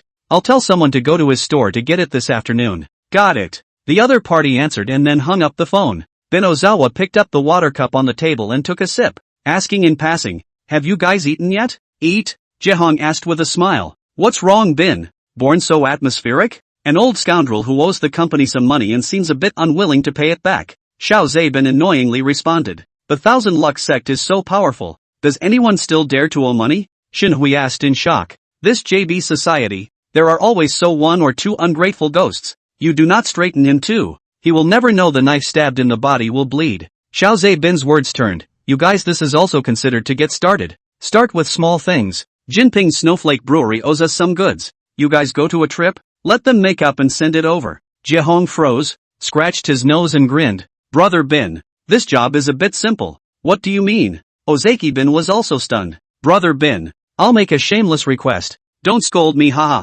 Jiehong handed over a cigarette to Xiao Zabin and said, "I want to do that thing that bothers you. Do you think it's okay?" "Ha, anxious to perform. Ha." Ozabin smiled. No. Jiehong said cheekily, "Just let me try. If I can't, you can let someone else go." After pondering for a long while, Ozawa Bin returned. "Alright, but someone needs to make a trip to the Snowflake Brewery site as well. In that case, you and Chung will go to collect the debt, and Jinhui will go to the brewery." "Hey, good." Jethorn nodded in response. Other side, Gundai School. Chen Jinjie stood at the entrance of the cafeteria with his center point, his eyes constantly scanning the incoming and outgoing crowds. "Jay, when are we going to wait?" I'm fucking hungry. The center part of the mouth broke and said, do not you think that we are special? If they don't come to the cafeteria today, how are you going to explain your wasted youth in the hot sun like a dog? Don't fucking chirp. After Chen Jinjie cursed irritably, his eyes suddenly lit up. Hey, look, are those two Jiangnan in them? After taking a glance in the direction Chen Jinjie was pointing at, the middle score immediately gritted his teeth and cursed. Yes, fuck it, I can finally wait. Hey, hey, hey. Chen Jinjie immediately rushed out of the cafeteria and angrily roared. Stand the fuck still. Jiangnan, who was texting back to Summer's End with his head down, was so scared when he heard this angry roar that he almost didn't throw his phone out. Oops, you fucking seem to have practiced the lion's roar? Yang Shichong took the lead and blew up. I'm standing still. Come on, you tell me, what do you want to do? You mom's a pussy. Do you tie a little too much? Chen Jinjie glanced at Yang Shichong, stepped up to Jiangnan, reached out and poked him in the chest and asked, said good after school about a hand. I fucking why did not see you? You don't come to say a word. A little bit of politeness? You do not know. I waited for more than 2 hours in front of the school, almost did not give the sun. You were originally a. Yang Shichong felt like he was being ignored and cursed back to find his presence. No one JB stops you if you don't want to bask in the sun. Hey. Chen Jinjie pronged his eyes and charged. You wait. Jiangnan blinked his eyes and suddenly also punched Chen Jinjie's chest and cursed. Who's waiting for who for 2 hours? Make it fucking clear to me. What do you mean? Chen Jinjie was a bit confused by the pestle. I was waiting for you at the door yesterday. So how can you tell that you were the one waiting for me and I wasn't there? Blind JB bullshit. Which doorway did you wait for me at? Why didn't I see you? Back door. Geez, what the fuck are you doing running out the back door? I fucking in the front door. Chen Jinjie suddenly realized, this thing is a bit oolong. Line. I was wrong to blame you. Afternoon after school. The two of us in front of the school again about a hand. Okay, don't you ever fucking use the back door again? The appointment is at the front door. You hear me? Aha. Jiangnan nodded. Do you have anything else? I'll leave first if there's nothing else. Chen Jinjie thought for a moment. Have you eaten yet? Let's have dinner together before we go. And then what? Eat and then go sing a song together? I'm not much of a singer. Asterisk. Jiangnan instantly collapsed. Big brother, we're both going to have a date in the afternoon. And you're still asking me to have dinner with you? What are you thinking? Let's make the atmosphere a little bit more serious. A little bit thicker in the flavor of gunpowder. Okay? JB said a little sense. Well then, you do what you have to do. And remember the front door for your appointment this afternoon. Well, hurry up and get lost. Jiangnan cursed irritably and pulled Yang Shichong around to leave. 2:30 p.m. One of the guys from Thousand Lakman led Chit Wang to an electronics factory in Sanshulu. Ah Chung was told to do something else and did not come along. Two people get off the car, step toward the plant. Jiehong walked while inquiring, owes us money people, what kind of goods ah? Buddy skimmed his mouth, just a JB old dead father. Surname G, engaged in LED lights. I heard that the factory used to get good, but the last few years is too JB flamboyant, and is wrapped up in a second wife and is raising a little honey. Engaged in the factory capital turnover, as if a little bit to be eliminated by the times of the meaning of. In the middle of the conversation, the two walked inside the factory building. Then, led by an employee, they knocked on the door of the factory office. You guys are? Inside the office, a middle-aged man in his 50s sat in his boss chair and looked up at the two Jiehongs and asked, Good day, Mr. G. I've taken the liberty of coming to your door. There's something I'd like to find out from you. Jiehong extended his palm. What is it? The man reached out his hand to shake his. Frowning, don't call me Mr. G, change your title. And what is your name?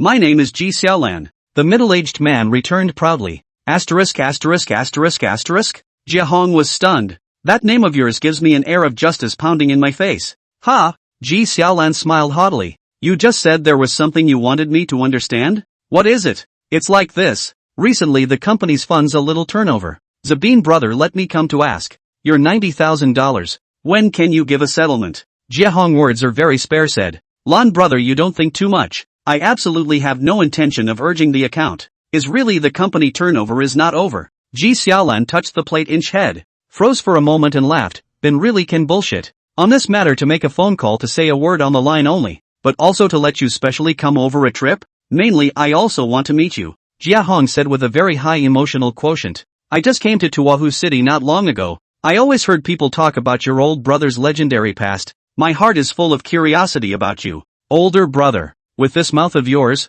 you'll definitely be a number one in the 1000 music sect in the future. Ji Xiaolan smiled quite JB's favorite smile. Okay, I know about the matter. You wait, I'll go get the money for you. Hey! Jiehong nodded his head repeatedly in response. 10 minutes later, Ji Xiaolan threw a black plastic bag on the desk and said with a big grin, "Older brother. That's what? Today the factory finance just deposited the money in the bank. The company is left with $30,000 in cash. You take it away first. The rest of the money, I'll send it to you in 2 days." Jiehong froze when he heard this, then scratched his nose and said, "Brother Lun, Brother Zabine asked me to bring $90,000 back. You're giving $30,000 here. How can my brother go back and deliver? It's fine. I'll give Ben a call to say so later." Ji Xiaolan opened the buckle-fighting landlord on his computer and waved his hand casually. "Alright, you go back. Just let me talk to Ben later." After Jiehong pondered for a moment, he suddenly sat down on the sofa with his butt. "Brother Lun,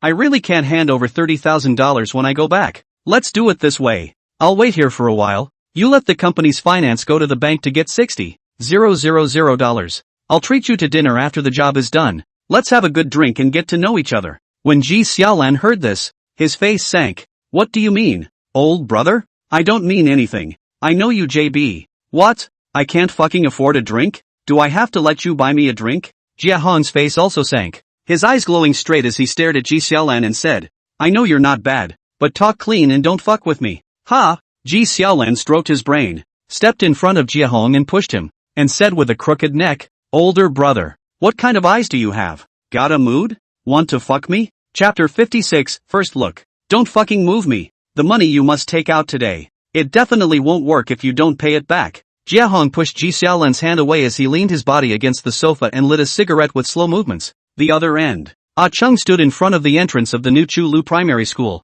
His eyes swept over the students who had just finished school, and then looked at the MMS photos in his cell phone, and ran with great strides to the body of a small fat man, reaching out to put his hand on his shoulder. "You're Kibu, aren't you?" "Yes." Fatty looked back at Chung and asked, "Who are you?" Chung grinned. "I'm your dad's friend. He asked me to take you to KFC. How about it? Going or not?" "Yes." Little Fatty nodded his head back and forth with a leap of faith. "Okay, then let's go." Ah Tsung put his arm around Fatty's shoulder and was about to leave, but at that moment, a woman in her 40s came up from behind and asked, "Hey little brother, who are you? Where are you taking my child?" "Mom," little Fatty said cheerfully, "my brother said he would take me to eat KFC. You are sister-in-law, right?" Ah Tsung said with kind words, "I'm Ji's friend. I'm here today to lead the child to have some fun. You go home first. I'll send the child back to you later. I won't trouble you. The child's exam is coming up soon. I'd better take him home to study." The woman was wary, pulling the little fat man and about to leave. "Pa!" Ah Tsung wrapped his arm around little Fatty's shoulders and said expressionlessly, "Sister-in-law, I said I'm a friend of brother Ji. What kind of friend are you of Lao Ji? Why haven't I seen you before? In that case, why don't you call and ask Ji?" "Okay." The woman pulled out her cell phone and asked, "What's your name?" "My last name is Chien. When you say it, he'll know who I am." Inside the office of the electronics factory, Ji Xiaolan reached out and yanked Jiehong's neck collar, glaring and cursing. "Fuck you. You tell me. What do you mean must? Give your fucking face again. I'm not giving the $30,000, and you're going to get a fucking fuck. If you fuck me, the Thousand Leaf sect won't clean you up." "Ha!" Jiehong snorted back. "Oops, your mom." Ji gritted his teeth and raised his hand to draw, but just at this moment, the cell phone he placed on his desk suddenly rang. "Answer the phone first." Jethorn straightened his clothes and nodded slowly. Ji Xiaolan took a look at him in this state, obviously froze, then took 2 steps to the desk, a sweep of the cell phone screen. After seeing that it was his daughter-in-law who called, his eyebrows furrowed and pressed the answer button. "Hello? Ing. Ki, there's a little brother here. He says you asked him to come and take our son to KFC. The woman said succinctly. Ji froze. What's his name? He said his last name was Chien. When Ji Xiaolan heard this, his scalp instantly tingled and he stuttered. "Oh, yes, I just casually mentioned that. Let's not trouble people. You quickly take Xiao Wu home." Jiehong sat on the sofa and suddenly yelled loudly. "Ah Tsong, there are many cars on the road. You send your sister-in-law home." "Pa." Ji Xiaolan covered the handset and lowered his voice to growl. "You found my family's head on the road. Aren't you doing a bit of damage? Fuck you. Can't afford to eat? You still mention a JB doing damage to me?" Jiehong glared and asked. "I ask you once more. Money, can you return? If you want to say can't, I immediately turn around and leave. But your wife and child to have not come home. Certainly not my doing either. Ji was momentarily silent. Are you still thinking about your mom? I tell you clearly, the one who wants to send your wife and child home just killed 3 people in the Soviet area a week ago and ran away to the Chinese alligator city. You weigh yourself whether he dares to kill your wife and child. Jiehong roared step by step. Okay, I'll give you the money. Ji Xiaolan was silent for a long time, and pulled out 5 piles of banknotes from the drawer. His teeth were almost gritted. You remember what happened today. The day you fall into my hands in the future, you will definitely have to suffer a bit. You've got a big family, wife and kids, scaring me about a fucking barefoot jungle runner. You're not fucking sick in the head, are you? Ji gritted his teeth and didn't respond. Snap. Jiehong put the bills into a black plastic bag and turned around. He huffed and puffed and lit a cigarette. Pa! Right at this moment, Jiehong turned around violently and slapped him on the face and scolded. I'm most annoyed with people cursing my mom, so keep your mouth clean in the future. Asterisk asterisk asterisk asterisk. Ji was completely dumbfounded by the shot and picked up his cell phone to smash it over his head. Pa! Jiehong raised his hand to frame his wrist while shouting into the cell phone he was talking on. Chung, you can withdraw now. Ji froze at this and didn't dare to move again. Let's go. Erasure. Jiehong threw down a contemptuous sentence and turned around to walk out of the office. Fuck you. Where did Su Feng take such an evil disciple from? Ji Xiaolan murmured as he looked at Jiehong's back. His eyes glazed over. Half an hour later, Jiehong met up with Ah Song at the entrance of the Thousand Luck Gate. The latter, seeing that Jiehong had failed to light the cigarette 3 times with the lighter and that his palms were trembling, asked breathlessly, "What are you shivering for?" "First time doing it, normal reaction," Jiehong said with palpitations. "Luckily, your hands and feet are sharp enough, or else I wouldn't necessarily be able to walk out of the electronics factory today. Thanks to the help of the guys at the store, I was able to get Kibu's picture and school address so quickly. Go back and thank people properly." Jiehong laughed heartily. It's good when things come to fruition. When it's done, the road ahead will be better. 10 minutes later, Jiehong put the $90,000 on Ben Ozawa's desk as it was. It's all coming? Ben Ozawa asked with a surprised look after peeling open the plastic bag and taking a look. Aha! Jiehong nodded. Xiao Zabin looked at Jiehong for a long time in silence, and said with serious words, Ah Hong, you're very talented in this business. In a few more years, you can do my position. Jiehong scratched his nose and returned with words, Brother Ben, I'm only interested in money, don't have much desire for power. The Thousand Lux sect never treats those who have the ability above money poorly. Ben Ozawa took out a bundle of banknotes from his bag and threw it on the table. You two split it, half each. Thanks, Brother Ben. Jiehong took the money without hesitation. Okay, you guys go back and rest. Brother Ben, we'll leave first then. Jiehong stuffed the money into his pocket and led Chung out of the office. And after sitting in his chair for a long time in deep thought, Ben Ozawa picked up the landline and dialed a number. Hello? I'm Ben Ozawa. Ben. Jiehong and the others are out running errands today. You know? I know. Chung even asked me to ask something for him. Tell me about it. It's like this. The person on the other end of the phone organized his words and rattled off. After the phone hung up, Ozawa Ben sat still for a long time and suddenly said softly, Strike the snake 7 inches? This Jiehong, the scale of doing things is well mastered. The other end. Jinhui was led by another horseman to the Snowflake Brewery in Jinping District. In the meantime, a security guard at the brewery pushed open the door of an office and shouted, Brother Huang, someone from Thousand Legends is here, saying that we've shipped less goods and asked us to make up for it. Inside the office, the small wine table is supported. Red and white beer put a full table. 2 young people sitting opposite each other, drinking like a fucking red-faced Guangdong. Eyes are straight. Alright, you tell them to wait. I'll be right out. Brother Huang stood up with a very slow reaction, looked at his friend with a stiff tongue and said, So what? Swimmer Jie, you drink first. I'll go out to do something. Chapter 57 Brainless Little Employee. Since the battle a few months ago, Yang Jie's hatred for the Thousand Lux sect was nothing less than Iraq's hatred for the old U.S. And although Yang Jie himself had suffered a severe beating and his close friend Xu Wang had been left with a permanent disability, he himself still didn't see eye to eye with the Thousand Lux sect. But he himself still didn't think much of the Thousand Lux sect. Swimming Jiehard is very stubborn. That night's loss is lost in the lack of preparation. If that battle is played in Su9, then the result must be completely different. Chillerman Dog JB is neither. It's a fucking win on location. Okay, you hurry up and go. Swimming Jie swept a glance at Huang and said in a conspiratorial manner, If you don't go, they should get angry, or you'll even get a beating. Brother Huang jerked to a halt and narrowed his eyes as he asked, What do you mean? I hear something in your words? No, you hurry up. Fuck JB, I hear you. You mean, I have to be afraid of them? Ha! Aren't you afraid of them? I'm afraid they'll fuck a JB. Okay, stop blowing awesome and hurry up. Fuck you. Who are you saying blows awesome? Brother Huang was provoked a bit to change his face, glaring and yelling. I said I'm not afraid of them. Why don't you believe me? Do you dare to hack their goods? Swimmer J roared with a red face. Do you dare? I'm just asking if you dare. Fuck you. Goods.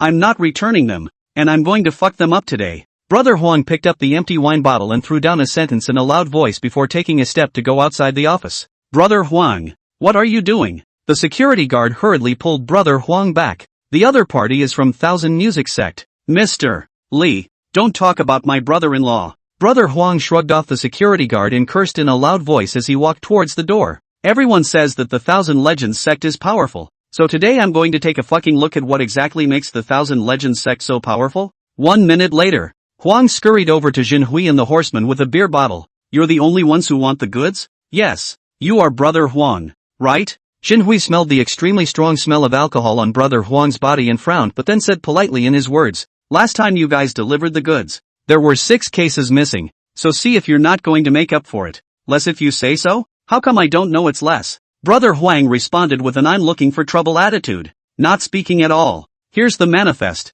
Take it back and pair it up. Jinhui handed over the cargo list. Pa! Huang directly crumpled the cargo list into a ball and slammed it in Jinhui's face cursing. I can't fucking read. Don't show me. Oops. The horseman next to him immediately jumped to his feet and scolded. Just 6 fucking cases of wine. You want to play a blackmail, ah? There is no electricity in the village. You have never heard of the Thousand Legends, have you? Fuck you. Thousand Legends gate more your mom's ass. Brother Huang was about to swing the bottle, but the 4 or 5 security guards stopped him. Brother Huang, don't move. If this bottle goes down, it's going to be a big deal. Get the fuck up. Huang fought to throw himself off, but there were too many people pulling him down, and in desperation, Huang's IQ suddenly went into overdrive, changing his swing to a smash, and the bottle was thrown onto Jinhui's head. Bang! The bottle shattered in response, and almost at the same time, blood flowed down from Jinhui's head, quickly staining half of his face. Asterisk asterisk asterisk asterisk your mom.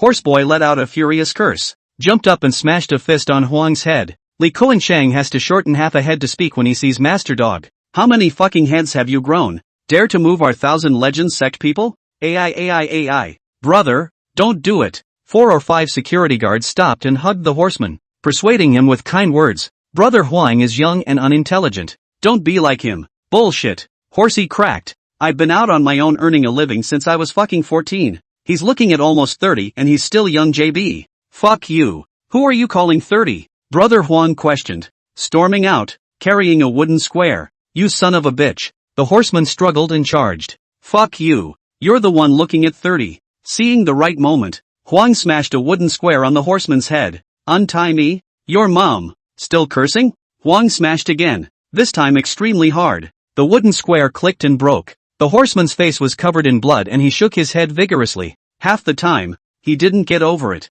Fuck you. You don't want this bee-mouth today. Holding a half-wooden square, Huang incomparably poked the horseman's right cheek in a raw manner. Asterisk asterisk asterisk asterisk. The several security guards all froze. They didn't expect Brother Huang to be so ruthless. They were instantly fucking confused. Oikawa! Jinhui howled, pushing away those few security guards to take a look at the moment, also confused. Oikawa face has a 2-finger wide wound. Nuisance out of the blood. Clothes are fucking stained red with blood. Oikawa's eyes were bloodshot and he growled like a madman. Fuck. Fuck your mom. Call Brother Bin. Go back first. Go to the hospital and take a look. Let's talk about other things later. Jinhui stiffly pulled Dichuan out of the brewery, and the two of them didn't even open the car, directly stopping a cab back to Longhu District. An hour later, Bin Ozawa receives a call from Jinhui and rushes to Juchi Hospital with Jiehong and Chung. When the 3 of them walked into the hospital room, Oikawa was tearing the 4-tube in his hand, while Jinhui was advising on the side with a red face. But Oikawa's face was so gloomy that he didn't even listen to his heart. Why don't you lie down like this? What do you want? Ozeki Bin frowned and chided. The face is gone, and you're still lying the fuck down. Oikawa actually topped Ozawa Bin in a rage. After a flash of surprise, Ozeki Bin yelled in a very loud voice, I can't control you anymore, can I? When Oikawa heard this, he didn't dare to be stubborn. What? Ozeki Bin asked after calming down a bit. Why is it so bloody hard to replenish a shipment? It's like this. Jinhui organized his words and told the story from beginning to end. After hearing this, Ozaki-bin pulled out his cell phone and dialed a number with an expressionless face. Hello, Bin? The phone was on speakerphone and a deep male voice sounded. Elder brother Lee, I heard something. I wonder if it's true. Xiao Zabin asked half jokingly and half seriously. I heard that you don't want to work in the brewery recently, and want to change your profession to mix with the society? Is that true? The man was confused when he heard this. You drink? What to drink in broad daylight? And where did you get that from? Xiao Zabin a sentence to the point. Today my company's 2 fellows went to your factory to replenish the goods. Almost didn't get killed. Dachuan mouth or fucking let people zip through. I thought this is the social people do otherwise the hand can be so black? Hold on. I'll make a call and ask. The man frowned back and simply hung up the phone. 1 minute later, the security room at the Snowflake Brewery received a call from the company's president, Li Kuan-chung. Hello? I'm Li Kuan-chang. Li, Mr. Li. When the security guard heard the boss's voice, cold sweat instantly broke out. Li Kuan-chang asked bluntly. Today, the fellow from Thousand Leaf Gate went to the company to replenish the goods and was beaten up? Did you guys do it? No. The security guard shook his head back and forth. Selling Huang without any sense of propriety. It's one Huang. He drank a little and fucked someone. Drinking a little? Li Kuan-chang's anger went straight to the sky. Who allowed him to drink during work hours? What is the personnel department for? When the security guard heard this, he breathlessly returned.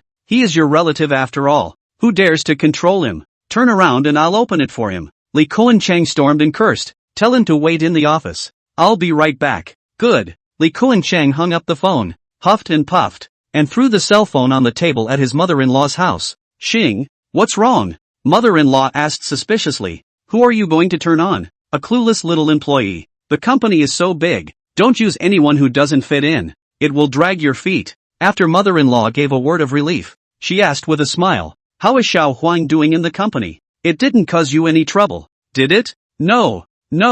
Li Kuan-chang gritted his teeth and returned. He's doing quite well. Chapter 58, Brother-in-law. I'm drunk. 5 minutes later, Li Kuan-chang left his mother-in-law's house and drove to the Snowflake Brewery. The other end, Gongchen School Dormitory. Jiangnan looked at Ashu, who had smeared half a box of hair wax and sprayed half a bottle of dry glue, his face almost sticking to the mirror, and cursed with immense heart fatigue. Big brother, have you gotten better? So many people are waiting for you. We are going to fight, not a blind date. Can you not make up so heavily? What the fuck do you know? Shu asked without looking back. Do you know what a dry spell means? It means fucking spectating. What does it mean to be a spectator? It means there will be girls watching me. What does it mean when I'm so organized? Means there's a chance to get a girl's heart thumping. Thump you two big masters. Jiangnan haphazardly caught a few handfuls in his hair and spread his legs and ran outside the dormitory. Asterisk your grandpa. Jiangnan, you fucking it. After Ashu froze, he chased after him like a madman. 10 minutes later, Jiangnan barely calmed Ashu's anger with the condition that he would buy dinner after the battle. And then the 5 people in the dormitory walked out of the school entrance side by side. Ashu was wearing a hairstyle that looked like a super saiyan. He attracted the attention of countless people around him. In the meantime, the kiosk across the street from the school, a student wearing a school uniform printed with the words Modern High School pointed at a group of people at the school entrance and said, Brother Su, Chen Jinjie is here. Fuck you. Go. The student known as Brother Su threw his cigarette to the ground and stood up from his chair in front of the supermarket. This Brother Su was more than 1 meter 8 in height, walking with the wind, 2 long legs stride extremely fast. In the blink of an eye scurried to the front of Chen Jinjie. Fuck you. Who's Chen Jinjie? Who the fuck are you? Chen Jinjie squinted back. I'm Huang Peishu. Huang Peiliang is my brother. And you were the one who beat him up at the VS Internet Cafe 2 days ago, right? Aang. I hit him. What's wrong? After Chen Jinjie answered, he asked himself back. You don't need to ask me why I hit him. I hit him when I wanted to. You're pretty fucking good and on? I'm used to being awesome. Chen Jinjie mimicked Yang Shichong back, reached out and slapped Huang Peishu's face contemptuously and scolded. Dear, there are only 2 of you, and you still dare to come to me? What? You fucking Bruce Lee? Ha! Huang Peishu gritted his teeth and sneered, suddenly putting his index finger and thumb into his mouth and whistling an extremely loud whistle. Tap tap. As the whistle fell, 30 to 40 people stormed out of the surrounding alleys, carrying steel pipes and stool legs in their hands, each wearing the uniform of a modern high school. Chen Jinjie's little eyes instantly panicked. In the meantime, the 5 people in dorm 309 walked out the front door of the school and were a little fucking confused when they saw the crowd rushing across the street. Right at this moment, Chen Jinjie inadvertently turned his head, saw Jiang Nan and the others, and without knowing whether it was intentional or unintentional, he shouted out of his mouth a sentence that was extremely easy to misunderstand. Jiang Nan, you guys quickly go. Don't come over. Jiang Nan froze in place for a moment, not knowing whether to leave or not. Fuck. Huang Peishu reached out and pointed at Jiang Nan. It's the right gang. Fuck them too. What the hell is right for the gang? Jiang Nan's face reddened. Big brother, I don't know him. Fuck you for not recognizing him and telling you to run? Fuck them. That scion told me to come. Damn. I wanna fuck him just by looking at his head shape. A dozen modern high school students instantly rushed over and surrounded the five. Big brother, I really don't know him. I've come to fight him today too. Can you believe it? Do I look like to you? Can I believe it? You're a fucking. Shu reached over and pulled one man's hair, storming out and cursing. What's wrong with this hairstyle of mine? What's wrong with my hair? Where did it get in your way? Just say you wanna fuck me. Fuck you. No need to think. It's the right gang. Fuck. The other side as if they had caught the truth. Each like a chicken blood like rushed over to smash. Fuck you. Jiang Nan's side all stormed up, incomparably raw, raising their fists to do hard work with the other side's steel pipes. The other side. Chen Jinjie was smashed on the ground by Huang Peishu and other 4 or 5 people, covering his head and tearing his lungs, shouted, asterisk asterisk asterisk asterisk your mother. Have the courage to throw the steel pipe? Let's see the real chapter on the fists and feet. Stop. Huang Peishu stopped the crowd and narrowed his eyes at Chen Jinjie and scolded. You know how to punch and kick, don't you? Come, let's see if you're practicing drunken fist or Wing Chun. Bah! Chen Jinjie spat bloody phlegm onto the ground, stood up and moved slightly in horse stance, striking an unorthodox Taijiquan starting movement. Oops, Zhang Sanfeng's heir. Brothers, run! Chen Jinjie shouted, quickly putting away his moves and running out a dozen meters away in the blink of an eye with a single stride. Fuck you. Motherfucker is a fake master. Give me chase. Don't let him get away. Jiang Nan was furious when he saw the scene. Shu, don't fucking do it. The main guy has run away. The other guy will have to find us soon. Hurry up and run. Asterisk asterisk asterisk asterisk his mom. Shu suffocated to the point of bursting curses, even kicked several feet after greeting Yang Shichong and others and ran out of the encirclement. Chase. 30 to 40 people cursed extremely unpleasant words and chased straight up from behind. Ah Nan, let's stop and fuck with them. Shu was scolded and was a bit overwhelmed. And again he fucking wanted to go for broke and fight the few against the many. Jiang Nan ran like a wolf dog. Incomparably annoyed scolded, take what dry take JB and steel pipe hard work hurry up and run. Other side. Li Koenchang drove to the Snowflake Brewery and pushed open the logistic office door with a gloomy face. Huang and Yangjia had already removed the red and white, and the table was set with bravehearts from their own distillery, as well as 2 plates of cold dishes and 2 pairs of dice cups. Drinking? Li Koenchang asked through gritted teeth with his hands behind his back. Brother-in-law, why are you here? Brother Huan was particularly accommodating as he handed over a can of beer. Come on, sit down, have a drink together. Pa! Li Koenchang violently erupted, slapping the beer can away and roaring in an extremely loud voice. Who gave you permission to drink during work hours? Aren't you a little bit unable to find the north? Brother-in-law, don't be angry. Why did you beat up 1,000 music sex people? Li Koenchang resisted the urge to punch Brother Huang and asked with his teeth almost clenched.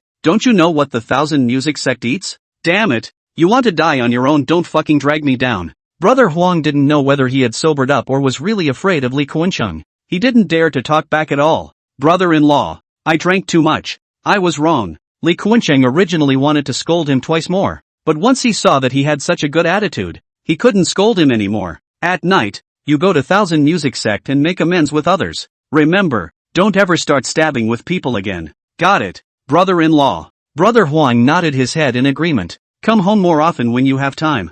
Mom always misses you. After Li Koenchang nodded appropriately, he turned his head to look at Yang Jia. Come, you come out with me. 3 minutes later, inside the factory warehouse, Li Koenchang's face instantly changed as he choked Swimming Jia's neck and cursed. Is it you who abetted Xiao Huan to move 1,000 music sex people? I'm warning you, don't drag me down with you Su 9 and 1,000 music sex shit. Chapter 59, Inexplicably Receiving a Beatdown. Mr. Li, Xiao Huang himself looks at 1,000 Leaf Gate in a bad light. Don't blame it on me. Swimming Jia pushed away Li Koenchang's hand and went straight to the point. I came here today with a mission. Let's talk. Who are you talking on behalf of? If you're going to speak for yourself, I'd say forget it. I've got nothing to talk to you about. I'm here today on behalf of Gongzi. Mr. Li, if you're afraid of 1,000 Leaf Gate, you're not afraid of Su 9 on? Fear. I'm definitely afraid of Su9. And I'm definitely afraid of Gongzi. But I'm not afraid of you. If you had said that you came to talk to me on behalf of the Duke, I definitely wouldn't have dared to strangle you. When swimmer Jia heard this, his fists were fucking crushing. Li Kuan-Cheng's words were outrageous and in your face, completely not treating him as a social big brother. What did Gongzi ask you to come and talk to me about? Li Kuan-Cheng pondered for a moment and picked up the conversation again and asked, I've heard that you've been pitching for projects lately. The Su9 branch is about to open. And Gongzi asked me to ask you if you're interested in taking a stake? The Su9 branch is directly across the street from the Thousand Legends. The boundaries are all set. And JB's guns and ammunition are all in place. What am I in for? As a gun? Or cannon fodder? Swimmer Jia's eyes narrowed as he asked expressionlessly. I hear that tone of yours, as if our Su9 will definitely lose? I'm not interested in who loses or wins. You go back. Just tell Gongzi that I've recently invested in a lot of projects and I'm strapped for cash. So I've failed him. Li Kuan-Cheng stepped and turned around to walk out of the warehouse after he finished speaking. Remember to close the door when you leave. There are a lot of thieves these days. When swimmer Jia heard the last sentence, his face grimaced frighteningly and he whispered, Guns you have to be. Cannon fodder. You have to be too. The other end. Sioux County. 6 people from dormitory 309 panicked and ran into an abandoned lumber mill. Dump. Did you get rid of them? Is there anyone chasing behind? Jiang Nan ran out of breath, bending over and panting. No idea. If I can't get rid of it, I'll just do it. I really can't run anymore. Ashu returned with a nearly broken breath. Damn it, if you chase me again, I'll fucking play with you guys. Right at this moment, a furious curse with a strong flavor of pretentiousness suddenly rang out. Jiang Nan looked up to see Qinjinjie sticking out his tongue and rushing into the lumber mill like a wolf dog. Fuck you. You want to pretend to be an outlaw after pretending to be a master? Come on, let's see how you play with your life. As the words fell, 30 to 40 people led by Huang Peishu rushed in. When Jiang Nan saw this scene, his heart instantly flooded with disbelief, despair, and a desire to die. You guys are here too? What a coincidence. Qinjinjie also saw Jiang Nan and shouted in surprise. I coincidentally fucked you up. Fuck you. You didn't run all that way. You just had to lure them here? Fate. This is fate. I edge your mom. Jiang Nan turned his head and looked at Huang Peishu and tried his best to explain. Man, I really don't know him. If you don't believe me, I'll immediately fuck him in front of you. Do you think it's okay? Don't fucking act with me here. Huang Peishu pointed at Jiang Nan and growled. Focus on this kid for me. Fuck this. I hate people who betray their friends. Wow. As the words fell, the crowd split into 2 teams, one rushing towards Jiang Nan and the other towards Ashu Qinjinjie and the others. Bang! Bang! Many of the residents around the lumber mill who heard the yelling and cursing opened their windows and leaned over the sills to raise their eyes toward the lumber mill. The big battle started at once. Jiang Nan almost on the other side touched the opposite side was dry down. Yang Shichong, Ashu, Zhang Weinan and Donghua back-to-back stand in a circle. Lifting his foot rushed to surrounded by a kick. But the gap between the 2 sides of the number of people is really too large. The periphery of the Qinjinjie was the first to be dry down. The rest of the 4 people of the 309 bedrooms of the 4 sides of the stand followed by the dispersal of the quadrilateral. According to what certain onlookers later told the residents, the scene on that day could be referred to the classic battle in The Winner of the Grouchy Boys. That is, the part where Big Tin 2 fought Sang Fan in blood. Huang Peishu and the others were the Sang Fan gang, and Zhang Weinan and the others were the Dai Tian Air gang. From the beginning, they were hung from the beginning to the end, and almost one of them fell after a while of fighting. Unlike Winner Takes All, Dai Tian Air has an awesome great uncle, Da Fei, who ends up bringing hundreds of people to save Dai Tian Air. But Zhang Weinan, these people even have no girlfriend. Not to mention what powerful great uncle. Let a person pull hair a kick. All sprawled on the ground. Hetue Huang Peishu spat on the ground and cursed in a spirited manner. Fuck you. Remember what position you are lying in front of me today. Any of you who are not convinced, feel free to go to modern high school to look for me. Old me senior class 3 Peisu brother. No one answered. Let's go. Huang Peishu waved his hand condescendingly and led his men away. Jiang Nan lay on the ground, feeling like all the bones in his body had been torn apart. He laboriously pulled out his cigarette case, just wanting to hand out cigarettes to the crowd to ease the pain. Ashu suddenly scrambled up, pulled Qinjinjie's collar and gripped him from the ground. You son of a bitch, because your old man still fucking took a beating. Your mother, big brother, I'm like this and you still want to beat me? Qinjinjie's body shook straight, unbelievably roared. Aren't you two a bit inhuman? I'm going to have a bad fucking life. Crunching and gagging. How do you explain it? Do you want to go in and squat for decades? Or do you want to die with me? How dare you provoke me? You fucking cunt? Ashu stared at his eyes and swung his palm to slap. Forget it, just the way he is now. You can really kill him with one punch. Zhang Weinan reached out and stopped him. So that's it? What's this beating we're getting? Are we practicing for someone? Zhang Weinan was momentarily speechless, then rushed to Qin Jinjie and said, my brother's qi is not smooth. You think of a trick to find a remedy for yourself, so that he can smooth out his qi. Brothers, I'll treat you to dinner to make amends. We've somehow become comrades in arms, so let's make friends, shall we? Qin Jinjie thought for a moment before returning. Don't. I'm afraid of dying fast if I make friends with you. Ashu's words were quite decisive. Dinner? Where to eat? Donggua's eyes lit up at the sound of eating, and he subconsciously asked. Go to Inari. I've eaten at this restaurant a few times and it's not bad. Inari is good. Inari is good. Donggua's eyes lit up and he nodded repeatedly. Will you get a fucking clue? I didn't buy you an Inari. Did I? Let's go eat his hairy crabs. Chen Jinjie added another sentence. Ashu skimmed his mouth and wanted to curse again. Jiangnan patted his shoulder and advised. Don't be stubborn. The fight is over. What can you do to fuck him up? Turn grief and anger into appetite. Brother. I'll fucking eat him to death. Shu nodded viciously, finally compromising. Chapter 60, Qin Jinjie's past. Half an hour later. The Inari stall. Zhang Weinan nibbled crabstick. Mouthful of oil looking at Qin Jinjie asked. Hey, your family is doing what a 10 yuan hairy crabs a little 12. Your pocket quite have grass grass. It's an old tied house dialect for money. My family is in the electrical appliances business. Count it as a bit of money, but it's not the life I want. I want to have 3 or 5 friends, fastidious, and sing to the wine. You JB are quite the little qualifier, aren't you? Look at you. You're rich, you've got friends, and you're living your ideal life before you're even fucking 20, making me envious of you. Chen Jinjie smothered his glass of wine and let out a long sigh. You're wrong. Money. I do have some, but I have no friends. Don't be ridiculous. Every time I see you, you're surrounded by a bunch of people, and that's still called having no friends? Yang Shichong skimmed back. Chong, that's not a friend. That's a bunch of dogs. A bunch of dogs that will only wag their tails when they see money. Chen Jinjie tapped his fingers on the desktop. His voice was extremely loud. I'll tell you a story, and you'll know what kind of virtue this gang of dogs has. A year ago, I had a birthday at Dragon Boat and invited over 20 people. Some of these people had known me for more than 10 years, and some were meeting for the first time. I opened the box in advance for them to go first, while I went alone to pick up the reserved cake. When I arrived at the box with the cake and took a look, these people had already served an 888 fruit plate and 2 bottles of red wine that cost thousands of dollars. At that time I did not say anything. Birthday figure is a happy. Spend more money on spending some money. In the KTV lights red wine and green a meal. These people put all the good words. Almost did not make me a father. At that time, I felt that my brother was beside me. Singing to the wine, the most enjoyable thing in life is just like this. In the second half of the night, everyone was drunk. A friend of mine went to the supermarket to order wine and 2 punks argued. When we were a private room of 20 or 30 people, men and women all rushed out. To the 2 punks enough to beat. The 2 punks did not say anything, turned around and left. But after less than half an hour, these 2 fucking with more than 50 people back to us blocked in the private room. At this point, the people who were clamoring earlier all wimped out and ran faster than fucking anyone. In the end, Jiang Xuxian came out, and both of our parties were all pressed into the Dragon Boat Slow Rock. The right gang was held down by 4 people. We were held down by 7 people,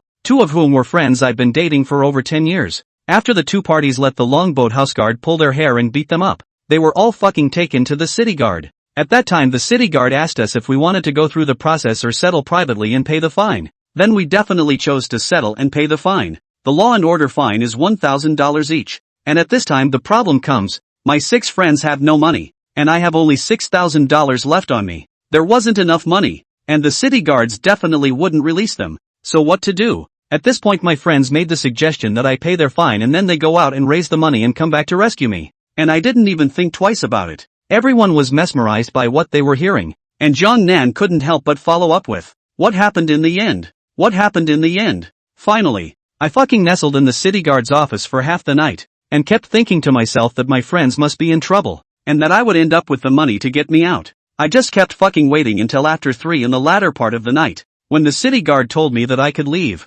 because a man came and paid my security fine for me. Who? The crowd asked in unison. My dad. Chen Jinjie's face flushed red as he slapped the table hard and yelled. My friends didn't show up, and in the end, it was my dad who showed up. And I wanted to find a crack in the ground at that moment. It's too damn humiliating. When I finished the paperwork and walked out of the supervision room, my dad slapped me in front of all the city guards. When I got angry, I yelled at him. I said, "What are you doing here? I don't need you. My friends will come and get me out." He said something back to me then, something that I will never forget for the rest of my life. What did he say? Shu asked, frowning. He said, "Your gang of friends asked me to come to the city guard to fish you. They have a bureau in the middle of the night. They do not have time to care about you." Everyone was silent. An unspeakable sympathy welled up in Jiang Nan's heart, and he asked in a low voice, "They didn't raise any money?" I found out later that they went out, had another drink at another KTV, went to an internet cafe afterward and made reservations,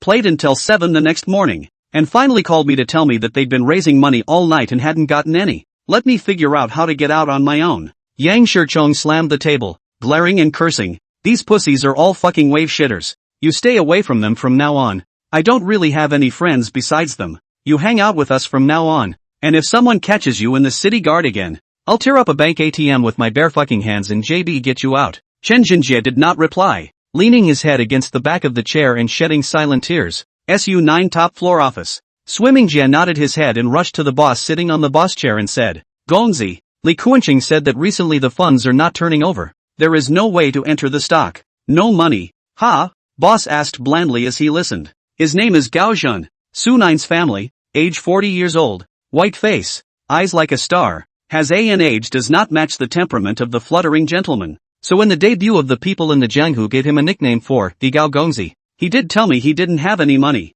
but I think the son of a bitch is making a whole thing out of it, and with Bravely Default selling so hot right now, there's no way he'd be out of money." Swimming Jia frantically arched his fire. "These businessmen, they are all too timid. If you don't stimulate him a bit, he will always shy away." Gongzi pondered for a moment and instructed, "You start with his brother-in-law. Set up a bureau to trap his brother-in-law. Li Kuanqing can't even think about not entering the bureau. Set up a game? How do I set it up?" Swimming Jia a bit scratching his head. "If you want him to carry a katana to cut someone, it's okay, but in terms of playing with his brain, his IQ is obviously a bit insufficient. You get it like this." The male pressed on, not expecting him to come up with any good ideas, and leaned into his ear before giving a soft explanation. Hey.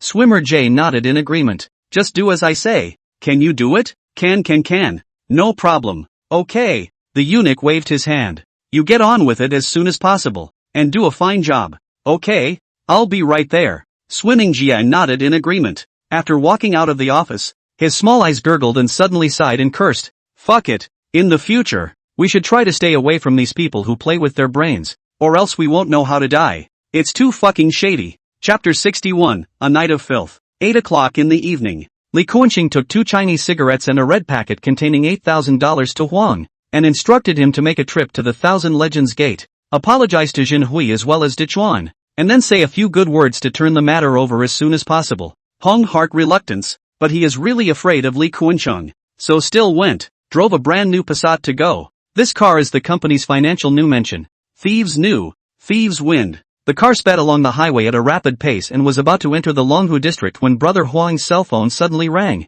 "Hello? What's up?" Huang smoothly pressed the car's Bluetooth. "Where are you? Come over to Su9. There's new tea today." Swimmer J's voice rang out. New tea is a black word for the road, mostly used in the yellow industry. It refers to the new lady. Huang's eyes glazed over after hearing this, and he bared his teeth and asked, "Old tea or young tea? Is it pretty?" 18 years of tender tea. Whether it's pretty or not you'll know when you see it yourself. Swimmer Jia also sold the idea. Brother Huang scratched his head and returned with some hesitation. "I still have something to do tonight. My brother-in-law asked me to go up to Thousand Legends. Why don't you guys play? I might not be able to go. Thousand Legends is open until the middle of the night. You can go later. The new tea is young, 18-year-old college student, and I heard that JB is a class flower." When Brother Huang heard this, his eyes glowed with wolfish light, and the Celestials were at war for at least a minute or so before he gritted his teeth and said, "Which private room are you in? I'll go find you." "3rd floor, 3/8. Come on over." "Okay." Brother Huang hung up the phone, and the car hit the steering wheel and drove into Longhu district. 20 minutes later, the Passat drove 7 turns to the door of Su8. Huang brother carrying the key directly stepped up to the 3rd floor 888 private room. There were 4 people sitting in the private room, all young men in their early 20s. All bare-chested and covered in bad tattoos of various shapes and sizes. After sweeping around, Huang frowned at Swimmer J and asked, Didn't you fucking say there was new tea? She's on the phone. She'll be out in a minute. Huang nodded and sat his ass down on the couch, picking up the beer on the table and tilting his neck to dry a bottle. Swimming Jie threw Huang a soft jade creek, and then he whirled around and pulled out a small bottle of unknown liquid without any trademarked words from his pocket and waved it in front of Huang. I'll put some spice on her. Ha ha ha. What's this? Potent meth mixed with a little goody-goody water. Just one drop and even the most innocent maiden will have to submit. Damn. This little bottle cost me over $2,000. Swimmer J unscrewed the cap of the bottle and patted over to one of the beer mugs on the table. Damn. Do not mess. This thing has no trademark. Later drink out of the human life will be. Huang subconsciously reached out and stopped it. Swimmer Jia didn't expect Huang to stop him. His hand shook and he didn't control the strength, and the whole bottle of liquid was poured into the beer glass. Big brother, what are you doing? Huang glanced at him. Pour it. A whole bottle went down. You'll definitely get problems if you drink it. No, there's no second half of the night if you fall down. This woman is not for sale. She sure as hell can't lay down without you making some moves. Not out for sale? Didn't you say she was new tea? Big brother, can the sold ones be of better quality than the unsold ones? You don't care. This stuff doesn't kill you when you drink it. We'll give her more money when we're done. Nothing will happen. Inside the toilet, a girl wearing a school uniform, looking youthful and beautiful, with an excellent figure leaned against the door of the toilet, holding a cell phone and was talking to her boyfriend on the phone. Xiao Shi, I've told you 800 times not to go to nightclubs all the time. That place is a mess. Why don't you listen? The boyfriend reprimanded in a helpless tone. There's no such thing as a mess. I've told you. Today is my friend's birthday. I'll go back after a while. You don't keep nagging me like my mom, okay? The girl pouted back. Alright, where are you? I'll come over and pick you up later. Su 9. Okay, you don't drink anon. Got it. Yuki hung up the phone impatiently, stood in front of the mirror and smoothed out her hair, and walked out of the restroom. Don't you fucking mess around. It's easy to kill someone if you drink this shit. Huang had been tugging at young Jie for a while and snatched the beer with liquid in his hand and was about to pour it in the trash, but when he looked up, he suddenly saw Xiaoxi, who was walking out of the restroom, and the movement in his hand stopped in a ghostly manner. Swimming Jie took a look at his state, and did not stop. This level of goods cannot be touched by a lantern. If you still have the courage to pour out, I'm fucking convinced that you are a decent man. Huang didn't reply, but his grip on the beer glass had silently loosened. Swimming Jie skimmed his lips and reached out to greet Xiaoxi, saying, Xiaoxi, this is my friend Wen Huang. Today is his birthday treat. Come over and have a drink to get acquainted. Xiaoxi waved playfully at Wen Huang in greeting and smoothly sat down next to Swimmer Jie. Swinger pushed his glass over. Come on, have a drink. Xiaoxi didn't even take her boyfriend's advice to heart,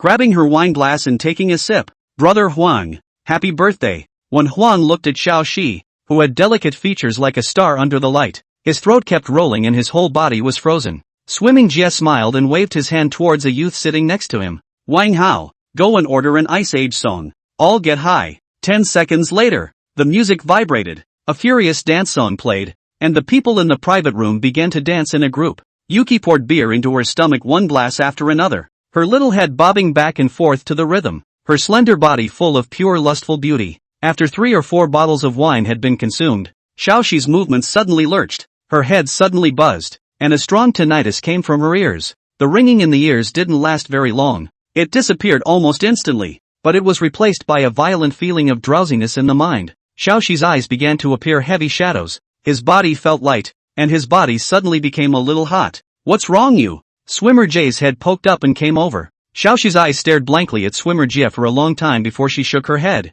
No, it's fine. A little dizzy. Then take a break and slow down before you drink. Swimmer Jie smoothly put Yuki's head on his shoulder. When Yuki didn't respond, Swimmer Jie's grip on Yuki's shoulders slowly moved away and began to move around her body. When the others in the private room saw this sight, they all came up and surrounded Yuki. You guys, what are doing? Yuki instantly winced as she felt the hands swimming on her body. What are you guys doing? Don't touch me. It's okay. It's okay. Swimmer Jie helped Xiaoxi stand up. You've had too much to drink. Let's take you home. Xiaoxi struggled feebly for a few moments and said in a weak voice. No, I can go back by myself. What are you being polite to me for? Come on, get up. I'll send you back. Swimming Jie forcibly dragged Xiaoxi up, and the group walked out of the private room, scrambled down the elevator to leave Su 9, and pulled Xiaoxi into a nearby hostel. In the meantime, Xiaoxi's boyfriend was driving a men's motorcycle, driving down the highway with the wind. and when he was about to drive to Su9, he happened to see Xiaoxi, who was being dragged into the hotel by a group of people out of the corner of his eye, and violently pressed the brake handle. Crunch! The motorcycle braked sharply in place to stop. Xiaoxi's boyfriend was thrown out by the force of inertia, and his body rolled 5 or 6 times on the ground, rubbing out countless traces of blood. He lay on the ground for about 2 minutes or so before he gritted his teeth and climbed up, then rushed inside the hotel in incomparable panic. The little girl at the checkout counter was scared enough when she saw Xiaoxi's boyfriend covered in blood. "You? Who are you? What are you doing?" Yuki's boyfriend stared blankly and asked. "A couple of guys just came in here with a girl. Which room are they in?" "That's not. Can't tell you. We can't divulge our guests. Asterisk asterisk asterisk asterisk your mom. I'm going to ask you again. What room are they in?" Yuki's boyfriend pulled out a handful of card springs and slapped them on the cash register. "Say it fucking now or I'll stab you to death." The girl's face went white with fear, and her little hand trembled as she pointed to the stairs. Fourth floor,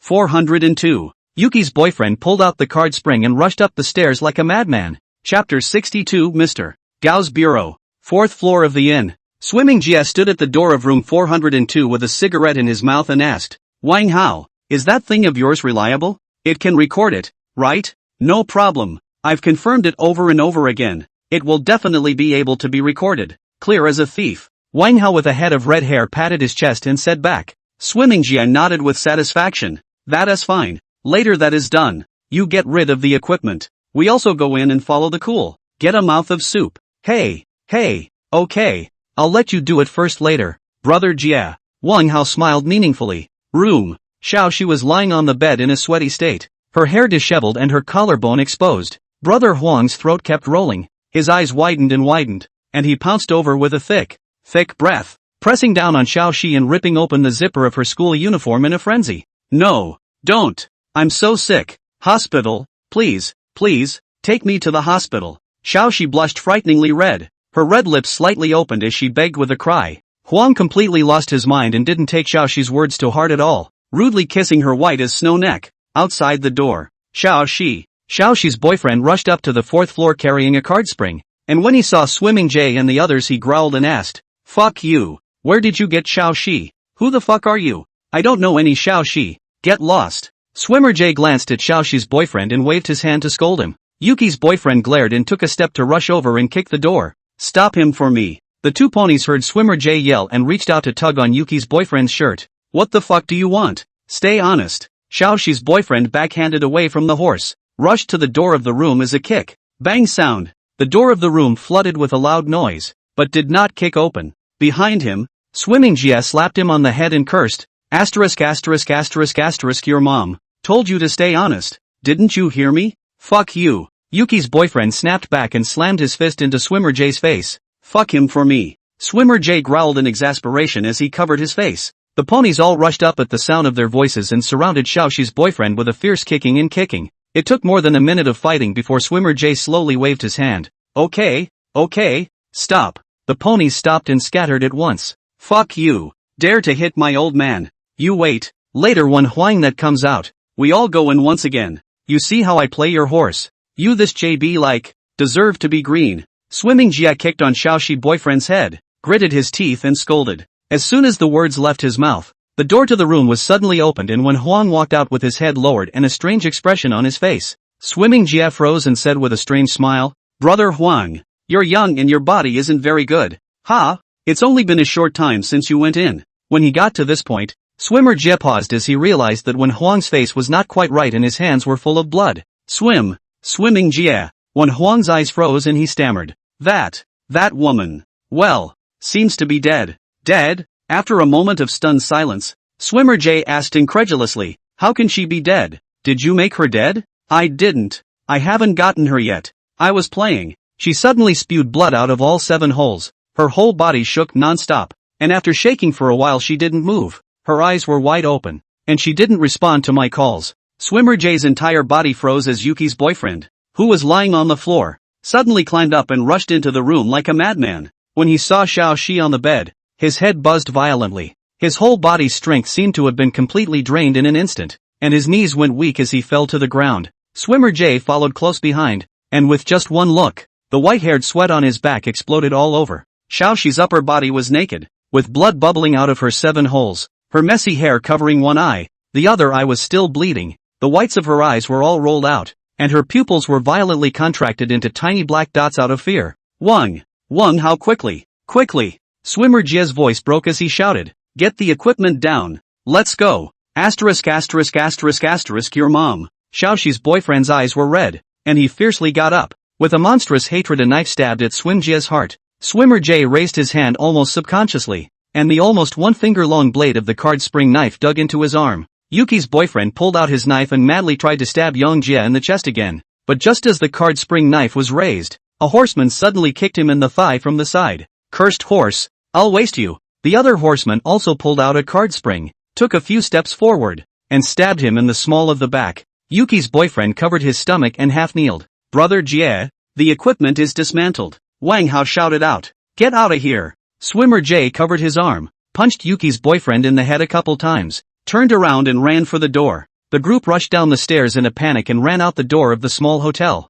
Yuki's boyfriend propped himself up on the ground, leaving a trail of blood behind him, and crawled over to the bedside to hold Yuki's hand, shouting with a tear-stained face, "Get up! Get up! Go home! I'll take you home!" Half an hour later, police rushed to the scene. Xiaoxi boyfriend was sent to the hospital for emergency treatment, and Xiaoxi has long been dead for a long time. In the meantime, after returning to Su 9 with his men, Swimmer Jie came to Gongzi's office alone. "Gongzi, it's done. Is the man dead?" "Dead. It hasn't been seen, has it?" "No." Swimmer Jie swore. "I acted quite well. Absolutely no one could tell." The male nodded. "You pull him in right away. I'll handle the city guard side." "Good." Swimmer Jie left the office and called Huang into a private room. Brother Huang was so flustered at the moment that he asked in a stuttering tone, "Swimmer, Swimming Jack, what did the prince say? Can he manage this?" "The male can do this, but he has a condition." Swimmer Jie handed Huang a cigarette and patted him on the shoulder. "On what terms? Aren't you looking for someone from the Thousand Music sect to talk about something tonight? Gongzi's condition is for you to ask the people from the Thousand Music sect to a riverside barbecue to talk about it." "Just like that?" Huang froze. "Yeah, you call and ask them out right now." A very bad feeling inexplicably rose in Huang's heart, but then he thought for a second that he had asked for help and was only helping to make an appointment. Nothing should go wrong. After thinking for a moment, he took out his cell phone and dialed Jin Hui's number. This number was still the one that Li Kuan-cheng had left for him so that he could easily contact the other party. At the moment, Jin Hui was chatting with Oikawa at the Juchi hospital and saw the incoming call and pressed the answer button. "Hello? It's Jin Hui, right? I'm Wen Huang. Ah, we met at the brewery today." Wen Huang spoke in as natural a tone as possible. "What's the matter with you?" Jin Hui frowned when he heard that the other party was Wen Huang. Today is all a misunderstanding. I can't control myself when I drink some cat urine. I'm really sorry. Do you have time now? Let's meet up. I'll apologize to you in person." Jin Hui covered the receiver and gazed at Oikawa and said, "Wen Huang, that phone call, asking us out, saying that he wants to apologize to us face to face. Promise him," Oikawa said through clenched teeth after a moment's freeze. Jin Hui nodded and said into the receiver, "Fine, name a location and we'll go over there. Riverside barbecue." "Okay, you wait." Jin Hui hung up the phone and looked at Dechuan again and said, "What does this want to do? Soften. This can't tell the difference between high and low. It must be Li Kuan-cheng who forced him to come." Jin Hui nodded and negotiated. "You're still injured, so I'll make a call and have Jiehong come with me. Don't ever fight. No one can say anything about this, let alone let Bin know. Just the two of us go. Fuck this, I'm going to beat him up myself today. Is this a good idea? Bin won't blame us, will he?" Dechuan did not hesitate to say, "The two of us were beaten. Bin's face is certainly not light. Preemptively put that beat up. Bin brother behind the back have to clap. And he and Li Kuan-cheng can have a young man on fire to explain.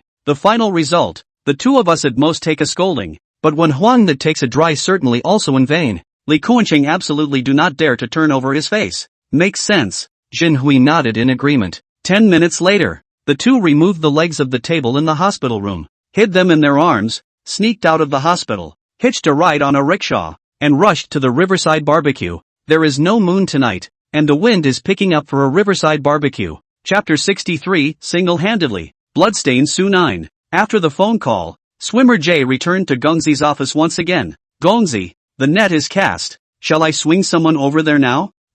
Go on." The male nodded. "What is the measure of the matter? At least one should be screwed or crippled. The rest is up to you." "Got it." Swimmer Jie turned around and walked out of the office. spiritedly arriving at the Su9 security lounge, pulling his neck and shouting, "Everyone, bring your knives. Take a trip to the Riverside Barbecue." 40 or 50 people stood up instantly in the large security room. Half an hour later, Jinhui and Dechuan rush to the Riverside Barbecue and catch a glimpse of Wenhuang sitting at his riverside spot, eating a small barbecue and drinking a cold beer. "You invited me to dinner to apologize, and you drank yourself first? I see you don't have much fucking sincerity either." Oikawa walked closer and cursed in a completely deliberate tone of provocation. "Oh, I have just arrived here, and I haven't eaten tonight, so I will. First." Wenhuang turned back at the sound and explained while making a gesture to greet the two of them and sit down. Just then, with his back to the crowd and sitting at the next table, Swimming Kit suddenly stood up, reached out and pointed at Jinhui, glaring and cursing.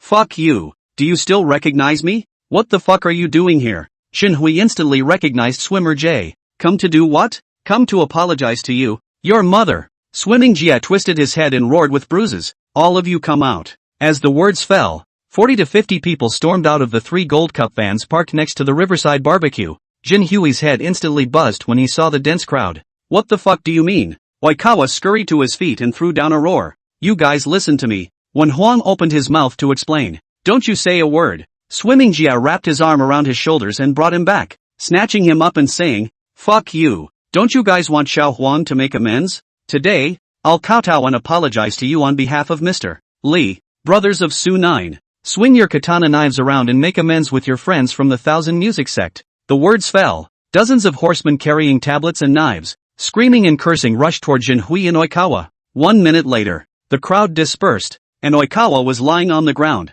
struck by a dozen knives, his life and death uncertain. Jinhui was pinned to the ground, his face covered in blood. Swimming J stepped in front of the duo carrying a hollow steel pipe and said with a smile, "You guys, straighten his left leg for me. You're on." The 2 ponies nodded in agreement, dragging Jinhui's left leg and holding it high. "For the rest of your life, live on crutches." Swimmer J's expression twisted as the hollow iron pipe was raised violently, punching Jinhui's calf 7 or 8 times. Crunch! The crunching sound of broken bones flooded out. All the veins in Jinhui's neck bulged out. Tears and snot and harangues all flowed out, and he screamed miserably in an extremely miserable manner. Swimmer J twisted his head and spat, the iron pipe thrown casually, and shouted, "Let's go, Mr. Huang." 40 to 50 people took hold of the completely dumbfounded Huang, got into the van, and sailed away. Riverside Barbecue. Many people gathered around, pointing at Jinhui and Oikawa. Some people stood in the distance, watching the action with great interest, and some people took out their cell phones, ready to call the police. Covering his broken leg, Jinhui crawled with great difficulty to Oikawa's body and cried out with a tear-stained face, "Oh, Dechuan, get up, let's go to the hospital, go to the hospital." Oikawa's eyes closed tightly and he didn't reply. Jinhui reached out and wrapped his hand around Oikawa. As soon as he touched his body, Jinhui's whole body suddenly trembled. He realized that Oikawa's body was very soft, as if there were no bones in his whole body. He remembered that his grandmother back home had said that before a person's death, his body would first become soft and limp, and then start to become stiff after he was completely cut off. Is it possible that Oikawa is going to die? Jinhui's palms trembled violently as he shakily pulled out his cell phone and dialed Jiehong's number. "Hello, the number you have dialed is turned off." A customer service tone came from the other end of the phone. Jinhui gritted his teeth and called Chung again. "Hello?" It was noisy on Satoshi's side. Jinhui instantly burst into tears and cried, "Ah, Tsung, we're barbecuing by the river. Come quickly." "What?" Tsung froze. 40 to 50 people, slashing at us with knives. Oikawa is dying. Chun stiffened, and then he rushed out of the Thousand Lut Gate like a madman. 20 minutes later, a tricycle stopped at the Riverside Barbecue. Chung jumped out of the car, and saw at a glance, not far away, lying on the ground, covered with blood, Jinhui and Dachuan. Jinhui was hugging Oikawa and his whole body was trembling. There were many people standing around watching, and some of them were taking pictures with their cell phones. Song had buzz sound, an evil fire violently from the soles of the feet straight to the ceiling. ********* Your mom. You still have humanity? Call an ambulance. Quickly call an ambulance. Boy, stop yelling. I've already called the ambulance. The owner of the barbecue restaurant yelled as he pulled his neck. 20 minutes later, the ambulance arrived at the Riverside Barbecue. Jinhui and Dechuan were lifted into the ambulance. Chung rushed to the hospital with the car and watched as the two men were covered with white cloths and pushed into the emergency room. Chung came out in a hurry. Did not have money on him? The first time he called Xiao Zaibin. In less than 10 minutes, then Ozawa arrived with his men, and after paying the medical bills, his face grimly inquired, "Who did this?" "Su9's people." Song gritted his teeth and returned. He had learned from the murmurs of the onlookers that it was Su9's men who had chopped up Shinhui and Dechuan, not even realizing that there were also Swimming Kit and Wenhuang involved. Ozaki Bin frowned when he heard him and didn't respond. "Brother Bin, lend me some people. Today I have to go to Su9 and fuck 2 of them to death." Song roared with glaring eyes. "Don't worry about it yet. I'm a bit confused about this. You let me mull it over first. The matter is clearly the work of Su9's people. What's there to figure out?" Song shouted incredulously. "Are you teaching me things?" Then Ozawa looked at Satoshi with an expressionless face. "2 people are in the emergency room. Dead or not, they don't fucking know. And there's no way I'm going to stand around here doing nothing anyway. So just tell me if you can lend me some people." Xiao Zabin instantly became furious when he saw this attitude of Song. "I said, wait first. Can you understand? Take your own time." Sung turned and walked away. 10 minutes later, Chung returns to the Chillerman staff quarters, takes away Jethan's 5-shot shotgun, as well as Chillerman's issued sharp knives, and single-handedly fucks his way to Su9. "Buddy." The Su9 waitress saw Chung enter and greeted him with a smile, asking, "Paul or Box?" "None of them. I came to Su9 today to ask you guys for something."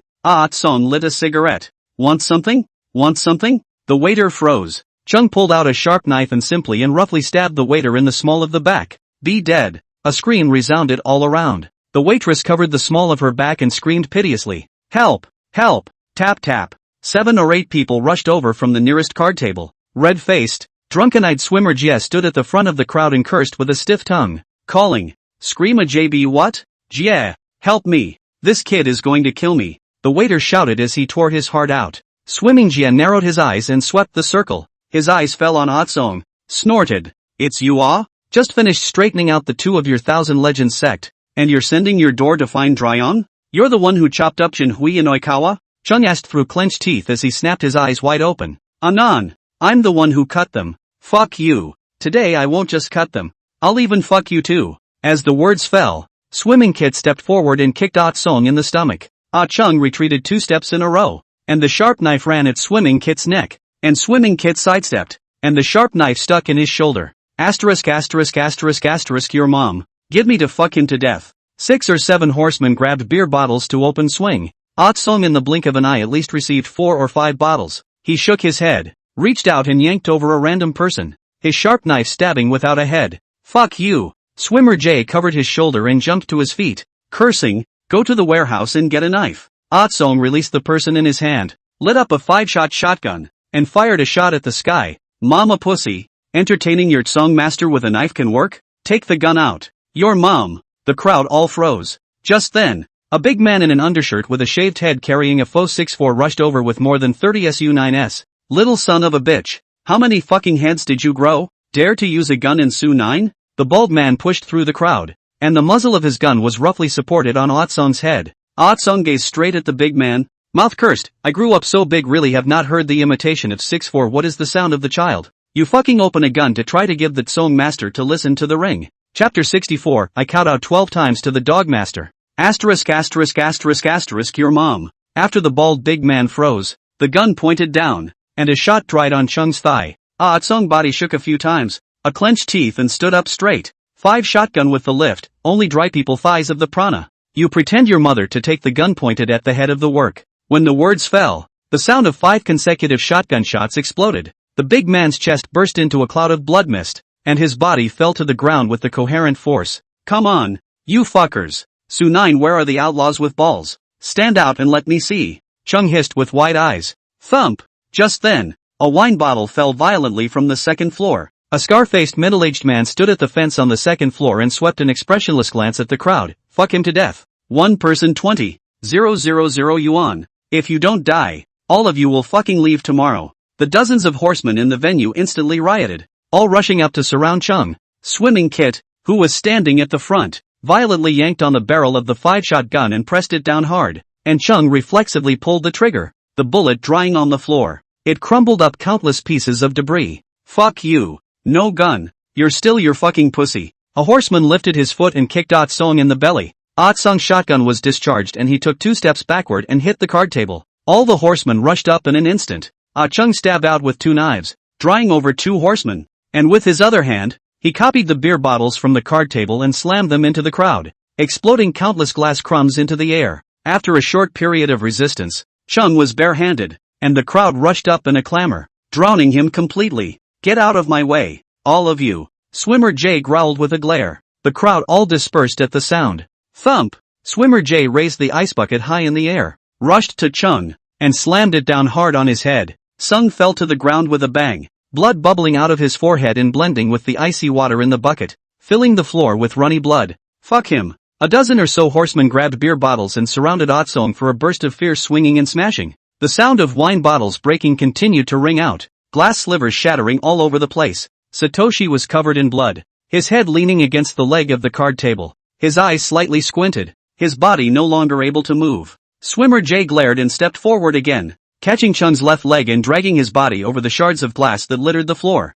It left a blood trail on the floor. Horsemen surrounded on both sides, lifting their feet and kicking at Chung's body. The scene was incredibly bloody. Swimming Jia had already hit the inertia. His expression was very maniacal, and he turned around and shouted repeatedly, "Get a knife. Chop his hand off." A horseman was about to go to the warehouse to get a knife at the sound of the voice, and just turned around. A katana knife suddenly slashed diagonally on his left shoulder. A roar of extreme anger rang out across the dance floor immediately afterward. Anyone wearing a Su-9 uniform? Chop the fuck out of them. When Chung, whose consciousness had already blurred, heard this roar, his body trembled and a smile inexplicably appeared at the corner of his mouth. Swish swish. The crowd followed the sound and saw more than 20 youths wearing the uniforms of the Thousand Legends sect, carrying iron rods and slicing knives, killing all the way from the front door to the dance floor. The leader of a very young, not more than 20 years old, left hand katana, right hand 5 consecutive hair, all the way as a force to kill to the front of the swim jet. The tongue bloom spring thunder roared, "Fuck you. Let him go." At the same time, more than 20 people from the Thousand Legends sect rushed to the second store of Su-9 across the street, and after chopping down the 4 horsemen watching the door, they poured 10 whole barrels of gasoline into the inside of the second store. When Swimming Jia saw the youth, his eyes narrowed and he gritted his teeth as he cursed, "Jiehong, you still fucking dare to come to Su-9? Cut the fucking crap and let go." Jiehong jerked the bolt of his gun and returned with an expressionless face. "You want to be a microchopper with a broken 5 in a row? There are so many people in Su-9, how many can you kill?" Jiehong stared straight at Yangjie and cursed contemptuously. "You want to compete with me in terms of the number of people? Ha!" As the words fell, a Su-9 internal security guard ran over in a panic, and came up to Swimming Jia's ear and said, "Brother Jia, outside. There are still over 100 people outside." Swimmer J froze momentarily, his hand subconsciously letting go of Chung. Jiehong glanced at him with a grim face, bent down to pick up Chung, and turned to head out. Just then, the scarred middle-aged man squeezed into the crowd with 2 of his ponies and roared loudly, "Stop where you are. Something wrong with you?" Jet Horn looked back at him. "Put the man down." "What kind of JB are you?" said Jiehong as he raised his quiver and pointed his gun straight at the scarred middle-aged man. The 2 horsemen behind the scarred middle-aged man immediately pulled out the imitation 6.4 and stepped forward, the muzzle of the gun directly on Jiehong's head. "Little son of a bitch. When you think that Su-9 is a place where you can come when you want to come, and leave when you want to leave." "Ah." Jiehong's face was bland as he handed Chung over to the people from the Thousand Legends sect, took his cell phone out of his pocket, and dialed a number. "Hello?" A man's voice came from the other side of the receiver. "Are you done pouring gasoline?" Jet Horn asked softly. 10 barrels all down." Jiehong nodded and jerked his voice up. "Keep the phone on the line, and when you hear a gunshot immediately ignite it." "Good." The 2 hung up. Jiehong slipped the phone back into his pocket and pointed his finger at the scarred man's nose and cursed, "Fuck you. I'm asking you, can 10 barrels of gasoline burn up the Su-9 second store?" The scarred man frowned and bristled back. "Do you dare to order it? How will you end up if you order it?" The person who lit the fire is called Xiao Mao, 18 years old, fatherless and motherless, and his grandfather died last night. He did not have money to buy a coffin for burial. The dog master told him that after lighting the fire immediately give him 100,000. Squatting in prison is another calculation. Squatting for a year to 50,000. Squatting for 10 years to 1,000,000. If the bad luck to smash to death sentence. The dog master to accept his only real sister as a goddaughter. For tuition to college. Marriage package to buy a car house. Jiehong pointed to the scarred man, staring at the eyeballs cursed, "Guess. Small hair dare to light a fire not? Fuck you. Let's end it like this. Are you satisfied?" The scarred man was stunned. And surprisingly, he was completely taken in by Jiehong. "I'm going to walk out of Su-9 today with my back to you. Shoot me if you dare." I'm going to look back for a fucking second all because you gave birth to me. Jiehong threw down a sentence, picked up Chung on his back and took a step towards the door. Chung leaned his head against Jethorn's shoulder and asked with a light chuckle, where the fuck did you find so many people? I kowtowed 12 times to Master Dog, and he lent me 120 men. Then you're aggrieved. Well, it's so aggravating. I haven't kowtowed as much as I have today in my 20 fucking years of worshipping the Lord. Sung smiled, then asked lustfully, Shin, how is Shin Hui doing? It's fine. It's good. Jethorn gritted his teeth and returned. That's good. I'm really afraid he's going to spend the rest of his life in a wheelchair. Chung nodded. Behind them, the two horsemen were about to shatter their grips on the handle of their imitation 6.4 guns, and asked through gritted teeth, Uncle Tian, are we chasing after them? Scar-faced Uncle Tian was silent for a long time. His gaze was gloomy as he returned. You can't chase after them. Then he turned around and walked up to the second floor. Jiehong braced Chun's body with one hand, reached into his pocket with the other to hang up the cell phone he was still talking on,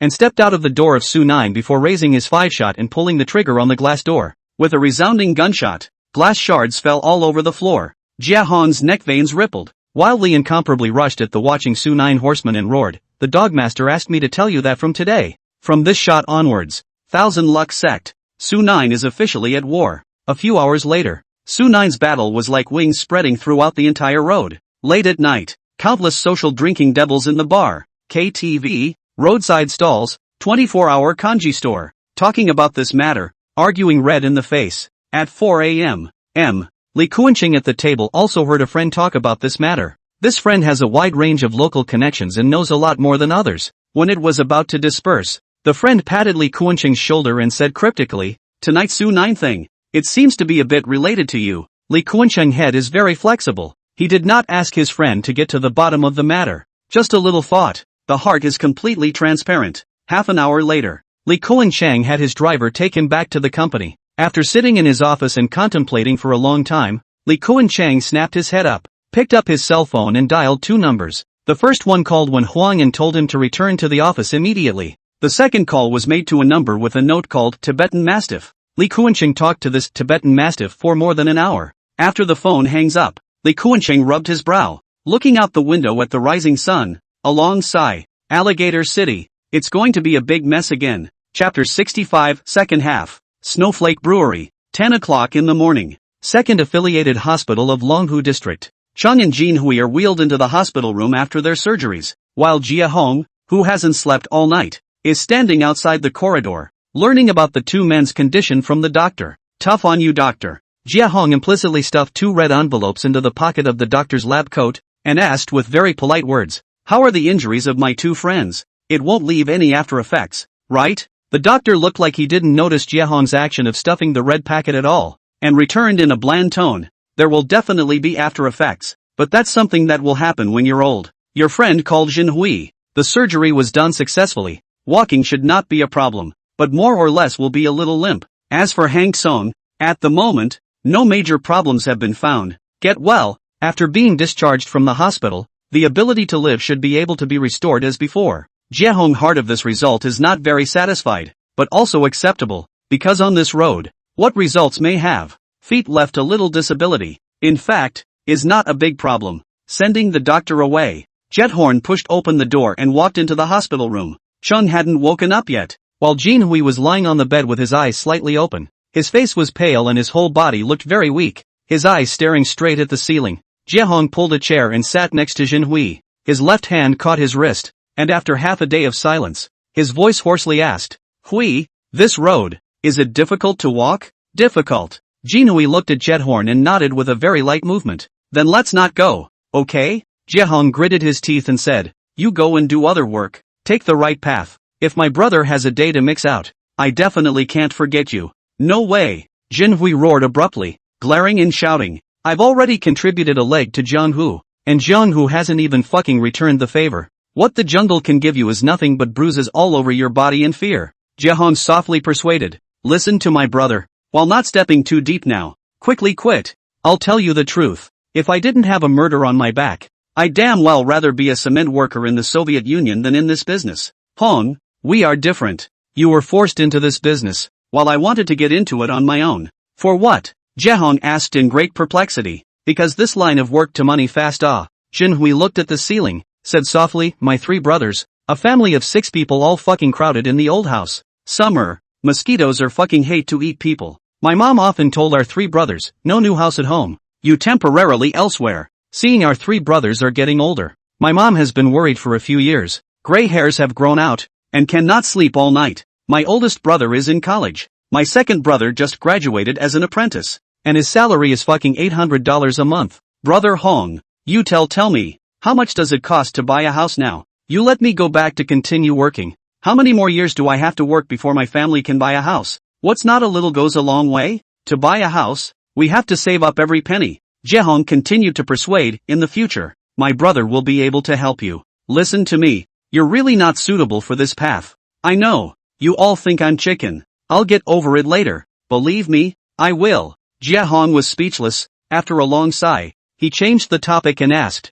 what happened last night? You didn't have a hand in that incident at the Thousand Music Sect, so why did Swimming Jack cut you guys? It was Wen Huang that called him. Wen Huang called to set us out, saying he wanted to apologize to us, but as soon as we arrived at the place, we were chopped up by dozens of people before we even fucking sat down. Jinhui gritted his teeth and cursed. Wen Huang? That brother-in-law of Li Kuanqing from Snowflake Brewery? That's him. Then this isn't over. Jiehong turned around and walked out of the hospital room, dialing Master Dog's number. Hello? Master Dog, I can't return the person to you yet. Jiehong opened the door and said, last night's incident, Li Kuanqing's brother-in-law was also involved. I still have to make a trip to the Snowflake Brewery. Okay, you go. Master Dog nodded his head in agreement with little hesitation, and after briefly thinking about it, he actually commanded, tough the whole thing, no need to control it. Jiehong was also stunned, and then his heart quickly reacted. The dog master is trying to take this opportunity to knock this group of capitalists.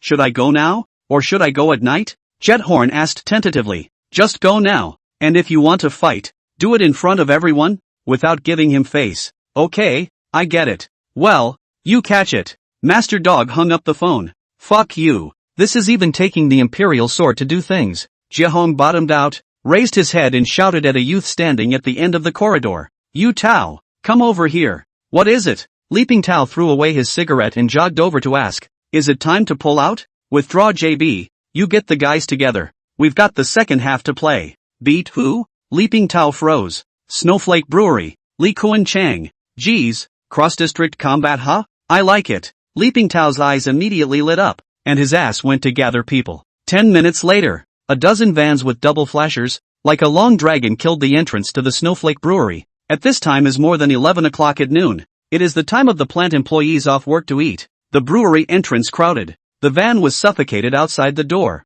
The head of the car driver rolled down the window, rushed to the crowd cursing, don't fucking block the road, and then don't flash away. I'll all give you guys hit dead. Jiehong, who was sitting in the co-pilot, swept a glance out of the car window and saw that there were many people of advanced years in the crowd. Then he frowned and patted the driver's shoulder. We are looking for Li Kuanqing. What's the point of taking it out on the honest workers? Speak politely. The driver bristled, looking clearly unconvinced.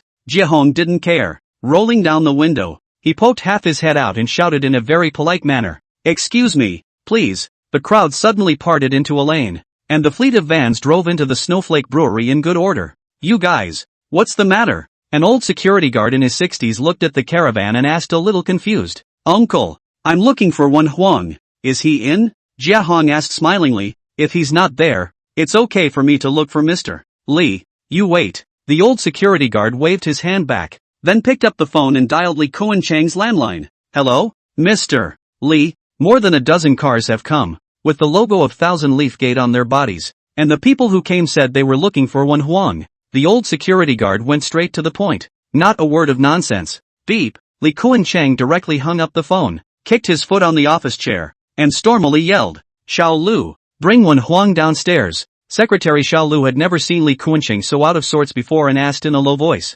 how? What's wrong Mr. Lu? The executioner has come to claim his life. Let him wash his neck and prepare to lose his head. Mr. Li. Xiao Lu was hesitant to speak. Wen Huang is your relative after all. Doing this, Li Kuanqing waved his hand and said irritably, he messed with the Thousand Lux sect. Do you think I can fuck with the Thousand Lux sect or you can fuck with the Thousand Lux sect? Xiao Lu immediately stopped speaking and directly turned around and walked out of the office. Chapter 66, The Master's Teaching. 15 minutes later, Li Kuanqing walked down the stairs with his back hand, Xiao Lu followed closely with Wen Huang. Wen Huang, who hadn't slept all night and whose eyes were simmering green, saw the densely packed crowd downstairs, as well as the van labeled with the Thousand Legends logo, and his legs went limp and he almost didn't fall to his knees. Which one of you is leading the group? Li Kuan-Cheng swept a glance at the crowd and asked in a tone that didn't fluctuate much. Hello, Mr. Li. Jiehong stepped forward. Master Dog asked me to come and ask for someone. I hope you can make it convenient.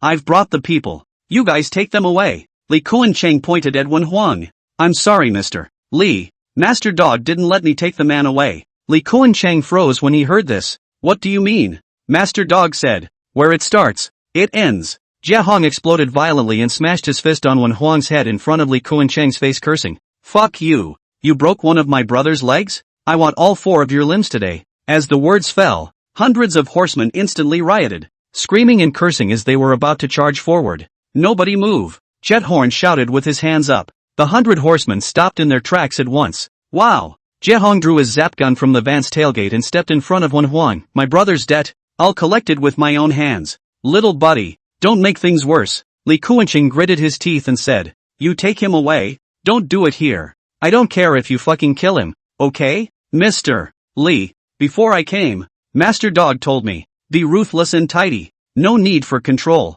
Jiehong glared and cursed. I respect you as a senior. It's already enough control. If you want to stop me again, I'll fucking do you even. Li Kuan-Cheng froze in place. Swish. Jiehong directly skipped over Li Kuan-Cheng and flung Wen Huang to the ground by pulling his neck collar. Fuck you. For the rest of your life, hire a long-term nanny. As the words fell, the zap gun was raised and stabbed down at Wen Huang's wrist. Bam! Wen Huang's desire for survival exploded and he rolled on the ground to avoid it, then got up and ran. Fuck you. The horseman of the Thousand Music sect kicked him back to the ground and cursed. Hundreds of people have come to the Thousand Music sect today. If we let you run away in this kind of battle, we'll all have to fucking follow the example of the little Japan and disembowel ourselves to thank for our sins. Stay honest. Your mom. 4 horsemen rushed out of the crowd and pressed Wen Huang's limbs to the ground in death. Clang clang clang. Jiehong stepped forward and raised his zapper with a blank face. Don't. I was wrong. I was wrong. You spare me. Let me go. Wen Huang was scared out of his wits and cried out with a sobbing voice.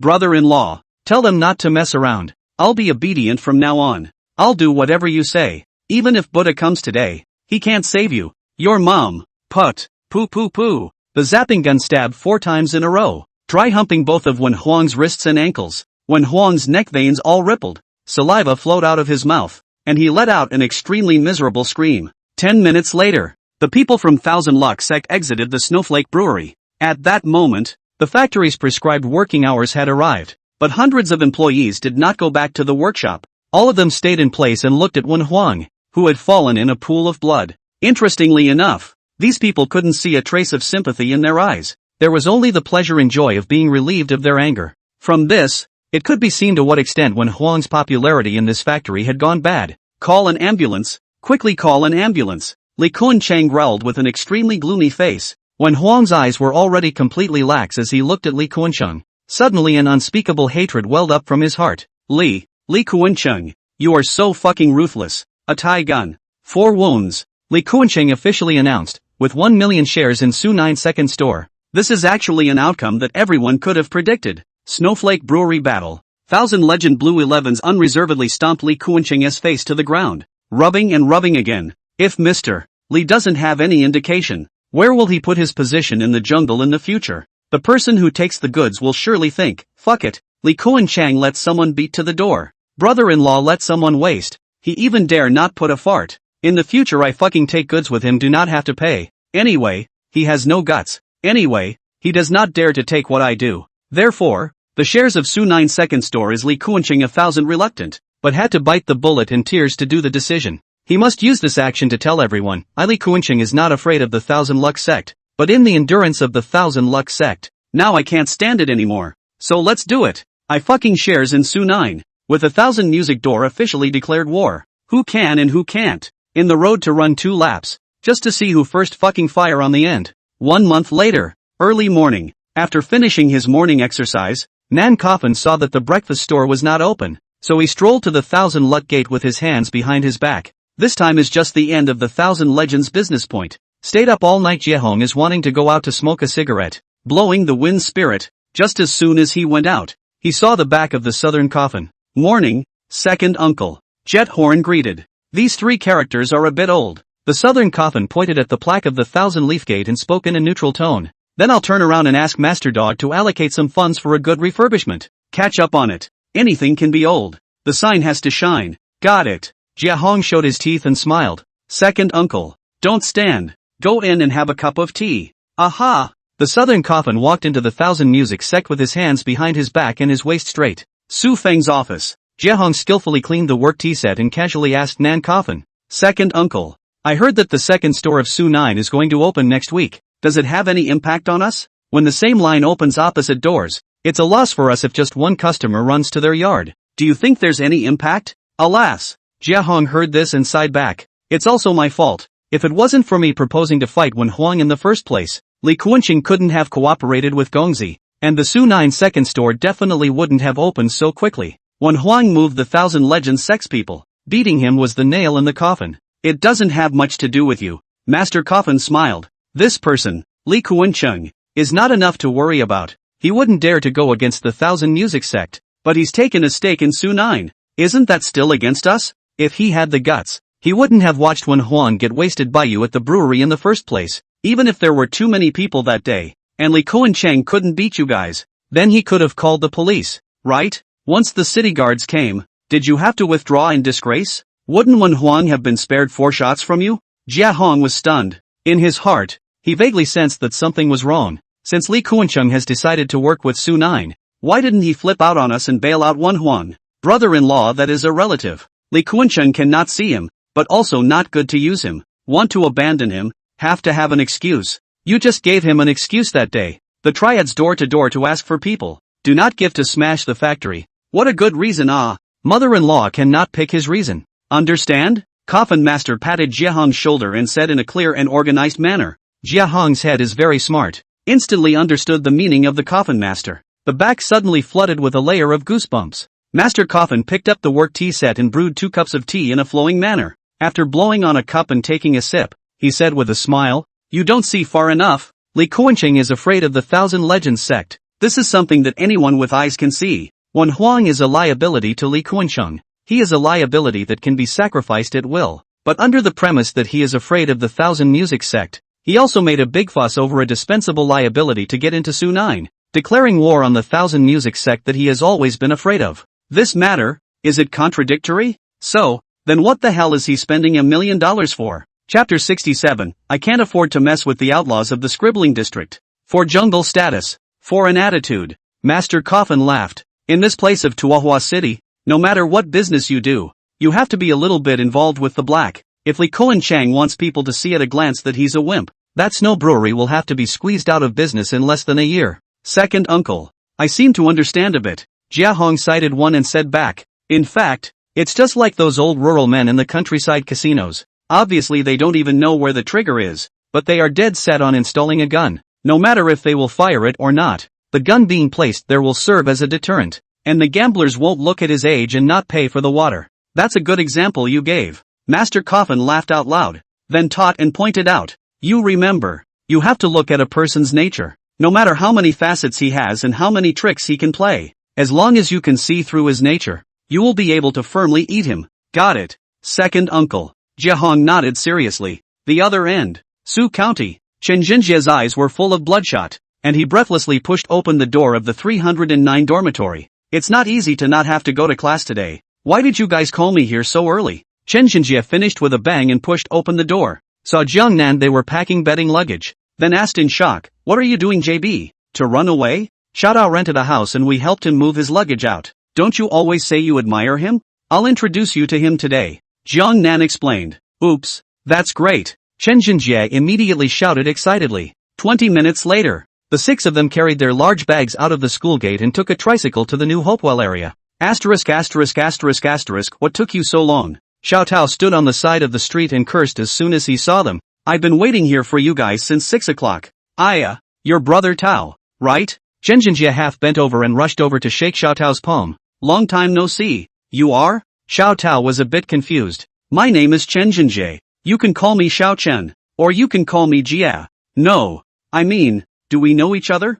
I didn't know each other before, but I'll count it as knowing each other today. Chen Jinjie showed his teeth and smiled. I just played with Jiangnan and the others. You and Jiangnan are brothers. Then we will be brothers from now on. For sure. Hard tiger. Moving stuff, right? Brother Tao. Don't say anything. What floor and what room? Move it right away. I'll treat you to lunch afterward. 3rd floor 302. Hey, got it. Chen Jinjie answered, carrying 2 beds of bedding, wind and fire dry on the stairs. Oops, who is this guy? Xiao Tao said in a budding voice. Why the fuck do I have the feeling that I'm meeting a fan? Don't ask. You can slowly experience it later. Jiang Nan patted Xiao Tao's shoulder and returned. To summarize in one sentence, this person is at least 6 ashus worse than Yang Shichong in terms of mental illness. That mustn't be at the level of a psychiatric hospital director? Xiao Tao was stunned. Well, you're closer than he is. You're a mental hospital director at best. Fuck you. Xiao Tao kicked Jiang Nan.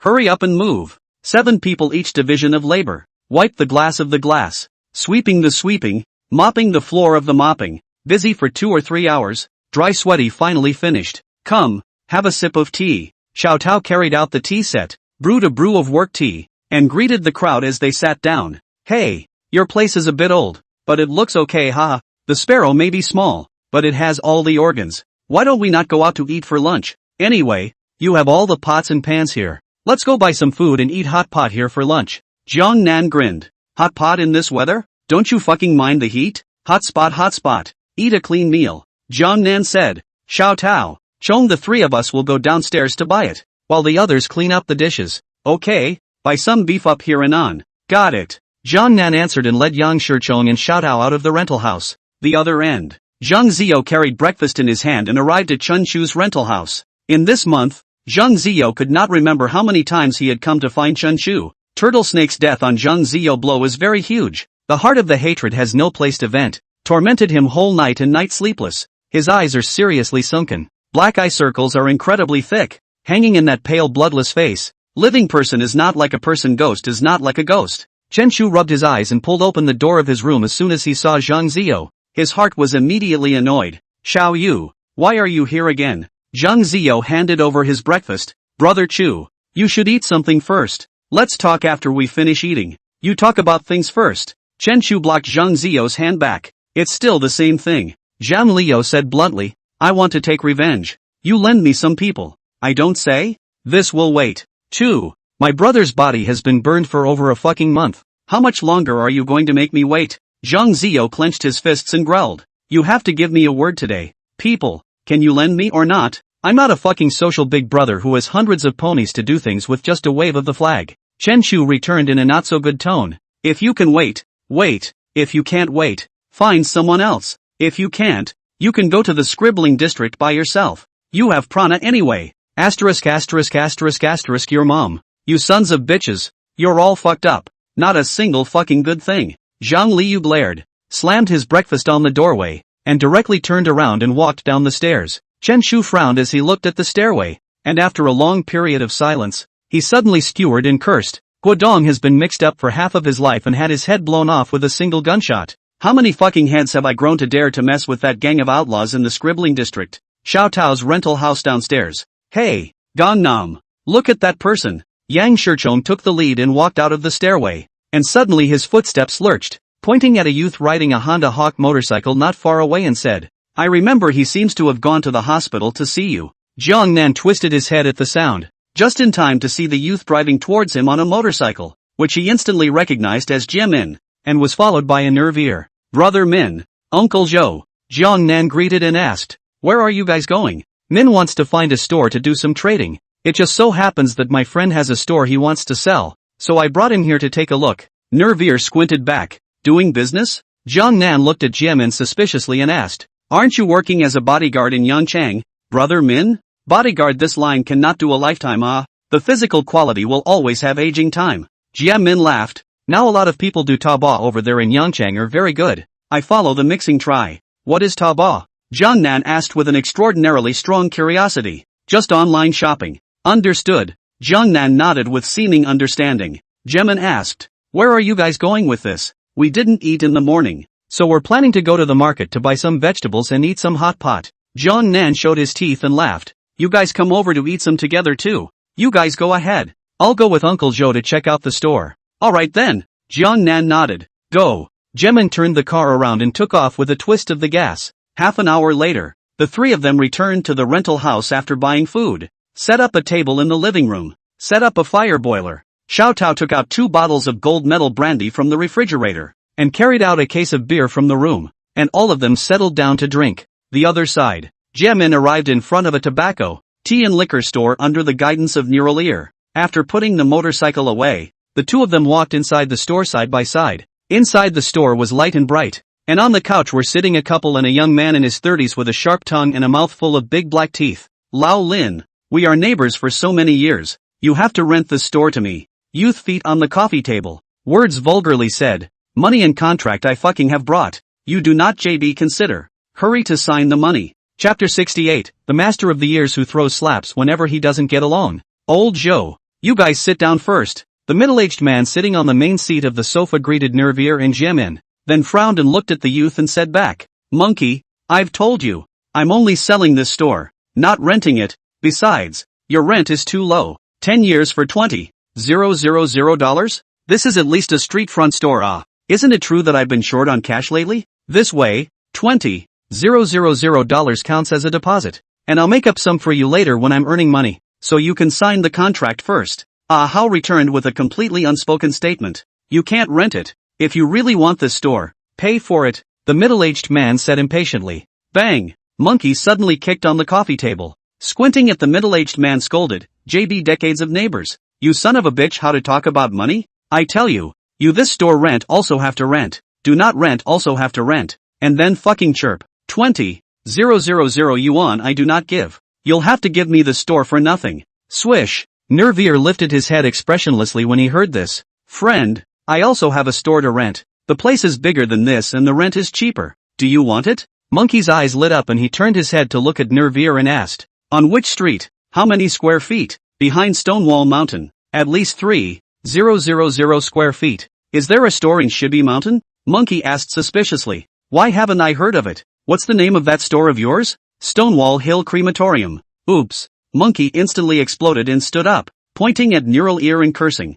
Old dead father. Are you fucking playing with me? Play you? I still fucking want to fuck you. Nervier put his hand behind his back and cursed. Such a big man. You don't talk with your head. What the hell is it called to talk about money when you've been neighbors for decades? People sell stores do not talk about money. Do not talk to you about national policy. 1. Hey, your mom. A monkey terrier and neck. Just want to catch the collar of the Nervier. Monkey, don't mess around. The middle-aged man hurriedly got up and stopped it. Lao Lin, don't you stop him. I'll see what he wants to do. Fuck what? Fuck you. Monkey copied the teapot from the coffee table and scurried to Nervier in 3 steps. Nervier looked down at him with his mouth to his chin. Here, don't shake your hands and smash it into your head. Asterisk asterisk asterisk asterisk your mom. Monkey jumped to his feet and cursed, the teapot smashing down at Nervier's head. Thump. Nervier set up Monkey's wrist with one hand and swung up violently with the other. 4 or 5 consecutive slaps slammed onto the left side of his face. Monkey covered his face with a glare and growled. Asterisk asterisk asterisk asterisk your mom. Do you know who I am? I'm Crazy Woo's brother-in-law. How dare you fucking hit me? Nervier splits his head and gives another smack. Woo crazy more your mom. I'm still fucking Nervier. Forget it, Uncle Chow. Lao Zhou. Stop fighting. Jetman and Old Lin rushed up and pulled Nervier away. You pussy razor. Don't let me see you again. I'll beat you up once I see you. Nervier cursed with lingering anger. Okay, I'll fucking remember you. How covered his face, suffocating to the point of bursting, and shouted. And you, Lin Maofei, I tell you plainly, if I can't get this store of yours, I'll fucking burn it down and won't let anyone else take it. Asterisk asterisk asterisk asterisk. When Nervier heard this, he burst into a rage and rushed up to fight again. Swish. Monkey was so scared that he fled out of the door in a scurry of fear. Fuck you. What the fuck? Nervier cursed indignantly, looked back at Lin Maofei and said, the next time this dares to come, you call me. I'll give him a one-time beatdown. This violent temper of yours? When can you change it? Lin Maofei said breathlessly, waving his hand in greeting. All sit down. Sit down and have a cup of tea. A farce subsided and the crowd took their seats. After Lin Maofei brewed a cup of tea, he suddenly asked,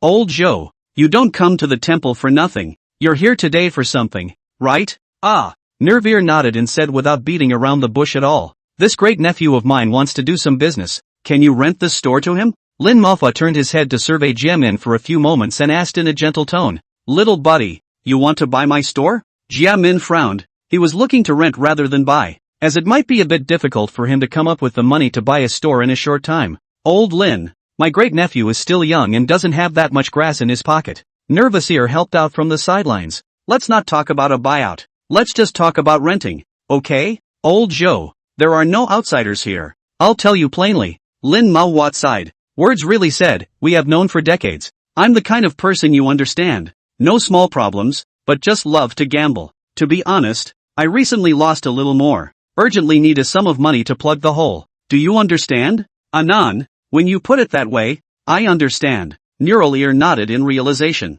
$300,000. As long as you come up with this amount, I'll sell the store. Lin Mafa held out 3 fingers and added. Nervier didn't respond, only glanced at Jetman. Uncle Lin, $300,000 is not a small amount. Can you let me go back and think about it? Jiamin returned with an ambiguous reply. Lin Mafa nodded and added meaningfully. Think about it. If you really buy my store, you will have quite a lot of trouble. Jiamin froze, then thought of that monkey just now, and in his heart, he suddenly stood in awe of Lin Mafa. No more talk. Let's drink tea. Lin Mafa wrapped up the conversation and turned to the middle-aged woman. Ah Ping, go buy some food. I'll have a drink with old Joe and my little buddy at noon. Good. The woman, Ping, answered softly with her words, picked up the cheap little bag from the counter and walked out of the store. 3 o'clock in the afternoon. Xiao Tao's rental house. Dozens of empty beer cans were thrown on the floor, as well as 2 empty bottles of gold medal brandy, and everyone was high. Yang Shichong asked drunkenly,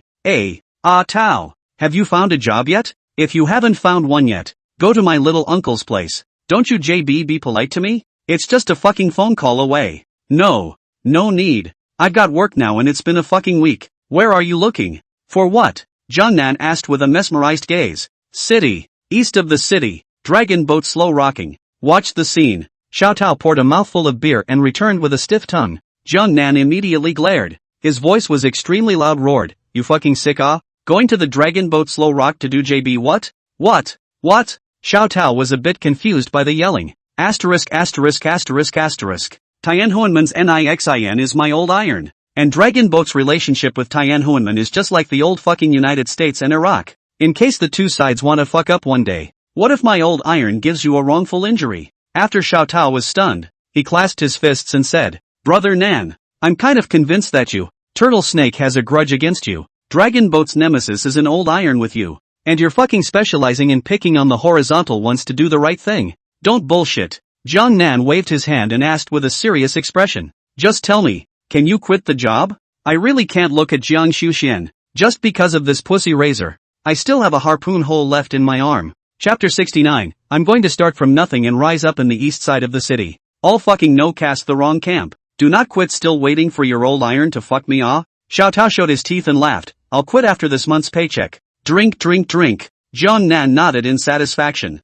What's the point of drinking when there's only empty bottles left? Xiao Tao burped. You guys. Wait. I'll go down and carry another case up. Brother Tao. I'll go with you. Chen Jinjie ran out of the rental house after him in a frenzy. The other end. Jetman and Nervier returned to the scribbling district from Lin Mafa's, and after the two of them put their motorcycles away, they stood at the plaza stairway and chatted. Min, what do you think of old Lin's store? Are you satisfied? Nerve asked softly as she leaned her back against the staircase railing behind her ears. Good layout. Bright enough. The location is very good. Jiamin pulled cigarettes out of his pocket, passed one to Nervier, and smiled bitterly. But $300,000 I really can't take out right now. $300,000 I don't think is expensive. If it weren't for old Lin's eagerness to plug the hole, the store wouldn't have been able to be sold. And if it had been, it wouldn't have been possible to offer such a low price. I know. This price is kind of a cabbage price, Jiamin said helplessly, but I really can't get that much money.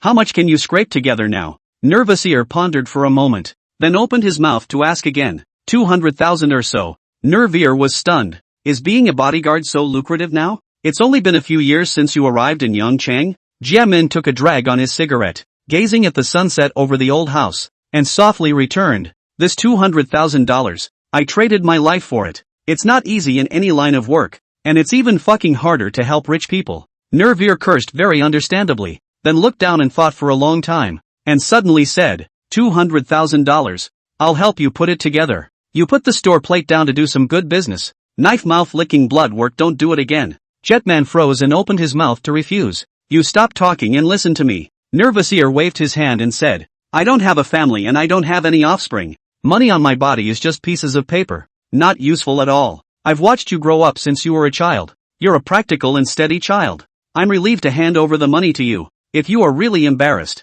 even if I take the money into the shares, the business is done. The store counts as half of my shares. Uncle Joe, I'm under a lot of pressure when you say that. Jiamin took a deep breath. What if the sale goes bad and we lose all our pants? Then you'll retire me. Nervier patted Jiamin's shoulder and stepped up the stairs, laughing without looking back. I'm not picky about food. Just make sure you manage to feed me. Jiamin looked at the Nervier gradually walking away from the figure. After a long time of silence, the corner of the mouth hung up a smile. Half joking, half serious murmured, non-relative. You can lend me 200,000. Really to the day of the old. I raise you in how? 7 o'clock in the evening. VS Internet Cafe. After Zhang Ziyo received a bellyful of anger from Chun Chu, he has been harboring in the Internet Cafe to play CS. However, his skills are limited, and his teammates are not powerful, and a number of sure winning games have been hard to be pitched by his teammates to a miserable defeat. So Zhang Ziyo a stomach of anger instead of venting out, but is even more fire.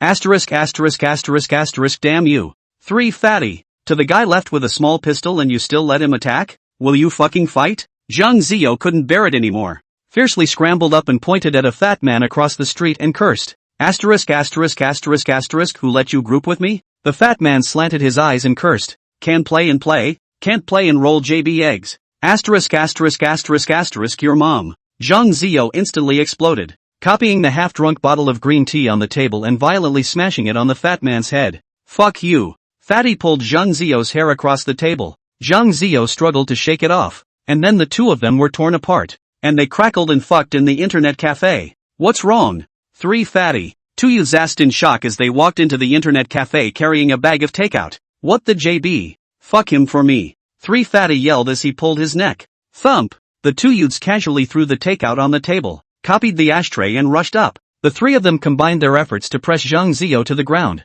crackling and beating him violently. Alright, stop it all. The owner of the Internet Cafe walked over with his hands behind his back and reprimanded with a grim face. Motherfucker, are you using me as a ring? Break the computers and I'll take your lives. Stop it, stop it. 3 fatty stopped his 2 companions and turned his head to look at the Internet Cafe owner with a smile. Brother Zhu, this son of a bitch is too capable of pretending.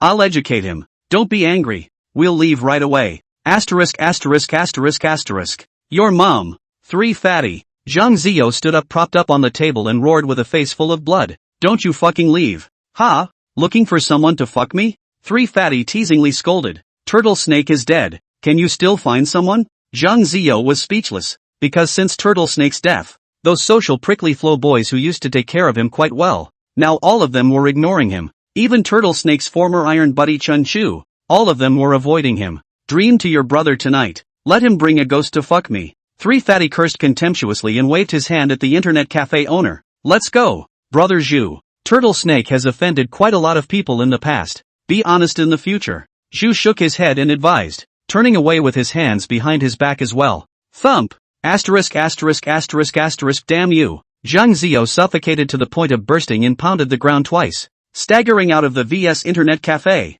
Outside the door the stars and neon dazzle. A complex emotion of grief, helplessness, and remorse spread in his heart. Zhang Ziyo looked at the Milky Way, mixed feelings and tears falling like rain. Brother, without you to protect me, I'm living like a dog. This, so grown up, and you still need brother to protect you. It's no, useless. A little sister who had just come out of a bar and was so drunk that she was walking straight, laughed and cursed with a stiff tongue. Fuck you. What did you say? Zhang Ziyo cursed with reddened eyes. No, useless. The little Taiyukai cursed again, casually stopped a cab, got in and left. Zhang Ziyo stood in place for a long time, looking at the direction of the cab departure. The anger suddenly reduced. The bottom of the heart instead of inexplicably surging a strange emotion. Suddenly teeth clenched and boldly roared, 5 years ago, my brother can single-handedly become famous in the Jianghu. Today I can also fucking rise from nothing in the east of the city. 10 minutes later, Zhang Ziyo bought a fruit knife at the grocery store opposite the VS Internet Cafe,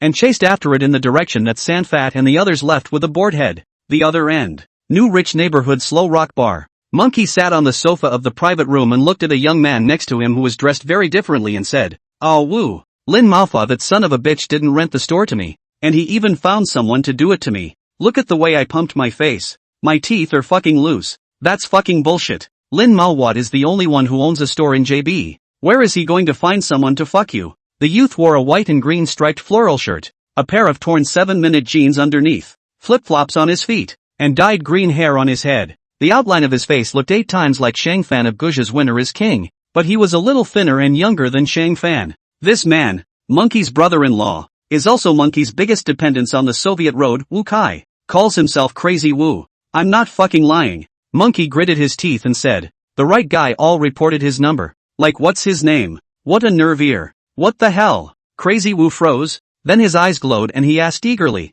"What does he look like?" "Looks. Doesn't quite look like a person." Monkey frowned back. "He has a scar on his face, and both ears and one eye are all gone." "Oops. That's right." Crazy Wu slapped his thigh and shouted excitedly, "It's still a fucking nerve ear. You know him, huh?" "Nonsense." Crazy Wu returned with a frenzied gaze. "He's kidnapped the grandchildren of high-ranking officials and smashed Jiang Shuxian's dragon boat slow swing. Who in Jianghu doesn't know about his war record? Asterisk asterisk asterisk asterisk, is he so ruthless?" Monkey asked worriedly. "Then do we still want Lin Malfa's store? I see that he seems to be interested in the store as well. You talk about yours. You call me if he wants to meddle in the store again." "No, I don't understand. He's so fierce. Why are we messing with him?" "You know what, JB? It's because he's famous that I want to touch him." Crazy Wu replied back in a pointing tone. "I'll fuck with nervous ear. There's no shame in losing. A tie is a fucking victory. What about winning? Win and I'll be a fucking god in one battle, sitting side by side with the twin guns of the Heavenly Triumph sect." "Ah, hang," Crazy Wu said with a loud voice. "So I'll keep talking? Aha. No need to control it. I'll cover for you if something goes wrong. Alright, I'll make another trip to Lin Malfa's store tomorrow." Ah Hao nodded and agreed. The other end. Zhang Ziyo carried a fruit knife, continuously looking for 3 streets, did not see the figure of the 3 fat and other people, but instead, unknowingly walked to Chun Chu's rental house downstairs again. Standing in place and deliberating for a while, Zhang Ziyo ghostly stepped onto the stairs, intending to have another good talk with Chun Chu. Chapter 70, Far Away from Taiwan. Upstairs, Chen Chu was holding a cell phone in his left hand and carrying a beer bottle in his right hand. His face was green as he was yelling at the receiver. "Fuck you, bitch. Lousy gave you 3 years as a cow, and you actually fucking made me green. Chu, we're not right for each other. I'm sorry. Wish you happiness." A choked female voice came from the other side of the receiver and the phone hung up. "Inappropriate? Why didn't you realize it was inappropriate 3 years ago?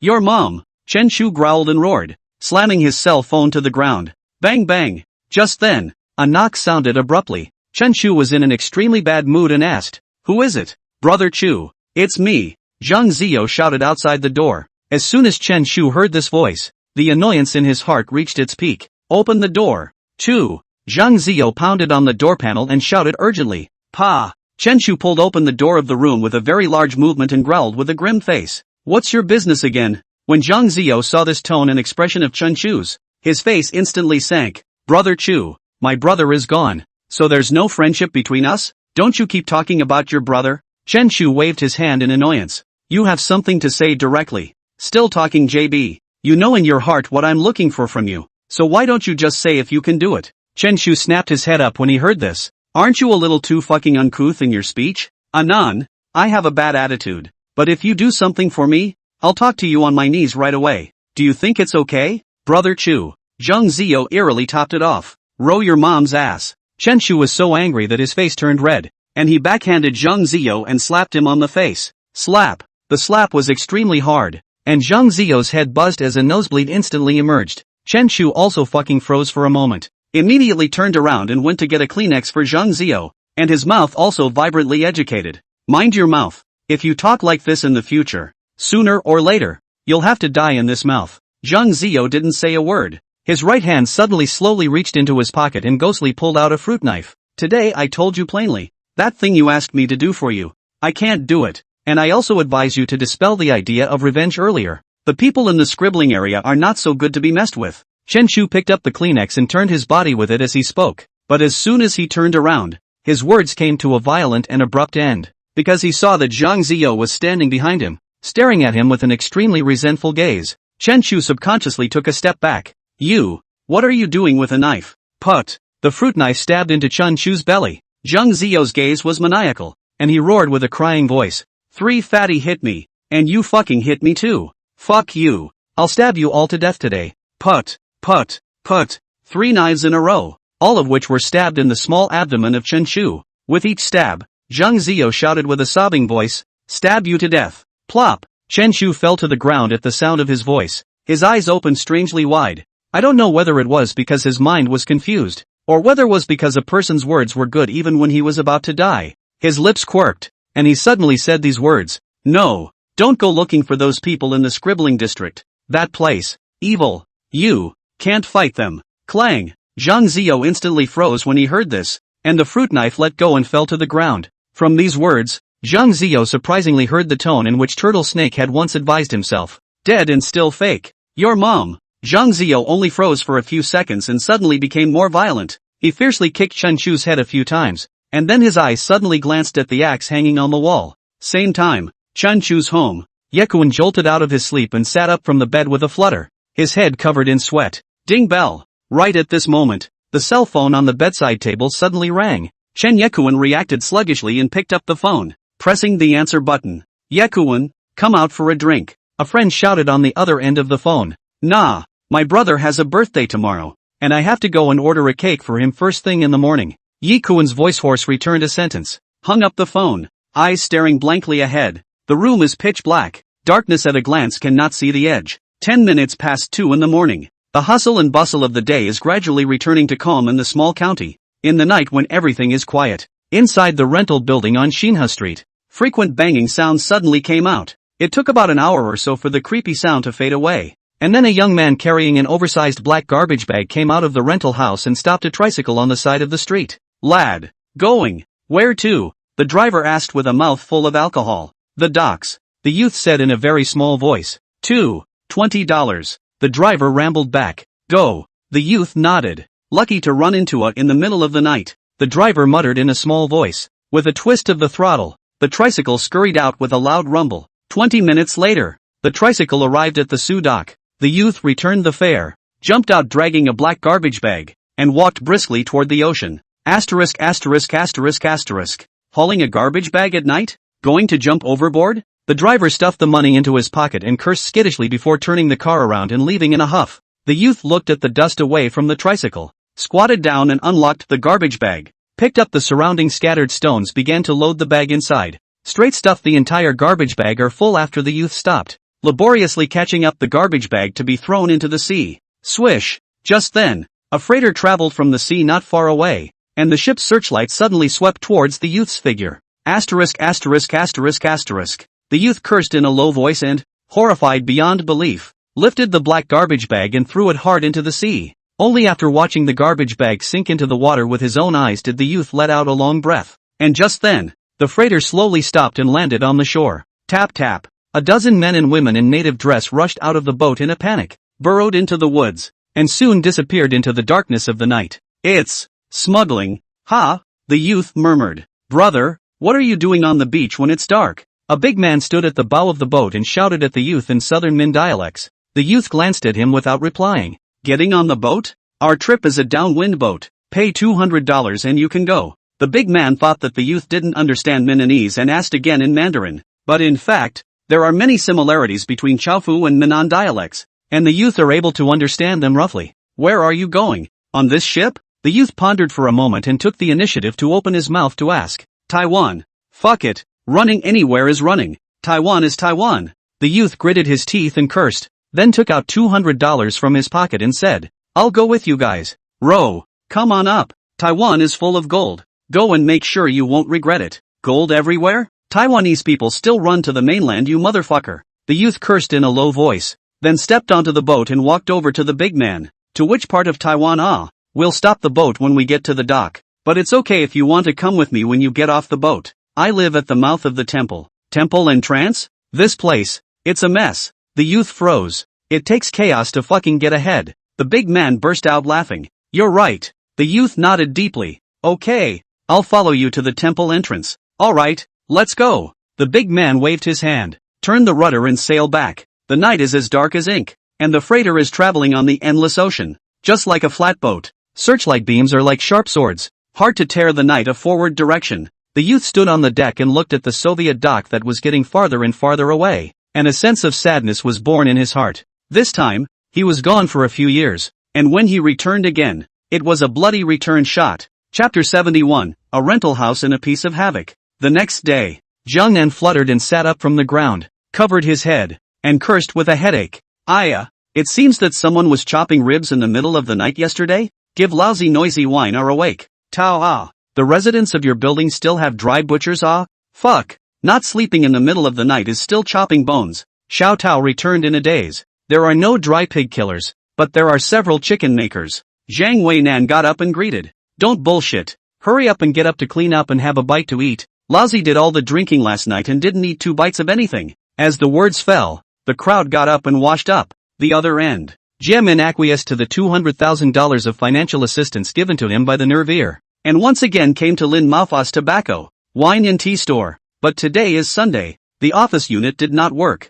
so Jiehong only brought $60,000, intending to pay a deposit to the old Lin, and then wait for the office unit to work tomorrow, and then bring the contract and the rest of the money formally signed the old Lin store. Lin Mao, this person is very heavy feelings, refused to accept Jiehong's money, but Jiehong repeatedly insisted. Hard to leave the $60,000 in the store. The two sides reached a verbal agreement between the gentlemen, so the business is half done. And just half an hour after Jiehong left, Hao also came to Lin Maofa's store with the smell of alcohol. What are you doing here again? Lin Mao saw Monkey and was instantly annoyed. You hurry up and leave. I won't rent the store to you. Snap. Monkey slapped the black plastic bag in his hand on the table and said with a hard tongue, I'll add another 20,000 for you. Hurry up and sign the contract. I can't sign. I've already sold the store. What the fuck? Monkey froze. Sold it to who? I've sold the store to old Joe. So if you have any ideas, talk to him yourself. Oops. Monkey 3 sentences do not leave the swear words cursed.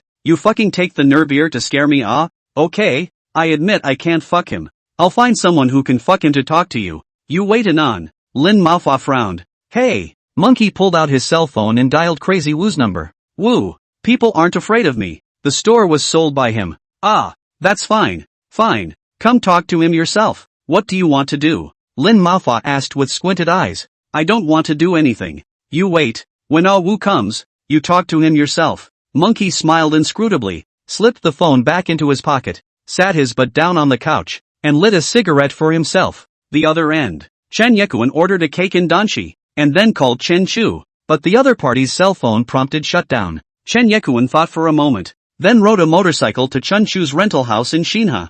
Bang bang. Chen Yekuan knocked twice on the door of the house and shouted, Brother, are you there? Get up. No one in the room answered. Bang bang. Chen Yekuan knocked 2 more times one after another, but there was still no movement at all in the room. He shouldn't be going out at this hour? Chen Yekuan muttered suspiciously, then put his hand on the door handle and tried to turn it, not realizing that the door slowly opened. Brother. Chen Yekuan walked into the house and shouted loudly, but before the words fell, his entire body suddenly resembled a lightning strike, and he instantly froze. The room was a mess, with scattered tables and chairs everywhere. Chen Yekuan panicked at that moment, because Chen Chu in the road is a lot of enemies. The scene in the room, too much like the scene of the fight. Brother. Chen Yekuan looked around the house like a madman, but he rummaged through the entire room and didn't find any traces at all. Chen Yekuan incomparably panicked took out his cell phone and dialed Chen Chu's number, but the other party was still in a shutdown state. Something's wrong. Something must have happened. Chen Yekuan looked panicked and chanted 2 sentences.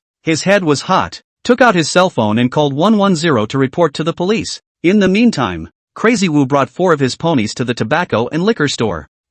Monkey saw Crazy Wu and instantly stood up as if he had seen his father. Crazy Wu pressed his palms in style and looked around before asking with narrowed eyes, Who's called Lin Maofa? I am. What can I do for you? Lin Maofa answered. Just your name is Lin Maofa. Ha! Crazy Wu scolded. You old bastard. You don't have a lot of guts, do you? The store that I, Wu Kai, have my eye on, how dare you fucking sell it to someone else? Lin Maowat, although this person is very heavy feelings, but he is not a person on the road. So a look at the Wu crazy heart instinctively a little bit of muttering. I have said to the monkey. Store only sell not rent Don't be a grunt. Crazy Wu interrupted with a wave of his hand. No rent line. I'll buy it. $100,000. You hurry up and bring out the land deed. The store I've already sold. Lin Maofa gritted his teeth and said, sold it for $300,000. 300,000? Crazy Wu stroked his hair and said with a leathery smile, I only have $100,000, but I'm about to buy your store. Do you JB dare not sell it? Lin Maofa pressed on. I know you have someone behind you, and I'm not going to make things difficult for you. You call the guy who offered $300,000 to come talk to me. Can't fight. Lin Maofa stiffly topped it off. He could use nerve-ear to scare a monkey, a limp-wrist shrimp, but he definitely couldn't let nerve-ear face Crazy Wu directly, because Ah Wu claimed to be a mad dog, and nerve-ear was even madder to the core. If both sides were to run into each other, one would definitely have to lie down. Ha! When Crazy Wu heard Lin Maofa's words, he suddenly twisted his neck, pulled his hair with one hand, and drove a knee into his stomach. Ah! Lin Maofa bent like a shrimp and fell to the ground. Stop! Ping cried out and was about to rush up. Old Xin Yang, squint for me. The two ponies reached out and tugged on Ah Qin's arm. Fuck you. I'll ask you again. Fight. Or not? Crazy Wu asked with glaring eyes. I don't fight. Don't you fucking understand Mandarin? Lin Maofa couldn't bear to growl. Fuck you. I still can't rule you? Crazy Wu punched Lin Maofa in the head, jumped to his feet and shouted at the two horsemen. Get a knife. Chop off one of his hands first. I'll see if he fights or not. Hearing this, the horseman pulled a katana from his belt and handed it over. Lin Maofa's sweaty body exploded when he saw this scene. Fuck you. You're close to nerve-ear. I'll cut off one of your hands and see if he can even one out for you. Crazy Wu glared, his katana raised high. Ah Ping turned pale with fear and shouted hoarsely. Stop it. I'll call old Zhou. You put the knife down. If you had said that earlier, wouldn't it have been less of a problem? Wu Lunatic playfully patted Lin Maofa's face. Learn from your wife. Just this JB-like of you. Without the vigor of Xiao Ma, you pretend to be your mom's hero. Lin Maofa didn't know whether he was scared and confused or didn't know how to respond, and lowered his head without saying a word. The other end. Hey, Lao Zhou. With trembling hands, Ping dialed the number of the nerve-ear. Pim? Well, it's me. Ah Ping whispered. Crazy Wu came to the store. Old Lin let them beat him up. Can you come over?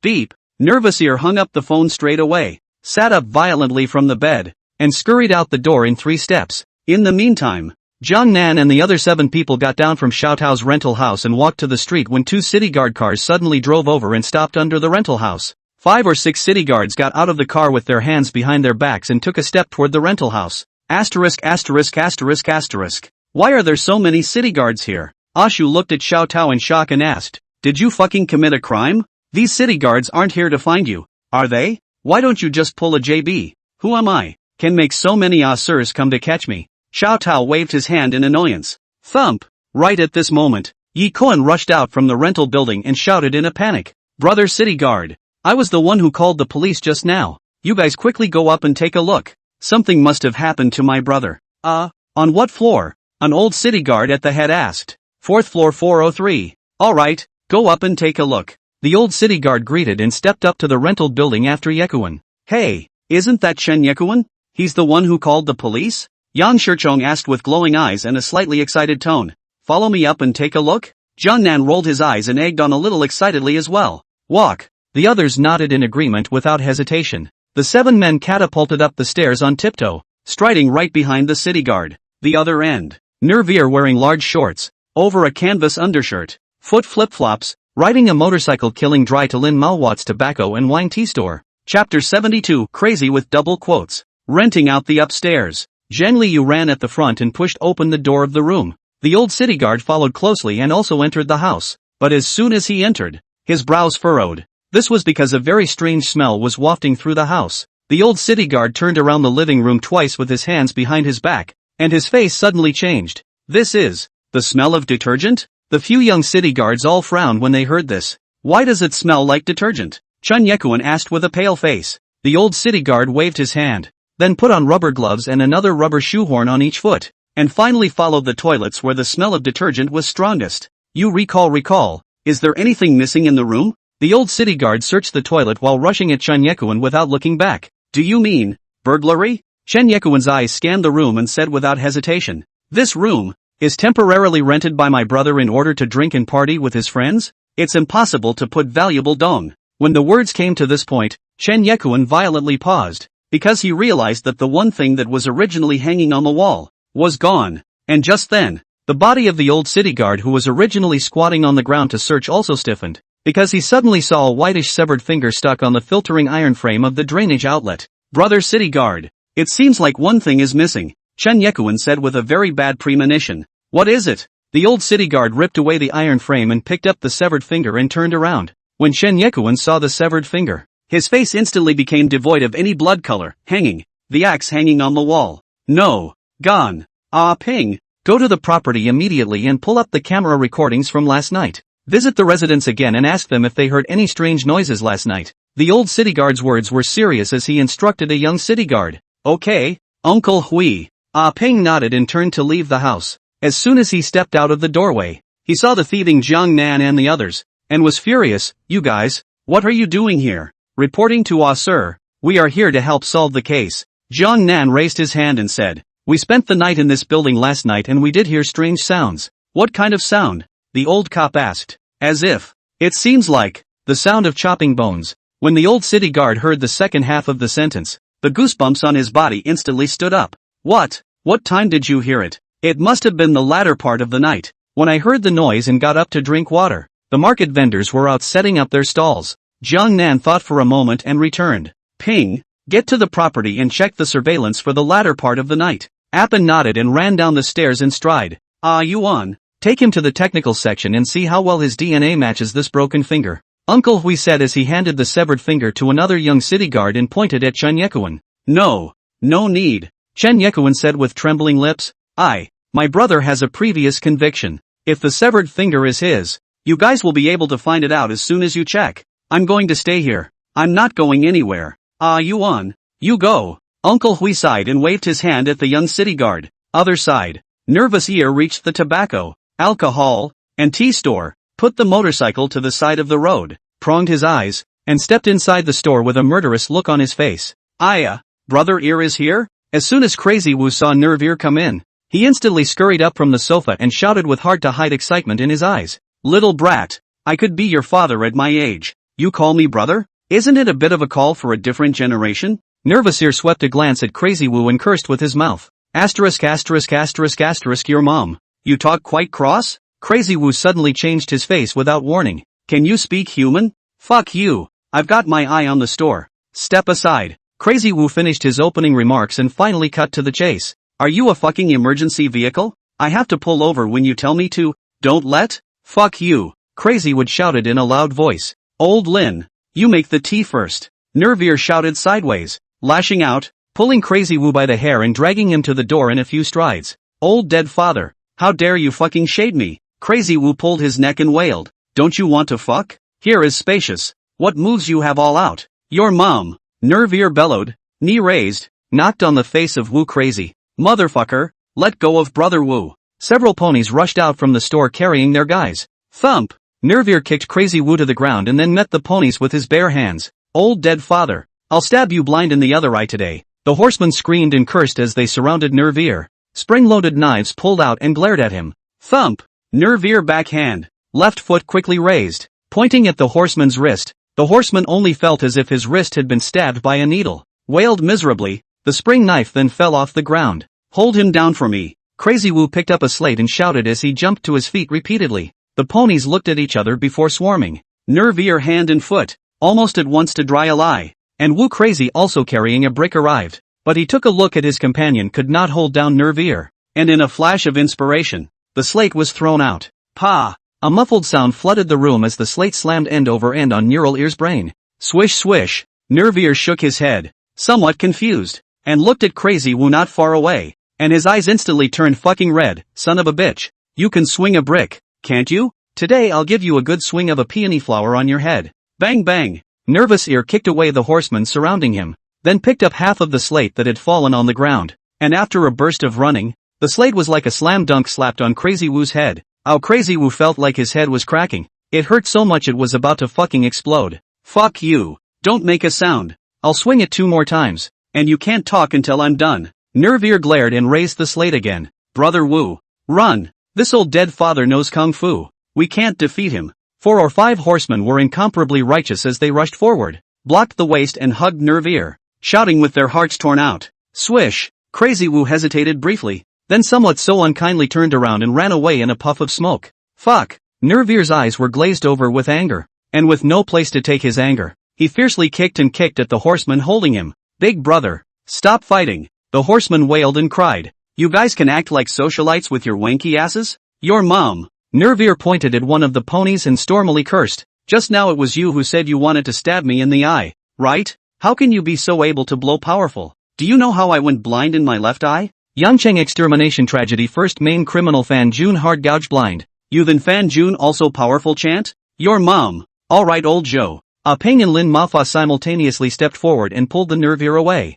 Ping. You should have called me redundantly. Just these goods. Old Lin can clean them all up himself. Neurotic ear puffed and panted, glanced at Achin and said very seriously. Hearing this, Lin Maowat smiled helplessly, because he also didn't expect that Wu Kai, who had called himself crazy in double quotes, would actually be so wimpy. Alright, there's nothing to do, I'll leave first. Nervir waved his hand in a good-natured manner and winded up on his motorcycle to leave. Your head is still bleeding. Let me take you to the hospital to bandage it. Lin Maowat stopped it. No need. Young that will let people cut a few knives. Just a little Yunnan Bayao.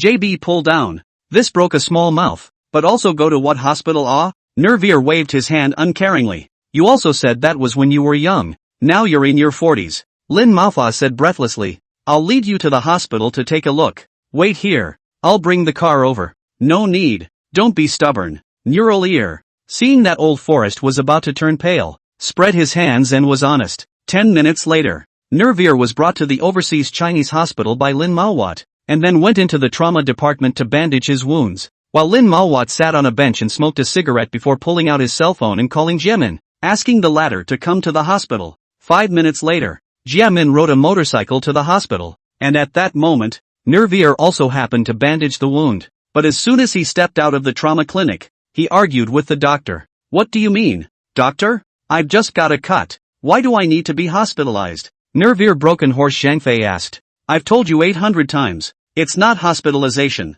It's a stay in the hospital for observation. You have to observe because of what? Suspected mild concussion. What the hell? As soon as Nervir heard this, he immediately shouted in a fiery voice. That's still fucking shit. I haven't let anyone fuck out a concussion since I've been alive for decades. Don't you want to observe it? I'll go out now and give Crazy Wu a severe concussion, so that you can observe it properly. Chapter 73 Zhang Ziyo in the surveillance video. Go wherever you like. The doctor waved his hand in annoyance. I've never fucking seen such a stick in the mud. Uncle Zhou, calm down. Old Chow, what are you doing? Jiamin and Lin Maofa stepped forward at the same time to stop Neural Ear. Get out of my way guys. I still have to go out and fuck the Wookiee crazies. Neural Ear said grinding his teeth. You say you're such an adult. Why are you still so vindictive? Lin Maofa returned breathlessly. I'm just being careful, so get out of the way. You are not allowed to go anywhere. Lin Maofa gritted his teeth and said, if you dare to go, I won't sell the store. You threatened me? Nervir looked at Lin Maofa, with a confused expression. He asked, yeah, you can either fuck me too. You're good. Nervousear held his tongue for half a day and squeezed 3 words out of his teeth. Uncle Zhou, just stay for 1 day. Tomorrow I'll accompany you to find Crazy Wu. Jiamin also advised. You're good too, all of you. Jiamin and Lin Maofa looked at each other and laughed helplessly. Finished hospitalization procedures, the Nervir as if the child tantrum-like, ignore no one, lying on the bed blindfolded sleep. Lin Maowat stood in the doorway of the corridor and softly instructed. Min, keep an eye on him, I have to go back to the store. Okay, you go ahead. Uncle Lin. Jiamin nodded. Aha. Lin Maofa carried his hands behind his back and walked straight to the elevator door. But just at this time, a cart was suddenly pushed out from the elevator. Rubbing shoulders, Lin Maowat unintentionally swept a cart. On top of it lay a woman with a face full of blood, and as he gazed at it, the woman's eyes were wide open. Her body suddenly convulsed violently, and a mouthful of blood was spat out of her mouth. Her limbs slowly stiffened, and she died of gas. Lin Maowat subconsciously took several steps back, and all the goosebumps on his body instantly exploded. Jiamin, who was standing not far away, saw this scene, and a very uncomfortable feeling also suddenly rose in the bottom of his heart. The other end. Ping and Yuan returned to the rental building one after another. Yuan, how are the test results? Uncle Hui asked. The DNA test results from my fellow technicians in the technical section show that the severed finger is an exact match to the DNA of a man named Chen Chu in the archive. Yuan handed the test report to Uncle Fai. Chen Chu is a native of Chengdong in the Su district. He joined the royal court slow bar at the age of 16, one of Lin Zhonghong's immediate stablemates, and was imprisoned at the age of 19 for the crime of intentional injury, with a 3-year prison sentence as an ex-convict. Bam! Chen Yekuan's feet were paralyzed when he heard this, and his body slumped and crashed into the dining table next to him. Alas! Uncle Hui sighed and patted his shoulder, then turned his head to look at Ah Ping and asked, "Did the surveillance find out anything?" I took a cursory look and a man did come out of the rental building around 4 o'clock in the latter part of the night. The man was carrying a large garbage bag in his hand, but he was wearing a duck-tongued hat that blocked his face, so I couldn't see him. Ah Ping paused for a moment and added, "I took a cursory look at the previous day's surveillance as well, and there was a young man who came in and out of the rental building twice between 7 a.m. and around 12 p.m.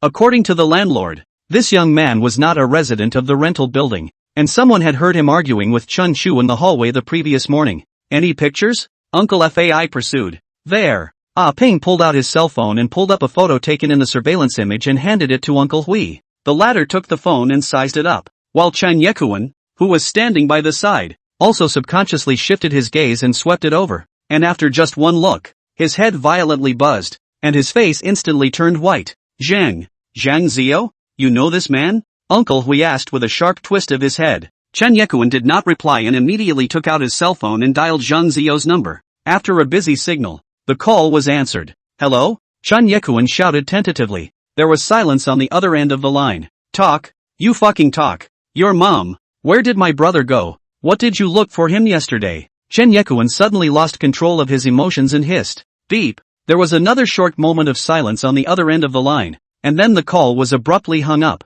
With a maniacal expression, Chen Yekuan dialed the phone back again, but this time it only rang once and the other party hung up. "Papa." Chen Yekuan reddened his eyes and continued dialing, but after each ring, the phone was invariably hung up. "Calm down. Don't fight." Uncle Hui frowned and advised, "You leave me alone." Chen Yekuan yelled back and went to continue dialing again, but this time, without waiting to dial the number over, a text message was sent over abruptly. Chen Yekuan froze after. "Immediately will text message point open. The content of the writing, Chen Chu is I killed. The body also let me chopped up and thrown into the sea. You hit me again even you a piece of death. Asterisk asterisk asterisk asterisk your mom." Chen Yekuan saw this text message and roared with a thick sobbing voice. A rush of fire attacked his heart. His eyes went black, and his body went limp and fainted. "Send him to the hospital." Uncle Hui waved his hand and let out a long breath. "Murdering and shredding. For fuck's sake. There hasn't been a case this bad in the Soviet Union in how many years?" When Jiang Nan and the others standing at the door heard this, they instantly felt a coldness spreading from the soles of their feet and finally going straight to the sky. "Tao! Move! Move!" Jiang Nan patted Xiao Tao's shoulder and stuttered his words. Xiao Tao froze in place, trembling, not a word coming out. A broken body tragedy, with very fast speed swept through the whole county. The hearer is not chilled. And just when people fervently spread the word by word of mouth, another tragedy is also quietly brewing. The time came to 12 p.m. Dragon Boat Slow Rock Bar. Crazy Wu, Monkey, and 2 of Crazy Wu's horses were sitting on the sofa in the private room, and were very depressed as they sullenly poured beer. "Oh Wu, are we still going to rob the store?" Ah Hao asked cautiously. "No more robbing. I can't fuck with Nervier." Crazy Wu rarely had the self-awareness to reply, but immediately followed by gritting his teeth and added, "But we can't let him take the store too peacefully either. Finish the wine and let's go set a small fire to Lin Malwat's son of a bitch's store, so that Nervier can pay for some renovations." "Hey, that's a good idea, just do it."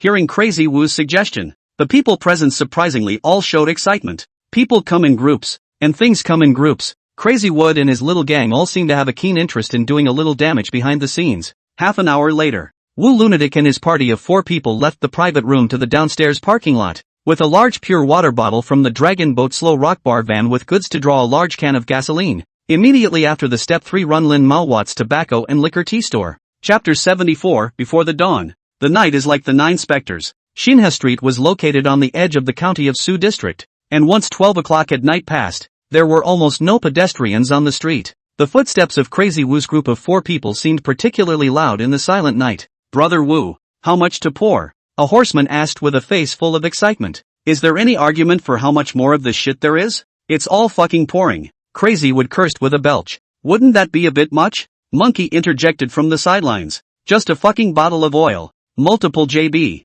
There's nothing to burn inside. Can't start much of a fire." Crazy Wu waved his hand in annoyance and urged, Pour it quickly. Hurry back to bed when you're done. Hey. The horseman nodded, then shouldered the large pure water bottle and poured it all down in a single stream along the window of the tobacco and liquor tea store. Oh woo. It won't burn people to death, right? Ah How asked with a bit of a lack of confidence. The gasoline burned out and the fire went out. There's no JB thing. Don't ink it. Wu lunatic impatiently returned a sentence, then took out a petroleum lighter and pressed it, directly threw it into the store. Wow. As soon as the lighter hit the ground, the fire instantly rose more than a meter high, and then like a long dragon, it quickly spread all around the house. Grass mud horse's nerve ear. I'll let you rob the store with me. Crazy Wu gave a low roar of excitement and waved his hand repeatedly to greet. Don't let anyone see. Hurry up and go. The crowd nodded, their expressions excitedly following Crazy Wu as he turned and ran. This scene resembled the look of an urchin running away after pulling a prank.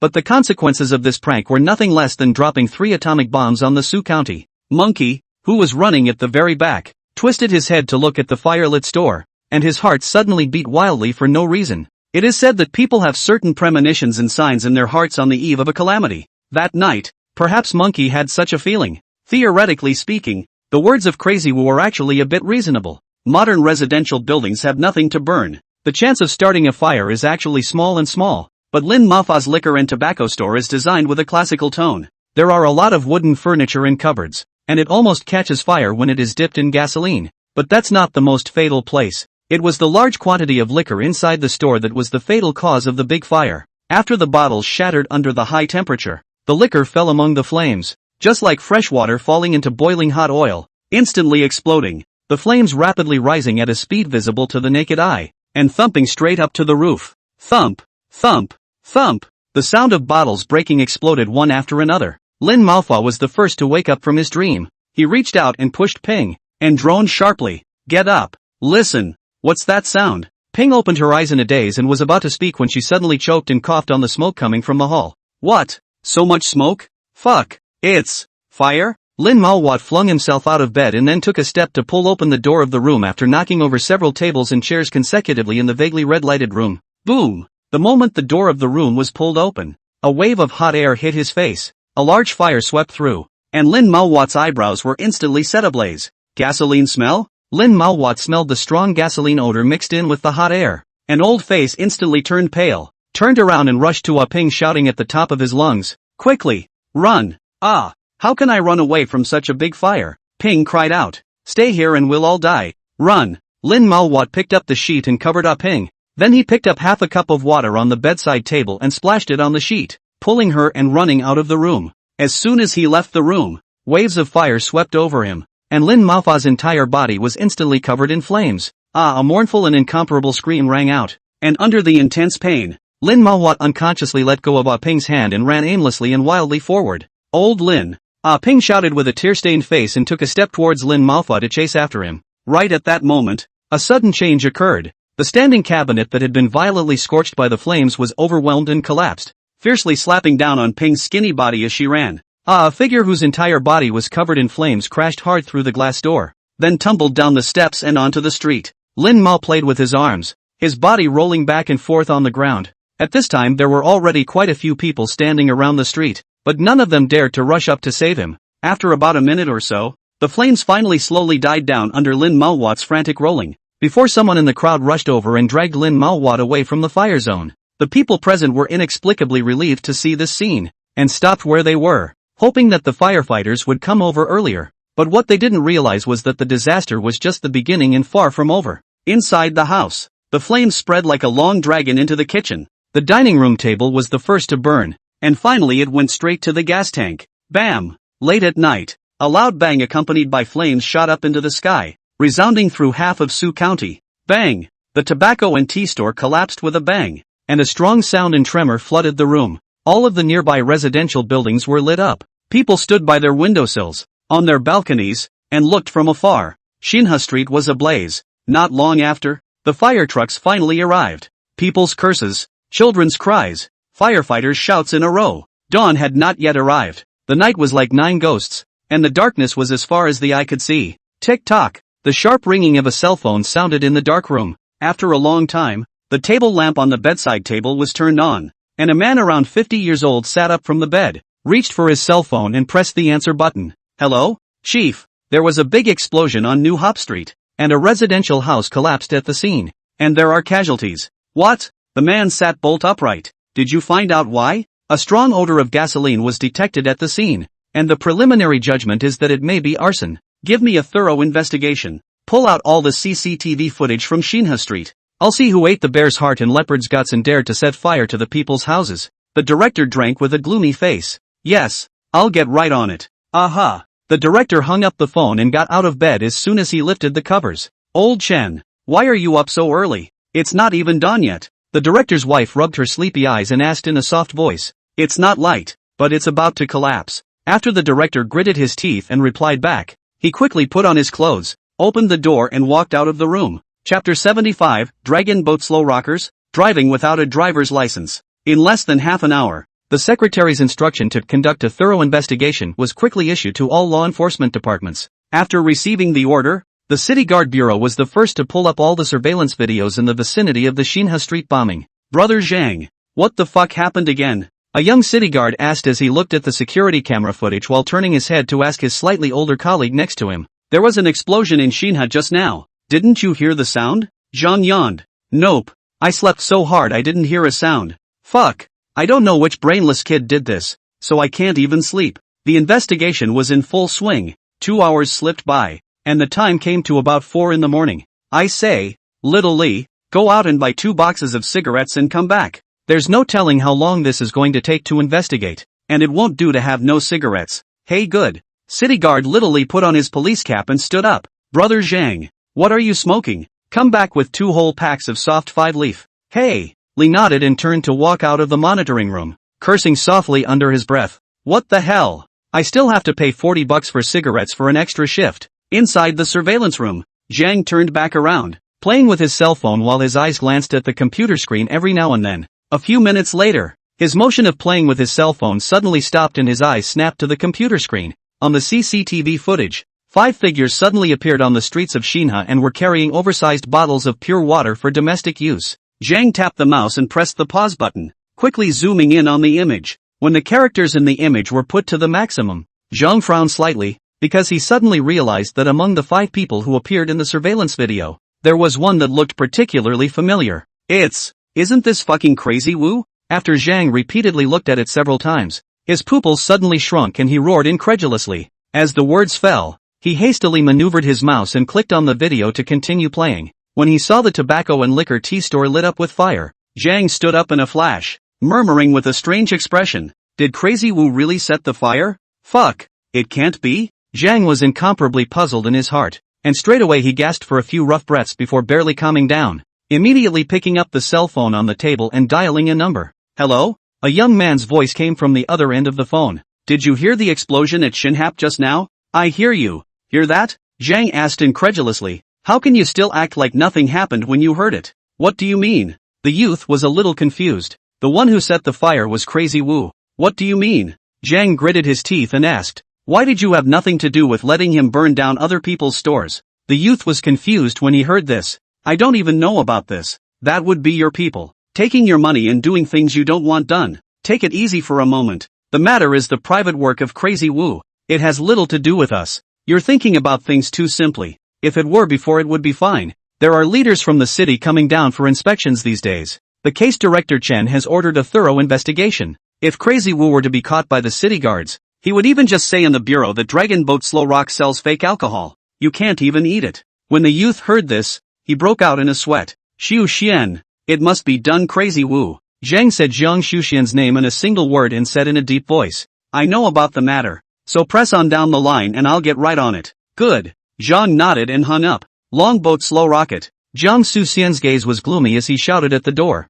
Come in someone. Something wrong? Brother Xian. A dragon boat internal security guard walked into the office when he heard the shout. Your name is Xiao Tao, right? Jiang Xiuxian asked with a bit less certainty. Yes, Hyung. Xiao Tao nodded. You go and ask Uncle Hai to come here. Okay. 10 minutes later, Xiao Tao invited Uncle Hai to Jiang Xiuxian's office, then closed the door and walked out of the office. Uncle Hai, come, drink tea. Jiang Xiuxian pushed the teacup in front of Uncle Hai and said with respectful words. Uncle Hai's full name is Yu Hai, more than 50 years old. This person is the earliest to follow Jiangjun to mix with the society of the patriarch. in the dragon boat slow rocking seniority is extremely high. Jiehong, did you encounter something difficult? Uncle Hai asked with a smile as he took a shallow sip from his teacup. Aha, quite a deadly thing. After organizing his words, Li Guangxian briefly described the Xinhua street bombing. What my official friends mean is that Crazy Wu must disappear. Aha! This matter, I will personally lead the team to do it.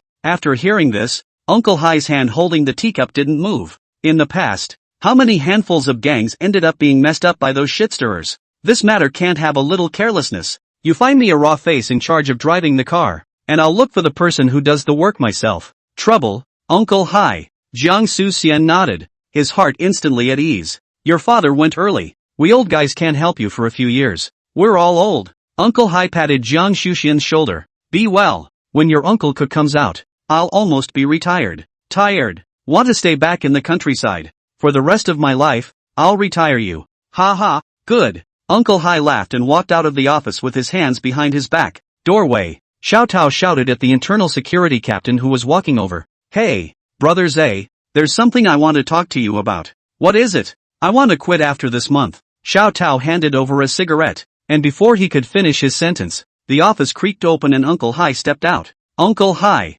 Xiao Tao and Zay hurriedly greeted. Aha! Uncle Hai nodded with a smile and went down the stairs with his back. Xiao Tao, come in for a moment. Jiang Su-xian shouted as he sat in his office chair. Hey, Xiao Tao answered. Z, wait, I'll talk to you when I come out. Go on. Z waved his hand. Aha. Xiao Tao walked into the office and closed the door behind him before asking. What's wrong? Xian? Tao ah. How long has it been since you came to Dragon Boat Slow Swing? Jiang Su-xian asked in a soft tone. A week or so. Short of money, right? Brother Xian, my family is now living in an old house from 10 years ago. Half of my tuition for high school was borrowed by my parents from relatives. Do you think I'm short of money? I'm going to give you a job. And there's big money when it's done. Brother Xian, I'm timid. I can't do things that are illegal to kill people. Xiao Tao said half jokingly and half seriously. I can't use you even if you really want to do it. Jiang Su-xian waved his hand and said. Uncle Hai and the others are going out to do something. You drive for them,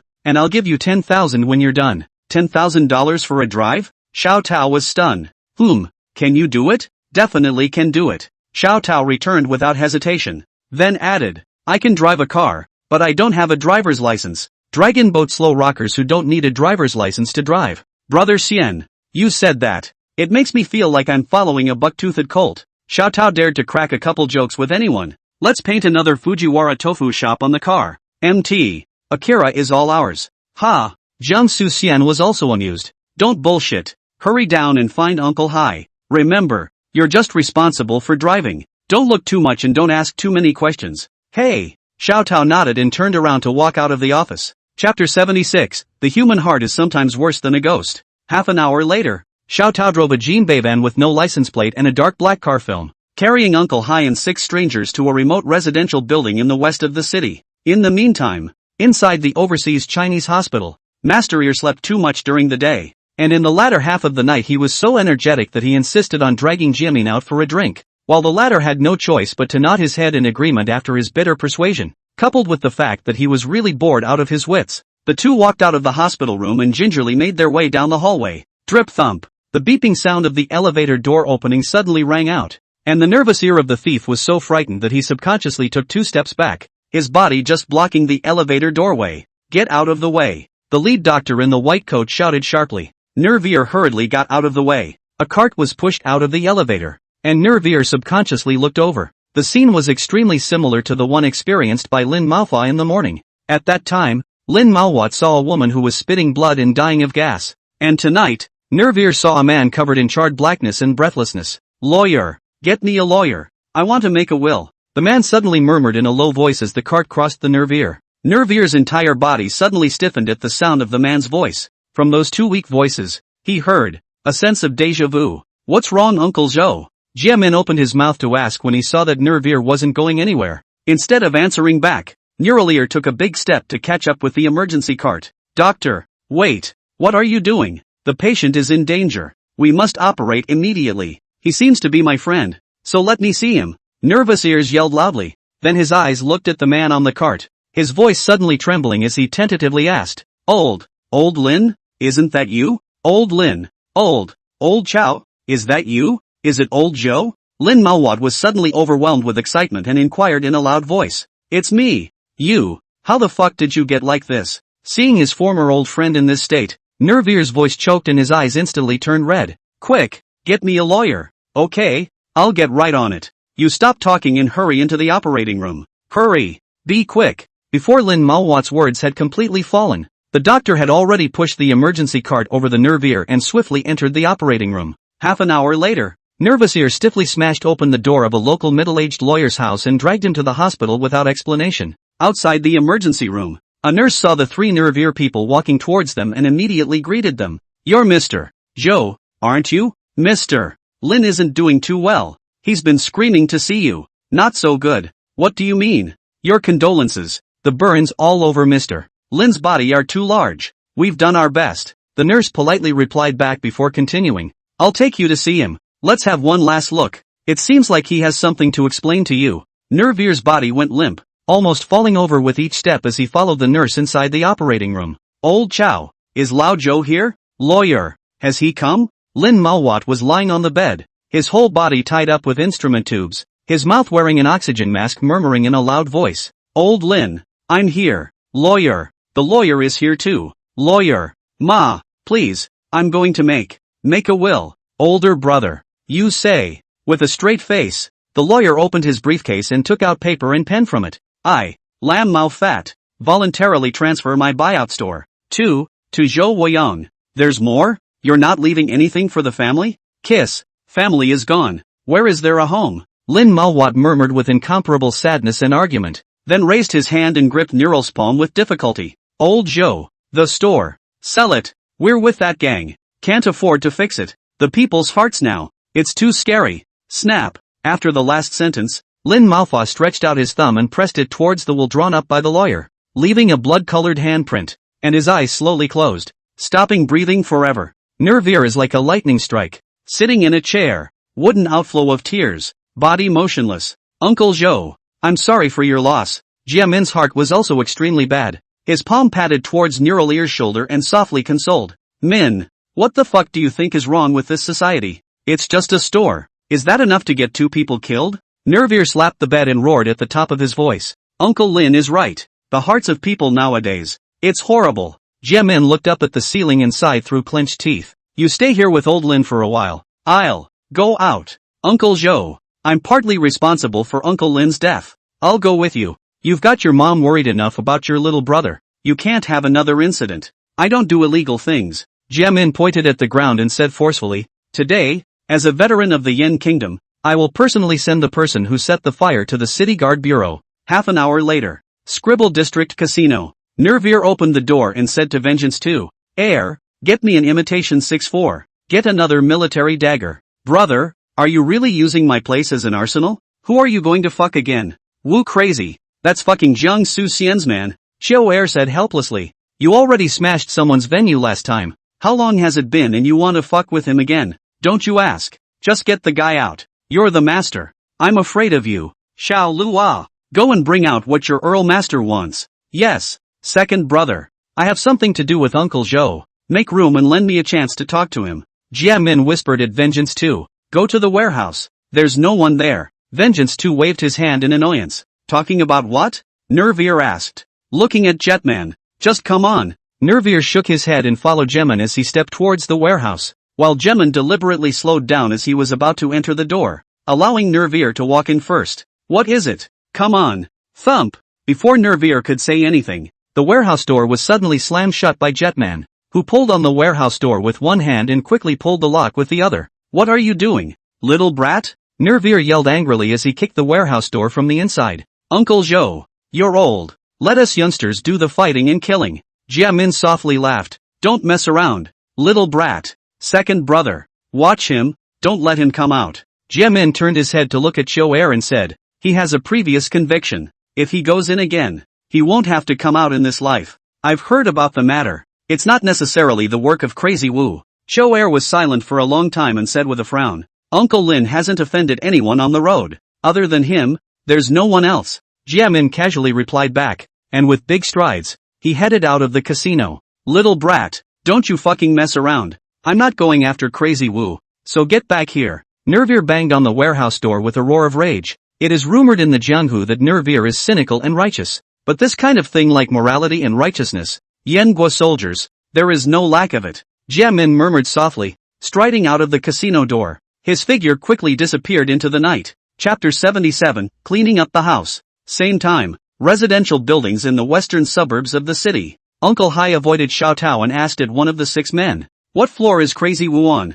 6th floor. Uncle Hai nodded. Make it quick. Remember, not a single trace should be left behind. Okay. The man glanced at Xiao Tao in the car. Is that kid with us? He's just a driver, not involved in the errands. When you're working, avoid him. Don't let him step in. The man nodded and said with a wave of his hand, put the silencers on. All those who dare to resist get killed on the spot. And within 10 minutes, bring them all back. Got it. The remaining 5 men nodded their heads, and then followed behind the lead man, going up the stairs with light footsteps. 2 minutes later, a slight muffled sound. The door of the 6th floor rental house was shot away. 6 men entered the house in a row, and at this time, Wu Crazy and other people lying on the living room sofa did not realize that someone has entered the house. The leading man made a gesture, and the rest of the figures staggered to pounce on Crazy Wu and the others, taking their guys and smashing them on the head. Bang bang! Muffled sounds flooded out one after another as the drunken Crazy Wu and the others were all fucking smashed unconscious.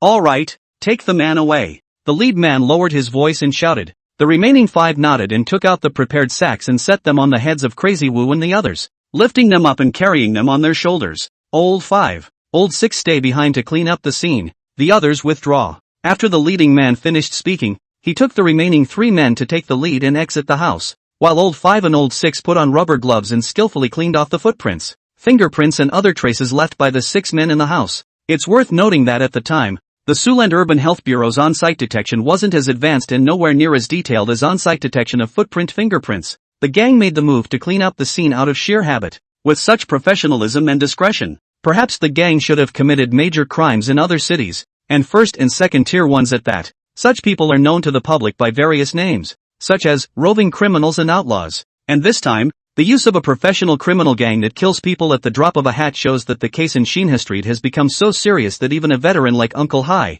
who has been in the jungle for decades, has to handle it carefully. More powerful black forces. Under opinion. Exposure must die. 3 minutes later, the gang of outlaws carried Crazy Wu and the others downstairs, and the leader said to Uncle Hai, "It's done." Uncle Hai nodded and turned his head to look at Xiao Tao and said, "Xiao Tao, wait here." "Got it, Uncle Hai. Let's go." Uncle Hai waved his hand at the outlaw gang, stepping towards the dense forest outside the residential building. The lead man waved his hand, and the crowd followed closely behind him. Gah! Gah! Moonlight was cast through the dense foliage in the dense forest, and the crow stood on a branch and let out a whimpering hoof call. Thump! The outlaw gang threw Crazy Wu and the others in a clearing in the dense forest with a flip of their hands. "Dig," the leader said softly. The others nodded, and 4 or 5 shovels flew up and down, and after an hour or so, a large pit 2 meters deep and 3 meters wide was dug out. "Bury it." The leader waved his hand, and the remaining 3 nodded their heads and were about to do it,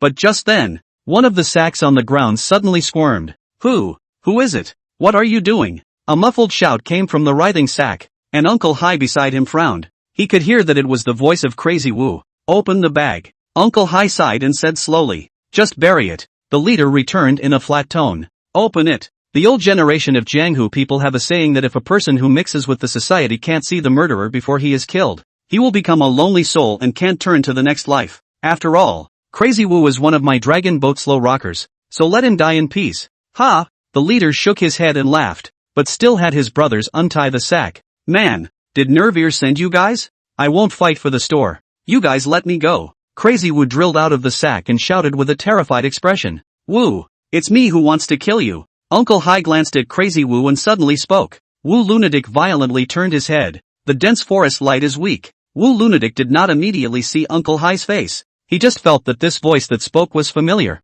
especially familiar. Tap tap. Uncle Hai walked in front of Crazy Wu with his arms folded. Under the faint moonlight, the moment Crazy Wu saw Uncle Hai, his eyes suddenly tightened and all the hairs on his body stood up. "Hi, Uncle Hai? Send him on his way." Uncle Hai didn't look at Crazy Wu anymore, turned around and waved his hand at the leader and said, "Pop." The leader pulled out a silenced pistol from his waist and put it directly on Crazy Wu's head. "Hi, Uncle Hai, what did I do wrong? Until now, Crazy Wu still had absolutely no idea why Uncle Hai wanted to move him. You set the fire on New Hop Street, didn't you? Crazy Wu froze. I set it. And you're going to kill me just for setting a small fire? A small fire? Uncle Hai stormed up and kicked Crazy Wu in the head. 2 lives were burned alive. And you're telling me that a small fire was set? Are human lives that worthless in your eyes? I don't know. Crazy Wu was completely confused. Old Crow, send him on his way. Uncle Hai turned around and waved his hand. The leader didn't hesitate to pull the trigger as soon as he heard this.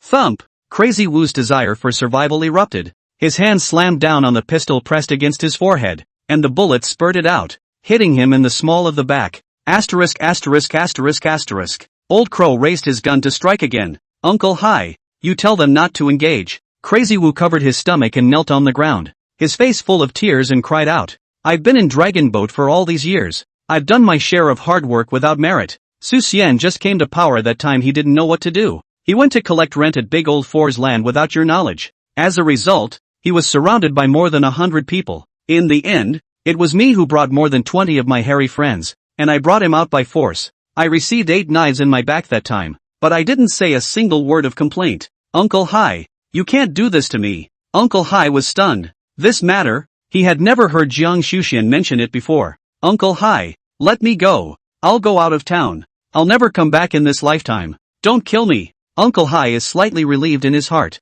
because Wu Lunatic has really not had any second thoughts about the Dragon Boat slow rocking for so many years. Just like what he said himself, there is no credit, then there is also hard work. Old Crow next to him took a look at Uncle Hai's state and suddenly grinned. Old Hai, you know Master Tula from Min Province, right? Last year his field died a little girl high on drugs. At that time the Dragon Master did not take it seriously, but then the little girl's family took this matter to the legal program. Not out of 5 days, the Dragon Master's field was swept away by the police, and he himself was smashed to death. You totaled it up. Can the Dragon Boat slow rock be tougher than the Tula Dragon Master? Can the bombing in Shinha Street be less serious than what happened to Master Long? You're not afraid to die at your age, but there are hundreds of people underneath the Dragon Boat. They definitely don't want to die so early? Uncle Hai was silent as soon as he heard this. After a long time, he slowly raised his feet and turned around. When Crazy Wu took a look at this action of his, he instantly fell into an ice cellar. Ka-ching! Without further ado, Old Crow simply raised his pistol. The years are relentless and still willing to break into a new story for you. Right at this moment, a pleasant cell phone ringtone suddenly rang. The voice was not loud, but it was like thunder in the silent and eerie dense forest at this time. Swish! Swish! Swish! Uncle Hai and Old Crow looked over in the direction of the ringing bell at the same time. Not far from here, a teenager holding a cell phone, his body trembling, crouching in the grass. The phone screen reflects his pale and frightened face. Hi, Uncle Hai. Chapter 78, A Gunshot. There's no turning back in the Jianghu Road. Tao. After Uncle Hai froze, he clenched his fists and growled. Didn't I tell you not to follow me? Xiao Tao hung up his cell phone with trembling fingers. I was bored and wanted to come over to see. Do you guys have anything you want me to help with? Asterisk asterisk asterisk asterisk. Uncle Hai cursed with extreme annoyance. Fuck. Old Crow cursed with the same annoyance. He couldn't figure out why a simple kidnapping and murder would make a mess. Trouble after trouble. Uncle Hai, I'll leave if there's nothing else. I'll go back to the car and continue. Xiao Tao asked tentatively. Stand still. Old Crow roared, turning his gun to aim at Xiao Tao. Old Hai, he can't leave. He's still a kid. Uncle Hai froze and gritted his teeth. Have we done enough damage? It used to be that you couldn't help doing these things to survive. But now that we're all better off, don't we have to build up some virtue in the interim? Ro, you're in the upper echelon now. I can't talk you out of it. Old Crow drew up his voice and asked, but let me just ask you, what if he goes back and talks blind? He wouldn't dare. Don't dare, JB. Blood brothers can fight to the death over family assets. Why should I trust him? So what do you say? Old Crow thought for a moment and handed the gun to Xiao Tao. Tell him to take a shot at Crazy Wu and I won't kill him. Okay, just do as you say. Uncle Hai nodded after a long moment of silence. Uncle Hai. Xiao Tao instantly panicked. I told you to stay in the car and you had to sneak along. Now who can blame you? Sometimes there's a price to pay for being too curious. 2 choices. Either you kill Crazy Wu or Old Crow kills you. Uncle Hai shouted with a grimace. Pop. Old Crow, who was on the sidelines, forced the gun into Xiao Tao's palm. Uncle Hai, I won't talk blindly. Cut the crap and hurry up. Old Crow fished out another gun from his arms and pressed it against Xiao Tao's temple. I'll count to 3. If you don't shoot, I'll kill you. Big brother, you don't fuck. Xiao Tao pleaded. Uncle Hai, let me go. I swear to God, I won't say a word. 1. Old Crow opened his mouth and recited the first count, and Uncle Hai had turned his back, not even looking at him again. 2. Xiao Tao's eyes were terrified and his pupils contracted violently. 3. Bang! A gunshot exploded, startling the crows on the branches of the trees into scattering. Thump!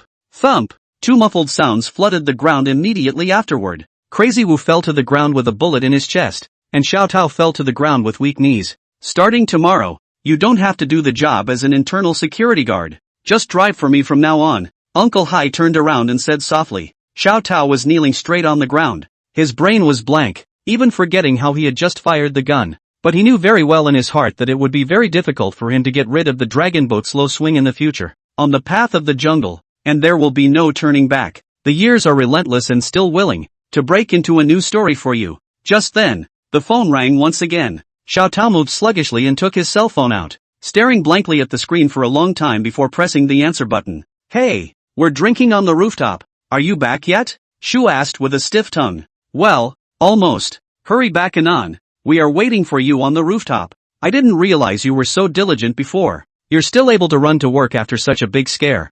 Yeah, what the fuck am I doing here at work today? Xiao Tao hung up the phone and murmured with his eyes lifeless. Going back? Can I go back? Can I go back? The other end. Jimin arrives at the dragon boat Slow Rock. Brother, are you alone? A waiter came over and asked. Want a booth? Or a private room? I'm looking for someone. Is Crazy Wood here? Wu's not here. Then it's fine for me to find Jiangsu Xian. Is he in? Hyun's out on something. The waitress returned lovingly. Then get me a private room. The biggest you can find. Hey good. The waiter froze, then nodded fawningly. Brother, this is our Dragon Boat Slow Rock's largest presidential package, with a low consumption of 666, and the package has 2 supreme fruit plates, 5 snacks, and 3 boxes of Bravehearts. After leading Jiamin into the private room, the waiter introduced in detail. Okay, get on the stuff. Jiamin waved his hand. Hey, you please wait. 5 minutes later, the waiter put snacks and fruit plates and other things on the table,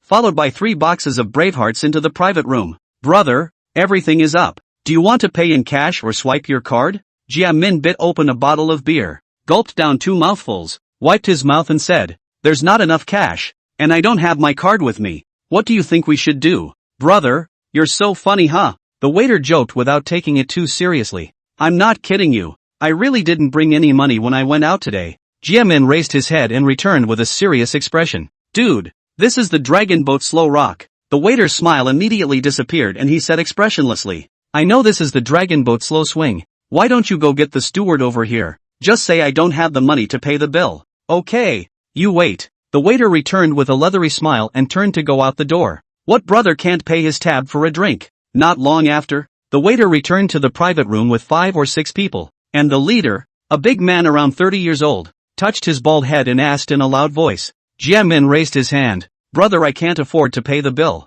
Brother, what do you say? What's the matter? Did you forget your brain? Or did you bring more guts? How dare you come to the dragon boat to drink without money? Anan, I thought. The Dragon Boat Slow Rock family is very big. It should not be bad for this amount of money for me to drink. Big brother, give me face. Credit back to the account. Jiamin smiled back. The bald man listened to the instant face gloomy, raised his hand and picked up a bottle of beer from the table. Credit is waived. $100 I smash you a beer bottle. 666. I don't want the change. You let me smash 6 times. If you can still stand after smashing, I'll have 2 more drinks with you. Fine. Then you smash it. Fuck you. The bald man scurried to Jiamin's body in 2 steps, and the beer bottle swung down at his head. Pa! Jiamin didn't even dodge. His left foot lifted up and directly blasted the glass bottle away, followed by a right hand capture, ripped over the bald big man's neck collar, and an over-the-shoulder slam slammed him hard on the ground. The people present were all dumbfounded,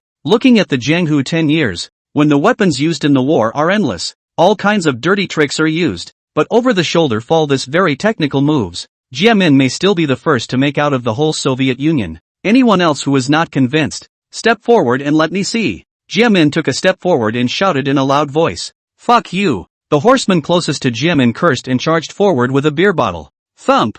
Jiamin kicked out, directly sending the horseman a meter away. Bro, dude, which road did you run on? The other ponyboy asked as he gulped. I'm not a gangster. I came to Dragon Boat today to seek justice. You go and call Jiang Su-sien over. I'll talk to him myself. Jiamin waved his hand and said, You wait. After a long moment of hesitation, the horseman nodded and turned to run out of the private room. In the office, Jiang Su-sien sat on the sofa, his eyes staring at the night sky outside the window. He was very anxious in his heart. Uncle Hai and the others do not know if they got it? The new Hopewell Street bombing case is still not sure how much exposure it will cause? Dragon boat slow rock and whether it can escape this robbery? Various questions made his thoughts difficult. Just then, the cell phone placed on the table suddenly rang. The call was from Jiehong. Hello? How's it going on your side? Jiang asked in an urgent voice. The city guards will be going to Dragon Boat right away. Did Crazy Wu get that done? What? Come over now? Jiang Su-sien stood up with a flourish. You didn't press down? The governor personally led the case. The city leaders are supervising. How many fucking heads did I grow to dare to press down? Jiang asked irritably. How is the matter done in the end? This put things to turn over. The dragon boat slow rocking is finished. Uncle Hai is already on it. That's good. Jiang was inexplicably relieved to hear that it was Uncle Hai who was handling this. Catch up on it on your end. And send me a message anytime there's anything going on. Good. Both parties hung up.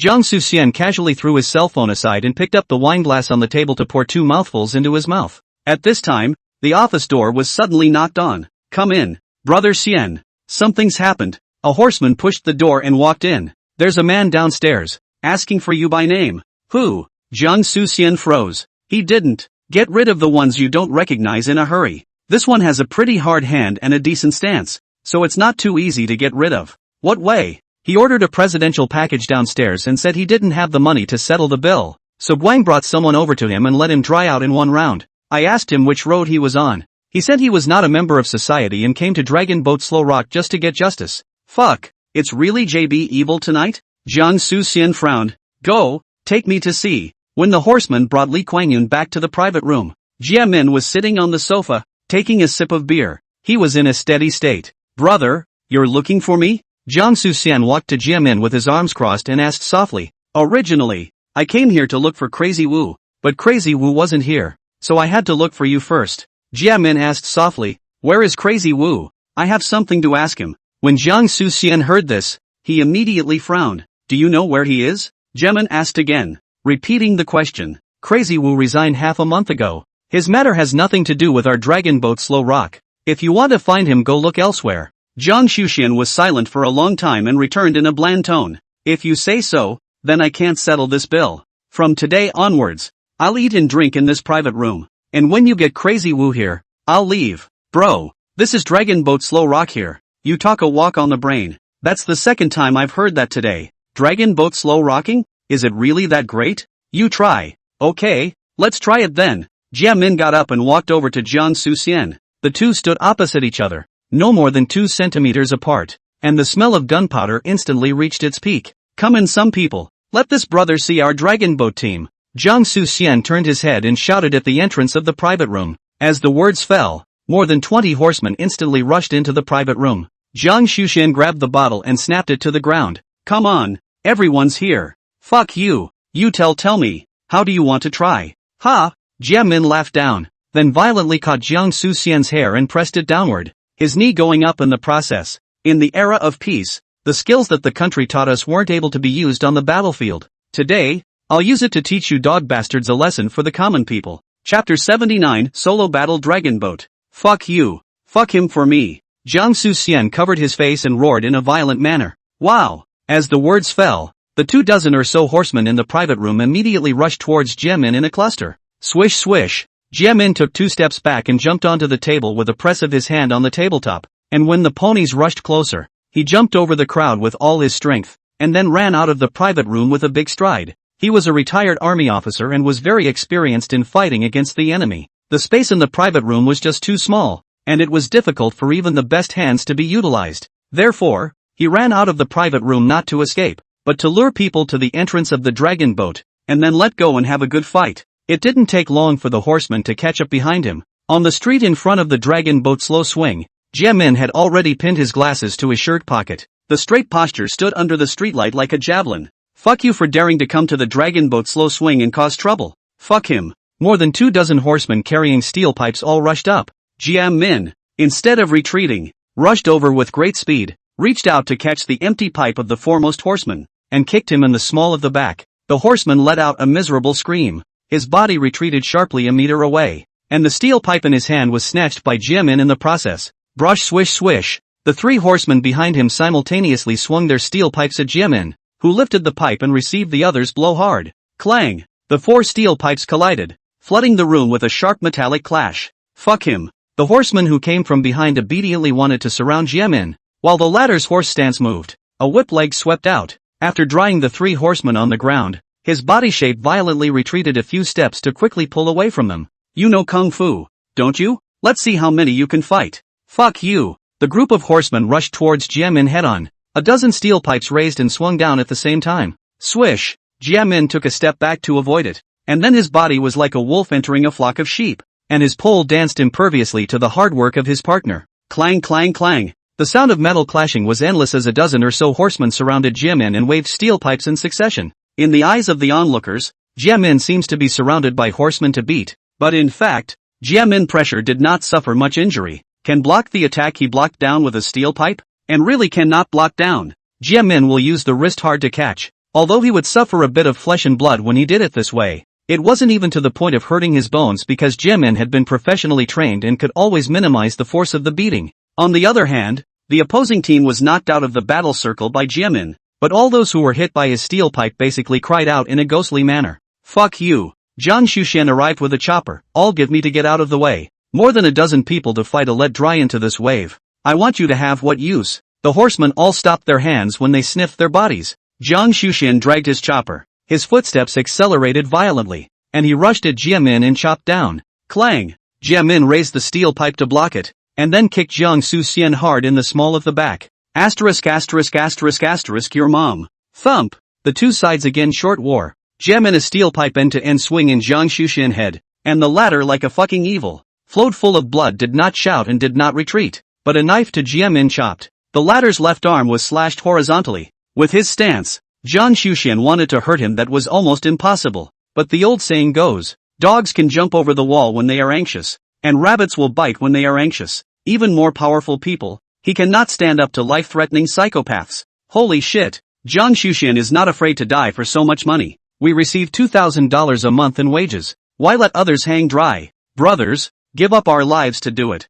This handful of things we have to not lie down. In the dragon boat may still be able to move up. A horseman incited to shout. The platform is given by the big brother. The opportunity is spelled out by yourself. Today we have to stand here and watch, and tomorrow it will be a spectator as usual. Then say fuck him, fuck him. The horseman's words were passionate, and one by one, they rushed towards Jiang Shushan and Jiehong's battle circle with red eyes. What kind of generals there are? What kind of soldiers there are? Dragon boat slow swing. It does have a bit of substance. Jiehong glanced at the horseman who had rushed closer and secretly sighed in his heart. Dry cripple him and double each person's monthly salary. Li Guangxian shouted with great pride. Fuck him to death on the spot, and I'll double the end of the year bonuses tenfold for you guys. If the proprietor is not bad, let's not control it. Let's do it to death. Fuck him, fuck him. The group of ponies screamed and cursed and swarmed. Under the dim streetlights, a physical battle between the few and the many quickly began. Both sides from the dragon boat door to the center of the road,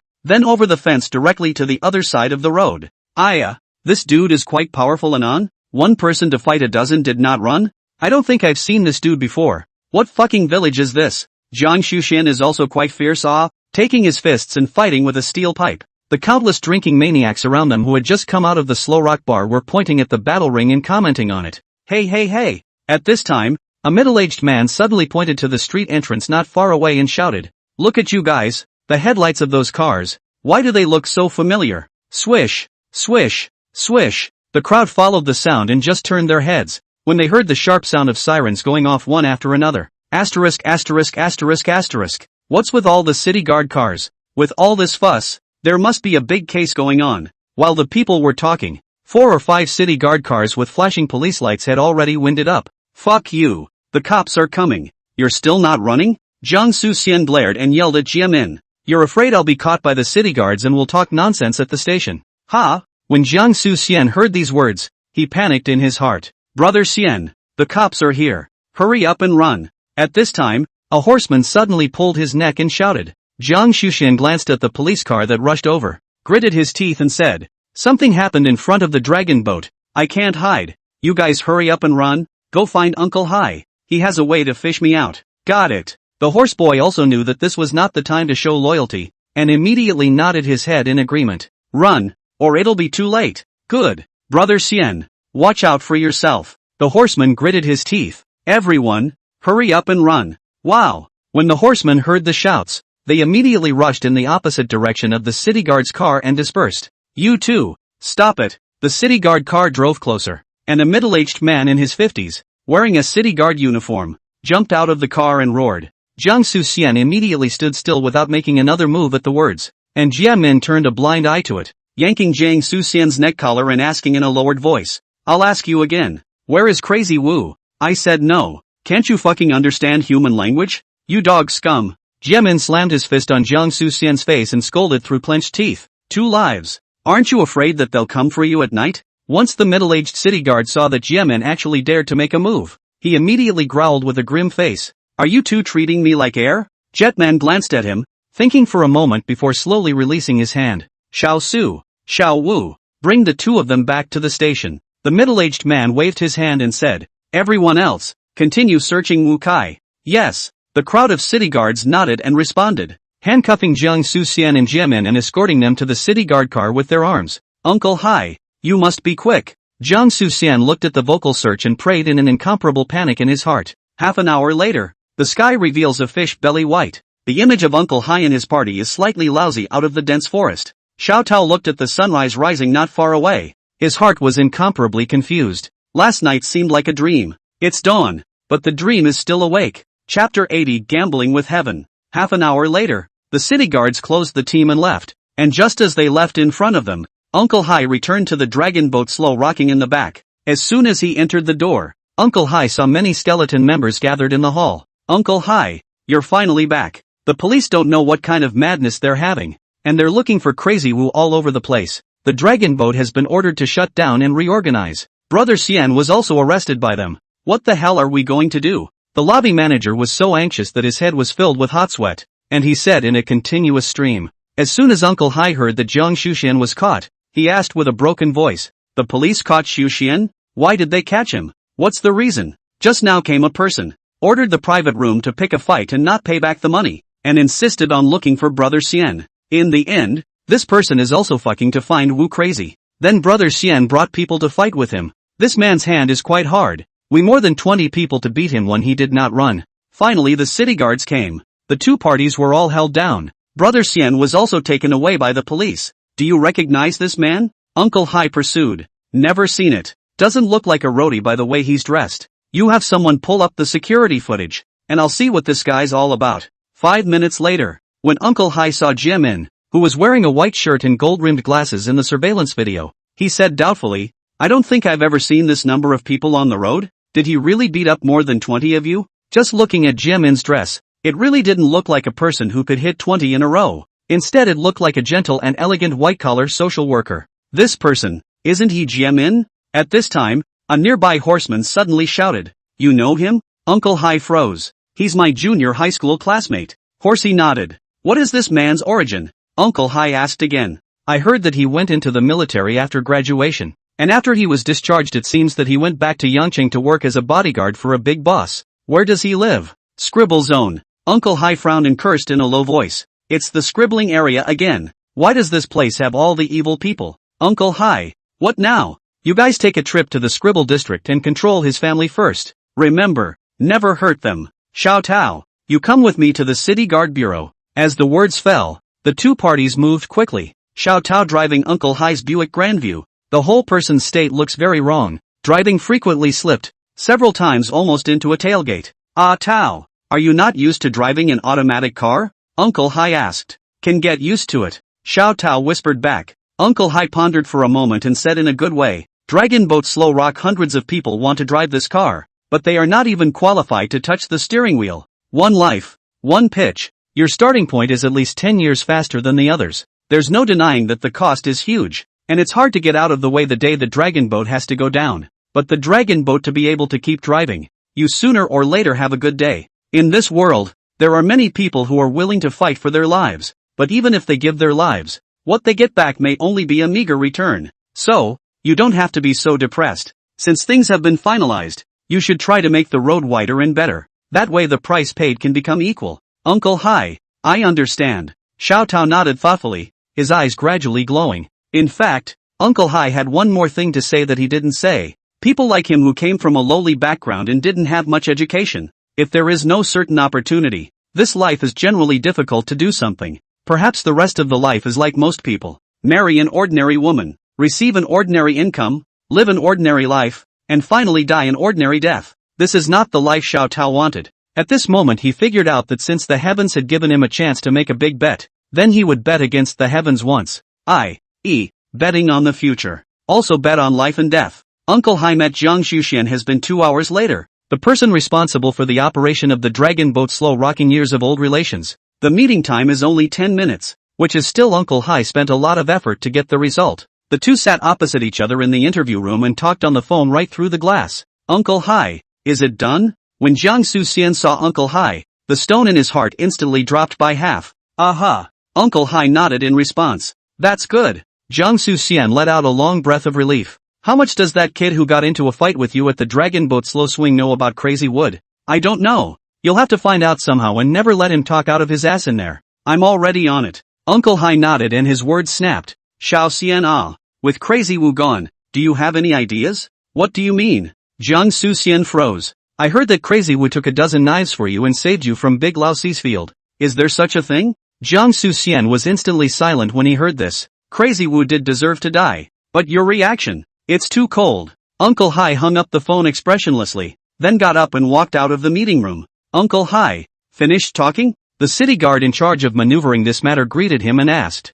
Uncle Hai nodded and said softly, I want to see the young man named Jiehong. This, Xiao Zhang. This matter is very important. One mistake and Dragon Boat might have to go down. Okay. You wait here. I'll do it now. Half an hour later, Jiehong was handcuffed and brought to the receiving room by the city guards. He had thought that the person who came to receive him might be his parents or Neural, but he didn't expect it to be an old man he had never met before. You are? Jiehong asked. My name is Yu Hai. Sort of. Dragon Boat Slow Rock's butler. What's the matter with you? Jiehong frowned. Jiang Xuxian is my nephew. Dragon Boat Slow Rock was founded by me and his father from nothing. I don't want anyone to threaten him. Young man, I don't care how much you know about Crazy Wu and Lin Maowat, but I hope you can rot all you know in your stomach. Jiehong's body leaned forward and suddenly grinned. I'm a person who doesn't eat soft food, so you'd better not threaten me. You live in the Scribble district, don't you? Jiehong froze when she heard this and narrowed her eyes at Uncle Hai. My men are in front of your house right now.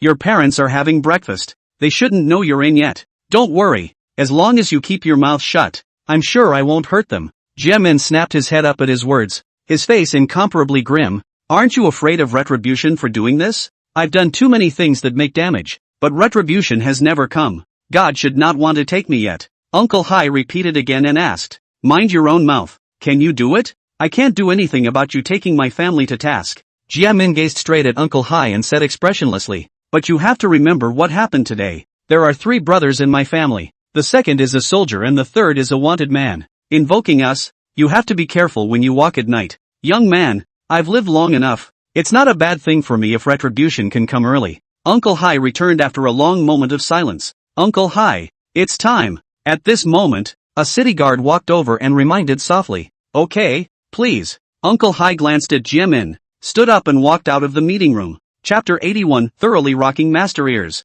In the last chapter, it was said that Uncle Hai met Jiehong in the interview room and threatened his family to warn him not to talk nonsense in the bureau. And shortly after Uncle Hai left, Jiehong's parents and Neural Ear arrived at the city guard. When Vengeance 2 received the news of Jiehong's arrest, he immediately released Neural Ear from the warehouse. According to Vengeance 2, the iron door of the warehouse where he was locked up was the same as the one in the movie Kung Fu, where Stephen Chow was hit by snake venom and hid at the traffic light post with his fists, with countless bulges protruding out, and he didn't know how many times he had been kicked by Nerve Ear. Uncle Chang and Aunt Xiu are both honest workers who have never been to the city sanitation bureau in their lives, let alone being able to have a relationship in the bureau. So this meeting is all organized by Nerve Ear. The person that Nerve Ear is looking for is Captain Chen, who dismantled his use of fake detonators at the Dragon Boat Slow Swing in the first place. The time of the meeting was the same 10 minutes, but the Nerve Ear usually did not give Captain Chen a gift at all. He only said, Old Chen, help, I will buy you a drink some other day. Captain Chen then did it for him. When Jiehong meets his parents, He is overwhelmed with guilt. His little brother has become a wanted man, and now he himself will be a prisoner. To be a child and have a loved one who has been at peace all their life come to visit them in a place like the city guard. What's this? It's a great ungratefulness. Dad. Mom. Uncle Joe. Jiamin shouted with a very bad feeling in her heart. Uncle Chang waved his hand. I've heard about the matter. You didn't make a mistake. Jiamin pursed his lips. His heart was touched. In front of the simple man, although not much culture, but everything is extremely reasonable. Little brother committed a crime. He argued with outsiders. The son is just impulsive. Some do not dare to take the consequences. The starting point is not wrong. And now, he is about to go to jail himself. He didn't accuse, didn't hate. The first words out of his mouth were still affirmations. Auntie Xiao's heart was soft, and as soon as she took a look at Jiamin, she burst into tears. Ah Min, take care of yourself inside. Mom will wait for you to come home. Come on, don't cry and whine. The child will be upset. Uncle Chang couldn't stand to see a woman in tears, so he explained a few more things to Jiamin and pulled Auntie Xiao to leave first. Uncle Zhou, Crazy Wu should have let Jiang Suxian handle it. Jiamin immediately whispered softly after seeing his parents out of the reception room. Nervier froze at the sound. Jiang Suxian should be unaware of what Crazy Wu did. He disposed of Crazy Wu and it's considered revenge for Uncle Lin. You shouldn't go looking for them anymore. Nervier grinding teeth scolded, who all know Jiang Suxian certainly do not know. He planned to dry real estate people rob a JB small store. You pretend not to know bam a bit to him dry. The heart is happy. I still have a belly full of anger, have no place to throw it. I fucking half a foot into the coffin. And then locked up for a few years on this B. You are still so young. With me to grab what? You've got half a foot in the coffin. And I'm asking you to do hit and run stuff. How inhuman I must be. Hearing this, Nervier took a long breath and waved his hand and said, Alright little brat, I can't say anything about you. Old Lin's store is transferred to me. When you come out, I'll transfer him to you. You do some serious business and consider it as me compensating you. Jiamin was silent. The director has already asked about this case. I can't save you. You be good inside. I'm leaving. I'll come back on the day of the trial. Nervier let out a long sigh and stood up. Well, you slow down. Jiamin nodded. It is said that there are two types of people in the world who have the hardest time coming around. The first type, those who don't listen. The second type, is the one who loves to take the bull by the horns. These two types of people, once they decide to do something, can't be pulled back with 9 cows. Nervier was a person who possessed both of these personalities at the same time, and it was particularly severe. After he left the city guard bureau, he went to the birthday suit store and gave a rough account of Lin Malwat's and Ping's aftermath. Then he asked Captain Chen out again. The two found a small restaurant and talked about Jiamin's case over wine, and Captain Chen bluntly told him that Jiamin would definitely be sentenced, and the sentence should be half a year to a year. For this result, the Nervier heart has been prepared. But when Captain Chen told him that Jiang Shuxian has been released from the city guard bureau today, the Nervier on the spot to beat the table, a JBU a fist and I a foot brawl. Why release one? The other to squat in jail? Captain Chen drank 3 glasses of white wine in a row and said expressionlessly, because he has someone above him. Chen captain in saying this sentence, the heart is particularly unpleasant. He usually looks gangly, big and thick, but in his bones is a very upright person. Life most cannot see these pandemonium broken thing. Old Chen, do you think there's any fucking sense to be made in this society? Nervier asked as he slapped the table once again. Separate people, separate things. Captain Chen returned after a moment of silence. There's no fucking good guy in government. Fuck you. No more JB drinks. Nervier kicked the table and left angrily. After returning to the scribbling district, Nervier lay in bed for the entire afternoon, and it was only when the sun was about to set that he climbed up and prepared to make himself a mouthful of food. Master Ear stood in the kitchen, holding a bone-chopping knife in his hand, chopping the ribs on the board one by one. From time to time, his mind recalled Lin Malfa's words before he died, and the way Jiamin smiled at him in the interview room. The movement was getting bigger and bigger. The whole board was chopped and bounced. The ribs flew everywhere, and there seemed to be an evil gas in his heart that was about to break out of his fucking body. Fuck you. If this breath doesn't come out, I'll fucking suffocate alive. Nervier violently slapped the bone-chopping knife on the tablet, threw open the door of the room, and rushed out. This tenacious person who combines two kinds of character that can't be pulled back by 9 cows finally exploded after holding back strongly for a day. Scribble District Casino Lounge. Joe Air sighed as he looked at Nervier and asked bluntly, Master Ear, what do you need to borrow? He knows the Nervier too well, and with the latter's vindictive character, the dragon boat slow rocking this matter will never be overturned. Detonator. Imitation 6-4. Nervier returned succinctly. Do the detonators need to be real, or fake? What do you say? Got it. 8 o'clock in the evening. The neon lights up and the dim night falls. The nervier pursed the clothes and arms, and came to the dragon boat slow rocking against the north wind. Without waiting to enter the door, the two horsemen watching the venue had already recognized him. This person had smashed Dragon Boat Slow Rock's venue. It gave them an extremely deep impression. The duo saw him coming and immediately called the inside security to inform them. After Nervier entered, a dozen ponies rushed out from the dance floor in a clamor and surrounded him. Bang bang bang. 3 gunshots flooded the room. According to Xiao Tao, who was on the scene that day and witnessed the whole process, the 3 shots from the Nervier were not fired in quick succession, but at intervals of about 5 seconds. The chain reaction caused by these 3 shots is very interesting. After the first shot, all dozen of the ponies scattered. After the second shot, all the guests on the dance floor stopped bobbing their heads. After the third shot, the burst of music came to an abrupt halt and the DJ's microphone fell to the ground, flooding the floor with an electric buzz about 7 or 8 seconds long. Today, I'm looking for Jiang Su Xian. All unrelated people flash aside. Whoever dares to reach out a little, I'll blow his head off. Nervier glared, his voice breaking in anger. Walking lights flickered intermittently, and the scene was silent. Chapter 82, with this kneeling, there will be no more old high in the Jianghu. Push back 10 minutes. After Jiang Shuxian, who came back from the city guard office, washed the saffron water and gave 3 pillars of incense to Master Guanair, he sat on the sofa and asked Yu Hai, Uncle Hai, can things be done? It can be done. It has to cost money. Yu Hai paused for a moment and added through gritted teeth, spend big money. How much? Jiang Suxian froze. Yu Hai did not answer directly, but recounted the matter and Jiang Shuxian from beginning to end. Half an hour ago, Director Chen, who had been entrusted by Uncle Hai, asked the city leaders to the Huajing Hotel. Secretary Gao, although Dragon Boat Slow Rock is part of the entertainment industry, but it has always been a big taxpayer in the Soviet Union.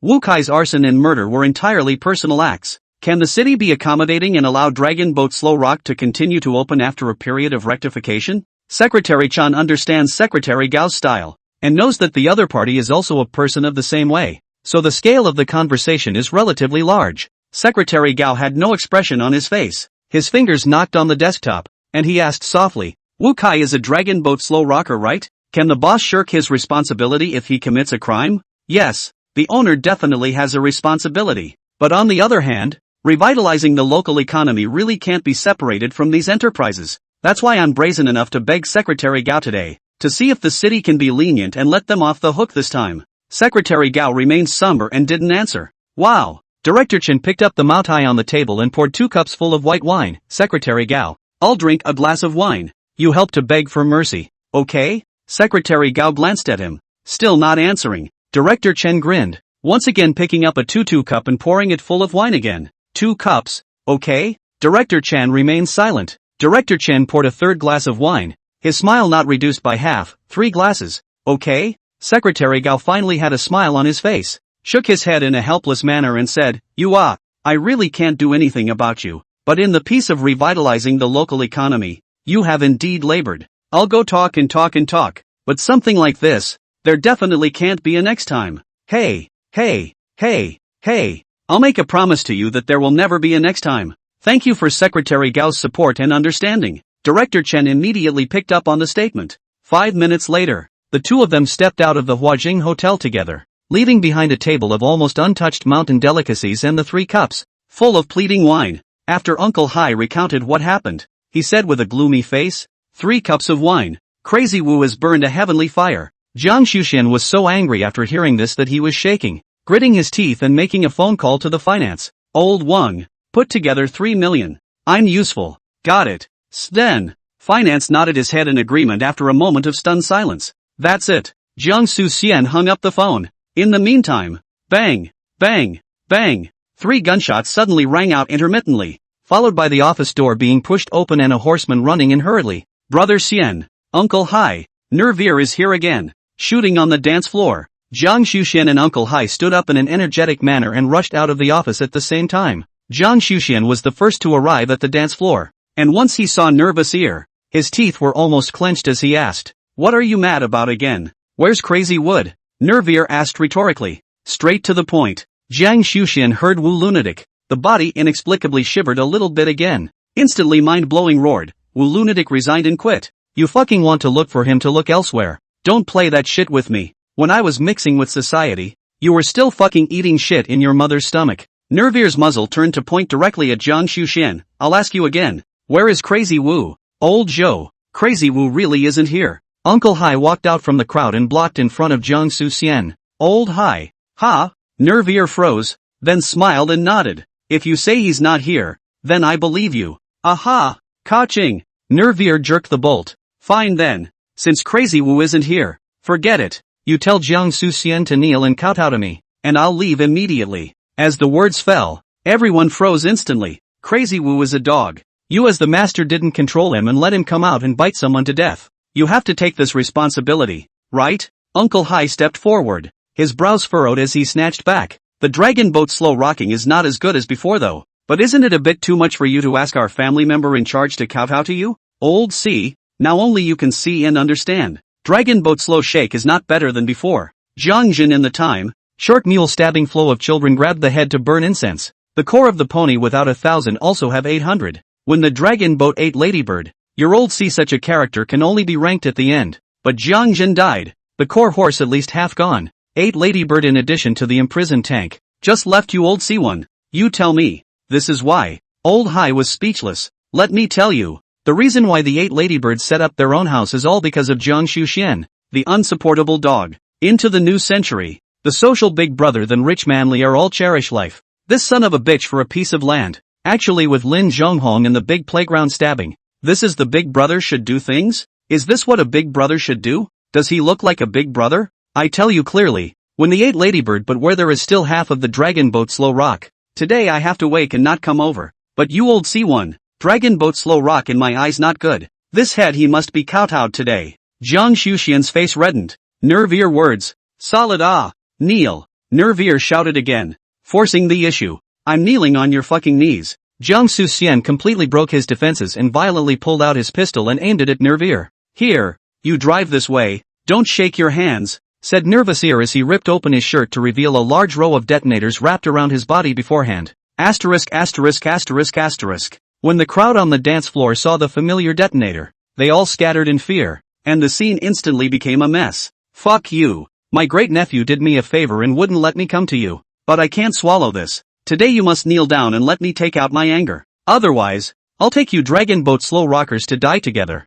Nervier raised his palm and slapped Jiang Xuxian in the face. Kneel down and kowtow. Asterisk asterisk asterisk asterisk your mom. Being slapped by the Nervier in public. Jiang Xuxian's red eyes. Don't want to die. To pull the trigger. Don't move. He really dares to pull the fuse. Uncle Hai twisted his head and pulled his wrist with great speed. Old Hai, let go of him. I'll see if he dares to shoot. If you want to take out your anger, come at me. Uncle Hai pushed Nervier, bent his knees, and suddenly fell to his knees. This head, I'll help him get high. Nervier froze, and as Old Hai's head was about to knock on the ground, his figure quickly dodged to the side to avoid his bow. The 8 Ladybirds are at the bottom of the list, so I've wronged you. Your old C is a character. I'll give you face today. I'll go. Nervier laughed meaningfully after returning to his senses. Thanks. The old C whispered back. Son of a bitch, toss lightly. Your days won't be so good in the future. After Nervier rushed Jiang Xuxian and inexplicably cursed, he turned around and walked out of the dragon boat slow rock. Half an hour later, order was restored to the first floor dance floor and the group was once again in disarray. In the office, Uncle Hai and Jiang Xuxian sat opposite each other, and after a long time, Uncle Hai held the conversation without haste. Great nephew, I'm going back home tomorrow. I'll have Xiao Tao send you back. By the way, I'll stay in my old home to take care of you. Jiang Xuxian held a bellyful of fire and returned without taking it too seriously. It's okay to let him send me back. Taking care is not necessary. I can't let him stay with my old bones for the rest of my life. What do you mean? Jiang Xuxian finally realized that something was wrong in Uncle Hai's words. Uncle Hai's physique is relaxed and smiles kindly. I will go back to my hometown this time, and will not come back in the future. Your uncle this kneeling. In the future in the Jianghu even if removed from the name, to stay there is not much deterrent. But you don't worry, Lao Ko will be released from prison in a month. With him, the dragon boat slow rocking is definitely better than with me. Your uncle is really tired. The second half of his life will stay in his hometown to retire. Jiang Xuxian completely froze when he heard this. Be well. In the future, if you have a hurdle you can't get through, if my old bones can still move, I'll come back to help you even if it's far away. Uncle Hai patted Jiang Xuxian's shoulder and without further words, walked out of the office with big steps. The moment he turned around, His face was filled with relief and spontaneity as if he was relieved. With this kneeling, there will be no more old sea in the jungle. The longboat steward becomes a plain old man. But this ordinary, is the old sea dream? Perhaps as also many deep into the Jiehong cannot get out of the people who cannot. One knee for one mundane. Is it worth it? Perhaps only Lao Hai knows best in his heart. Scribble District Casino. Nervier returned the detonator to Chiu Air inside. Old Hai is a character. Back then, people in the Jiehong ranked him at the bottom of the dragon boat's 8 ladybirds, and they have wronged him. What? Vengeance too asked. Nervier will just briefly said once. Alongside said, Old see tonight this kneeling. Tomorrow you can rightfully leave the dragon boat. Later find a rural area to hide. Directly shifted into the earth bully. The richest man in the countryside. Why does he want to leave? Isn't being a steward at dragon boat quite a pie in the sky? Horseman Xiaolu asked in disbelief. There is pie at JB. Just Jiang Su Xian this wave like. Old C again follow him to mix. Sooner or later will have to mix themselves out. Xiaoer skimmed his lips and cursed. Junior, you still see things clearly. It's not in vain that I rewarded my face by borrowing the detonator from you twice. Xiaoer was choked by neural ear without any words, and only after a long time did his eyes roll back in his head, showing his teeth and smiling. Master Ear, back then when you ranked the 4 crazy people of the scribbling area, you were also wronged. With your strength, you shouldn't be ranked 3rd. Asterisk asterisk asterisk asterisk. Nervier glared, twisted his head and slapped a slap on Xiaoer's head. Don't JB no big no small. The detonator didn't work out. Be careful, I'm going to fucking light it up in your place. Why do you say you change your face when you talk? After Xiaoer slanted his eyes and cursed, he suddenly remembered the main event and opened his mouth to ask, how busy are you with the aftermath of Lin Mafa and Aping? Do you need my help? As soon as Nervier heard this, the smile immediately disappeared from his face. No, I've got it all done. Into the ground in a week. Alas, Xiaoer sighed and didn't speak again. A week later, Lin Manhwa 2 couple's funeral. Send off the procession is very sparse. There were only a few relatives of the Lin family, and coincidentally, Jimin was in court on the same day as the funeral. Nervier was not able to attend because he was busy with the aftermath of the 2 couples. Lin Maofa. Jimin was sentenced to 4 months in prison in the first trial for intentional injury. The Sulan rivers and lakes were briefly quiet for a while after this incident. But next door, in the city of Tui, a riot has been quietly brewing. Chapter 83, the long-delayed Shaoxi case. Xinhua Street bombing case sensational. Nearly a month since the case almost become the local residents after dinner and tea talk. But there is always a degree of enthusiasm. And there is always a time when a hot topic is tired of talking about it. When the autumn wind, yellow leaves fall. Xinhua Street bombing is just like the past summer. Naturally be forgotten. Lin Maofa and Ping were buried on Shibi Mountain with green leaves on their side and a stream. Their 100-year resting place was hand-picked by Nervier. Although the couple died tragically, the gang of murderers, Crazy Wu, has been cleaned up by Uncle Hai, so they can rest in peace in their death. In the city of Chinese Alligator, the Xiaoxi case, which took place almost 2 months before the Soviet bombing, is still slow to be closed. On this day, the sky was cloudless.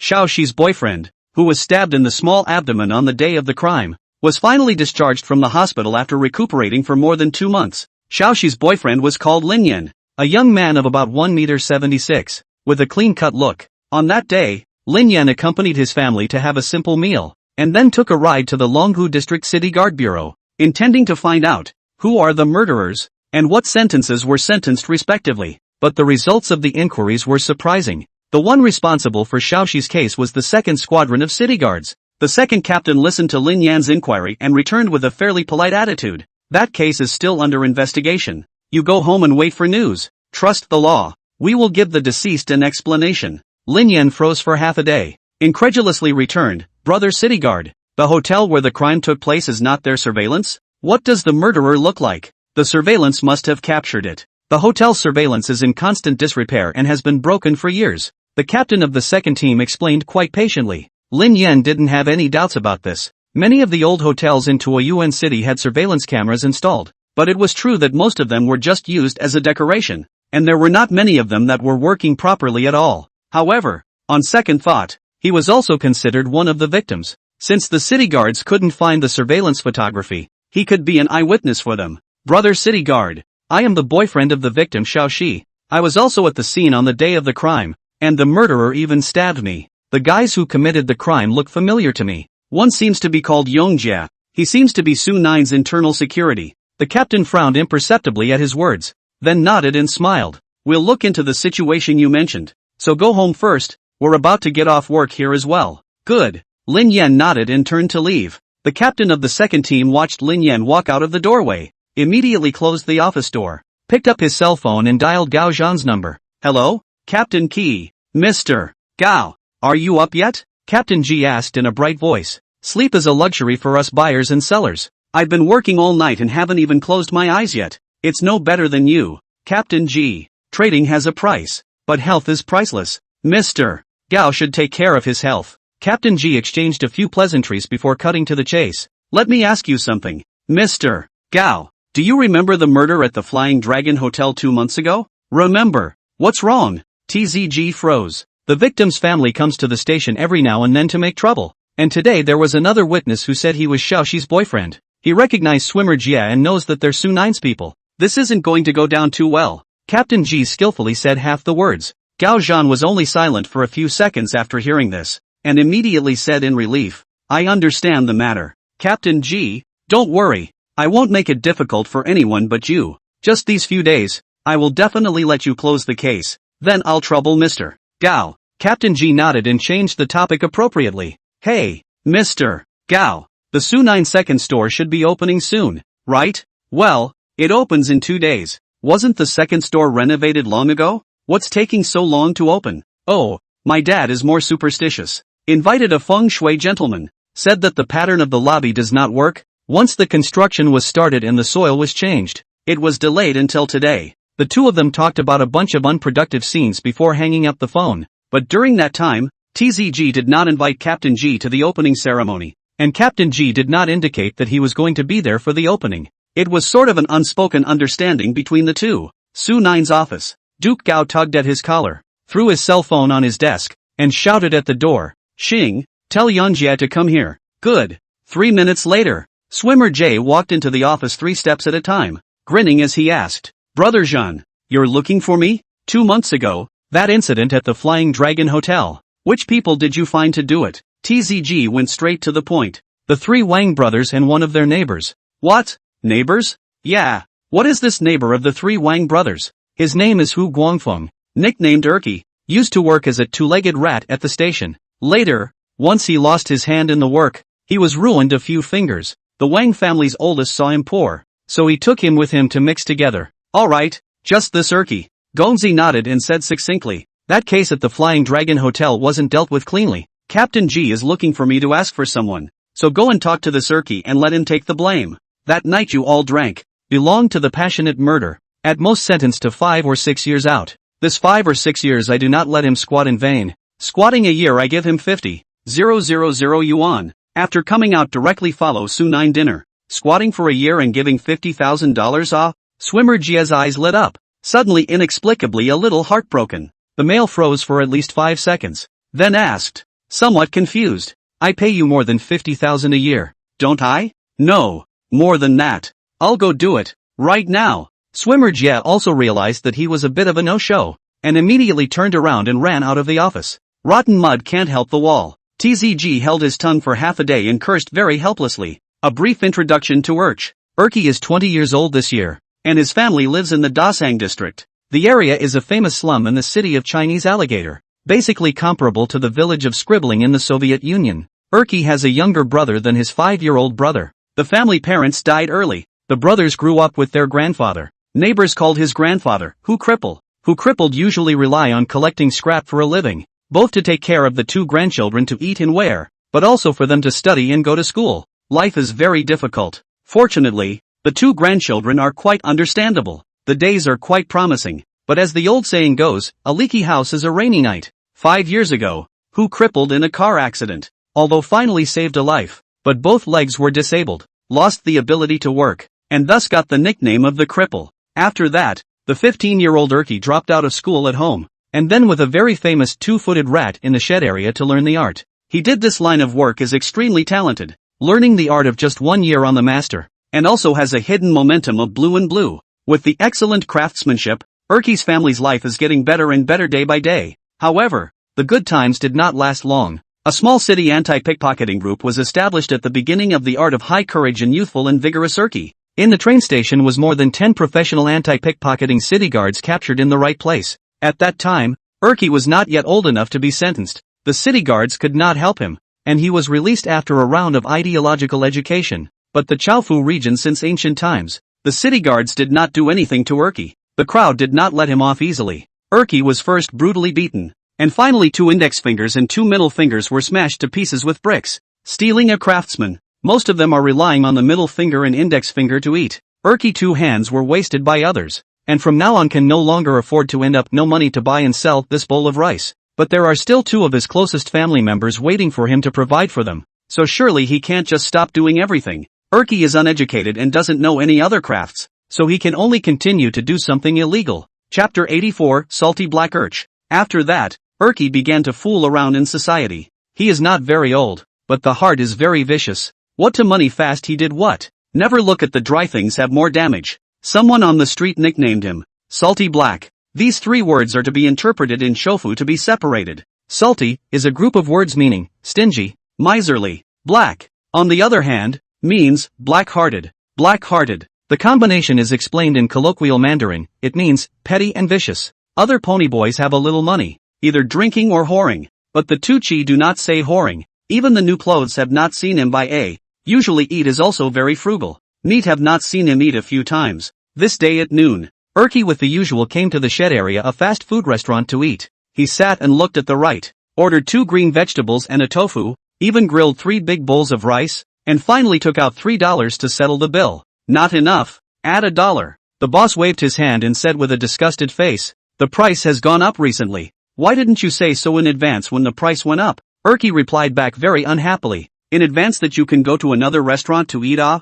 Damn it. Order 3 vegetarian dishes and still have to eat 2 bowls of rice for nothing. You go outside and ask around. Besides me, who else dares to do your business?" Erky was disliked, speechless. After a moment of silence, cheekily said, "Next time, according to $4 to give okay. I eat every day in your place. You even give me a discount once not okay?" "No, Erky, do you really lack this dollar?" the boss asked incredulously. "Ho sang ho chai, haggling with me over this dollar. Aren't you ashamed of yourself? Just say if you can pay it at $3. Fine, I'll take it for fucking charity." The boss was completely bowled over by Urch. Satisfied, Erky returned the $3 and walked back to the vegetable bowl with his hands behind his back. "You pack me 2 more and I'll take them home." The boss didn't even bother to answer him, just picked up a disposable fast food box and waited for him to order. Smooth chicken with shiitake mushrooms, fried fish pieces, eggplant with minced pork, and a side of bok choy. These dishes are more than $4. The owner glanced at him.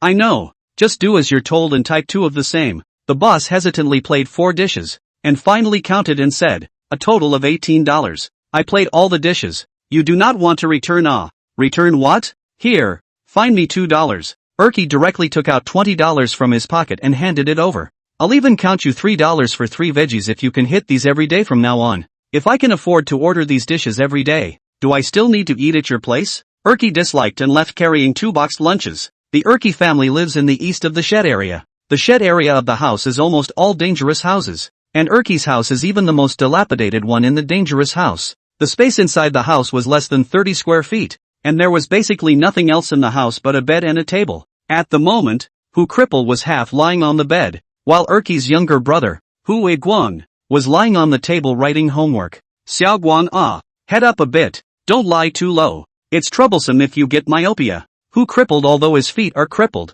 but his body bones are still very tough. Eyes gleaming, speak with a full breath. "Got it, Gong." Little Light nodded obediently. He looked about 8% like Erky, but was a bit cleaner and gentler than Erky. Click. The grandparents and grandchildren were chatting away when the old wooden door was suddenly pushed open. "Uncle Hu, Erky isn't home?" The person who came in was Swimmer Jie. "What are you looking for him for?" Old man Who glanced at Swimming Jay and asked without much expression on his face. Introduce him to some lucrative work. Swimming Jia shook his leg and thought he was being humorous as he returned. "With a cripple and a nerd in the house, he has to support the 2 of you all by himself. Can he do it without making some quick money? You get out." When Old Man Who heard the word cripple, he immediately sat up straight and roared with a voice like a bell. "Am I wrong? If Erky doesn't work after us soon, you'll starve to death in 3 days. Swimming Jia skimmed his lips, speaking with absolutely no regard for the respect of elders and children. Hu Cripple's eyes turned red with anger after hearing this, and he roared angrily, "Xiaoguang, drive him out of here." Hui Guang didn't even stand up when he heard his grandfather's words. He usually didn't even dare to look at Swimming Jack squarely, let alone blast him out. Get out! In a fit of anger, Hu Cripple copied the pillow that was patted behind him and smashed it at Yang Jie. Swish! Swimmer Jie dodged, and instead of the pillow hitting him, it hit Erky, who had just walked into the house. Fong, kick him out. As soon as Hu Cripple saw Erky, he immediately shouted in a storm. Gong, don't be angry, little light. Hurry up and serve Grandpa for dinner. Erky didn't know what was going on either and could only round up the situation. He left the boxed lunch on the table and pulled La Yunyi out of the house. The two of them walked to the stone pier not far from the door of their house. Erky gave Swimming Jie a cigarette and asked helplessly, Brother Jie, what's the matter? You also know that my grandpa doesn't like me following you guys around, so why did you find my house? Asterisk asterisk asterisk asterisk. Your old man's temper is quite explosive and on? Swimmer Jie scolded indignantly. My grandpa is just like that. Why are you angry with him? Erky smiled. Say, what do you want from me? Of course there's something good about looking for you. Something that will earn you a lot of money. Swimming Jie pretended to be mysterious and sold a secret. Tell me about it. Erky's eyes rounded when he heard there was big money to be made. He was really short of money. The last time the Flying Dragon Hotel thing wasn't handled cleanly. The cops are looking for Jean to get someone. And Mr. Yu's intention is for you to take the blame so that the city guards can close the case. Is that what you fucking call a good thing? Urch cursed incredulously after a moment of stunned silence. Don't you shout first. Swimming Jie waved his hand without haste. Brother Jean said that he won't let you squat for nothing. Give the settling fee. And when you come out, you'll directly follow Su Nine for dinner. Erky was silent when he heard this. His younger brother Xiaoguang was going to be promoted to senior high school soon, and the tuition fee was not a small amount of money. On top of that, Hu Cripple also has to take some auxiliary medicines and nutrients to nourish his body on a regular basis. And all this money placed on Erky is like a big mountain, weighing him down. How much settlement money can I get? Urch asked after a long silence. 5,000. Swimmer J held out 5 fingers. A month. Ha. 1 year. Ha. Erky laughed back in anger, gritting his teeth and cursing. Old me going to the street to beg for food for a year also earns more than $5,000, right? I'll fuck your mom. How do you have the nerve to say this price? Juniper set the price. So if you have a problem with it, take it up with him yourself. Mention a JB and give him $5,000 to squat on his own. I can't squat. Don't you toast to it. Swimming Jia let Erky scolded a few sentences in a row. Actually Rare did not get angry, but instead organized very clearly back. Get dead Xiao Shi is Wen Huang. June brother is now with Li Kuancheng partnership Dry Su 92 stores. Wen Huang certainly do not have to squat in prison. You stabbed Xiao Shi's boyfriend that night. This mattered June brother to not cover up. You yourself count. Light of felony assault. How many years you fucking sentence? Ursai froze when he heard this. Come on. I'll give you a free primer on criminal law. Felony assault. The maximum sentence is 10 years. The minimum sentence is 3 years. As for you JB, you have no money and no background. It's impossible to get closer to 3 years. I estimate a sentence of 7 or 8 years won't run. I'm going to let the cops get me. And you're not going to be any better. You're the fucking mastermind. Urch gritted his teeth and snapped back. Who can prove it? The city guards will take your word for it when your upper lip touches your lower lip?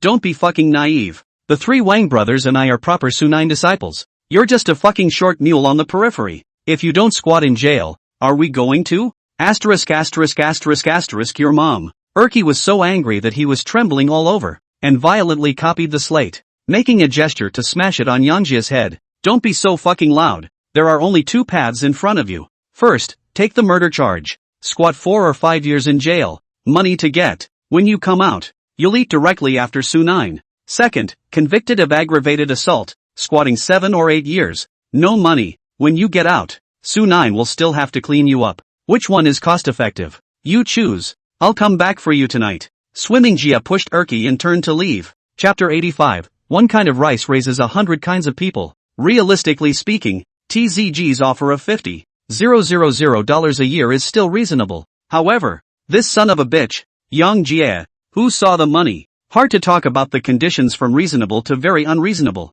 Erky's heart was incredibly stifled, and at night he asked his neighbor Wang Yuan to give him some ideas. Wang's 3 brothers, Wang Yuan ranked the youngest, usually the best relationship with the 2 Chi. The 2 about an open-air barbecue restaurant in the large shed area. After seating, Erky even dry 2 bottles of beer. Eyes full of blood even shouted 3 words. Man was killed by Wen Huang. The matter was led by Swimming Kit. Why should I be the one to take the blame? I'm one fucking rich brother-in-law away from being treated fairly. 5 years for murder. 8 years for aggravated assault. Is there any fucking law in this society? Wang Yuan glanced at him and returned with a breathless expression. Asterisk asterisk asterisk asterisk if you don't squat. You don't squat. What are you yelling about? People pressurize me with their power. Can I not squat? Then you squat. Juniper made a pretty good offer. I'd like to squat. When Erky heard this, he stormed out and yelled, $5,000 a year for settling down. And you call that pretty good? You haven't even had a fucking drink yet? Why are you not talking about alcohol?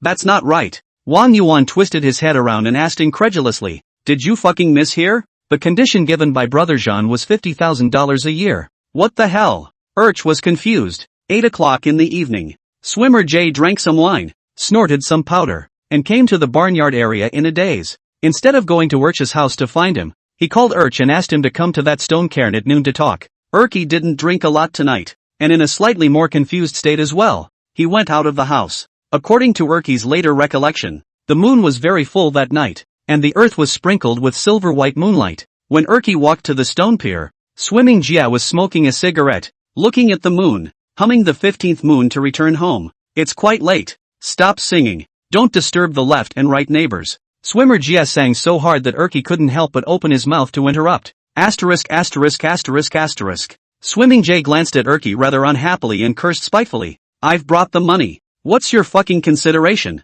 Jia, tell me again. How much does Mr. Gao really pay a year? You say it properly. In Mandarin. Erky held his tongue for half a day and asked with a reddened face. Asterisk asterisk asterisk asterisk 5,000 a year. I guess. Swimming Jia returned without hesitation. Then how come I heard that Mr. Gao is giving $50,000 a year? You. Who said $50,000? Fuck you. Take a look at yourself in the mirror. Are you worth $50,000? Swimmer Jia froze for at least 5 seconds before he uttered a sentence back. Erky dipped into the hair than a monkey. He took a look at this state of Yongjia and know that this son of a bitch must be in the money to mess up. After thinking for a moment, Erky suddenly cursed tentatively. You're pretty fucking black. Ha? The funding given by the public. You hard deducted 10 times. You. What the fuck? What did you say? Swimmer J immediately looked like he had been stepped on a cat's tail. Say fuck you. Hurry up and get out. Erky's heart was in the right place, instantly tearing his face off as he screamed and cursed.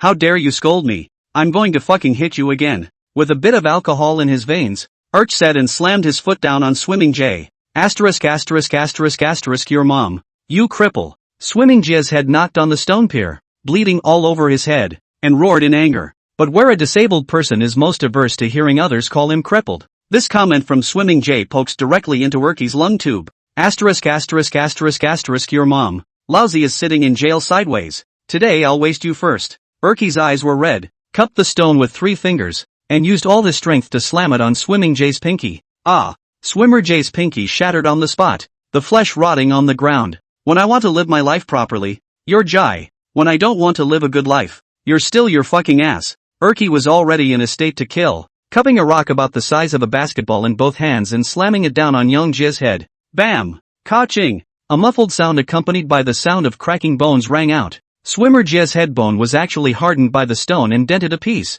I won't fucking let you squat. I'll squat myself. You don't fight the whole thing. Asterisk asterisk asterisk asterisk fuck you. Go to hell. Erky went completely insane as rock after rock slammed into Yongjia. For Young J, this night was even more fucking frightening than being mobbed by hundreds of people at the Thousand Loves Gate. If the ones who surrounded him and Shu Wang that night at the Thousand Luck Gate were mad dogs, then Chi, who had lost his mind tonight, was a hellhound. Stop fighting. I give in. Swimming Jia's liver and guts cracked, and with the subconscious outbreak of the desire to survive, he covered his head and turned around to run. About a minute later, he ran out of the barnyard area gasping for air and saw a hustler tricycle at the intersection. Go to So 9. The driver was stunned for a moment when he saw him covered in blood. Fuck you. He's catching up. Go. Swimmer Jia rolled and crawled onto the back of the tricycle, already crying as he spoke. The driver turned around to see a young man in his 20s carrying a rock, his hands covered in blood, running his way. Fuck. What bad luck. The driver cursed, then gritted his teeth, twisted the gas, and the tricycle scurried out. 15 minutes later, the tricycle stopped at the door of Su 9. The driver did not even ask for money and left. As soon as Young Jia saw his home, his taut nerves relaxed, and it was only at this time that he felt unbearable pain all over his body. Especially his head is heavy and dizzy. The things in front of him suddenly spun rapidly. Brother Jie. A horseman at the door recognized Swimming Jie and immediately rushed over. Swimming Jie finally let go of his heart when he heard this Jie, and his eyes went black, completely fainting. Who the fuck did that? His head was smashed flat. The horseman looked at young Jie's wound. Instantly goosebumps exploded. His voice broke and he turned his head and shouted, "Quickly call Jean to come here. Jie is fucking dying." The other horseman at the door heard the shouting and immediately rushed into the Su9. After TZG received the news, he followed the horseman downstairs in disbelief, and he was also fucking confused when he saw Swimmer Jie lying on the ground,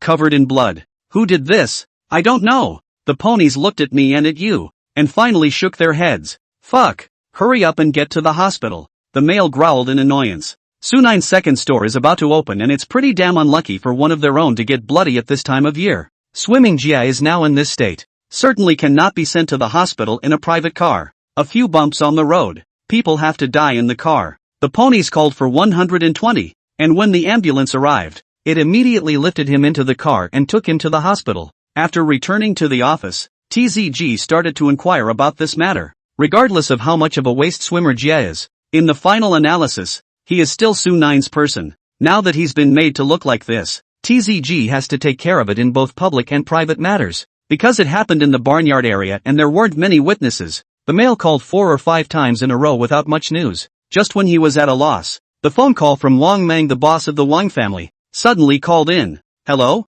Juniper. Swimmer Jie was hit by Urch. How did you know? TZG froze. I heard it from my little brother. Wang Mang returned without a care in the world. As the proverb goes, one kind of rice feeds 100 kinds of people. Wang's 3 brothers are not very different in age, but their personalities are very different. Wang Yuan is righteous, straightforward, nothing fancy. The second Wang Wei is a gun barrel, hot temper on the point, but there is nothing too wrong. Only the oldest Wang Mang, a person is underhanded, doing things completely no bottom line. Just now, after Erky beat Yang Jie, he told Wang Yuan. Wang Yuan could not hide the matter and said to Wang Mang and Wang Wei to listen to. Wang Wei knows the seriousness of the matter, heard it rotten in the ears. But Wang Mang, this son of a bitch, as soon as he heard that Gao Zhan was inquiring about the matter, he didn't hesitate to confess Erky, and also incidentally, he sold his own little brother, Wang Yuan, all to sell. Chapter 86. After Gao Zhan heard the cause of the incident, he was so furious that he gasped for half a day before picking up his cell phone and dialing a number. Hello? Liangkuan, come to my office. Good. Both parties hung up. 5 minutes later, a young man in a vintage floral shirt with cloudy eyes and a short-shaved head walked into the office. The youth's name is Hedong. Because of the extreme admiration for the role of the movie Groucho's Liangkuan, he gave himself a nickname also called Liangkuan. When others watch Groucho, they worship Ho Nam and chicken, but Ho Tong loves to go off the beaten track. He favors the neurotic Liang Kuan. When people ask him why he worships Liang Kuan, he always said back in a deep voice, I worship him for carrying an artificial fire extinguisher, for his hoarse voice, melancholy eyes, and for burying people's whole family alive. All in all, this is a maverick alternative outlaw. Big brother, you looking for me? Hedong walked into the office with a cigarette in his mouth, and asked in the kind of raspy voice that seems to be blocked by old phlegm in the throat of Liang Kuan. After Gao Zhan patiently recounted the cause of the matter, he annoyingly barked, Swimming Jie didn't get the job done,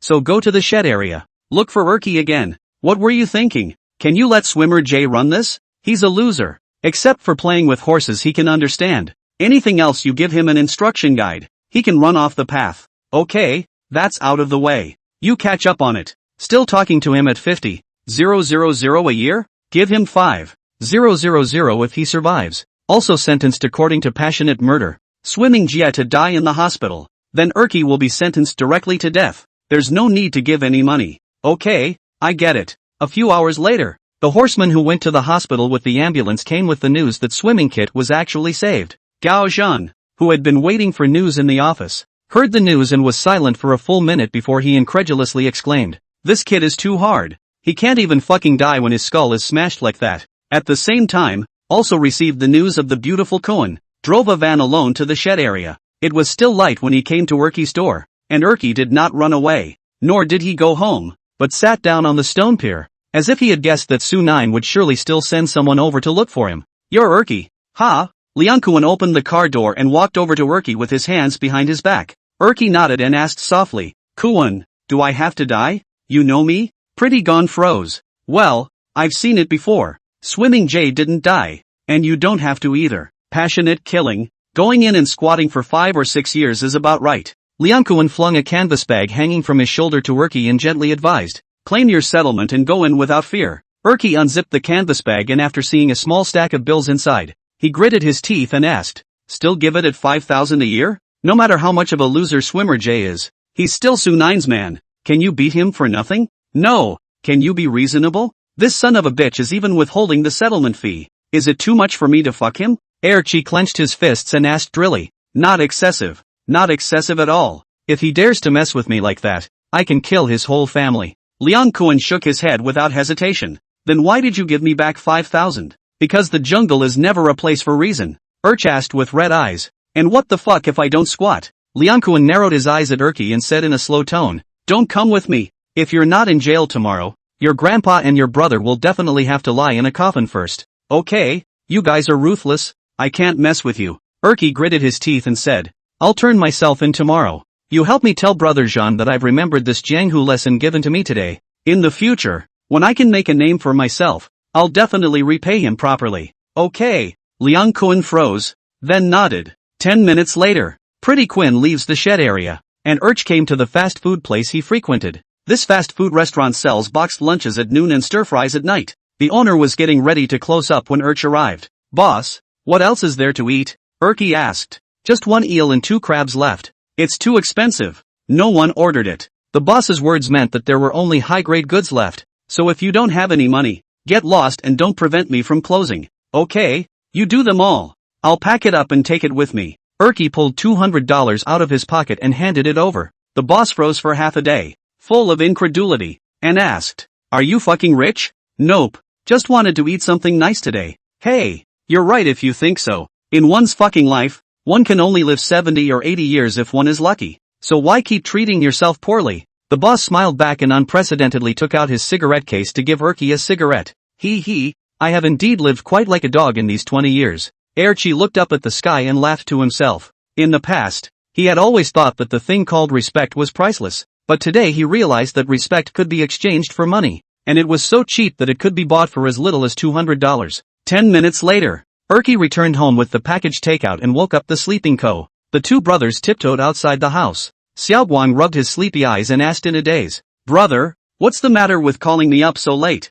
Erky took out the wine and food and sat on the concrete floor in front of the door. Sit down. It's been a long time since our brothers drank and chatted together. Xiaoguang nodded and smoothly took the wine and food from Erky's hand. He opened the bag and looked at it, then asked in confusion, brother, what is this? Crab. Eel. I've seen crabs before. What's an eel? It looks like a snake. Can I eat it? You taste it. Xiaoguang nodded, broke open his chopsticks and picked up a small piece of fish meat and stuffed it into his mouth. And just after chewing it twice, he said in praise, delicious. I've never eaten something so flavorful when I was growing up. Brother, when I earn money in the future, let's eat this every day. When Erky heard this, he felt 1,000 pangs of guilt in his heart. Xiaoguang, these years, brother made you suffer. Brother, I should be the one to say this. You dropped out of school to pay for my education, and you have to bear the cost of grandpa's medicine. You've worked too hard these years. Sometimes I feel quite useless. I can't help you with anything, and I'm always causing trouble for you. Okay, let's not talk about this. Erky put his arm around Xiaoguang's shoulders and said softly, our parents went away early. It's only right for brother to take care of you. Xiaoguang felt his nose go sour, blinked his eyes rapidly a few times, and immediately asked without words, brother, do you still remember Wang Dimao from 3rd Lane? I heard that this kid is doing quite well with a boss in Yangchang, and he bought a car 2 months ago. Ha! I remember you used to fight with Wang Dimao, right? I didn't even know you were so fierce in battle, and you ran away with a dozen of them by yourself. They scolded our parents, so of course I had to put my life on the line to fight them. You told me then that you like Xiao Yi from your class. What's wrong with you two now? Have you finalized your relationship yet? Sure what? She's with someone else. Oh, I wonder what happened to Ning. It's that girl you liked when you were 13. I heard she got married. Asterisk asterisk asterisk asterisk. No, a few bottles of beer. 2 previously unattainable hard dishes. 2 struggling brothers who grew up with each other, talking and laughing about a childhood past. Before I knew it, the wine was gone and the food was cold. The sky was turning fish belly white. Ko, it's dawn. Aang, it's dawn. Brother, let's sleep.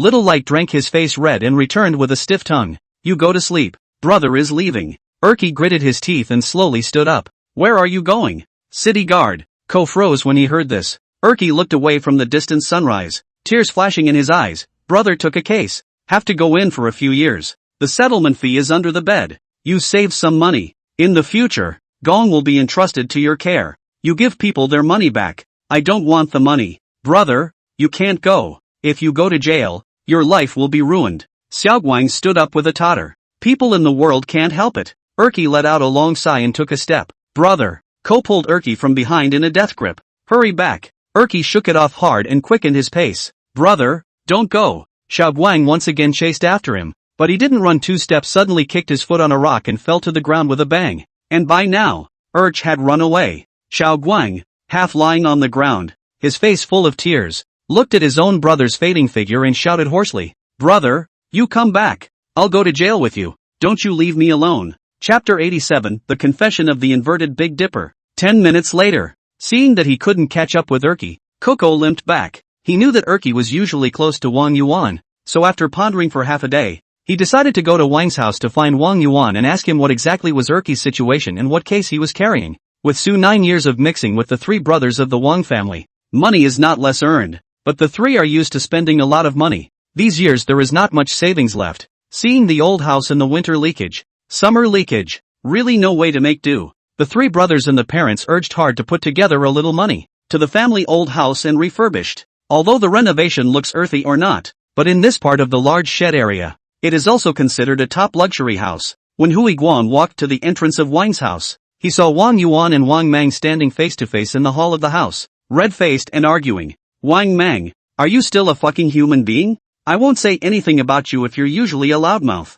but Erky has been our neighbor for decades. How could you sell him out? This kind of thing could cost a fucking life. Human life, do you fucking understand? Wang Yuan questioned with great emotion. What the fuck, neighbors? Who doesn't have a few fucking neighbors? Don't talk too tough. I just reported a real thing to Jean. If he didn't do it, can I report him? Do you call that fucking talk? I will kill you this. Wang Yuan swung a punch at Wang Mang's face when he was excited. You even beat up your own big brother for a JB prick streamer? I'll fuck your mom. Wang Mang was so mad that he actually scolded Wang Yuan's old mom. My mom's not your mom. Ha! 1. The 2 brothers screamed and cursed at each other, pulling at their neck collars and crackling and fucking. Don't JB fight. Are all brothers in their own families? What is there to say properly? Wang Wei shouted from the side. Who is his own brother? Lao Air. Don't stop me. I have to fuck him today. Wang Mang wailed. Dog traitor, come here. Wang Yuan huffed and kicked Wang Mang again. Asterisk.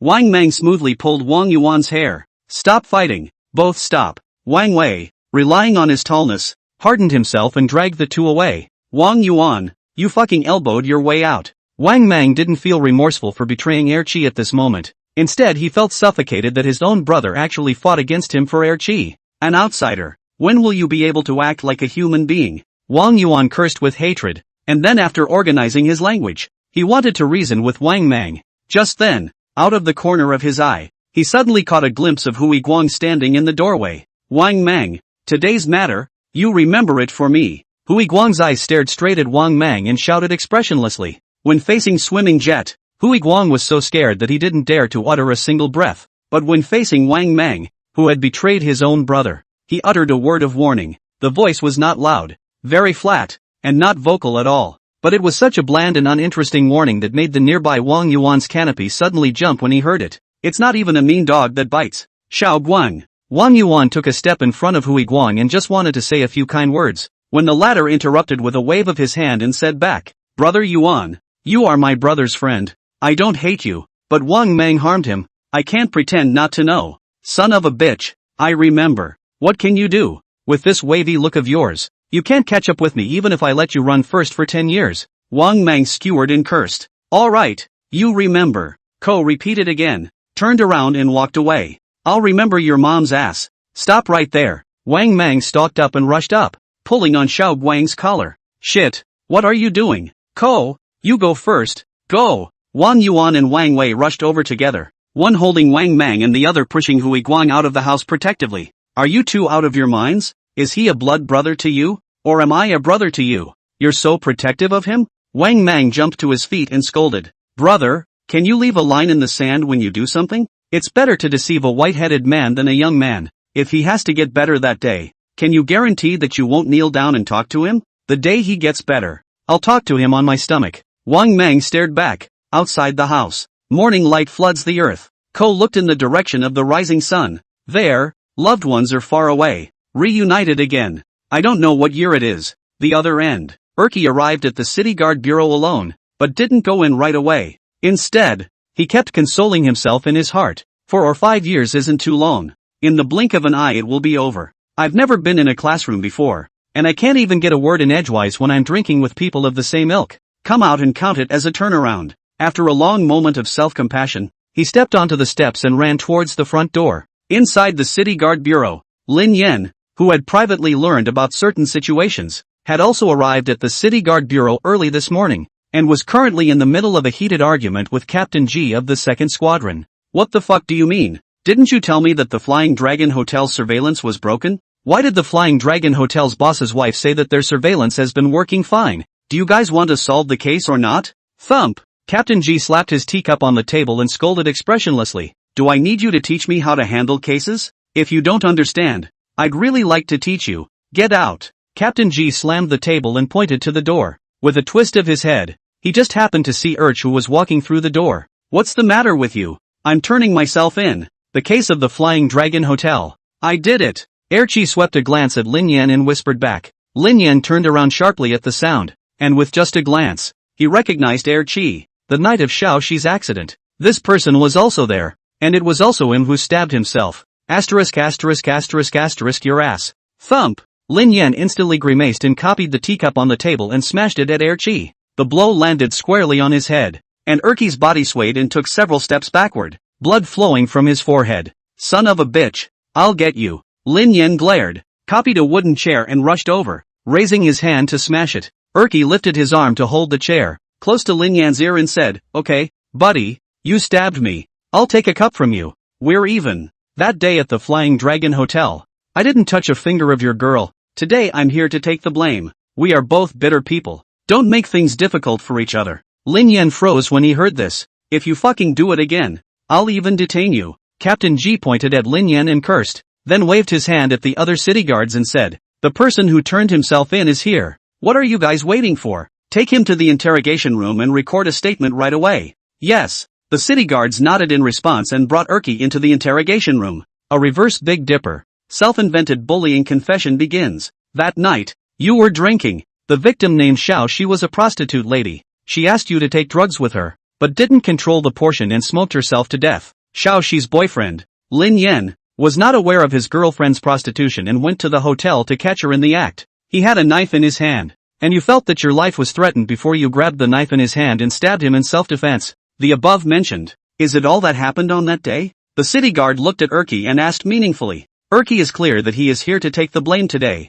but I didn't expect that. After coming, even his mouth doesn't need to move much. The people's public servant has already arranged the plot in a clear way. Prison is a foregone conclusion, and Erky is happy to take it easy. Both sides of the police and the public cooperation. One is responsible for tell, the other is responsible for nodding yes. The confession recorded incomparably smooth. Only used half an hour to finish the procedure. The city guards before leaving also left him half a box of soft china. Erky lit a, smoked 2 mouths and suddenly cursed, never smoked the cigarette in my life, and today I smoked it in the bureau. There is no strength at all. No better than Zhang Nanhai. Chapter 88. The dead have passed away. But how can the souls of the dead rest in peace? The other end. The city guard walked out of the interrogation room, and after recounting the contents of the confession to Captain G, he actually asked in front of Lin Yan, Team G, is this confession okay? Alright, close the case. Captain G nodded in satisfaction. Okay.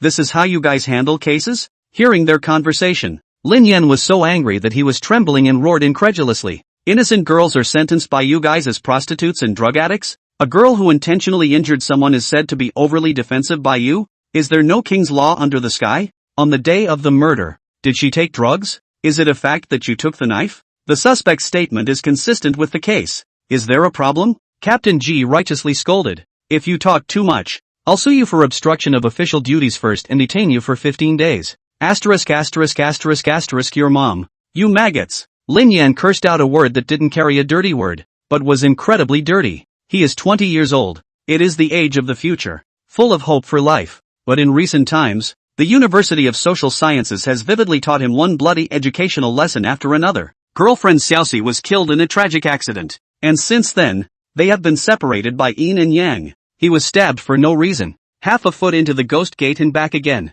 When he was discharged from the hospital, he believed that the law would give him an explanation. But after witnessing the city guards handling the case today, he suddenly remembered a sentence. Law, only for the rich. That's a very biased statement. But Lin Yan, who was also paranoid at the moment, couldn't help but empathize with these words. With a tear-stained face and trembling body, he pointed at all the city guards and shouted hysterically, I'm not going to do anything for the rest of my life. I'm going to live for you guys. Fuck you. I won't be able to close my eyes for the rest of my life until I get you all killed. There was a brief silence. After a moment passed, the city guard who took Air Chi's statement was the first to explode, stepping forward and slapping Lin Yan in the face, cursing, son of a bitch, just based on your words, I'll lock you up for at least 3 years. Do you believe me? Hey, little boy. He just lost his girlfriend, so don't be general with him. Captain Ji pressed his palm with a leathery smile, then changed his face in a second and violently copied the teacup on the table and smashed it on Lin Yan's head. How many fucking brains did you grow to dare to say that? Lin Yan covered his head and staggered back. His back banged against the desk and blood flowed all over his face. Asterisk asterisk asterisk asterisk 1. Captain Ji skimmed his lips and cursed. Lin Yan clenched his fist so tightly that his nails were almost pinched into his flesh. Get out! Captain Ji pointed at the door and shouted expressionlessly. Lin Yan hesitated for 4 or 5 seconds before finally taking a step towards the door. The people in the room didn't pay any more attention to Lin Yan, and they all chatted around Captain Ji. Ground. Team Key, the case is solved. Any plans for tonight? I'm only paid $800 a month. How can I arrange you guys? Wait for Mr. Gao to call. I get it when you say that. I'm going to order that big wave on 29 tonight. Su 9 second store will open tomorrow, and I do not know if Mr. Gao is free to arrange it. We don't need him to arrange it. We'll pick it out and play it ourselves. Ha ha. Lin Yan let the blood slide down his face and turned around and walked out of the city guard bureau amidst their obscenities. Streets. Passers-by were in a hurry. The sky was cloudy. Muffled thunder rolled, and the earth was shrouded in an oppressive blackness. Lin Yan's eyes were dull and he walked aimlessly on the street. After a long time, he got tired of walking and stopped. His head slowly lifted up and saw the Flying Dragon Hotel in front of him. Immediately following that, a warm-colored light suddenly caught the eye out of the corner of his eye. Lin Yan twisted his head and saw a woman who was squatting next to the intersection not far from the Flying Dragon Hotel, burning plutonium. The wind suddenly grew strong, blowing the firelight wavering. Lin Yan stepped over and squatted in front of the woman, helping her block the light of the sacrificial fire. Lin Yan knew this woman. She was Xiaoxi's mother. When he was in school, he had once sent Xiaoxi home and was caught by her mother. That is an early summer evening. The sun sets. The whole city is like a golden yellow coat, wearing school uniforms of small couples standing under the gardenia tree. Was the woman's family adults taught education for almost an hour. Auntie. Lin Yan's heart was overwhelmed with emotion, and he couldn't control his voice as he choked out a cry. The woman raised her head to look at Lin Yan, a soft smile hanging at the corner of her mouth. Little Yan, why are you here? Lin Yan was suddenly in a bit of a trance. She looked so calm. The mental state was nothing like a mother who had just lost her child. Auntie, why are you here too? I dreamed of Xiaoxi last night and came to give her something today. This child always spends a lot of money. I'm afraid she doesn't have enough money to spend. Lin Yan's eyes glistened with tears as he bit his lips and asked, Where's uncle? Why didn't you ask him to accompany you here? Your uncle's health is not good. The third day after Xiaoxi left, he didn't pull through and left too. Xiaoxi's mom smiled and whispered back. Lin Yan's head snapped up at his words, tears spilling out of his eyes. Child, we ordinary people. Sometimes we have no place to say what we want to say. We can't win the lawsuit against the City Security Bureau and Su 9, who killed Xiaoxi, and we can't fight them. Xiaoxi, this child, is considered to have died in vain. Xiaoxi's mom's face was bland, shaking her head and sighing. Lin Yan was speechless when he heard this. The weather is bad, so hurry up and go home. Don't let your family worry. Gotta go too. When she finished, she put the last piece of meditative paper into the fire and stood up. Lin Yan stood still, woodenly shedding tears as he watched her hunched body leave. She made it to the side of the intersection when a large truck drove by. She should have stopped, but instead of stopping, she picked up speed and sprinted away. Auntie! Lin Yan's pupils dilated and his voice broke as he shouted. Bang! A loud sound flooded her body as she flew up, blood splattering and spilling. The driver yelled and rushed out of the car, and many passers-by gathered around. Shortly afterward, the sirens of the ambulance and the city guard car sounded at the same time. The doctor hurriedly ran out of the car. The first time he reached out and probed her nostrils, and eventually just shook his head inside. Lin Yen, who was not more than 5 meters away from the place of the incident, saw the scene like a lightning strike, and many images suddenly flashed through his mind. He remembered the once youthful and beautiful Xiaoxi, the moralistic city guards, Erki,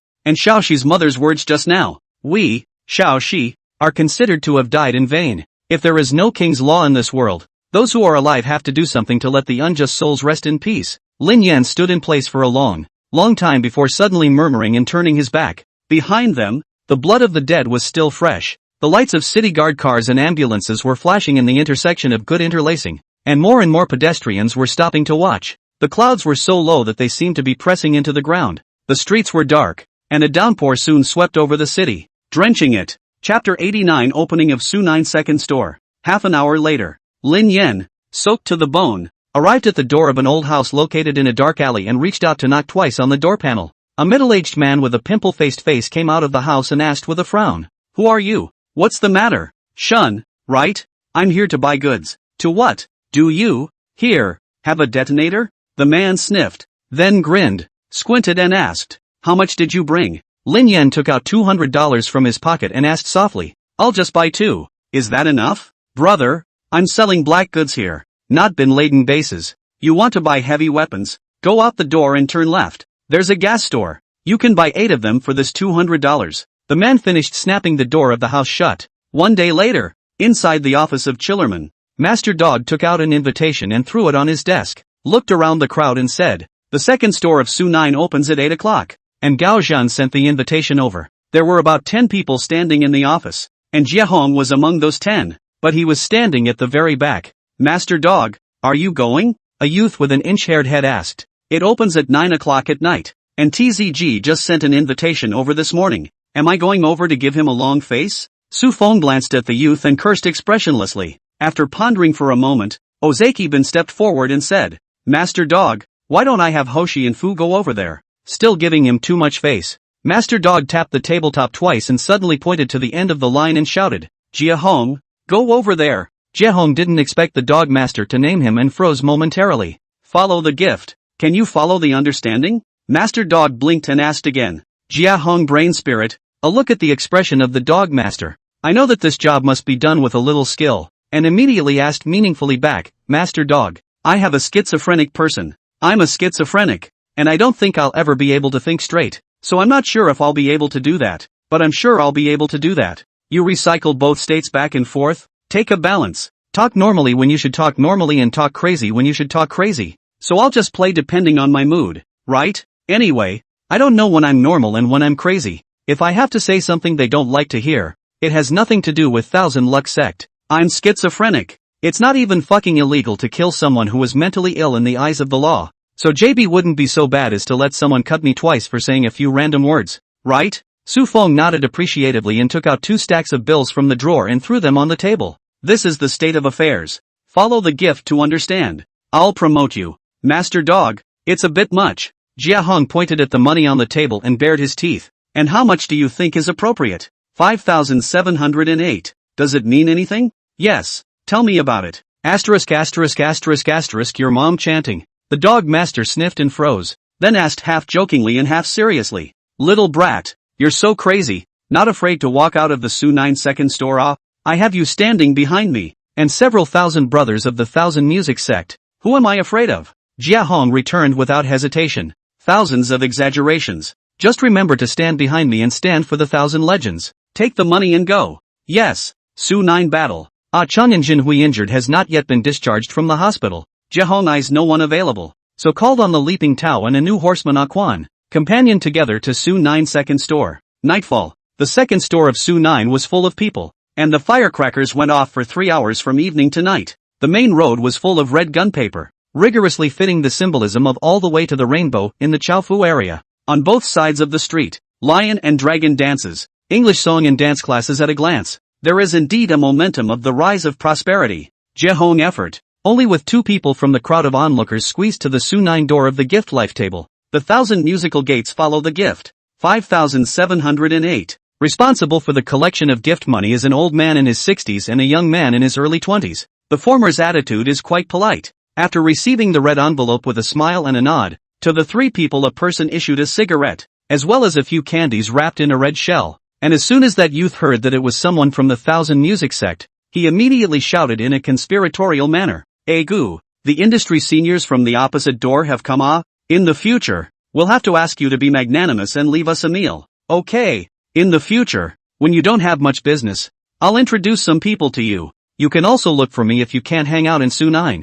1,000 Leaf sect fights a lot of battles and recruits internal security all year round." After Jiehong skimmed his lips and disliked him, he led the 2 of them into the Su9 second store. "Fuck you. Talking is quite inviting." The youth cursed with a gloomy face, turned his head and said to the old man, "Uncle One, keep an eye on them. I'll go greet them. The new store is opening today, so don't give me a hard time." The old man frowned and reprimanded. "I know. Fuck him. Can't fuck him in our place. Can't we still fuck him? I'll arrange a few more people at their table. We have to get that kid dunked and carried out of Su9 today." The old man sniffed and did not impede, which was considered a tacit acceptance. "Hey Uncle One, that kid just went with 5,708. Does that number mean anything?" the youth suddenly asked. "There's an 8. It should be a good number, right?" the old man said back. "Not quite sure." The youth scratched his head and didn't dwell on the issue. Turning around and pulling a horseman, he softly instructed, "You arrange the 3 Wang Mang brothers at a table with the people from the 1,000 Legend sect. A few of them can drink. We must get them drunk today." "Okay." The horseman nodded in agreement. Su9 second store is full of people. Jiehong came in and rushed around and swept a few eyes, and found that the decoration pattern of Su9 second store is surprisingly 80% similar to Su9 first store. Previously, Duke Gao had told Captain Ji that his old man was superstitious and had changed the layout to cause the delayed opening, which was indeed true. Speaking of Mr. Gao's old man's superstition, he was well known in the road. Everyone in the community had the custom of worshipping Master Guan Air. Once Hai Gongzi family Guan's second master for some reason suddenly collapsed. Fortunately Hai Gongzi old man quick eyes and hands to hold the second master of the idol. The result is considered to be no danger. But the old man's heart suddenly and inexplicably beat wildly. As soon as he checked the calendar, today is a good day to move the earth. It is not advisable to travel far. On that day, TZG was supposed to go to Yangcheng to attend a client's wedding. But just because it was inappropriate to travel far on the calendar, and because the statue of the second master had collapsed for no apparent reason, the more his old man thought about it, the more uneasy he felt, and in the end, he actually forced TZG to let the client off the hook, and rigidly confined him to his home for a day without letting him go out. What's more interesting is that on the client's wedding day,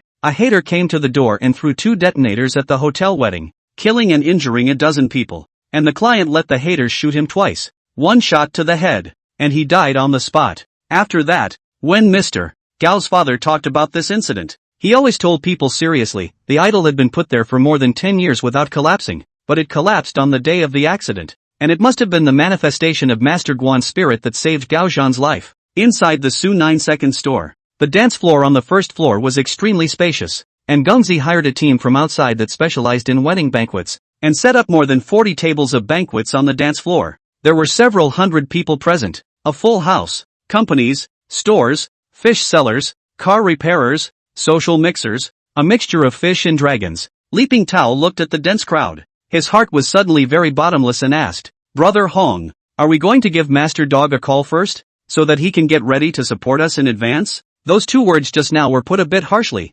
Later on if people want to mess with us, it seems like it will be hard for us to walk out alive. Fear JB. In broad daylight, how dare they kill me? After Jiehong forcefully returned a sentence, his tone suddenly also a little guilty of abasement added, "Besides, I just, also did not say anything let you Tao so asked." His heart also began to be a little bottomless. Today present hundreds of people, 1 person a finger, all fucking can give them a poke crippled. Why don't we find an excuse to leave first? We've paid for the gift anyway? The new internal security guard, Quan, also advised. As soon as the words fell, the youth who was in charge of receiving the guests just now led 5 or 6 people over. "Want to go The youth patted Jiehong's shoulder and scolded in a very disdainful tone. "Are you afraid that we will fuck you? I've already paid for the gift, so I'm going to have a drink before I leave." "Have a drink then." Jiehong gave a stiff reply back. "It's too cowardly to leave now.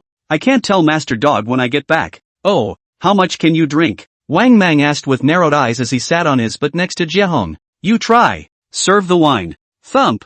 3 bottles of Wulianye. 4 bottles of dry red. It was slammed on the table by Wang Wei. Chapter 90, with a belated comeuppance. Snap. Wang Mang stepped forward, unwrapped the box of Wulianye, poured a full cup with 2 or 2 cups, and smashed it in front of Jiehong. Drink with it, or dry. Jiehong glanced at him and didn't reply, just picked up his cup and muffled it in one sip. Grass. Quite capable of drinking. Wang Mang followed a cup, immediately pulled over 6 cups from the table and filled them with wine. Drink more. Drink 3 cups together. Without saying a word, Jiehong picked up his glass and poured it into his mouth. Wang Mang skimmed his mouth, also accompanied 3 cups, and then roared in a loud voice, grass. So drink to win. Take the bowl. When Wang Wei heard this, he immediately picked up the ceramic bowl on the table for eating and bam poured 2 large bowls full. Grass. Can you still drink? Wang Mang's face turned red as he pointed at Jiehong's nose and shouted a question. Jiehong didn't reply. In his heart, he already hated Wang Mang to the point of itching his teeth.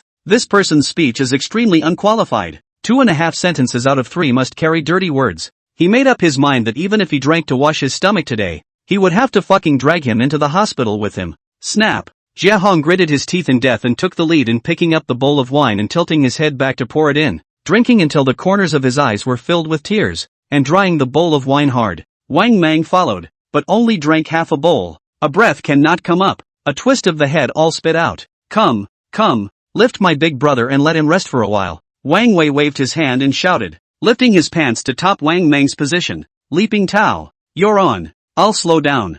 Jiehong's eyes glazed over, gasping for breath as he waved his hand. Good. Leaping Tao nodded. In the meantime, a youth carrying a gas canister in his left hand and a large mineral water bottle in his right hand walked quickly in the direction of the Su 9-second store. Drinks. Vomit. Leaping Tao propped one hand on the table and twisted his head around, retching furiously. Just now he and Wang Wei even dried 6 bowls of red wine, spitting out all the filth of red liquid. A look from a distance is like vomiting blood. And Wang Wei 6 bowls of dry red under the belly. But did not vomit, did not shake the brain. Just a little red face. Talk a little louder. Anyone else? Anyone else who can do it? Dare you drink again? 3 lines of questioning, with an air of vigor. I'll drink with you. Ah Quan jacked his arm and topped it off. But this kid's drinking capacity wasn't very good, only drying a bowl of red with Wang Wei. His face was already red and he choked and coughed repeatedly. Drink more. Wang Wei slapped the table and got up. His condition was so good that it exploded. Hero, it's your turn.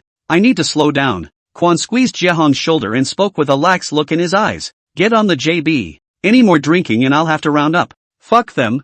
I'd rather be beaten to death by them than drink myself to death. You guys get ready. Fuck them. Jiehong finished copying the empty wine bottle on the table and stood up with a miso. Same time, the youth carrying the gas canister walked over to the rites of passage table and yelled at the top of his neck. Chen Chua Lin Yen. Accompany the gift on behalf of Xiao Shi. With what? The old man looked up at the words and froze momentarily. Follow a belated retribution. Lin Yen glared and raised the gas canister up. Su-9 banquet drinks table. When Wang Wei and the others saw Jiehong's actions, they all instantly stood up and surrounded him. What the fuck do you want to do? I'm drunk and I want to practice a bit of drunken fist for you guys. Do you think it's okay? Your mom. Jiehong snapped and slammed the bottle to the ground. Thump. Wine bottle glass shattered and splattered. At the same time, a muffled thud rang out immediately afterward as a gas can slammed into the center of the dance floor. He, pretty fucking lively anon. Holding a plastic bottle in his left hand and a lighter in his right, Lin Yan walked into the dance floor hall and stomped on the gas canister he had just thrown in. Who the fuck are you? A dozen people instantly gathered up around them. Horsemen all fucking back the fuck up. Lin Yan roared, unscrewing the cap of a plastic bottle and pouring all the gasoline on top of the gas can. Gao Zhan, I'm going to count to 3. If you don't get the fuck out here, I'll make you set up an opening reception on the first day, and straighten out the renovations on the second day. Fuck you. How many heads have you grown? Dare to cause trouble at Su-9's opening reception? Put the lighter down for me. Wang Yuan stepped forward and roared with glaring eyes. Back off. Whoever takes another step forward, I'll take you to the west. Lin Yan lit his petroleum lighter and roared in a loud voice. Wow. When the hundreds saw this action, all of them took a step backwards. Clang clang clang. Just then, a knocking sound came from behind them, and the crowd turned their heads to look. Gao Gongzi slowly walked down the second floor stairs, holding an empty Budweiser bottle in his hand. Taking a step, he knocked on the iron railing. flooding it with audible crunching sounds. Wow! The crowd consciously made way. Hey, kid, what did I, TZG, do to you? Or is it Su9 who has messed you up? Eunuch Gao asked as he stepped closer, his eyes looking straight at Lin Yan. I've heard that Jiehong Big Brother dares to get people killed with his eyes open, and killing people doesn't have to pay for his life. So I want to see if I can die today if I fuck with you guys. So tell me, what do you want to do? I took $200 to buy a detonator and the man wouldn't sell it to me, but he told me I could buy gas cans for $200. I bought it, and I brought 2 gas cans with me today. One for Su9, and if I can walk out of here alive, the second one I'll fucking light up and throw at the city guard. Fuck you, you son of a bitch. If the law can't fix you, I'll fix you. Lin Yan roared hysterically and raised the lighter in his hand. At that moment, a gunshot rang out from the direction of the second floor. The bullet followed the sound and hit Lin Yan's arm. Under the sharp pain, Lin Yan subconsciously let go of his hand and took a few steps back, the fuel lighter snapping to the ground. Boom! As soon as the fire touched the gasoline on top of the gas canister, it instantly ignited a fire half a man high. Get the fuck out of the way! Wang Yuan roared, carrying a dust extinguisher, and desperately squeezed his way into the crowd, spraying the gas canisters. In less than 10 seconds, the fire slowly went out. Lin Yan covered his arm and instantly froze in place. Fuck you! Wang Yuan roared, moved the fire extinguisher tube, and the white powder was sprayed furiously at Lin Yan's head. Lin Yan's hands were full of blood, covering his eyes as he backed up repeatedly, his body knocking over countless tables and chairs. Son of a bitch, I'll waste you. Wang Yuan raised the fire extinguisher, and after a burst of storing power, he smashed it hard on Lin Yan's head. Scrap him. Fuck you. Hundreds of surrounding horsemen screamed and cursed as they rushed up, and Lin Yan was instantly drowned by the crowd. Fuck it, let's do those guys from the Thousand Luck sect together. When Brother Jean asks later, we'll say that it was an accidental injury, thinking that they were in league with the kid carrying the gas canister. If Su Feng wants to pursue the matter, we'll say that they were killed by that kid. The youth in charge of receiving the guest's eyes gurgled and shouted out in a sinister manner. Alright, let's do it then. The other horsemen nodded in agreement, copied the chairs in their hands, and rushed towards Jiehong and their table. Aya, where did the little outlaw come from? Well done. What a fucking relief. Too bad we didn't light the gas tanks. Keep it down. Let's just nestle in the corner and sit back and watch the tigers. Don't attract their attention. Jiehong made a silent gesture and whispered at Quan and Yutao. As soon as the words fell, a chair violently smashed towards them, and the youth led a dozen or so horsemen, pointing at Jiehong's trio and shouting loudly, "These 3 people are in league with that kid. Fuck them." Chapter 91, Inhumane Bloodshed. Jiehong sniffed, immediately pulled his neck and cursed, "You fucking a pussy. I just took the words to damage you 2 sentences. You fucking still want to kill me, ah? Son of a bitch. It's easy to die when you're pretending in a catfish city. Fuck you. Fuck him." The crowd screamed and cursed as they all rushed forward. Run! With a bottle in one hand, Jiehong led Quan and Yuetao in a desperate dash for the door. In a short distance of a few meters, he had received at least 3 knives on his body. While passing through Lin Yan's part of the battle circle, countless more horsemen rushed to surround them. Block it with the table. Jiehong yelled in a voice that broke. Quan and Yuetao immediately moved the wine table at his words and pushed it with a combined effort, temporarily blocking the stream of people rushing up. Jiehong's face was white. A twist of his head suddenly saw Lin Yan lying on the ground. Hesitating for a short while, he suddenly ghostly shouted, "Brother, can you still move? If you can still move, get up quickly and run together." Lin Yan was already impersonal, covered in blood, and looked like he could break at any time. "Can you move?" Jiehong shouted again. Lin Yan's fingers twitched. Gritting his teeth and bracing himself on the ground, he half-kneeled and crawled up. "Brother Hong, hurry up!" Quan and Yutao haphazardly grabbed the plates containing food on the wine table and cracked them toward the crowd, yelling without looking back. "Put!" Several horsemen blocked with their arms while carrying knives and rushed closer, lifting their hands to chop. Bang! Quan reached out and toppled the wine table, blocking the falling machete hard, and yelled like a madman, "Get out of here! If you don't leave, you won't be able to fucking leave." Jiehong hesitated for less than 3 seconds, immediately crouched down to help Lin Yan up, and then one-handedly overturned 4 or 5 tables one after another, yelling at the top of his neck, "Go!" Quan and Leaping Tao instantly turned around. The 4 of them took a step and rushed out of the door together. 6 or 7 machetes chopped down fiercely from behind, and the 4 of them were almost chopped and pushed out of the Su9. "Fuck you! Catch them!" Shouting and cursing resounded through the night sky as hundreds of people chased after them in great numbers. Just then, thump! A beer bottle hit the middle of the road impartially, but anything that crosses a beer bottle, it all fucking falls apart. Opposite. Shirako Gate. Bin Ozawa put his hands in his pockets. Behind them stood hundreds of horses with knives and guns. Sunine's people all froze for a moment as they looked at the broken wine bottles that looked like a dividing line of territory. At this moment, a middle-aged man separated the crowd and walked out, looking directly at Xiao Zeibin, grinning. Hee. Bin, when did you learn about land planning? You've drawn up the Chu River and Han boundary? You want to be the king of Chu? The middle-aged man was about 40 years old, with a shaved-inch head, a black undershirt, and a very sturdy body. A colorized black dragon was tattooed on his left arm. The black dragon's eyes were blood-red and lifelike. The middle-aged man's left arm coincidentally had a scar. That scar was right on the dragon head, and with a cold eye. It seemed like it was going to be split upright on the dragon head. Fuck, isn't that Tian Guanyi? Why is he back? The crowd of horsemen at Chillerman exploded at the sight of the man. Next, let's jump off the topic for a moment and start with the story of Tian Guanyi. Tian Guanyi, a native of the Shanghai district of Tuocheng City,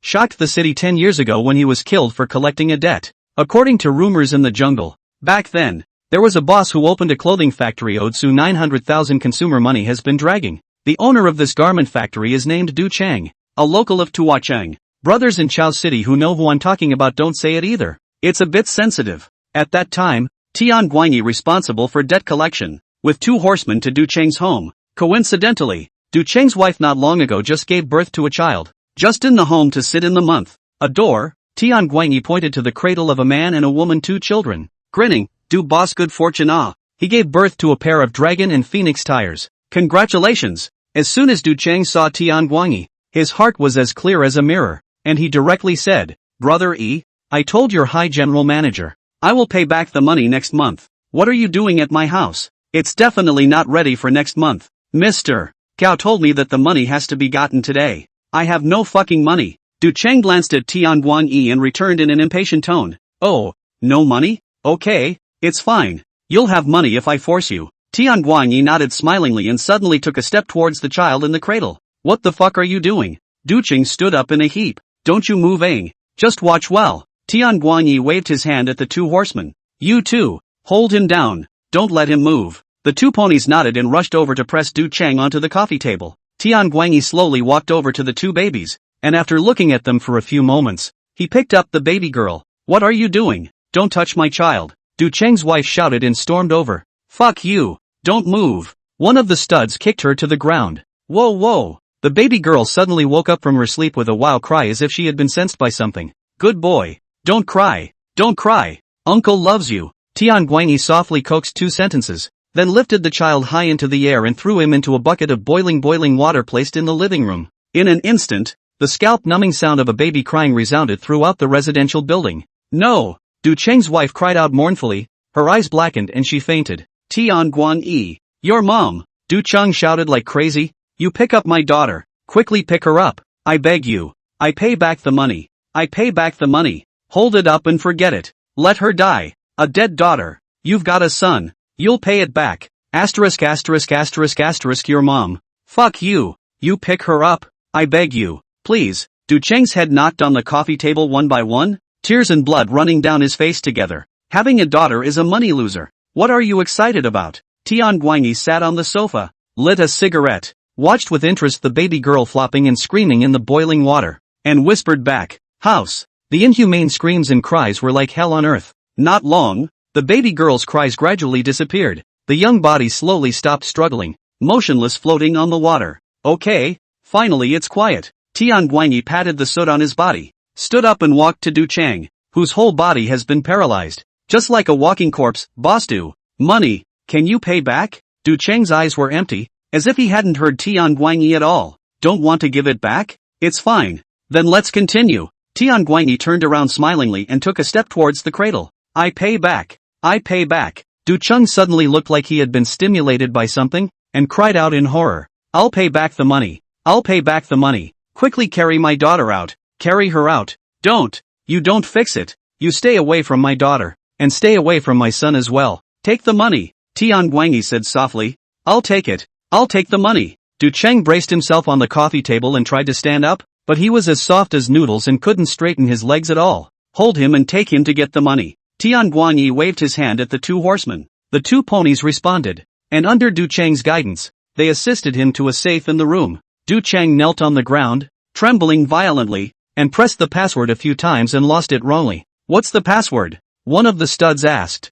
Du Chang recalled and read out a string of numbers off and on. The horseman entered the combination according to the numbers he read and opened the safe, which contained stacks and stacks of cash amounting to at least $300,000. Chapter 92, Brother Jia was not short of money. The horseman's eyes widened in disbelief as he looked at the money in the safe and then at the body of the baby girl floating in the water. "Just $120,000. Don't take more than 1 point. Tian Guanyi in the living room shouted, surprisingly as if he had guessed that there was no less than $120,000 in cash in the safe. Because of 120,000, Du Cheng's newborn daughter was drowned in boiling water and scalded alive, while Du Cheng's wife woke up, saw her daughter's floating body, chopped her liver and jumped off the balcony in a leap to kill herself. Duk Tan went into a mental breakdown after that, spending his days in a trance, and finally one night, holding his child in his arms, he leapt off the balcony where his wife had jumped, killing both father and son. So the family of 4, all dead. This incident caused a huge sensation in the city of Chinese Alligator.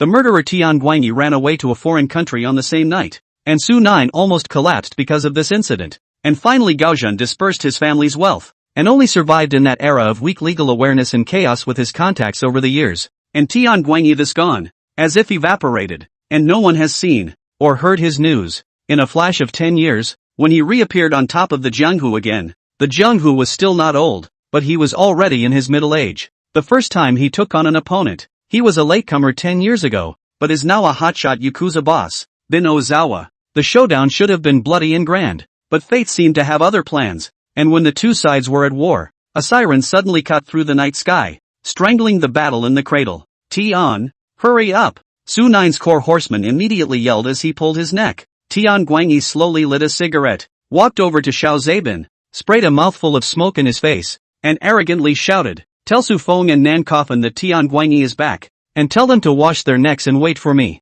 "You count as a JB, cursed Ozeki Bin with an expressionless face. "You scolded me. I'm angry. Just wait." Tian Guanyi nodded smilingly and led the Su Nine crowd to leave the field first. "All disperse." Ozawa Bin yelled loudly and turned his head to charge Jiehong. "You guys go to the hospital first. I'll have someone send the money over later." Jiehong glanced at Lin Yan, who was covered in blood, and after hesitating for a moment, asked, "Brother Bin, what about him? Am I obligated to care about him?" Bin Ozawa returned without hesitation. As the words fell, he waved his hand and led the crowd of ponies into the Thousand Legends Gate. "You don't care. I do." Jiehong returned with an expressionless face, picked up Lin Yan and got into Thousand Leaf Gate's van, heading straight to the hospital. 30 minutes later, the first affiliated hospital of Alligator City. When the doctor told Lin Yan that he needed $30,000 for the operation, Jiehong froze on the spot. "Brother Hong, forget it. We don't know this kid. What do we care about him?" Ah Quan opened his mouth and advised,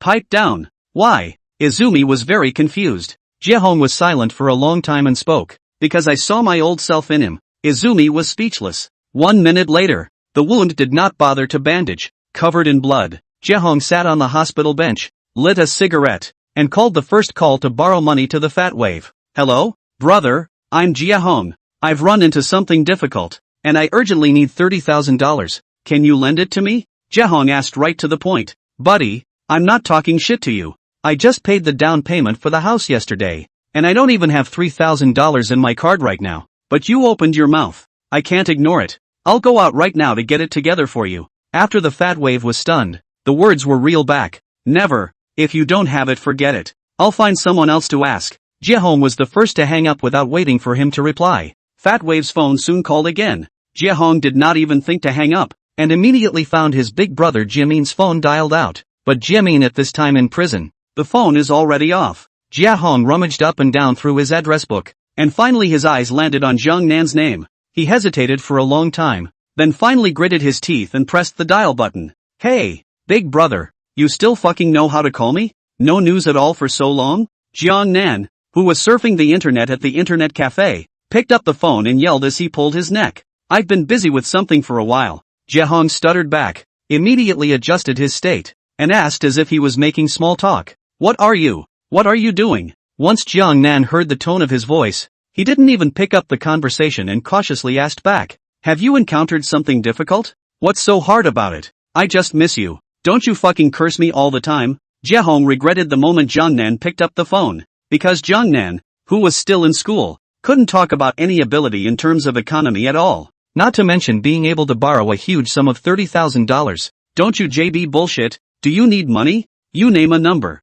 I'll get it together for you right away. Jiangnan pondered for a moment and suddenly asked. The amount is a bit large, so get as much together as you can. Don't ever try to be brave. Jiehong didn't hide anymore, and returned bluntly. Just say how much. 30,000. Jiangnan instantly froze, and was silent for 4 or 5 seconds before returning. You, wait for me. I'll call right now to get the money together. As much as you can scrape together. Don't be a hero. I'll borrow from others if it's not enough. Jiehong once again admonished. Got it. Jiangnan hung up the phone and rubbed his face vigorously. Fuck. $30,000? Things must not be small. What? Chen Jinjie, who had just finished a game of CS, took off his headset and asked. Who called you? It's fine. You guys play first. I'm going out to make a call. Jiangnan casually replied back, turned around and headed for the door. 3 minutes later, Jiangnan stood on the steps in front of the internet cafe and dialed Nixin's number. However, a beep sounded on the other end of the phone that the other party was temporarily unable to connect. Xin didn't answer the phone. $20,000. Who the hell am I going to borrow from? Jiangnan rubbed his face in annoyance and continued to flip through his cell phone address book. Flipping through, his eyes suddenly gave a start, sighed and murmured. There's no way out. I can only give you a hard time. As the words fell, he gritted his teeth and reluctantly dialed Kaoru's number. The phone rang for a long time before connecting, and Kaoru asked in a daze. Nan, what's up? Calling so late at night? Kaoru-san. You, sleeping? Aha. What? Something wrong? Well, there's something. Do we still have money at home?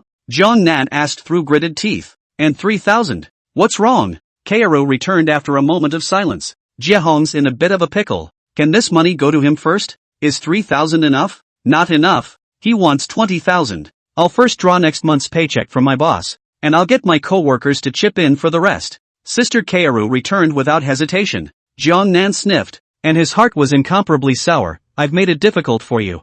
Jiehong is half my son. What are you embarrassed about when I spend money on him? You're so righteous. Don't be slick. You're better off skipping a few classes than anything else. I won't talk to you anymore. I'll make a phone call to get the money together. Sister Kaoru replied hotly and hung up the phone. Jiangnan turned around and walked back to the internet cafe, absent-mindedly sitting back in his chair, instantly losing interest in playing the game. Don't be such a demeanor. What a big deal. Chen Jinjie next to him took off his headset and pushed him. I just went to buy water and heard you on the phone. Jiangnan froze at the sound of his voice. Asterisk asterisk asterisk asterisk. Isn't it, brother? Lack of money, you tell me, ah? Why are you still asking for money from your family? Are you ashamed of yourself? Chen Jinjie skimmed his mouth and scolded. Big brother, didn't you get your money at home? How do you have the nerve to say that I'm ashamed of it? Jiangnan returned in a confused manner. Asterisk asterisk asterisk asterisk. The old man swears to God. Since last year, I haven't taken a single penny from my family.